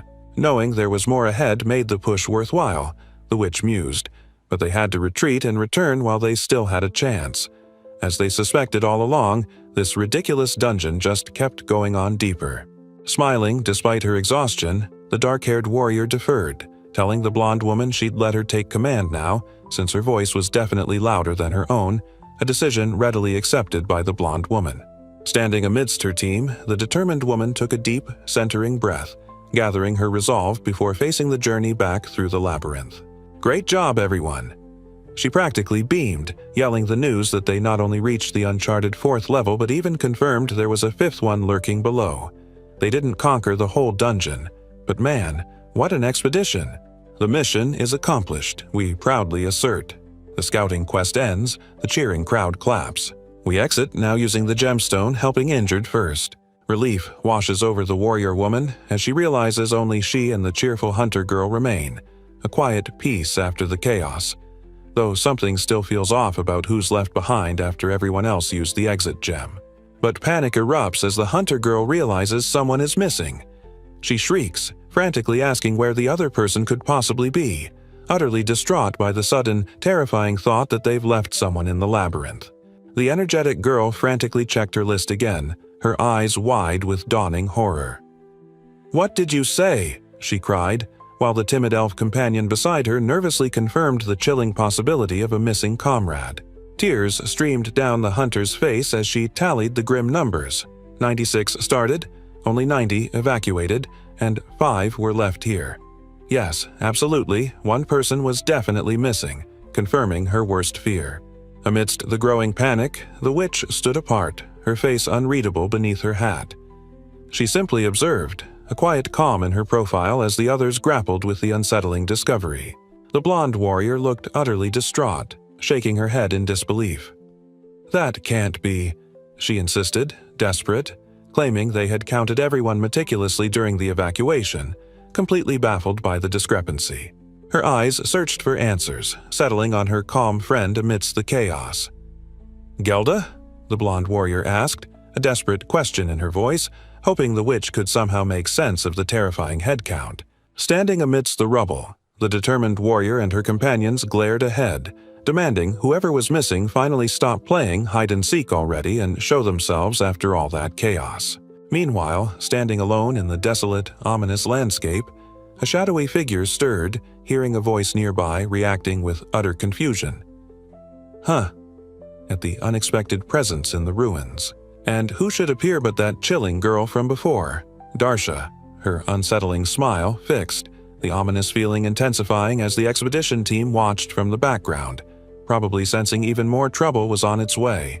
The mysterious figure focused on the warrior, that unnerving smile still in place, declaring flatly that if she wasn't mistaken, the woman facing her was none other than the summoning warrior, Merida Ebro. Suddenly, another voice cut in, looking utterly annoyed and declaring she was wondering who it could be, before identifying them as the troublemaker who managed to make 4 people retire just by entering the dungeon. With a chillingly sweet smile, the mysterious woman declared the brutal fate of the injured adventurers was just a little punishment for speaking to her like they'd known her their entire lives. Apparently, simply telling them off wasn't enough. She felt that burning them and putting their lives at risk for overstepping even a little bit was a perfectly reasonable consequence for their familiarity. Within a swirling magical vortex, the focused young woman extended her hand, the power building around her as she commanded the spell to unleash its full, devastating force. A blinding flash of energy erupted from her, centered within an intricate magic circle, sending shockwaves tearing through the air and shattering the ground around her in a chaotic explosion of raw power. The man faced the aftermath, his gaze sharp with dawning realization, and admitted to himself, perhaps with a touch of grim foreboding, that he had truly been careless in this situation. Turning away, she apologized for not telling Gelda earlier. An intricate, dangerous magic pulsed ominously. Fabric rustled softly in the air. The young woman stared, eyes wide with sheer shock and fear, her face streaked with dirt. What on earth was she seeing? She held something that looked like a shield or part of a weapon, clearly bewildered by the scene unfolding. Sweat beaded on the other woman's face as she observed the figure across from her, a shudder running through her. She looked like a fragile doll, yet radiated a deeply unsettling, dangerous energy. An ominous presence arrived. A young girl standing coolly as a shadowy figure faced her, the girl's soft, "nice to meet you," filled with unsettling undertones. That doll-like appearance was unnerving, causing one warrior to shudder at the feeling she gave off, while her companions, battered and weary, looked on with grim determination amidst the rubble, the fight far from over in their hearts. Amidst the tense atmosphere, a monstrous wolf-like beast stood its ground, a low growl rumbling from its powerful frame, its single visible eye burning with fierce intensity, ready to defend its companions against whatever threat loomed. Then, the mysterious girl fully appeared, dressed in black and white, holding a staff topped with a strange eye, proudly introducing herself as Darsha, the daughter and sole apprentice of the legendary Great Witch Brigand. Darsha smiled, that unsettling grin stretching across her face as the one-eyed doll companion beside her seemed to smile too, a quiet declaration of her peculiar pleasure in finally meeting her audience. With an unsettling smile, the girl introduced herself simply, stating her name was Darsha. She stood amidst the desolate, ruined ground, revealing her identity as the only apprentice of the fearsome Great Witch Brigand, an ominous presence indeed. Her eyes held a serious, contemplative gaze, a quiet pause after revealing her dark lineage, hinting at thoughts churning behind that unsettling smile. And now, a new chapter begins, focusing on this mysterious figure as Quest 13, the daughter of the witch.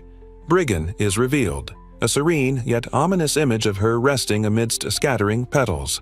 Meanwhile, the witch Gelda clutched the old book, a startled realization dawning as she processed the connection. Brigand, the owner of that very book of prophecies she possessed. Was this girl's mother? She held the little stuffed figure, introducing him as Asmodeus, her familiar with a sweet but oddly ominous smile, casually mentioning how utterly cute he was, surrounded by unsettling energy. But the little toy seemed to take offense, its one eye patch staring up at her as it asked Darsha, a little annoyed if calling it a little creature wasn't honestly a bit rude. Nearby, two other adventurers just stared, eyes wide with pure shock and fear, barely managing a stammered question as they processed the unbelievable fact that, holy heck, the stuffed doll actually spoke. The formidable witch, Gelda, looked absolutely stunned, demanding if the girl had just claimed to be the daughter of the legendary witch Brigand, to which the girl, standing calmly amongst scattered petals, simply confirmed with a casual, "Yeah, that's right." The older woman just stared, a serious, questioning look in her eyes, musing to herself how weird that was, especially since that woman absolutely shouldn't have had any family, much less a child. With eyes closed and a slight smile, the young woman seemed to radiate a quiet, knowing satisfaction, her long hair flowing around her shoulders. The girl with the unsettling doll smiled smugly, telling Witch Gelda that the world was a vast place and contained many things her friend simply didn't know. Ominous words echoed, suggesting that even if someone lived for centuries, they couldn't possibly learn everything, especially if they weren't a god. The girl held her staff and someone asked if it wasn't from the legendary Witch Brigand's collection, or perhaps the powerful item belonging to the summoning warrior Saurus. The elaborate head of her staff sparked with energy as the question was repeated. Wasn't it the legendary item that belonged to the summoning warrior Visorus?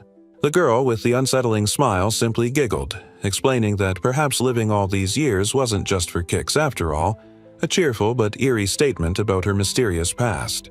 The woman with glasses looked on, realizing with dawning horror that a truly powerful summoner wielding a first-class staff could potentially call forth almost any monstrous beast imaginable. She understood now. The veteran witch's eye narrowed under her hat, her voice low and accusatory as she fixed her gaze on the young woman and declared point-blank, "You were the one who summoned the flame giant Surtur." Hearing that chilling accusation, the timid elf girl's eyes went wide with sheer panic, sweat beading on her face as the terrifying implication of her friend's words slammed into her. Meanwhile, the blonde warrior also stared, her expression tightening with shock and deep concern as she processed the possibility that the mysterious girl was indeed the one who had unleashed the colossal monster upon the city. Kururu's eye narrowed, his fur bristling slightly, radiating a fierce intensity as he seemed to react strongly to the sudden tension in the air around them. The mysterious girl with her doll smirked, acknowledging the witch was quite clever, understanding now why this powerful woman had been her mother's renowned rival. Stepping away dismissively, the witch scoffed, the air feeling suddenly ominous around her. She declared she didn't consider that old fool a rival at all. Frankly, she'd just been annoyingly following her around everywhere. But even the dismissive witch was starting to freeze up for a second. A chilling sensation hitting her as something about this encounter unsettled her deep down. Then, the girl's face twisted in sudden, fierce rage, jaw clenching tightly with a quiet grit as she declared she absolutely would not forgive any insult leveled against her mother. The girl in the tall hat just looked over, simply stating that she was merely presenting the facts of the situation. Nothing more, nothing less. Her intense gaze narrowed, reflecting that someone really needed proper training, or perhaps that's what she ought to say. But more importantly, there was something else she absolutely had to address. Darsha smiled, accusing someone of releasing the giant, transforming into Merida for the scouting squad, and generally causing chaos. She demanded to know their intentions finally. Her face twisted into a furious glare, demanding why the other witch, being a witch herself, couldn't use her own brain to figure things out instead of asking stupid questions. The older witch just looked away, the harsh words echoing, "Why didn't she, being a witch herself, simply use her own brain to think?" Well then, the speaker decides maybe a tiny hint about everything is in order. But hearing that the dungeon scouting was just a side trip and the giant monster was for another reason entirely only leaves the young women absolutely reeling and more utterly confused than ever. The young girl with the unsettling smile declares her true motive. She simply won't allow anyone else to conquer this dungeon. Not now. Not ever. Suddenly, the witch's eyes widen in shocked realization. Wait, could the one who actually built that ridiculous labyrinth possibly be… Yes, the girl confirms with an unsettlingly sweet smile. That's exactly right. The creator of this formidable, ever-shifting dungeon was her mother. Smiling slyly, the girl with the unsettling grin put a finger to her face and declared it seemed she had, of all people, definitely overestimated someone a bit too much, barely believing the outcome. Turning her head, the girl asked Gelda why she hadn't gone deeper into the dungeon if she used all her power helping everyone escape the dangers lurking within. Looking away, the witch countered that going further wouldn't have helped Iris and the rest of the team improve anyway, repeating the question about her not going deeper. The girl laughed, standing on a cracked piece of the dungeon floor above the expedition team, mocking the witch's immense potential and history and wondering if she was now just a babysitter. Darsha grinned malevolently with her doll, declaring someone had sure fallen low, while the witch Gelda looked sternly at someone else, demanding to know when they would stop talking because they had lost 30 more minutes in the reset countdown. The witch's daughter smirked, looking down and declaring that even you would be in trouble if that dungeon's automatic rebuild system somehow trapped you inside its chaotic reset cycle. But her creepy little familiar, the one-eyed doll, spoke up, insisting Asmodeus would totally protect her, so she'd just be staying right there inside the collapsing labyrinth, no problem.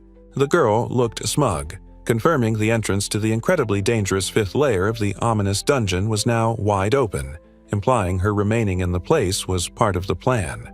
Standing alone amidst the eerie mist and crumbling stone, the witch's daughter stared down, simply stating with cold indifference that she really didn't care what fate befell anyone else caught inside this place.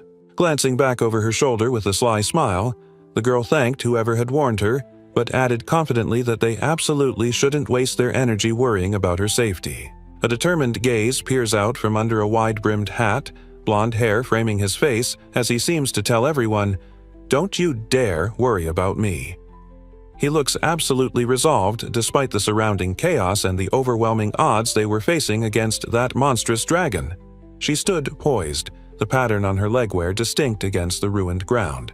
Admitting internally she had questions piling up like debris, but wisely chose to keep her mouth shut for the moment, waiting for the right time.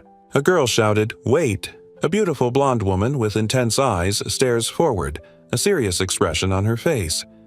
She seems to be realizing something crucial, murmuring that someone or something is the real one, amid all this chaos. The focus shifts to a rough sketch of a woman, her face visible but details hazy, with a question looming over it. Is the summoner warrior Merida actually still alive? It seems someone is desperately searching for answers regarding her fate amidst the chaos.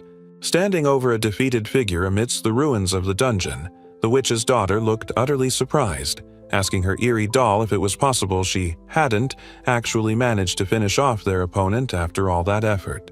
The girl with the unsettling smile smirked, confessing she had meticulously collected every bit of data from that person's body, purely for the sake of perfectly copying their appearance down to the last detail, which felt rather ominous. Meanwhile, the woman with glasses stumbled back, utterly stunned, her eyes wide with terror as a chilling realization dawned. Someone might eventually find the missing adventurer, but only if they were incredibly lucky. "What?" she stammered in disbelief. Her face contorted with sheer horror, sweat beading on her brow as the grim truth hit her. Clutching her chest, the summoner could only grit her teeth and whisper, "That's awful," comprehending the severity of being left behind. Elsewhere, the blonde warrior and the stern witch stared in shock. "So you mean that if no one finds her—" The warrior gasped, turning to her friend, the horrifying question forming. "In the worst of cases, she would end up dying?" The mysterious girl with the unsettling smile just laughed, asking if they honestly thought she was heartless after everything that had just transpired between them. With her eyes glowing ominously, she leaned in, fangs showing, asking if it wasn't actually kinder that she simply hadn't decided to kill that girl on the spot after all. "Anyway," she declared with a slight smile, turning away and stepping onto the crumbling stairs, it had truly been a pleasure meeting the girls, bidding them a final farewell as the dungeon rumbled. As the strange girl walked away, the one with ribbons looked desperately at her companion, asking if they should really let her go, worrying aloud they needed to focus on escaping with the exit gemstone right now instead. Ah! A sudden realization dawned for the girl, her expression shifting as a thought caught her attention during her departure. She turns, suddenly flustered, muttering how careless she was for forgetting the final, crucial part of her incantation after doing everything else perfectly. With an intense glare, she commanded the creature to manifest, and the terrifying watchdog of the underworld, Cerberus, began to appear from the swirling darkness, chains and gemstones twisting around its monstrous forms. Standing calmly amidst the ominous shadows swirling around her, she decided this was it. Time for things to get truly serious, offering a quiet, chilling goodbye before whatever came next. One of the monstrous heads snarled ominously, radiating pure menace as if deciding they just didn't have time to bother with whatever was distracting them. It was time for the real work to begin. A gloved hand held the remnants of a shattered, ornate item, now just dust and broken pieces falling through the fingers, leaving the person utterly bewildered by whatever power had just turned it to dust. The hunter girl yells in sudden panic, realizing their only way out, the pterosaur gemstone, is completely useless now. Her companion stares, just as shocked by the terrifying realization. The witch identifies the monstrous three-headed guardian as Cerberus, grimly recalling she hasn't faced one in a century, and warning everyone its terrifying skill absolutely prevents any escape. And just like that earlier dragon, this beast is seriously bad news. It can shrug off magic attacks and, even worse, ignore any spells meant to mess with its status or condition, making it a real, dangerous problem for the expedition team. Things just keep piling on. Not only does the monster stop them from leaving, but the dungeon's weird rules mean they can't use their magic or their emergency escape item, and that automated reset clock is ticking down fast. They are completely trapped. The poor elf girl just doubles over, a sickening wave of dread washing over her as the full horror of being stuck with a terrifying monster and no escape slams into her with physical force. The determined tool warrior woman, fork in hand, stands firm despite the struggle, declaring she won't give up and somehow they'll find a way if she keeps fighting. "Isn't that right?" she calls out, looking towards the young man for confirmation amidst the chaos. Finally arriving at the campsite in Lucas Hills under the starry night, the young man looks around, taking a quiet moment to simply breathe in the night air and observe the other adventurers setting up camp around them. Meanwhile, over by the fire, the ever-enthusiastic tool warrior girl, now in adorable chibi form, shouts excitedly that they absolutely won't be leaving a single piece of meat for their leader. The young man's eyes go wide with utter shock, utterly bewildered to see the two girls happily grilling meat over a makeshift barbecue pit, while he could only manage a bewildered "hey" in protest at the unexpected picnic. Beaming, the elf girl holds out a plate piled high with grilled meat and corn, asking with a sweet smile if something about their impromptu feast has piqued his interest. It was a full-on barbecue feast, and the tool warrior was already getting philosophical, declaring with chibi intensity that in a cookout, you either eat or get eaten, while her comrades wondered how anyone could inhale meat that fast and urged her to maybe pace herself a little. As they settled into the camp atmosphere, the young man commented on the sheer number of people around.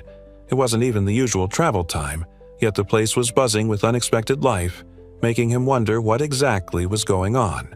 And looking around the bustling campsite at night, complete with tents, fires, and plenty of chatter under the mountain sky, the timid elf girl agreed, noting how it felt more like a festival than a simple rest stop, a sentiment the guy shared, surprised by the crowd size after dark. Munching down on the grilled meat provided, the young man listened as his companion explained the reason for all the fanfare. Apparently, the big crowd and barbecue were all part of celebrating the scouting squad's safe return from their mission. That sparked a thought. The scouting squad? The guy asked if they meant the one that went into that terrifying place, Gracios, and the timid girl confirmed with a cheerful nod that, yes, it was indeed the group Iris and the others had been part of. Mid-meal, the young man paused, fork hovering, a sudden realization hitting him. He asked, utterly bewildered, if that terrifying place, the witch's labyrinth Gracios, was actually nearby the campsite, given all the talk. Meanwhile, one of his cheerful companions was thrilled, hugging her knees in excitement. She'd hoped they might catch a glimpse of the scouting team coming home, but this timing? Absolutely perfect. The elf girl beamed, holding a cup of something warm. She confirmed that yes, the entrance to that infamous dungeon was apparently just a stone's throw away, explaining all the activity surrounding the celebrating crowds. Amidst the lingering smells of barbecue and wood smoke, the guy sat, a thoughtful look on his face, musing how easily you lose track of time doing quests. Had it really been a week since that parade for the scouting team? Time flies, he thought, remembering they said the dungeon resets every 7 days. Then, the understanding clicked for Ishuto. He finally got why the place was swarming with celebrating people. Turns out the scouting squad themselves, including Iris and the others, would be crashing here for the night after their expedition. Yeah? The witch asked, popping up as a little chibi, wondering why the young man wasn't constantly thinking about Iris, taking every opportunity to ponder her after all this time. Huh? The young man responded, explaining that when he first showed up in the Lehar Kingdom, she and the rest of the team were the ones who actually took care of him, prompting the witch to grin, realizing, "Ah, I get it. You care for her?" The teenager chuckled awkwardly, adding that after his initial arrival, the women had honestly just taken care of him several times since then. And, well, that's all, he finished, leaving the others staring in stunned disbelief. What? Both women exclaimed in unison, utterly floored and slightly scandalized by his ridiculously simple explanation, one blushing fiercely while the other just looked completely smug about the whole thing.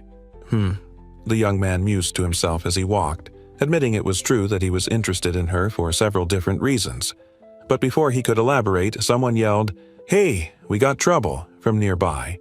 Chaos erupted in the campsite, people yelling and asking if some monster had shown up while others shrieked for help, but the young man just sat calmly on a bench with a bewildered companion.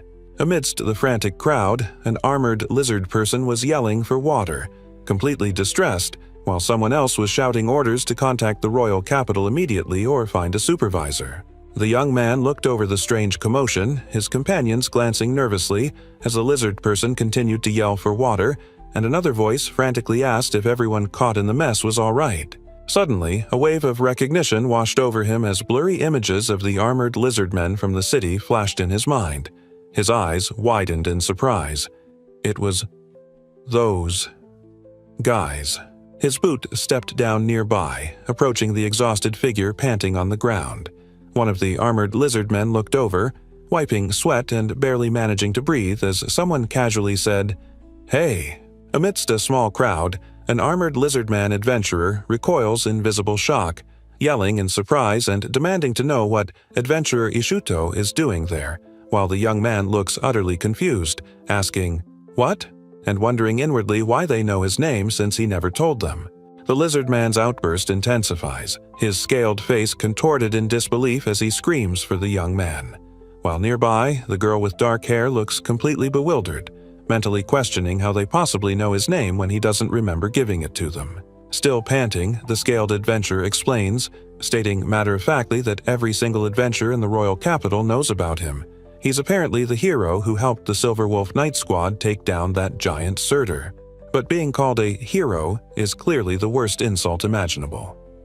The young man shrinks into a tiny panic ball, shrieking for them not to call him that, while the lizard man recoils further, frantically apologizing for using the offensive title.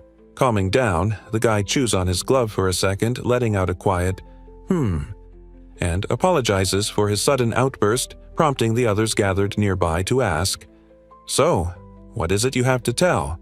waiting for his explanation. The armored lizard person looks panicked, yelling about needing to talk to the guild right away, with his comrade quickly agreeing that it seems seriously important, turning urgently towards the city. A panicked yelp escapes the lizard man as he delivers the shocking news. Iris and the rest of the expedition squad were left behind inside the witch's labyrinth, leaving the young man utterly bewildered by the terrible revelation. The lizard man adventurer repeats the grim summary for everyone gathered at the campsite. The elite scouting squad actually left their comrades, including Iris, behind in the dungeon when they retreated, which the stunned young man simply confirms. Faces grim, someone explains that the dungeon's dreaded automatic rebuilding system has already activated, emphasizing that with the deadline now past midnight, the situation for anyone still inside is dire. The scaled adventurer states the chilling truth. No one has ever made it out alive after being caught in the labyrinth's reset system, revealing the remaining expedition members are now divided between attempting a desperate rescue or prudently waiting. The armored lizard man confirms time is slipping away inside the dungeon, explaining he and his brother made it out to warn everyone on the outside about the dire situation. The young man simply acknowledges the grim news with a quiet, "I see." However, the stark reality hits hard. Once the dungeon structure inevitably resets, going back in isn't just about rescue. It might be impossible to even find anyone who was trapped inside after the shift. Amidst the worried crowd, a lizardman holds up a strange item, yelling that he brought a communication device and thanking the young man profusely, addressing him as supervisor in his desperate gratitude for his help earlier.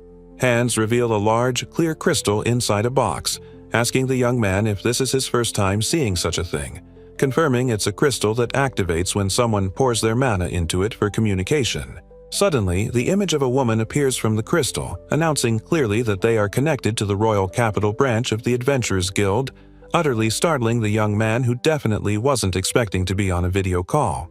Holding the device, the guy looks surprised as the voice explains it lets you talk to anyone, anywhere, conveniently adding that they're in charge of the watch tonight before trailing off in surprise. Suddenly, the two young women pop up, absolutely radiating pure joy and excitement as they spot or hear someone named Elsie, clearly thrilled about her arrival.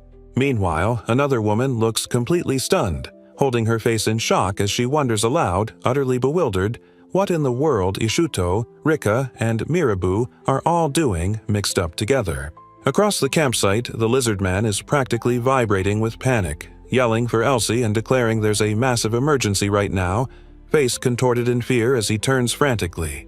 The lizard man frantically reports the dungeon has already started rebuilding and time is totally gone, yelling that the Silver Wolf Knight Squad on the scouting mission got left behind inside the labyrinth and hasn't come back yet. The surviving members of the Silver Wolf Knight Squad huddled together, faces pale and shaken, the chilling news of their comrades trapped in the resetting labyrinth sparking frantic whispers and desperate chatter amongst the group. A woman, likely a superior from the guild or military, looked visibly distraught, sweat beading on her face as the gravity of the report hit her.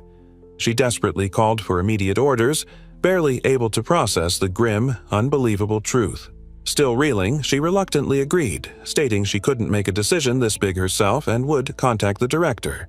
This sent the young man and the frantic lizardman into a brief moment of surprise. Bursting onto the scene, the vibrant, fox-eared guild leader, Hortensia, slung an arm around the stressed woman, beaming and announcing she'd heard everything, much to the others' dismay, who muttered that the director smelled strongly of alcohol. The young man shrunk down, deadpan, noting her face was red, then turned to the lizard man, calling Hortensia a vixen but confirming he got the situation. While the scaled adventurer just looked relieved the director was finally here. The beautiful fox-eared woman, face flushed and eyes sparkling with mischievous amusement, held a hand to her mouth, letting out a soft chuckle as she challenged someone, asking just who in the heck they thought they were dealing with. Honestly, this guild leader wasn't even slightly fazed by being called out. Her tiny, energetic form burst into hysterical laughter, waving a hand dismissively and declaring this level of wildness was her totally normal, default state, like she was actually proud of it, much to the exasperated guy's obvious annoyance. Meanwhile, back with the main group, the young man stood there, arms crossed and looking utterly frustrated, a tiny chibi of pure annoyance. "Good grief," he muttered, glancing at his startled companions. "So, what should we do about this whole mess?" Across the way, a couple of armored lizardman adventurers looked utterly fed up, one grumbling that these siblings had come running here like their tails were on fire just to hear that, while the other insisted giving a proper answer was the least someone could do after all the panic they caused. The vibrant guild leader's face twisted in sudden, wide-eyed shock, her ears twitching in disbelief as she processed whatever unbelievable news had just reached her. She was utterly stunned into silence, a rare sight for the usually boisterous woman. The guild leader couldn't believe it happened with Gelda there. One lizardman said it was very serious, then looked happy. The other lizardman panicked, asking about abandoning the squad. The striking guild leader, representing the Royal Capital's Adventurers Guild, declared her orders for the remaining scouting squad personnel: return home by daybreak, essentially abandoning their trapped comrades to the dungeon's reset. One lizardman screamed in outrage, asking if she had no heart, demanding to know how she could suggest abandoning their friends, while a calmer voice from the crowd urged him to cool his head. The blonde warrior woman looked utterly exhausted, yelling at the rest of her scouting squad to be realistic because they were completely out of stamina and mana after spending 7 days on that large-scale quest. Trying to rescue anyone now would just cause another disaster. Forget it. But the armored lizardman wasn't having it, yelling back desperately that the ones who shone the most in that dungeon scouting were absolutely the Silver Wolf Knight squad, pounding his fist and insisting they couldn't just leave them. His voice cracked with emotion, reminding everyone that the Silver Wolf Knights had even saved him from danger countless times, and abandoning them now was just utterly wrong. Meanwhile, the young man watched the debate, shrinking into a chibi, arms crossed, clearly thinking that if they weren't going to do anything productive, he certainly would. He mused. Then we will do this. His companions looked on, bewildered. Stepping forward, his face set with grim determination, the former king declared simply that he would go, announcing for everyone to hear that he would bring Iris and the others back himself, no matter what. He looked straight ahead, his eyes burning with fierce resolve, declaring with utter conviction that he would personally retrieve Iris and everyone else trapped inside the labyrinth. The blonde woman's eyes went wide, completely flabbergasted, sputtering her disbelief. "What?" she stammered, asking if he seriously intended to go in there alone, as if that was the most ridiculous thing she'd ever heard. Ignoring her reaction, the young man looked away slightly, admitting he'd had a little to drink, but confidently stated he still had plenty of stamina and mana left for whatever came next, despite the chaos. Nearby, a worried young woman looked on, the name Director heavy on her mind, clearly stressed by the official command and the grim situation they now faced regarding the trapped expedition team. The tall, striking woman, likely the guild leader, stood confidently with the tiny form of the young man perched on her shoulder, declaring she'd be more useful than the exhausted adventurers. Someone else slumped nearby, agreeing that yes, his ability to defy common sense was endless. The blonde warrior's face hardened with worry, acknowledging the grim truth. Rescuing the trapped team now would be near impossible for anyone lacking immense skill, and with time completely gone, their situation was dire. But standing amidst the worried crowd, his resolve set, the young man knew better. Believing in his own absurd possibilities was the only option left in this desperate situation. And with a bright, slightly wild grin, the fox-eared guild leader agreed wholeheartedly. Yes, this was the best option. She accepted the task, declaring she would personally assign him an emergency quest right now. Meeting her gaze with a confident smirk, the young man beamed, ready for action. Very well, he accepted. He would indeed take on this emergency quest. As preparations began, people scrambled at the campsite. Someone offered a pterosaur gemstone, while others rounded up lamps, watches, food, water, and potions, getting everyone involved to pitch in and help support the impossible rescue mission. He inwardly mused about the people around him, admitting he thought of Gelda as a close friend and found himself cherishing Iris as well, surprising himself with these unexpected attachments in his new life. Continuing the thought, he also found Rekka's surprising innocence quite cute, decided he absolutely wanted to brush Kururu's fur forever, and, honestly, even thought the grumpy lizardman Lance's distant attitude was kind of charming. He chuckled slightly, thinking if they wanted to know how he felt about these people, they really should have just asked him directly from the very beginning. No need for roundabout questions. Meanwhile, the stressed-out guild leader slammed her fist down, declaring that whatever her faults as a director, abandoning the children stuck in the dungeon was absolutely not happening. Period.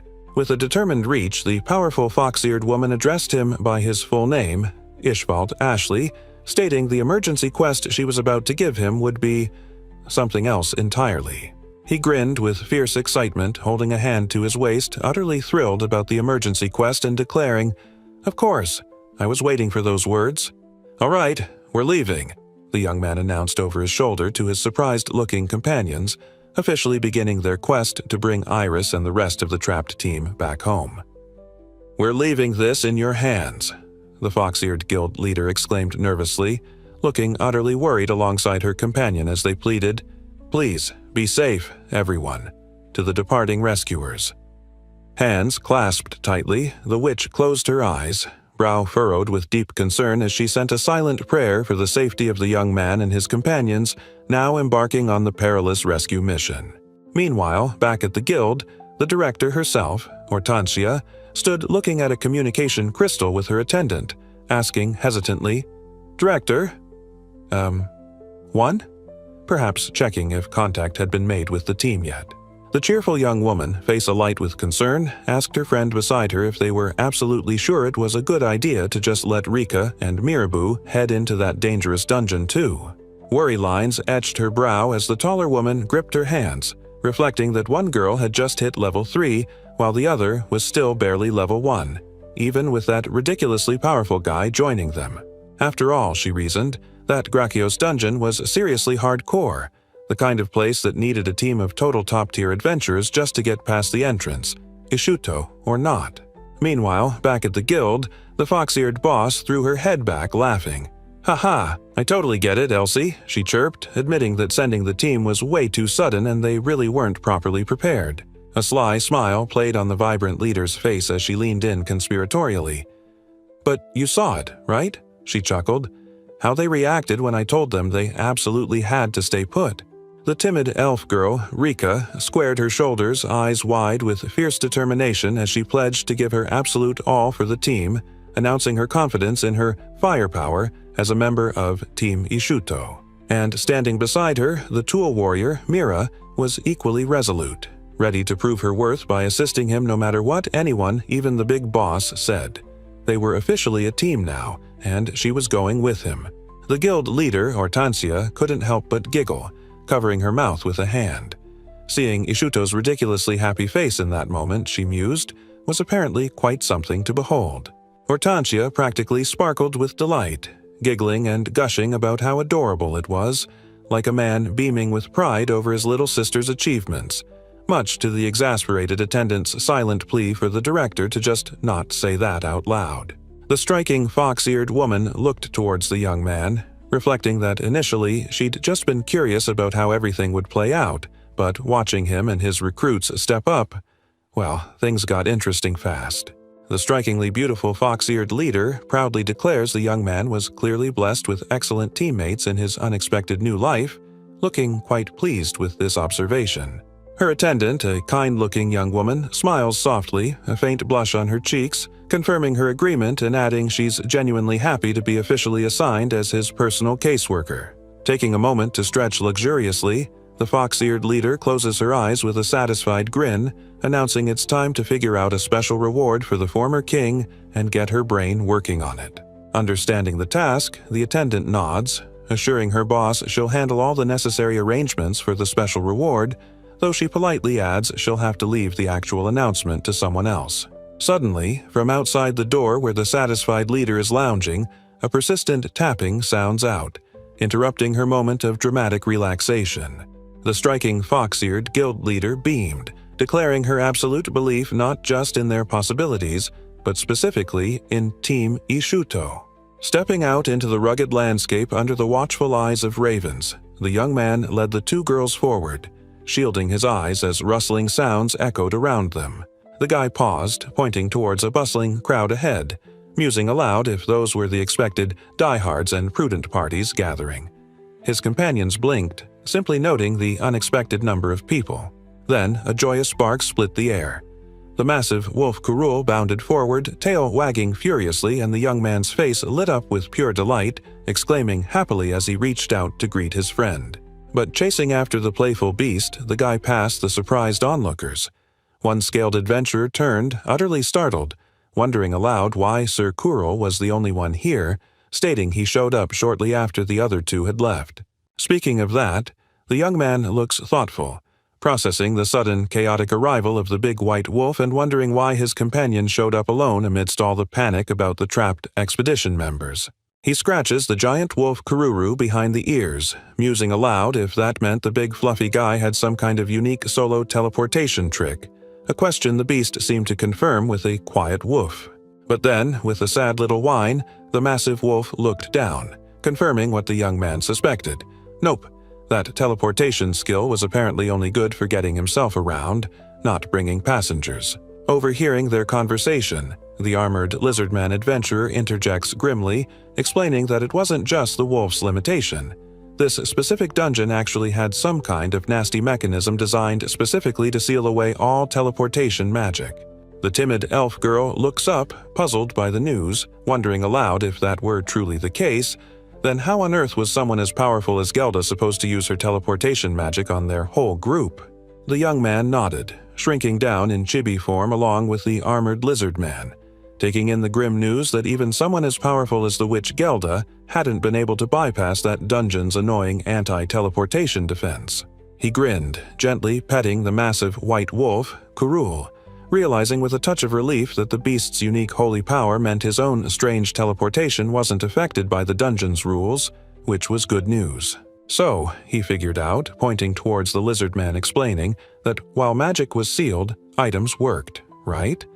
That explained how the others escaped the labyrinth, using that crucial pterosaur gemstone, an apparently indispensable little trinket. But then, the timid elf girl suddenly gasped, eyes wide with a dawning, terrible realization, urgently asking everyone nearby to just wait a moment before moving on, her face etched with worry. The lizard man confirmed it, stating grimly that yes, the trapped expedition team, Iris and the rest, absolutely should have had one of those indispensable pterosaur gemstones with them too. That crucial escape item, the pterosaur gemstone, lay useless amidst the debris and fallen figures. Since the team wasn't back yet, it could only mean their own gemstone, their one way out, had somehow been rendered completely unusable inside the labyrinth. Clutching himself, the armored lizardman looked pained, stammering apologies. "Ah, it's nothing," he insisted, wiping sweat, his voice trembling. "You must be right." Accepting some grim truth about the situation despite his distress, standing with the giant wolf, the young man rubbed his hands together thoughtfully. He'd processed the terrifying news and the desperate situation. He mused aloud, finally understanding the mess they were in. "I more or less understand the situation. Inside the dark, complex labyrinth, the problem was painfully clear. They didn't know the layout or dimensions, making a random search incredibly inefficient. And worst of all, they simply didn't have much time before the dungeon reset. But facing the impossible task, the young man looked at the massive wolf beside him. But with Kurul's nose, he suggested, a hopeful glint in his eye, maybe he should be able to discern their smell, especially Lutessa's, and help find Iris and the rest. The stressed lizardman looks towards the young man, hoping he's right about entrusting the fate of the trapped knights to Ishvald Ashley, saying it's in his hands now. The scaled leader bows deeply before him and the waiting survivors, dramatically declaring he's entrusting this mysterious young man with the very fate of the Silver Wolf Knight squad. The scaled figure bows even lower, emphasizing the point and calling the newcomer a super rookie, stating flatly that he is their absolute last hope in this impossible situation. Someone praises the young man, expecting great things from the one who somehow beat that giant Surtur. He takes it in with a subtle smile, a quiet "huh" escaping him.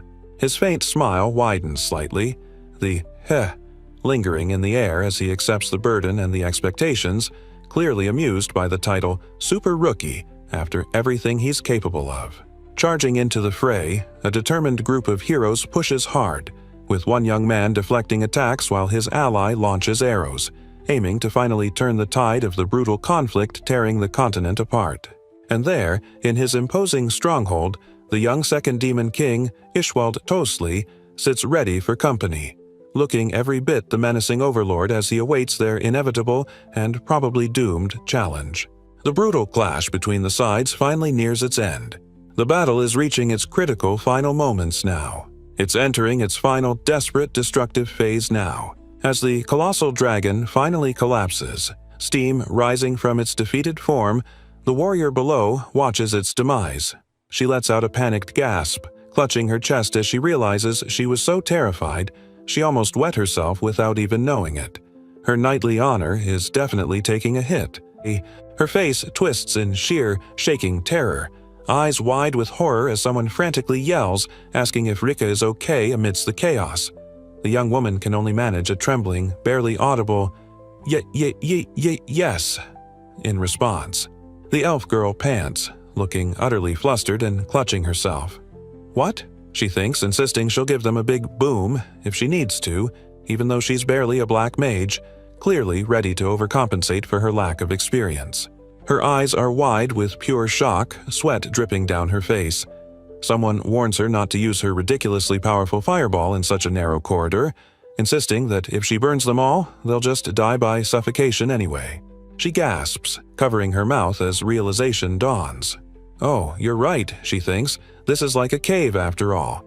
She nods, admitting with a sigh that even if she doesn't burn everyone with her magic, they'll probably just suffocate either way. Looking around the rocky cavern walls, the young woman noted their surroundings were packed with dust and rocks, meaning if she used earth magic here, it would likely magnify into something potentially problematic. An ordinary mage might stick to earth spells here, someone observed amidst a swirl of chaotic energy, but with her volatile power, it felt like unleashing that magic in this environment would result in pure, unadulterated disaster. Pure, flustered panic washed over the young woman, struggling to articulate her dawning realization as she gasped, unders, before finally snapping, understood.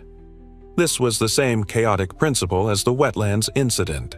With newfound resolve, the elf girl declared that based on the environment, she would strictly limit herself to only using water or wind magic from now on, earning a nodding agreement from her companion, who felt that was definitely the right approach. Anyway, she thought, fixing her gaze ahead with a slight glare, despite all the strange rules and her chaotic magic, there was still something else important to focus on. This guy doesn't mess around. A single, ridiculously powerful punch slams into the colossal reptile's face, sending scales and debris exploding outwards in a chaotic burst of pure force. The sheer impact cracks the beast's armored head, his gloved fist connecting with brutal force while a companion is thrown backward by the resulting shockwave. Talk about a hard hit. Standing tall upon the vanquished monster's enormous form, the young man surveys the wreckage he caused. Below, one of his companions looks up, realizing their only sensible course of action is to just stick close to the guy who can do Dieter Lord. The downed creature is still dissolving, leaving a scene of utter monster destruction behind. His companions watch on. One looks utterly terrified, while the other thinks being with him is less like adventuring and more like visiting a corpse factory. Lying among the remnants of the defeated beast, someone reflects that if they had merely been touched by the monster's attack, their adventure would have ended right there, a chilling reminder of the power gap. He stretched, feeling pretty good after that fight, muttering about how it was excellent exercise for digestion and totally cleared his head from that little bit of celebratory alcohol they had earlier. Then he turned, standing amidst the dissipating remains of whatever they just took down, and called back, checking on his companions, asking if his friends were doing okay after that little scuffle. Nearby, the massive white wolf seemed completely unfazed, but the timid girl was slumped over, exhausted, barely able to manage a weak laugh as she mumbled how the guy wasn't even out of breath and was truly on another level. Both girls, popping up in tiny, determined chibi forms, assured him they were fine, even if they looked a bit roughed up, and he just grinned, looking genuinely pleased to hear they were all right after the unexpected chaos. Suddenly, the giant wolf, Kururu, bolted forward with surprising speed, charging past him with fierce energy, leaving the young man blinking in surprise as he questioned, "Crawl?" Wondering why his friend was suddenly dashing off like that. Kurul bolted, finding his owner's scent. The girls gasped. Were they alive? He confirmed the probability was high. Then, turning towards his bewildered companions, the young man smirked, asking if they felt ready to keep up, because the wild pace he was about to set definitely wouldn't feel like a casual walk in the park. The elf girl and the other woman exchanged a look, their eyes wide with shock and perhaps a touch of nervous apprehension at the sheer confidence radiating from the guy. The timid elf girl squared her shoulders, tears maybe still glistening, but her gaze was fierce as she declared she would absolutely go with him, following the young man into the depths of hell if necessary, while her energetic companion insisted with equal fire that they definitely shouldn't underestimate her legendary walking skills for this mission. And with that fierce resolve, the young man grinned, ready to charge into the darkness. "Yes," he affirmed, his gaze set on the path ahead, noting with satisfaction, "Roger, that's how I like it. Nice," before yelling for everyone to simply, "Let's go," as they all rushed forward. But their mad dash through the rocky passage hit an abrupt obstacle. The young man stared up at the sheer, unyielding rock wall blocking their way. "A dead end so early?" he exclaimed, utterly surprised their progress was halted so quickly. Standing near the frustrated leader, the tool warrior girl, Mira, bounced with eager energy. "We'll destroy the wall with a hand grenade," someone decided, addressing her directly, clearly believing she had just the right explosive tool for this minor structural inconvenience. Facing a colossal, rocky creature blocking the path, the young man paused. Maybe they should take a detour around this monstrous thing. "Should we take a detour?" he wondered aloud, only to be met with a firm, emphatic protest that they absolutely didn't have time for any of that. The young man pointed forward, telling them emphatically to save that little explosive toy for when they actually, needed it. Stepping right up to the massive rock wall blocking their path, he placed a hand on it, quietly assessing the seemingly insurmountable obstacle himself. Turning back towards his surprised friends and their big, furry companion, the team leader instructed Kurul to step back a bit, prompting wide-eyed confusion from everyone around him. Without hesitation, he then pulled back his arm and unleashed a devastating blow, slamming his fist into the sheer rock face and causing it to erupt in a chaotic explosion of stone and debris. His companions and their massive canine friend recoiled in utter shock and terror, completely flabbergasted by the sheer, unbelievable power he just used to casually clear their path. The young man stood amidst the shattered rock, looking surprised the wall wasn't tougher, declaring it was easy to break through and they should just keep going, this way, while his companions and the massive wolf looked on. The girl watched him go, absolutely sweating bricks and thinking the guy was insane, because using magic or explosions here meant getting buried alive. So they somehow had to clear the path using only bare hands, which was ridiculous. The timid girl just stared, utterly flabbergasted and muttering to herself with a nervous sweat that he wasn't navigating the dungeon like a normal person, he was quite literally just conquering it by smashing everything. So the little party just followed their giant wolf friend's lead, with the former king literally destroying walls and breaking down the floor as they went, his preferred method of clearing a path through the treacherous dungeon. The Tuo warrior girl watched him from behind, looking utterly defeated and letting out a heavy sigh as he continued to just smash his way forward through the labyrinth, destroying absolutely everything in his path. The timid elf girl looked utterly bewildered and anxious, feeling like she was finally starting to grasp how in the world you were actually supposed to fight your way through this ridiculous dungeon. Looking determined despite the sweat on her brow, the young magician declared she'd cover for the guy, figuring in this rocky environment, her water and wind magic would have less messy impact, plus she had a good direct attack with them. Suddenly, a massive blast of energy erupted as someone unleashed a devastating thunderbolt attack. The young man flinched back, completely surprised by the chaotic power tearing through the air right there in the dungeon passage. The young man flashed a mischievous grin at the timid girl, reassuring her it was totally fine if she accidentally zapped him a little. Honestly, just focus on countering the real enemies. The poor kid just looked utterly mortified, stammering out apologies. The guy leaned against the newly broken rock wall, wiping sweat from his forehead. "Phew," he sighed. "It sure is hot." They'd apparently just mashed quite a bit of bedrock to get through, making things rather steamy. Down in the rocky passages, the massive white wolf companion sniffed intently at the ground, following a scent as the young man walking beside him reminded himself they hadn't quite reached their destination just yet. The search still on. Despite the tough journey, the two young women were surprisingly upbeat, bouncing and giving thumbs up. One declared she felt perfect and could keep walking, while the other cheerfully added she was totally fine thanks to her potions, leaving the concerned leader to quietly check if his companions were okay. That surprising burst of energy from his companions made the young man blink in pure, wide-eyed surprise. Seriously? They could just keep going after all that? He smirked, seeing their determination, and decided to acknowledge their resilience. "I see," he chuckled, thanking them for that impressive walking skill of theirs and adding, maybe a little sarcastically, he wouldn't complain if they had to use items to keep up or carry stuff. That casual remark or expression utterly stunned the two girls, their eyes going wide with pure shock and disbelief as they stared at him. What exactly was that response supposed to mean? The young man, with a confident, knowing smile and a raised finger, admits he was skeptical at first, but now he thinks she might genuinely possess the skills needed to become a true master of items. The girl he was talking to just froze, a tiny figure staring back with wide, stunned eyes, completely speechless after receiving such unexpected and frankly unbelievable praise from him. Suddenly, it all registered. Her face flushed crimson, hands flying to cover her mouth in pure, flustered shock as she sputtered in disbelief. A compliment? From Ishuto? It was utterly overwhelming.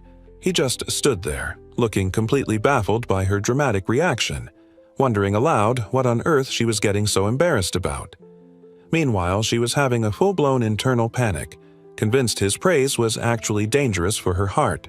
Turning away and moving forward through the rocky dungeon passage, he gives her a casual wave, telling her to ignore the weirdness and just focus on chasing her dream.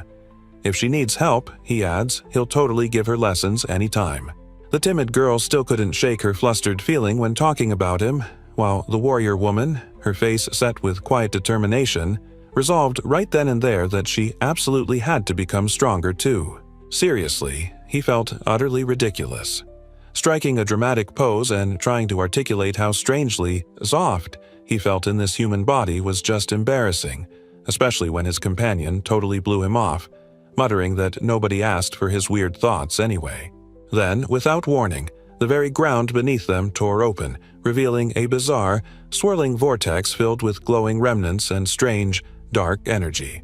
What on earth was this place? Was this really the labyrinth they were supposed to explore? With unnerving calmness, the young man explained they had landed in a different dimension where normal physics simply didn't apply. Meanwhile, the poor girl beside him looked utterly horrified, stammering about how he could say something so completely insane without even flinching.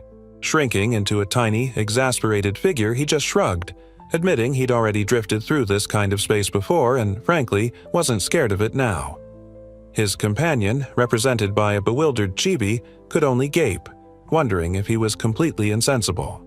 The young man knelt beside the giant white wolf, who was busy sniffing the ground near the destroyed monster. "What do you think, Crawl?" he asked, waiting for his furry friend's expert opinion on the scent. The massive beast's ear twitched sharply, its single visible eye focused intently as it picked up a scent amidst the debris. Yeah, Kurl definitely found something important with that nose. With a sudden surge, the giant wolf bounded forward over the scattered rocks. "Nice," the young man grinned, watching him go. "Let's follow Kurl," he declared, ready to move out. But his companions were less enthusiastic, shrinking into panicked chibi forms, yelling, "What?" and "Wait, wait, please," at the sheer speed of the wolf's sudden departure. Following felt utterly impossible. Despite the chaos and her obvious terror, one of the girls, in her maid outfit, launched herself forward too, determined. If she'd made it this far, she thought, she absolutely had to keep going, fear or no fear. Clutching the edge of her maid-style skirt, the girl defiantly declared that if she was going to face danger, she might as well embrace it entirely, stepping boldly onto the precarious floating path ahead, ready to take it all on. And there, blocking their path, stood the monstrous three-headed Cerberus, radiating a terrifyingly ominous aura. A colossal beast straight out of nightmares facing down the tiny adventurers who suddenly realized just how much trouble they were in. The seasoned warrior, utterly spent and slick with sweat, finally slumped back, her face etched with weariness. She couldn't keep up with the brutal, non-stop battles raging around them in this exhausting place any longer. Meanwhile, the mysterious witch's daughter floated above a swirling magic circle, gravity power surging as she asserted her magic could halt the bizarre reset gimmick that had just activated with the stroke of midnight. And she focused her power on a grotesque, beetle-like entity, an eraser monster intent on invading their space and consuming everything. A physical manifestation of the dungeon's nasty habit of gulping things down with terrifying screeches. The girl with the strange staff looked worried, realizing that the dungeon's relentless rebuilding system simply wouldn't stop, even if they somehow managed to attack it directly. Yeah, that felt really troublesome. Facing the colossal beast now, the two women declared they had to take down this monstrous Cerberus first. One fiercely announced she'd handle it, and the other simply agreed, ready to face the immediate threat. The witch concentrated on her spell, but feared her magic holding the barrier wouldn't last much longer. She wondered if they'd get help from the outside thanks to the wolf, or if something else entirely would happen before the inevitable collapse. Meanwhile, the blonde warrior stepped up, beaming with fierce determination as she announced her name was Lanceluna Kallenberg and proudly declared herself the absolute best at short, decisive battles. With a powerful leap, the warrior unleashed her special move, slashing her sword with immense force, yelling fiercely that her comrade should watch closely because this was exactly how it was done. The powerful blonde warrior unleashes a series of devastating slashes and piercing strikes, tearing through the monstrous, spiky beast in a blur of controlled chaos, her weapon glowing with fierce intent as she aims to dismantle the towering threat.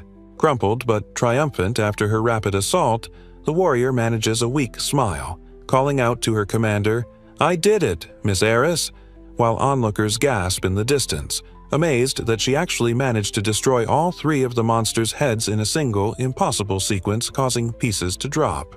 Suddenly, the terrified girl with the ribbon screams a frantic warning, eyes wide with pure panic, reaching out desperately as she yells, "Watch out, Lance!" fearing someone is about to get blindsided by whatever's happening. Upside down, the blonde warrior's face is a mask of sheer, wide-eyed terror, her expression contorted in horror and confusion, utterly shocked by a sudden, ominous sensation as she is thrown or falls through the air. And then, the monstrous three-headed beast, Cerberus, looms large, its multiple eyes glowing eerily as words like "restore" pulse around its dark form, confirming the terrifying guardian isn't defeated, just regenerating while a small figure falls amidst the swirling chaos. The monstrous Cerberus, or some equally terrifying beast, unleashed a devastating blast, sending adventurers flying like ragdolls through debris and chaos as desperate screams for Lance echoed through the air. Amidst the swirling destruction, the warrior woman was thrown backward, her face a mask of pure terror as she tumbled through the air, yelling out her friend's name in a moment of desperate panic. But then, bracing against the blast, the energetic hunter girl stepped forward with fierce resolve, shouting at her companion to leave Lance to her, clearly ready to face down whatever horror had just emerged. Her eyes wide with dawning horror, the seasoned adventurer gasped, desperately asking if the others had any idea what they were facing, wondering aloud if anyone knew anything about this monster called Cerberus. And with a commanding presence, the witch Gelda appeared, rising from the misty ground to firmly order the warrior to follow the hunter girl's lead, trying to bring order to the escalating chaos.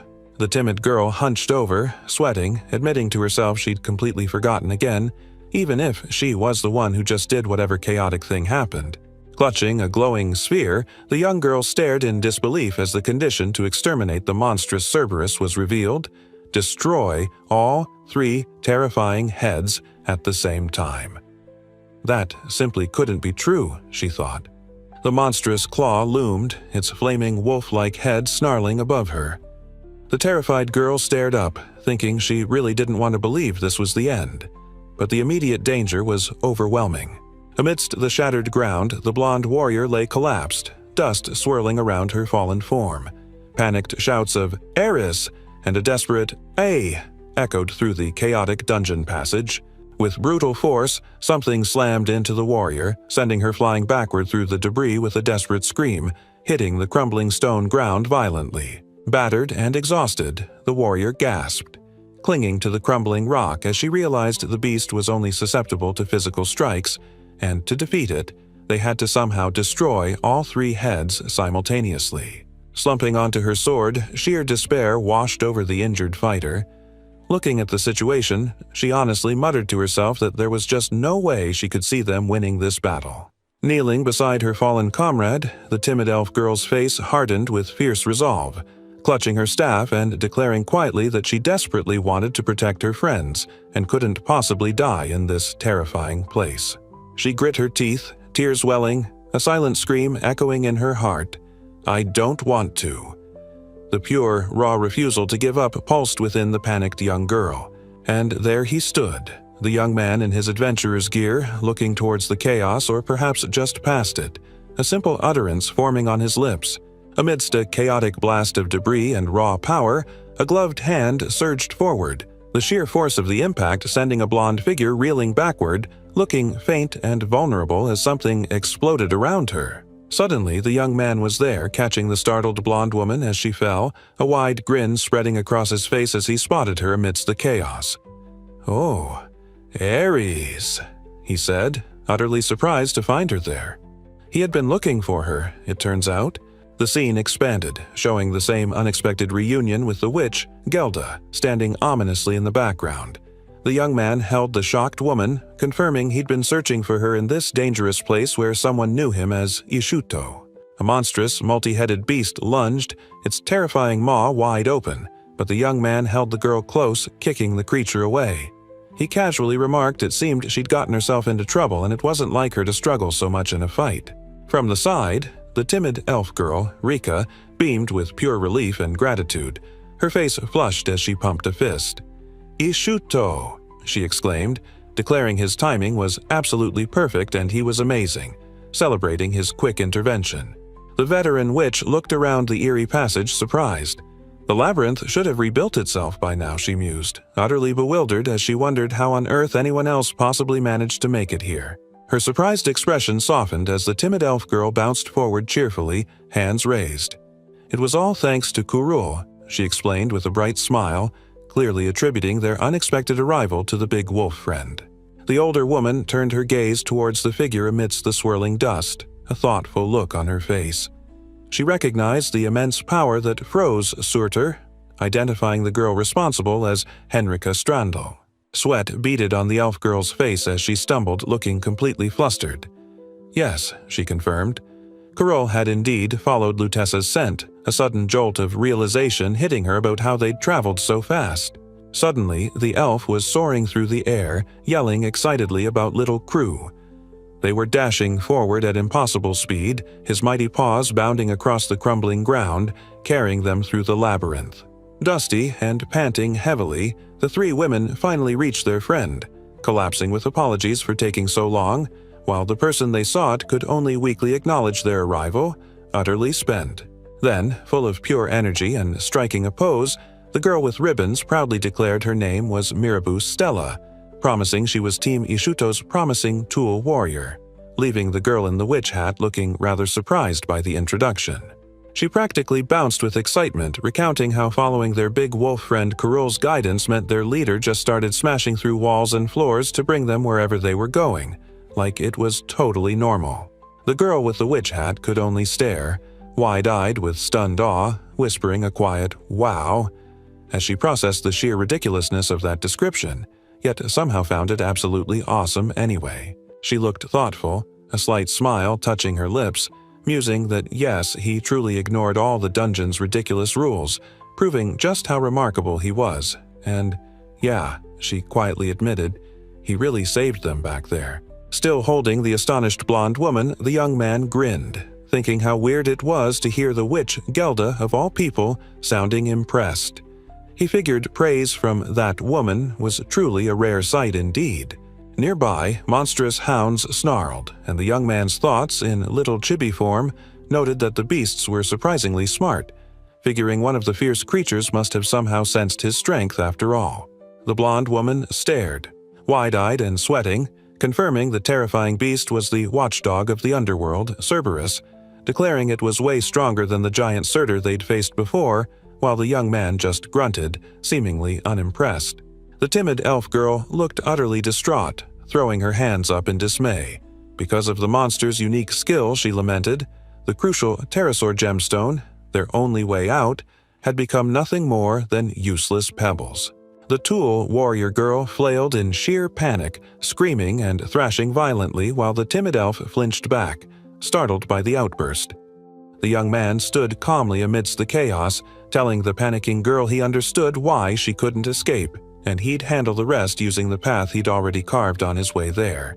Poor Rika points frantically, surrounded by rustling bushes filled with weird bugs, completely freaking out that their only way out is totally blocked by this unexpected infestation. One of those giant bugs screeches loudly, its multiple eyes glaring, while the guy shrinks into a tiny ball of annoyance, muttering that their whole brilliant plan is apparently completely ruined by this monster horde showing up. Oh yeah, turns out the giant three-headed dog is here too, snapping its massive maw close by. He realizes with a start that those annoying bugs totally distracted him from the real danger, muttering, "Oops," while still holding his companion.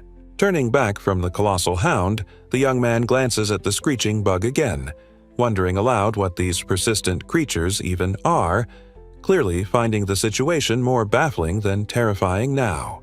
Amidst the crumbling chaos, the witch struggles to hold back a monstrous force, but these terrifying bugs are everywhere now, dissolving everything like the dungeon's delete button.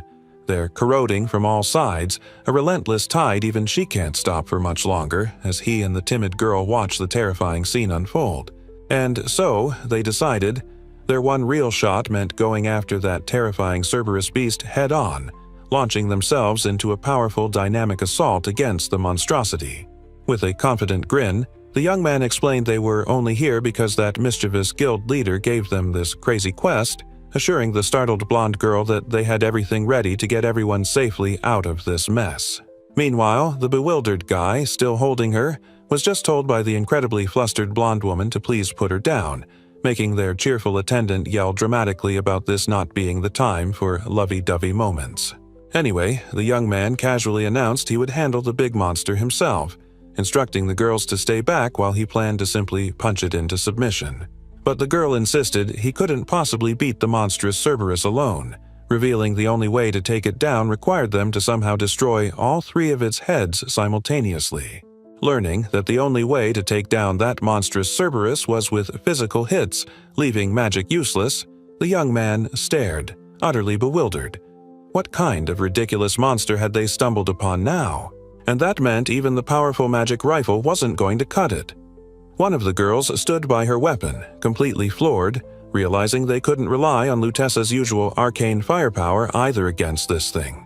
Even the timid elf girl, the one with chaotic, devastating black magic, looked utterly dismayed. She couldn't use her spells either, leaving her standing there, useless against the monster that only reacted to getting punched. So, the young man mused, processing their dire situation. If magic was useless and someone like Lance, a powerful physical fighter, was also out of commission for this mess, that really left them in a tight spot.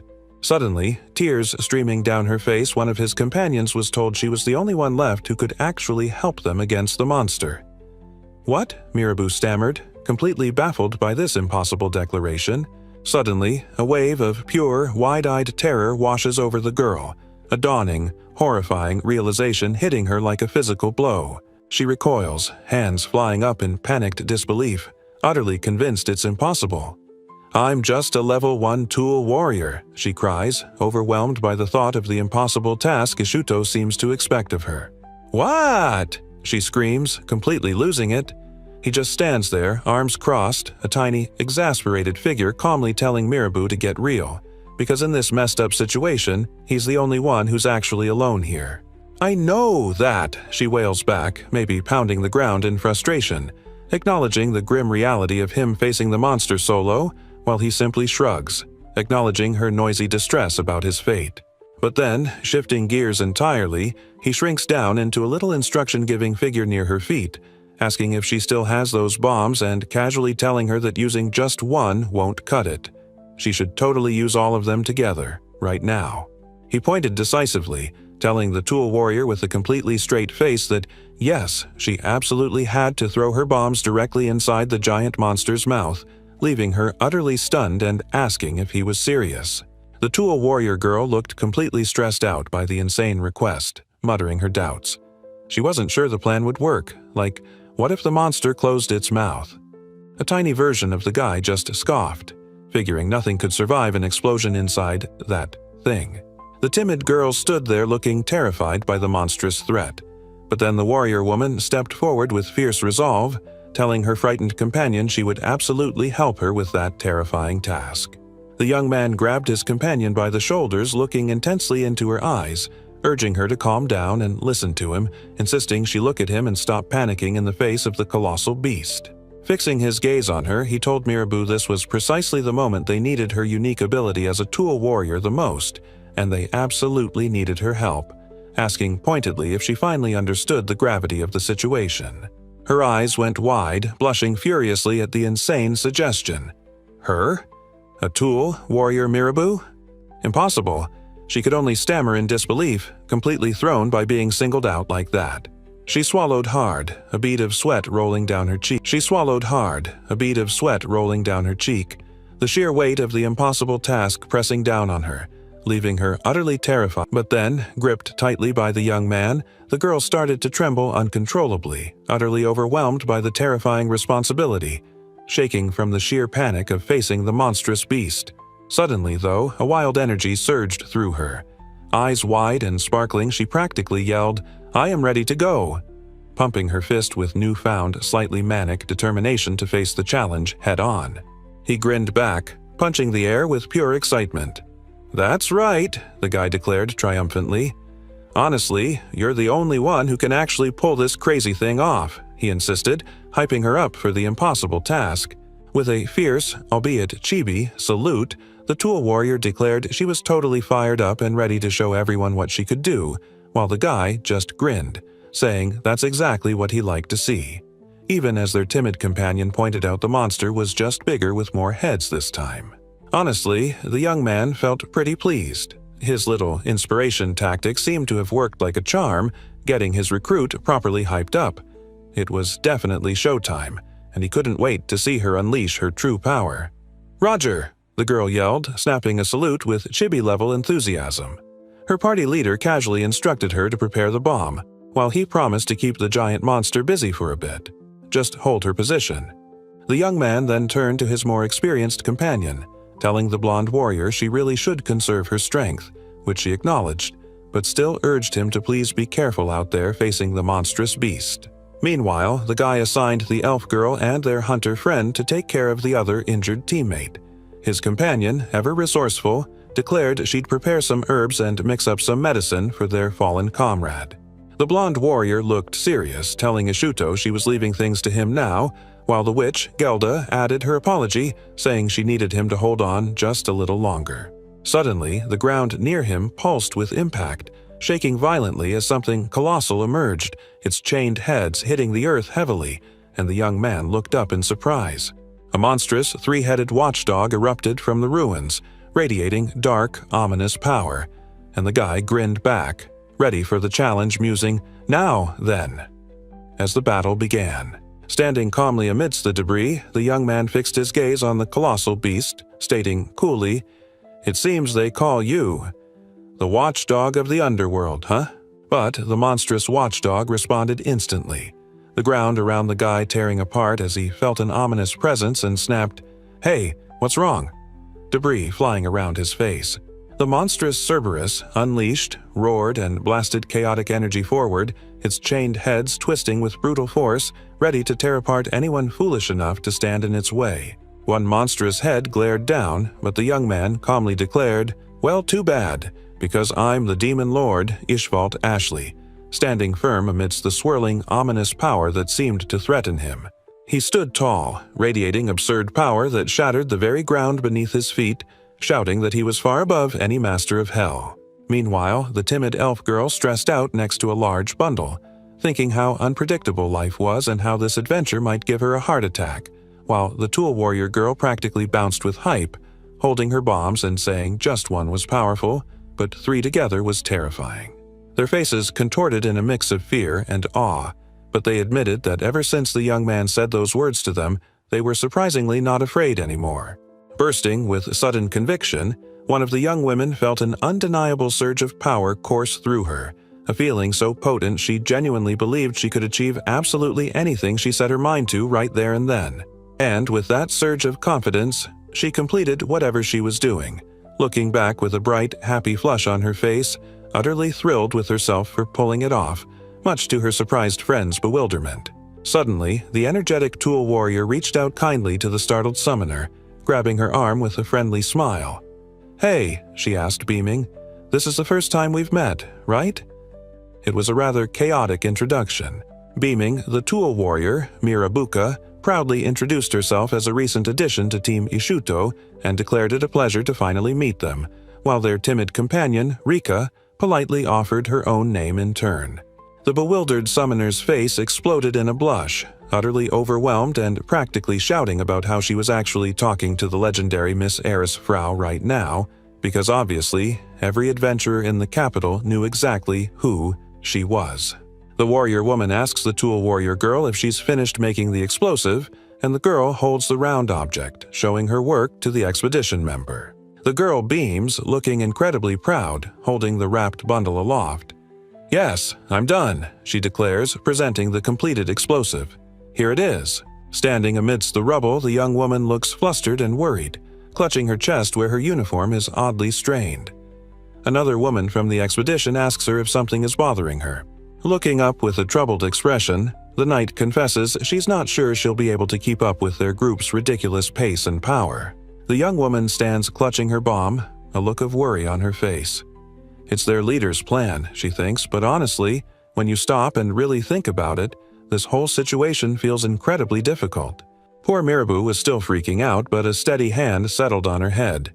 "Hey, nothing to worry about," the guy told her, his voice calm amidst the chaos. "You just think about hitting the mark with that bomb, okay?" Meanwhile, his partner, the warrior woman, beamed with sparkling determination. "Ishuto and I will strike the head just as you throw the bomb," she declared, outlining their perfectly coordinated, ridiculously dangerous attack plan against the monstrous beast. Across from them, the little elf girl blinked, utterly bewildered by the sheer, chaotic energy radiating from her friend as she got ready. She just gaped, completely overwhelmed by the drama unfolding, stammering, "That's A." But seeing the plan come together, her friend calmed down, managing a cheerful, "I've calmed down a bit now," while the guy gave them a thumbs up. "Yes, we're counting on you," he added, praising, "That's a high-ranked adventure for you." Then, without warning, chaos erupted. Debris flew everywhere as the girl's face contorted in terror, an exclamation mark hovering above her. Something powerful just hit nearby, right in the middle of her big moment, completely ruining the moment. Amidst the swirling debris and chaos, the two young women recoiled in terror, clutching themselves and desperately yelling their leader's name as something incredibly ominous pulsed through the air around them. Stepping forward with determined strides, the young man looked back at his startled companions, telling them he'd just torn off the monster's jaw, making their task a little easier, leaving them utterly bewildered by the casual brutality. The monstrous beast stood battered and broken, chains snapped and scales cracked, while the former king noted dryly that he'd busted some bones and organs, and its regeneration system was definitely not having a good day after that little intervention. The confused girl blinked up at him, utterly flustered by the praise, as the former king added with a wink that a stationary target would make her bomb-throwing job way simpler, obviously. Clutching her bombs, the tool warrior looked utterly overwhelmed, stammering he was nuts, as he calmly pointed out that while his hit was normally fatal, the only way to actually kill the beast was somehow destroying all 3 heads simultaneously. The girl clutched the explosive, looking flustered but fiercely determined. With the target momentarily pinned, the young man's unseen voice declared that now they could finally aim with more precision. Amidst the tearing debris, the blonde warrior, battered but resolute, took charge, ordering Ishuto to handle the monster in the middle, as a voice nearby noted that it seemed they were finally ready for this. Her face smudged with the grime of battle, the warrior woman's eyes blazed with fierce intent as she yelled her target, declaring with a powerful cry that she would strike the left one. Meeting their determination with a sharp, almost manic grin, the young man looked ready for anything. "All right," he boomed, the excitement palpable. "Let's do it." With a dramatic wind-up and a fierce yell, the tool warrior launched her projectile, unleashing her ability with full force, sending the bomb soaring towards its target. Charging forward with fierce determination, the young man yells for whatever is attacking to "eat this," and commands his companion below to "Eris," fly, unleashing some kind of power as he attacks. Answering his call, the blonde warrior woman shoots upwards, ice or magical energy swirling into wings around her as she yells a confident "yes" and invokes her power, soaring into the air. From a safer distance, the timid elf girl and her tool warrior companion recoil in sheer terror, their faces contorted with fear as they witness the insane battle unfolding before their eyes. Still watching in horror, the girls gasp, "Go!" as the monstrous Cerberus head throws the massive wolf, Kurul, through the air amidst ominous energy and the chaotic fight down below. With a blinding flash and a chaotic blast, a tremendous explosion of dark energy and debris rips outwards from a single point, consuming everything in a wave of pure, devastating destruction. Mira was absolutely ecstatic, pumping her fists and yelling about landing her bomb right in the monster's mouth. She totally nailed the timing, feeling hyped and super proud of her ridiculously dangerous throw. The 2 girls, in their chibi forms, celebrated wildly, high-fiving with sparkling energy. They absolutely nailed the timing of their coordinated attack, cheering together in pure, unadulterated triumph after Mira's crazy shot. As a massive explosion ripped through the air, the blonde warrior stared out at the chaos. Someone nearby was already declaring their victory, yelling that they'd totally won, and with flying colors no less. But amidst the apparent victory, the young man looked sharp, thinking the timing of something was perfect, but something felt off. Beside him, the blonde warrior agreed, admitting she also had a weird, unsettling feeling that the monstrous threat might not be finished after all. With a terrifying roar, the monstrous 3-headed watchdog, Cerberus, proved their unsettling feeling was right. Its multiple eyes glowed ominously, confirming this beast was far from defeated and ready for more. The tool warrior recoiled, eyes wide with shock and confusion, asking, "What? Why?" Everything exploded just right, she thought, completely bewildered by the ominous feeling that despite her perfect timing, something had gone terribly wrong. Standing there after the chaotic blast, the young man turned back towards his panicking companion, a question forming as he simply called her name, Miraboo, waiting for her to explain the mess. He looked serious, clearly confused by the monster's reaction to the explosion. "I know it's too late to ask," he began, his gaze intense, "but what did you use to trigger the bomb?" Sweating and hesitant, the young woman looked away sheepishly. "Huh?" she mumbled, trying to explain. "Well, it was basically mechanic, but—" She trailed off, her expression revealing there was more to the story. His eyes narrowed instantly, fixing on her ambiguous answer. Repeating her word with suspicion, he pressed her. "Basically?" Demanding a clearer explanation for the mechanism behind that chaotic, monster-healing bomb. Part of her bomb was built with magic. She panicked, gripping her hand. What if? He saw her bow in apology and understood. He realized her mistake. The bomb must have had a magical component, not just mechanical, explaining why his unique defense didn't treat it as a purely physical attack. She looked utterly guilty about the mix-up. Doubling over in a frantic bow, she profusely apologized, screaming she thought the bomb would count as a physical hit and should have double-checked beforehand. The young man simply watched her dramatic meltdown.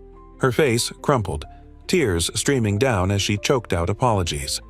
"Because of me," she sobbed, blaming herself for the monster still being alive and begging for forgiveness, utterly distraught by the failure. Sighing, the young man closed his eyes, a bead of sweat rolling down his temple. He conceded he had been careless, perhaps grown too comfortable and complacent with how easily things had gone before. Gently, he placed a hand on the girl's head, patting reassuringly. "Don't cry, Mirabu," he told her softly, insisting she had done well and the fault lay with him for executing the plan without considering every detail. Leading the charge, the timid elf girl shrieked his name in sheer terror, her eyes wide and a stream of something dark running down her face, overwhelmed by the horrifying reality of the monster still being right there. The battered blonde warrior stood resolute amidst the rubble, a small chibi figure clinging to her. She acknowledged the grim situation, admitting they were in trouble because even she couldn't deal with the creature's 3 heads all at once. Standing amidst the rocky debris, he looked towards the timid elf girl, realizing grimly that the witch's power wasn't infinite and the corrupted space, the source of their troubles, wasn't just holding back. It was actively growing larger. Then, amidst the rubble, they spotted something familiar sticking out. A massive, ornate lance. One of the girls gasped, recognizing it as Lance's missing dragon lance echelote, and the young man, shrinking down slightly, realized why it looked so unnervingly familiar to him. A closer look at the magnificent, ominous weapon buried in the ground made someone ask, "What's this?" The giant spear radiated raw power, a stark reminder of the formidable fighter who wielded it. He looked away for a moment, a pensive expression on his face, wondering about something after seeing the powerful, lost lance and the chaos that had erupted around them. Looking at his companion's gear, particularly her impressive shield, the young man's chibi form mused if they could somehow use that to create an even bigger explosion against the monster, deciding while her shield was special, that lance they found earlier was definitely the more unique item. There stood the formidable warrior, Lance, a whirlwind of determined power amidst scattered rose petals. Turns out only her superhuman strength could even lift that gigantic lance. Regular, thoroughly trained Imperial knights couldn't even budge it. The young man stood nearby, observing the weapon. He couldn't help but wonder, honestly, was it really that ridiculously heavy? Looking at the massive spear planted in the ground, the guy mused that with Mirabu's slender arms, there was no way in heck she could move it even an inch. He suddenly recalled her boast. That girl insisted she could throw absolutely anything as long as it was an item, even a legendary weapon, with her special skill. A thought sparked as he turned towards the tool warrior girl, a sudden realization dawning on the young man about her strange abilities. With a knowing look, the young man turned to her, bringing up that little boast from earlier. He asked if she remembered saying she could throw absolutely anything as long as it was just, an item, a seemingly simple reminder of her earlier claim. That hit the poor girl hard, tears instantly welling in her eyes as she recalled the rest of her rather wild declaration, that she could even throw something as significant and powerful as a legendary weapon. Oh dear. Standing there amidst the rocky ruins, the full, terrifying implication settled. The timid elf girl just had to ask, utterly horrified, if he was seriously considering having her try to wield that ridiculously huge, obviously legendary lance now. The guy didn't hesitate, fixing his gaze on the tool warrior. He simply asked, his voice calm but challenging, what she thought about the idea. "Mirabu," he pressed, "can you do it?" The suggestion, or perhaps the expectation in his voice, was too much. The timid girl standing nearby could only stare, wide-eyed and completely speechless, utterly bewildered by the sheer audacity of what was being proposed now. The girl's face twisted with fierce determination, sweat beading as she insisted, yes, of course, she could handle the impossible task they'd set, declaring she was sure she could manage it as long as it was considered merely an item. A guttural sound of pure, raw effort escaped her lips, every muscle straining as she pushed against something immensely heavy, the sheer physical exertion apparent in her tense form. Gritting her teeth tightly, sweat pouring down her face, she let out another pained grunt, pouring every ounce of her energy into wrestling with the formidable weight or challenge before her, absolutely refusing to back down. Somehow, the young woman managed to heave the massive legendary lance, straining under its colossal weight but defiantly declaring a weapon was just another type of item and challenging them all to watch what she could do. Standing amidst the scattered debris, the tool warrior looked exhausted, sweat dripping but a hint of triumph on her face as she muttered about the ridiculous item, while the guy, observing her efforts, simply stated this was truly nothing to him. With a mighty heave, the young woman launched the massive lance into the air, sheer power exploding around her as she insisted, yelling, "Yes, this is an item, I'm telling you." The guy pointed ahead with a confident grin, pumping his fist slightly. "We'll have a toast when we get back," he declared, promising a celebration for their eventual success. The blonde woman looked flustered, a slight blush on her cheeks as she shot back, "Okay, but first rounds are on you, Ishuto," challenging him playfully after the chaos. Looking utterly overwhelmed and blushing, the young man waved awkwardly as the girls cheered beside him. "All right, I'll pay," he conceded, resigned to footing the bill for the celebration. Charging forward with fierce resolve, the young man yelled, "Yes, understood. Now we'll start our second attack. Follow me." His companions looking scared but ready to obey their leader. Throwing with all her might, the tool warrior launched the item, yelling with fierce determination, telling the monster to take that powerful blow. The projectile zipped through the air at impossible speed, a blur of motion, leaving the girl who threw it utterly stunned by its sheer velocity. He watched the item fly, grinning with intrigue, finding her throwing ability fascinating and wondering aloud if she could actually control its speed. Side by side, her companions pumped their fists in encouragement, urging the girl forward with intense energy, yelling that this time she absolutely had to finish the job and telling her to go. His face was bruised and streaked with dirt, eyes wide with a mix of shock and determination, gasping slightly as he braced against whatever chaotic force was hitting him. "This is the end!" someone screamed in defiance. She cried out, poked and stressed, utterly exhausted. Facing the beast, brave warriors launched their final assault. Hitting hard, the former king threw his fist out, tearing up the ground with raw power as the blonde warrior moved alongside, ready to join the brutal assault. Watching the impossible unfold, his companions recoiled in utter shock and distress, while the guy stood calmly amidst the chaos he caused, tapping the ground and apologizing to the monstrous Cerberus. Amidst the swirling debris of battle, the young man fixes his gaze on his bewildered foe, a fierce, confident grin splitting his face. "But today, you'll be the one going to the underworld," he declares, sealing someone's frankly miserable fate.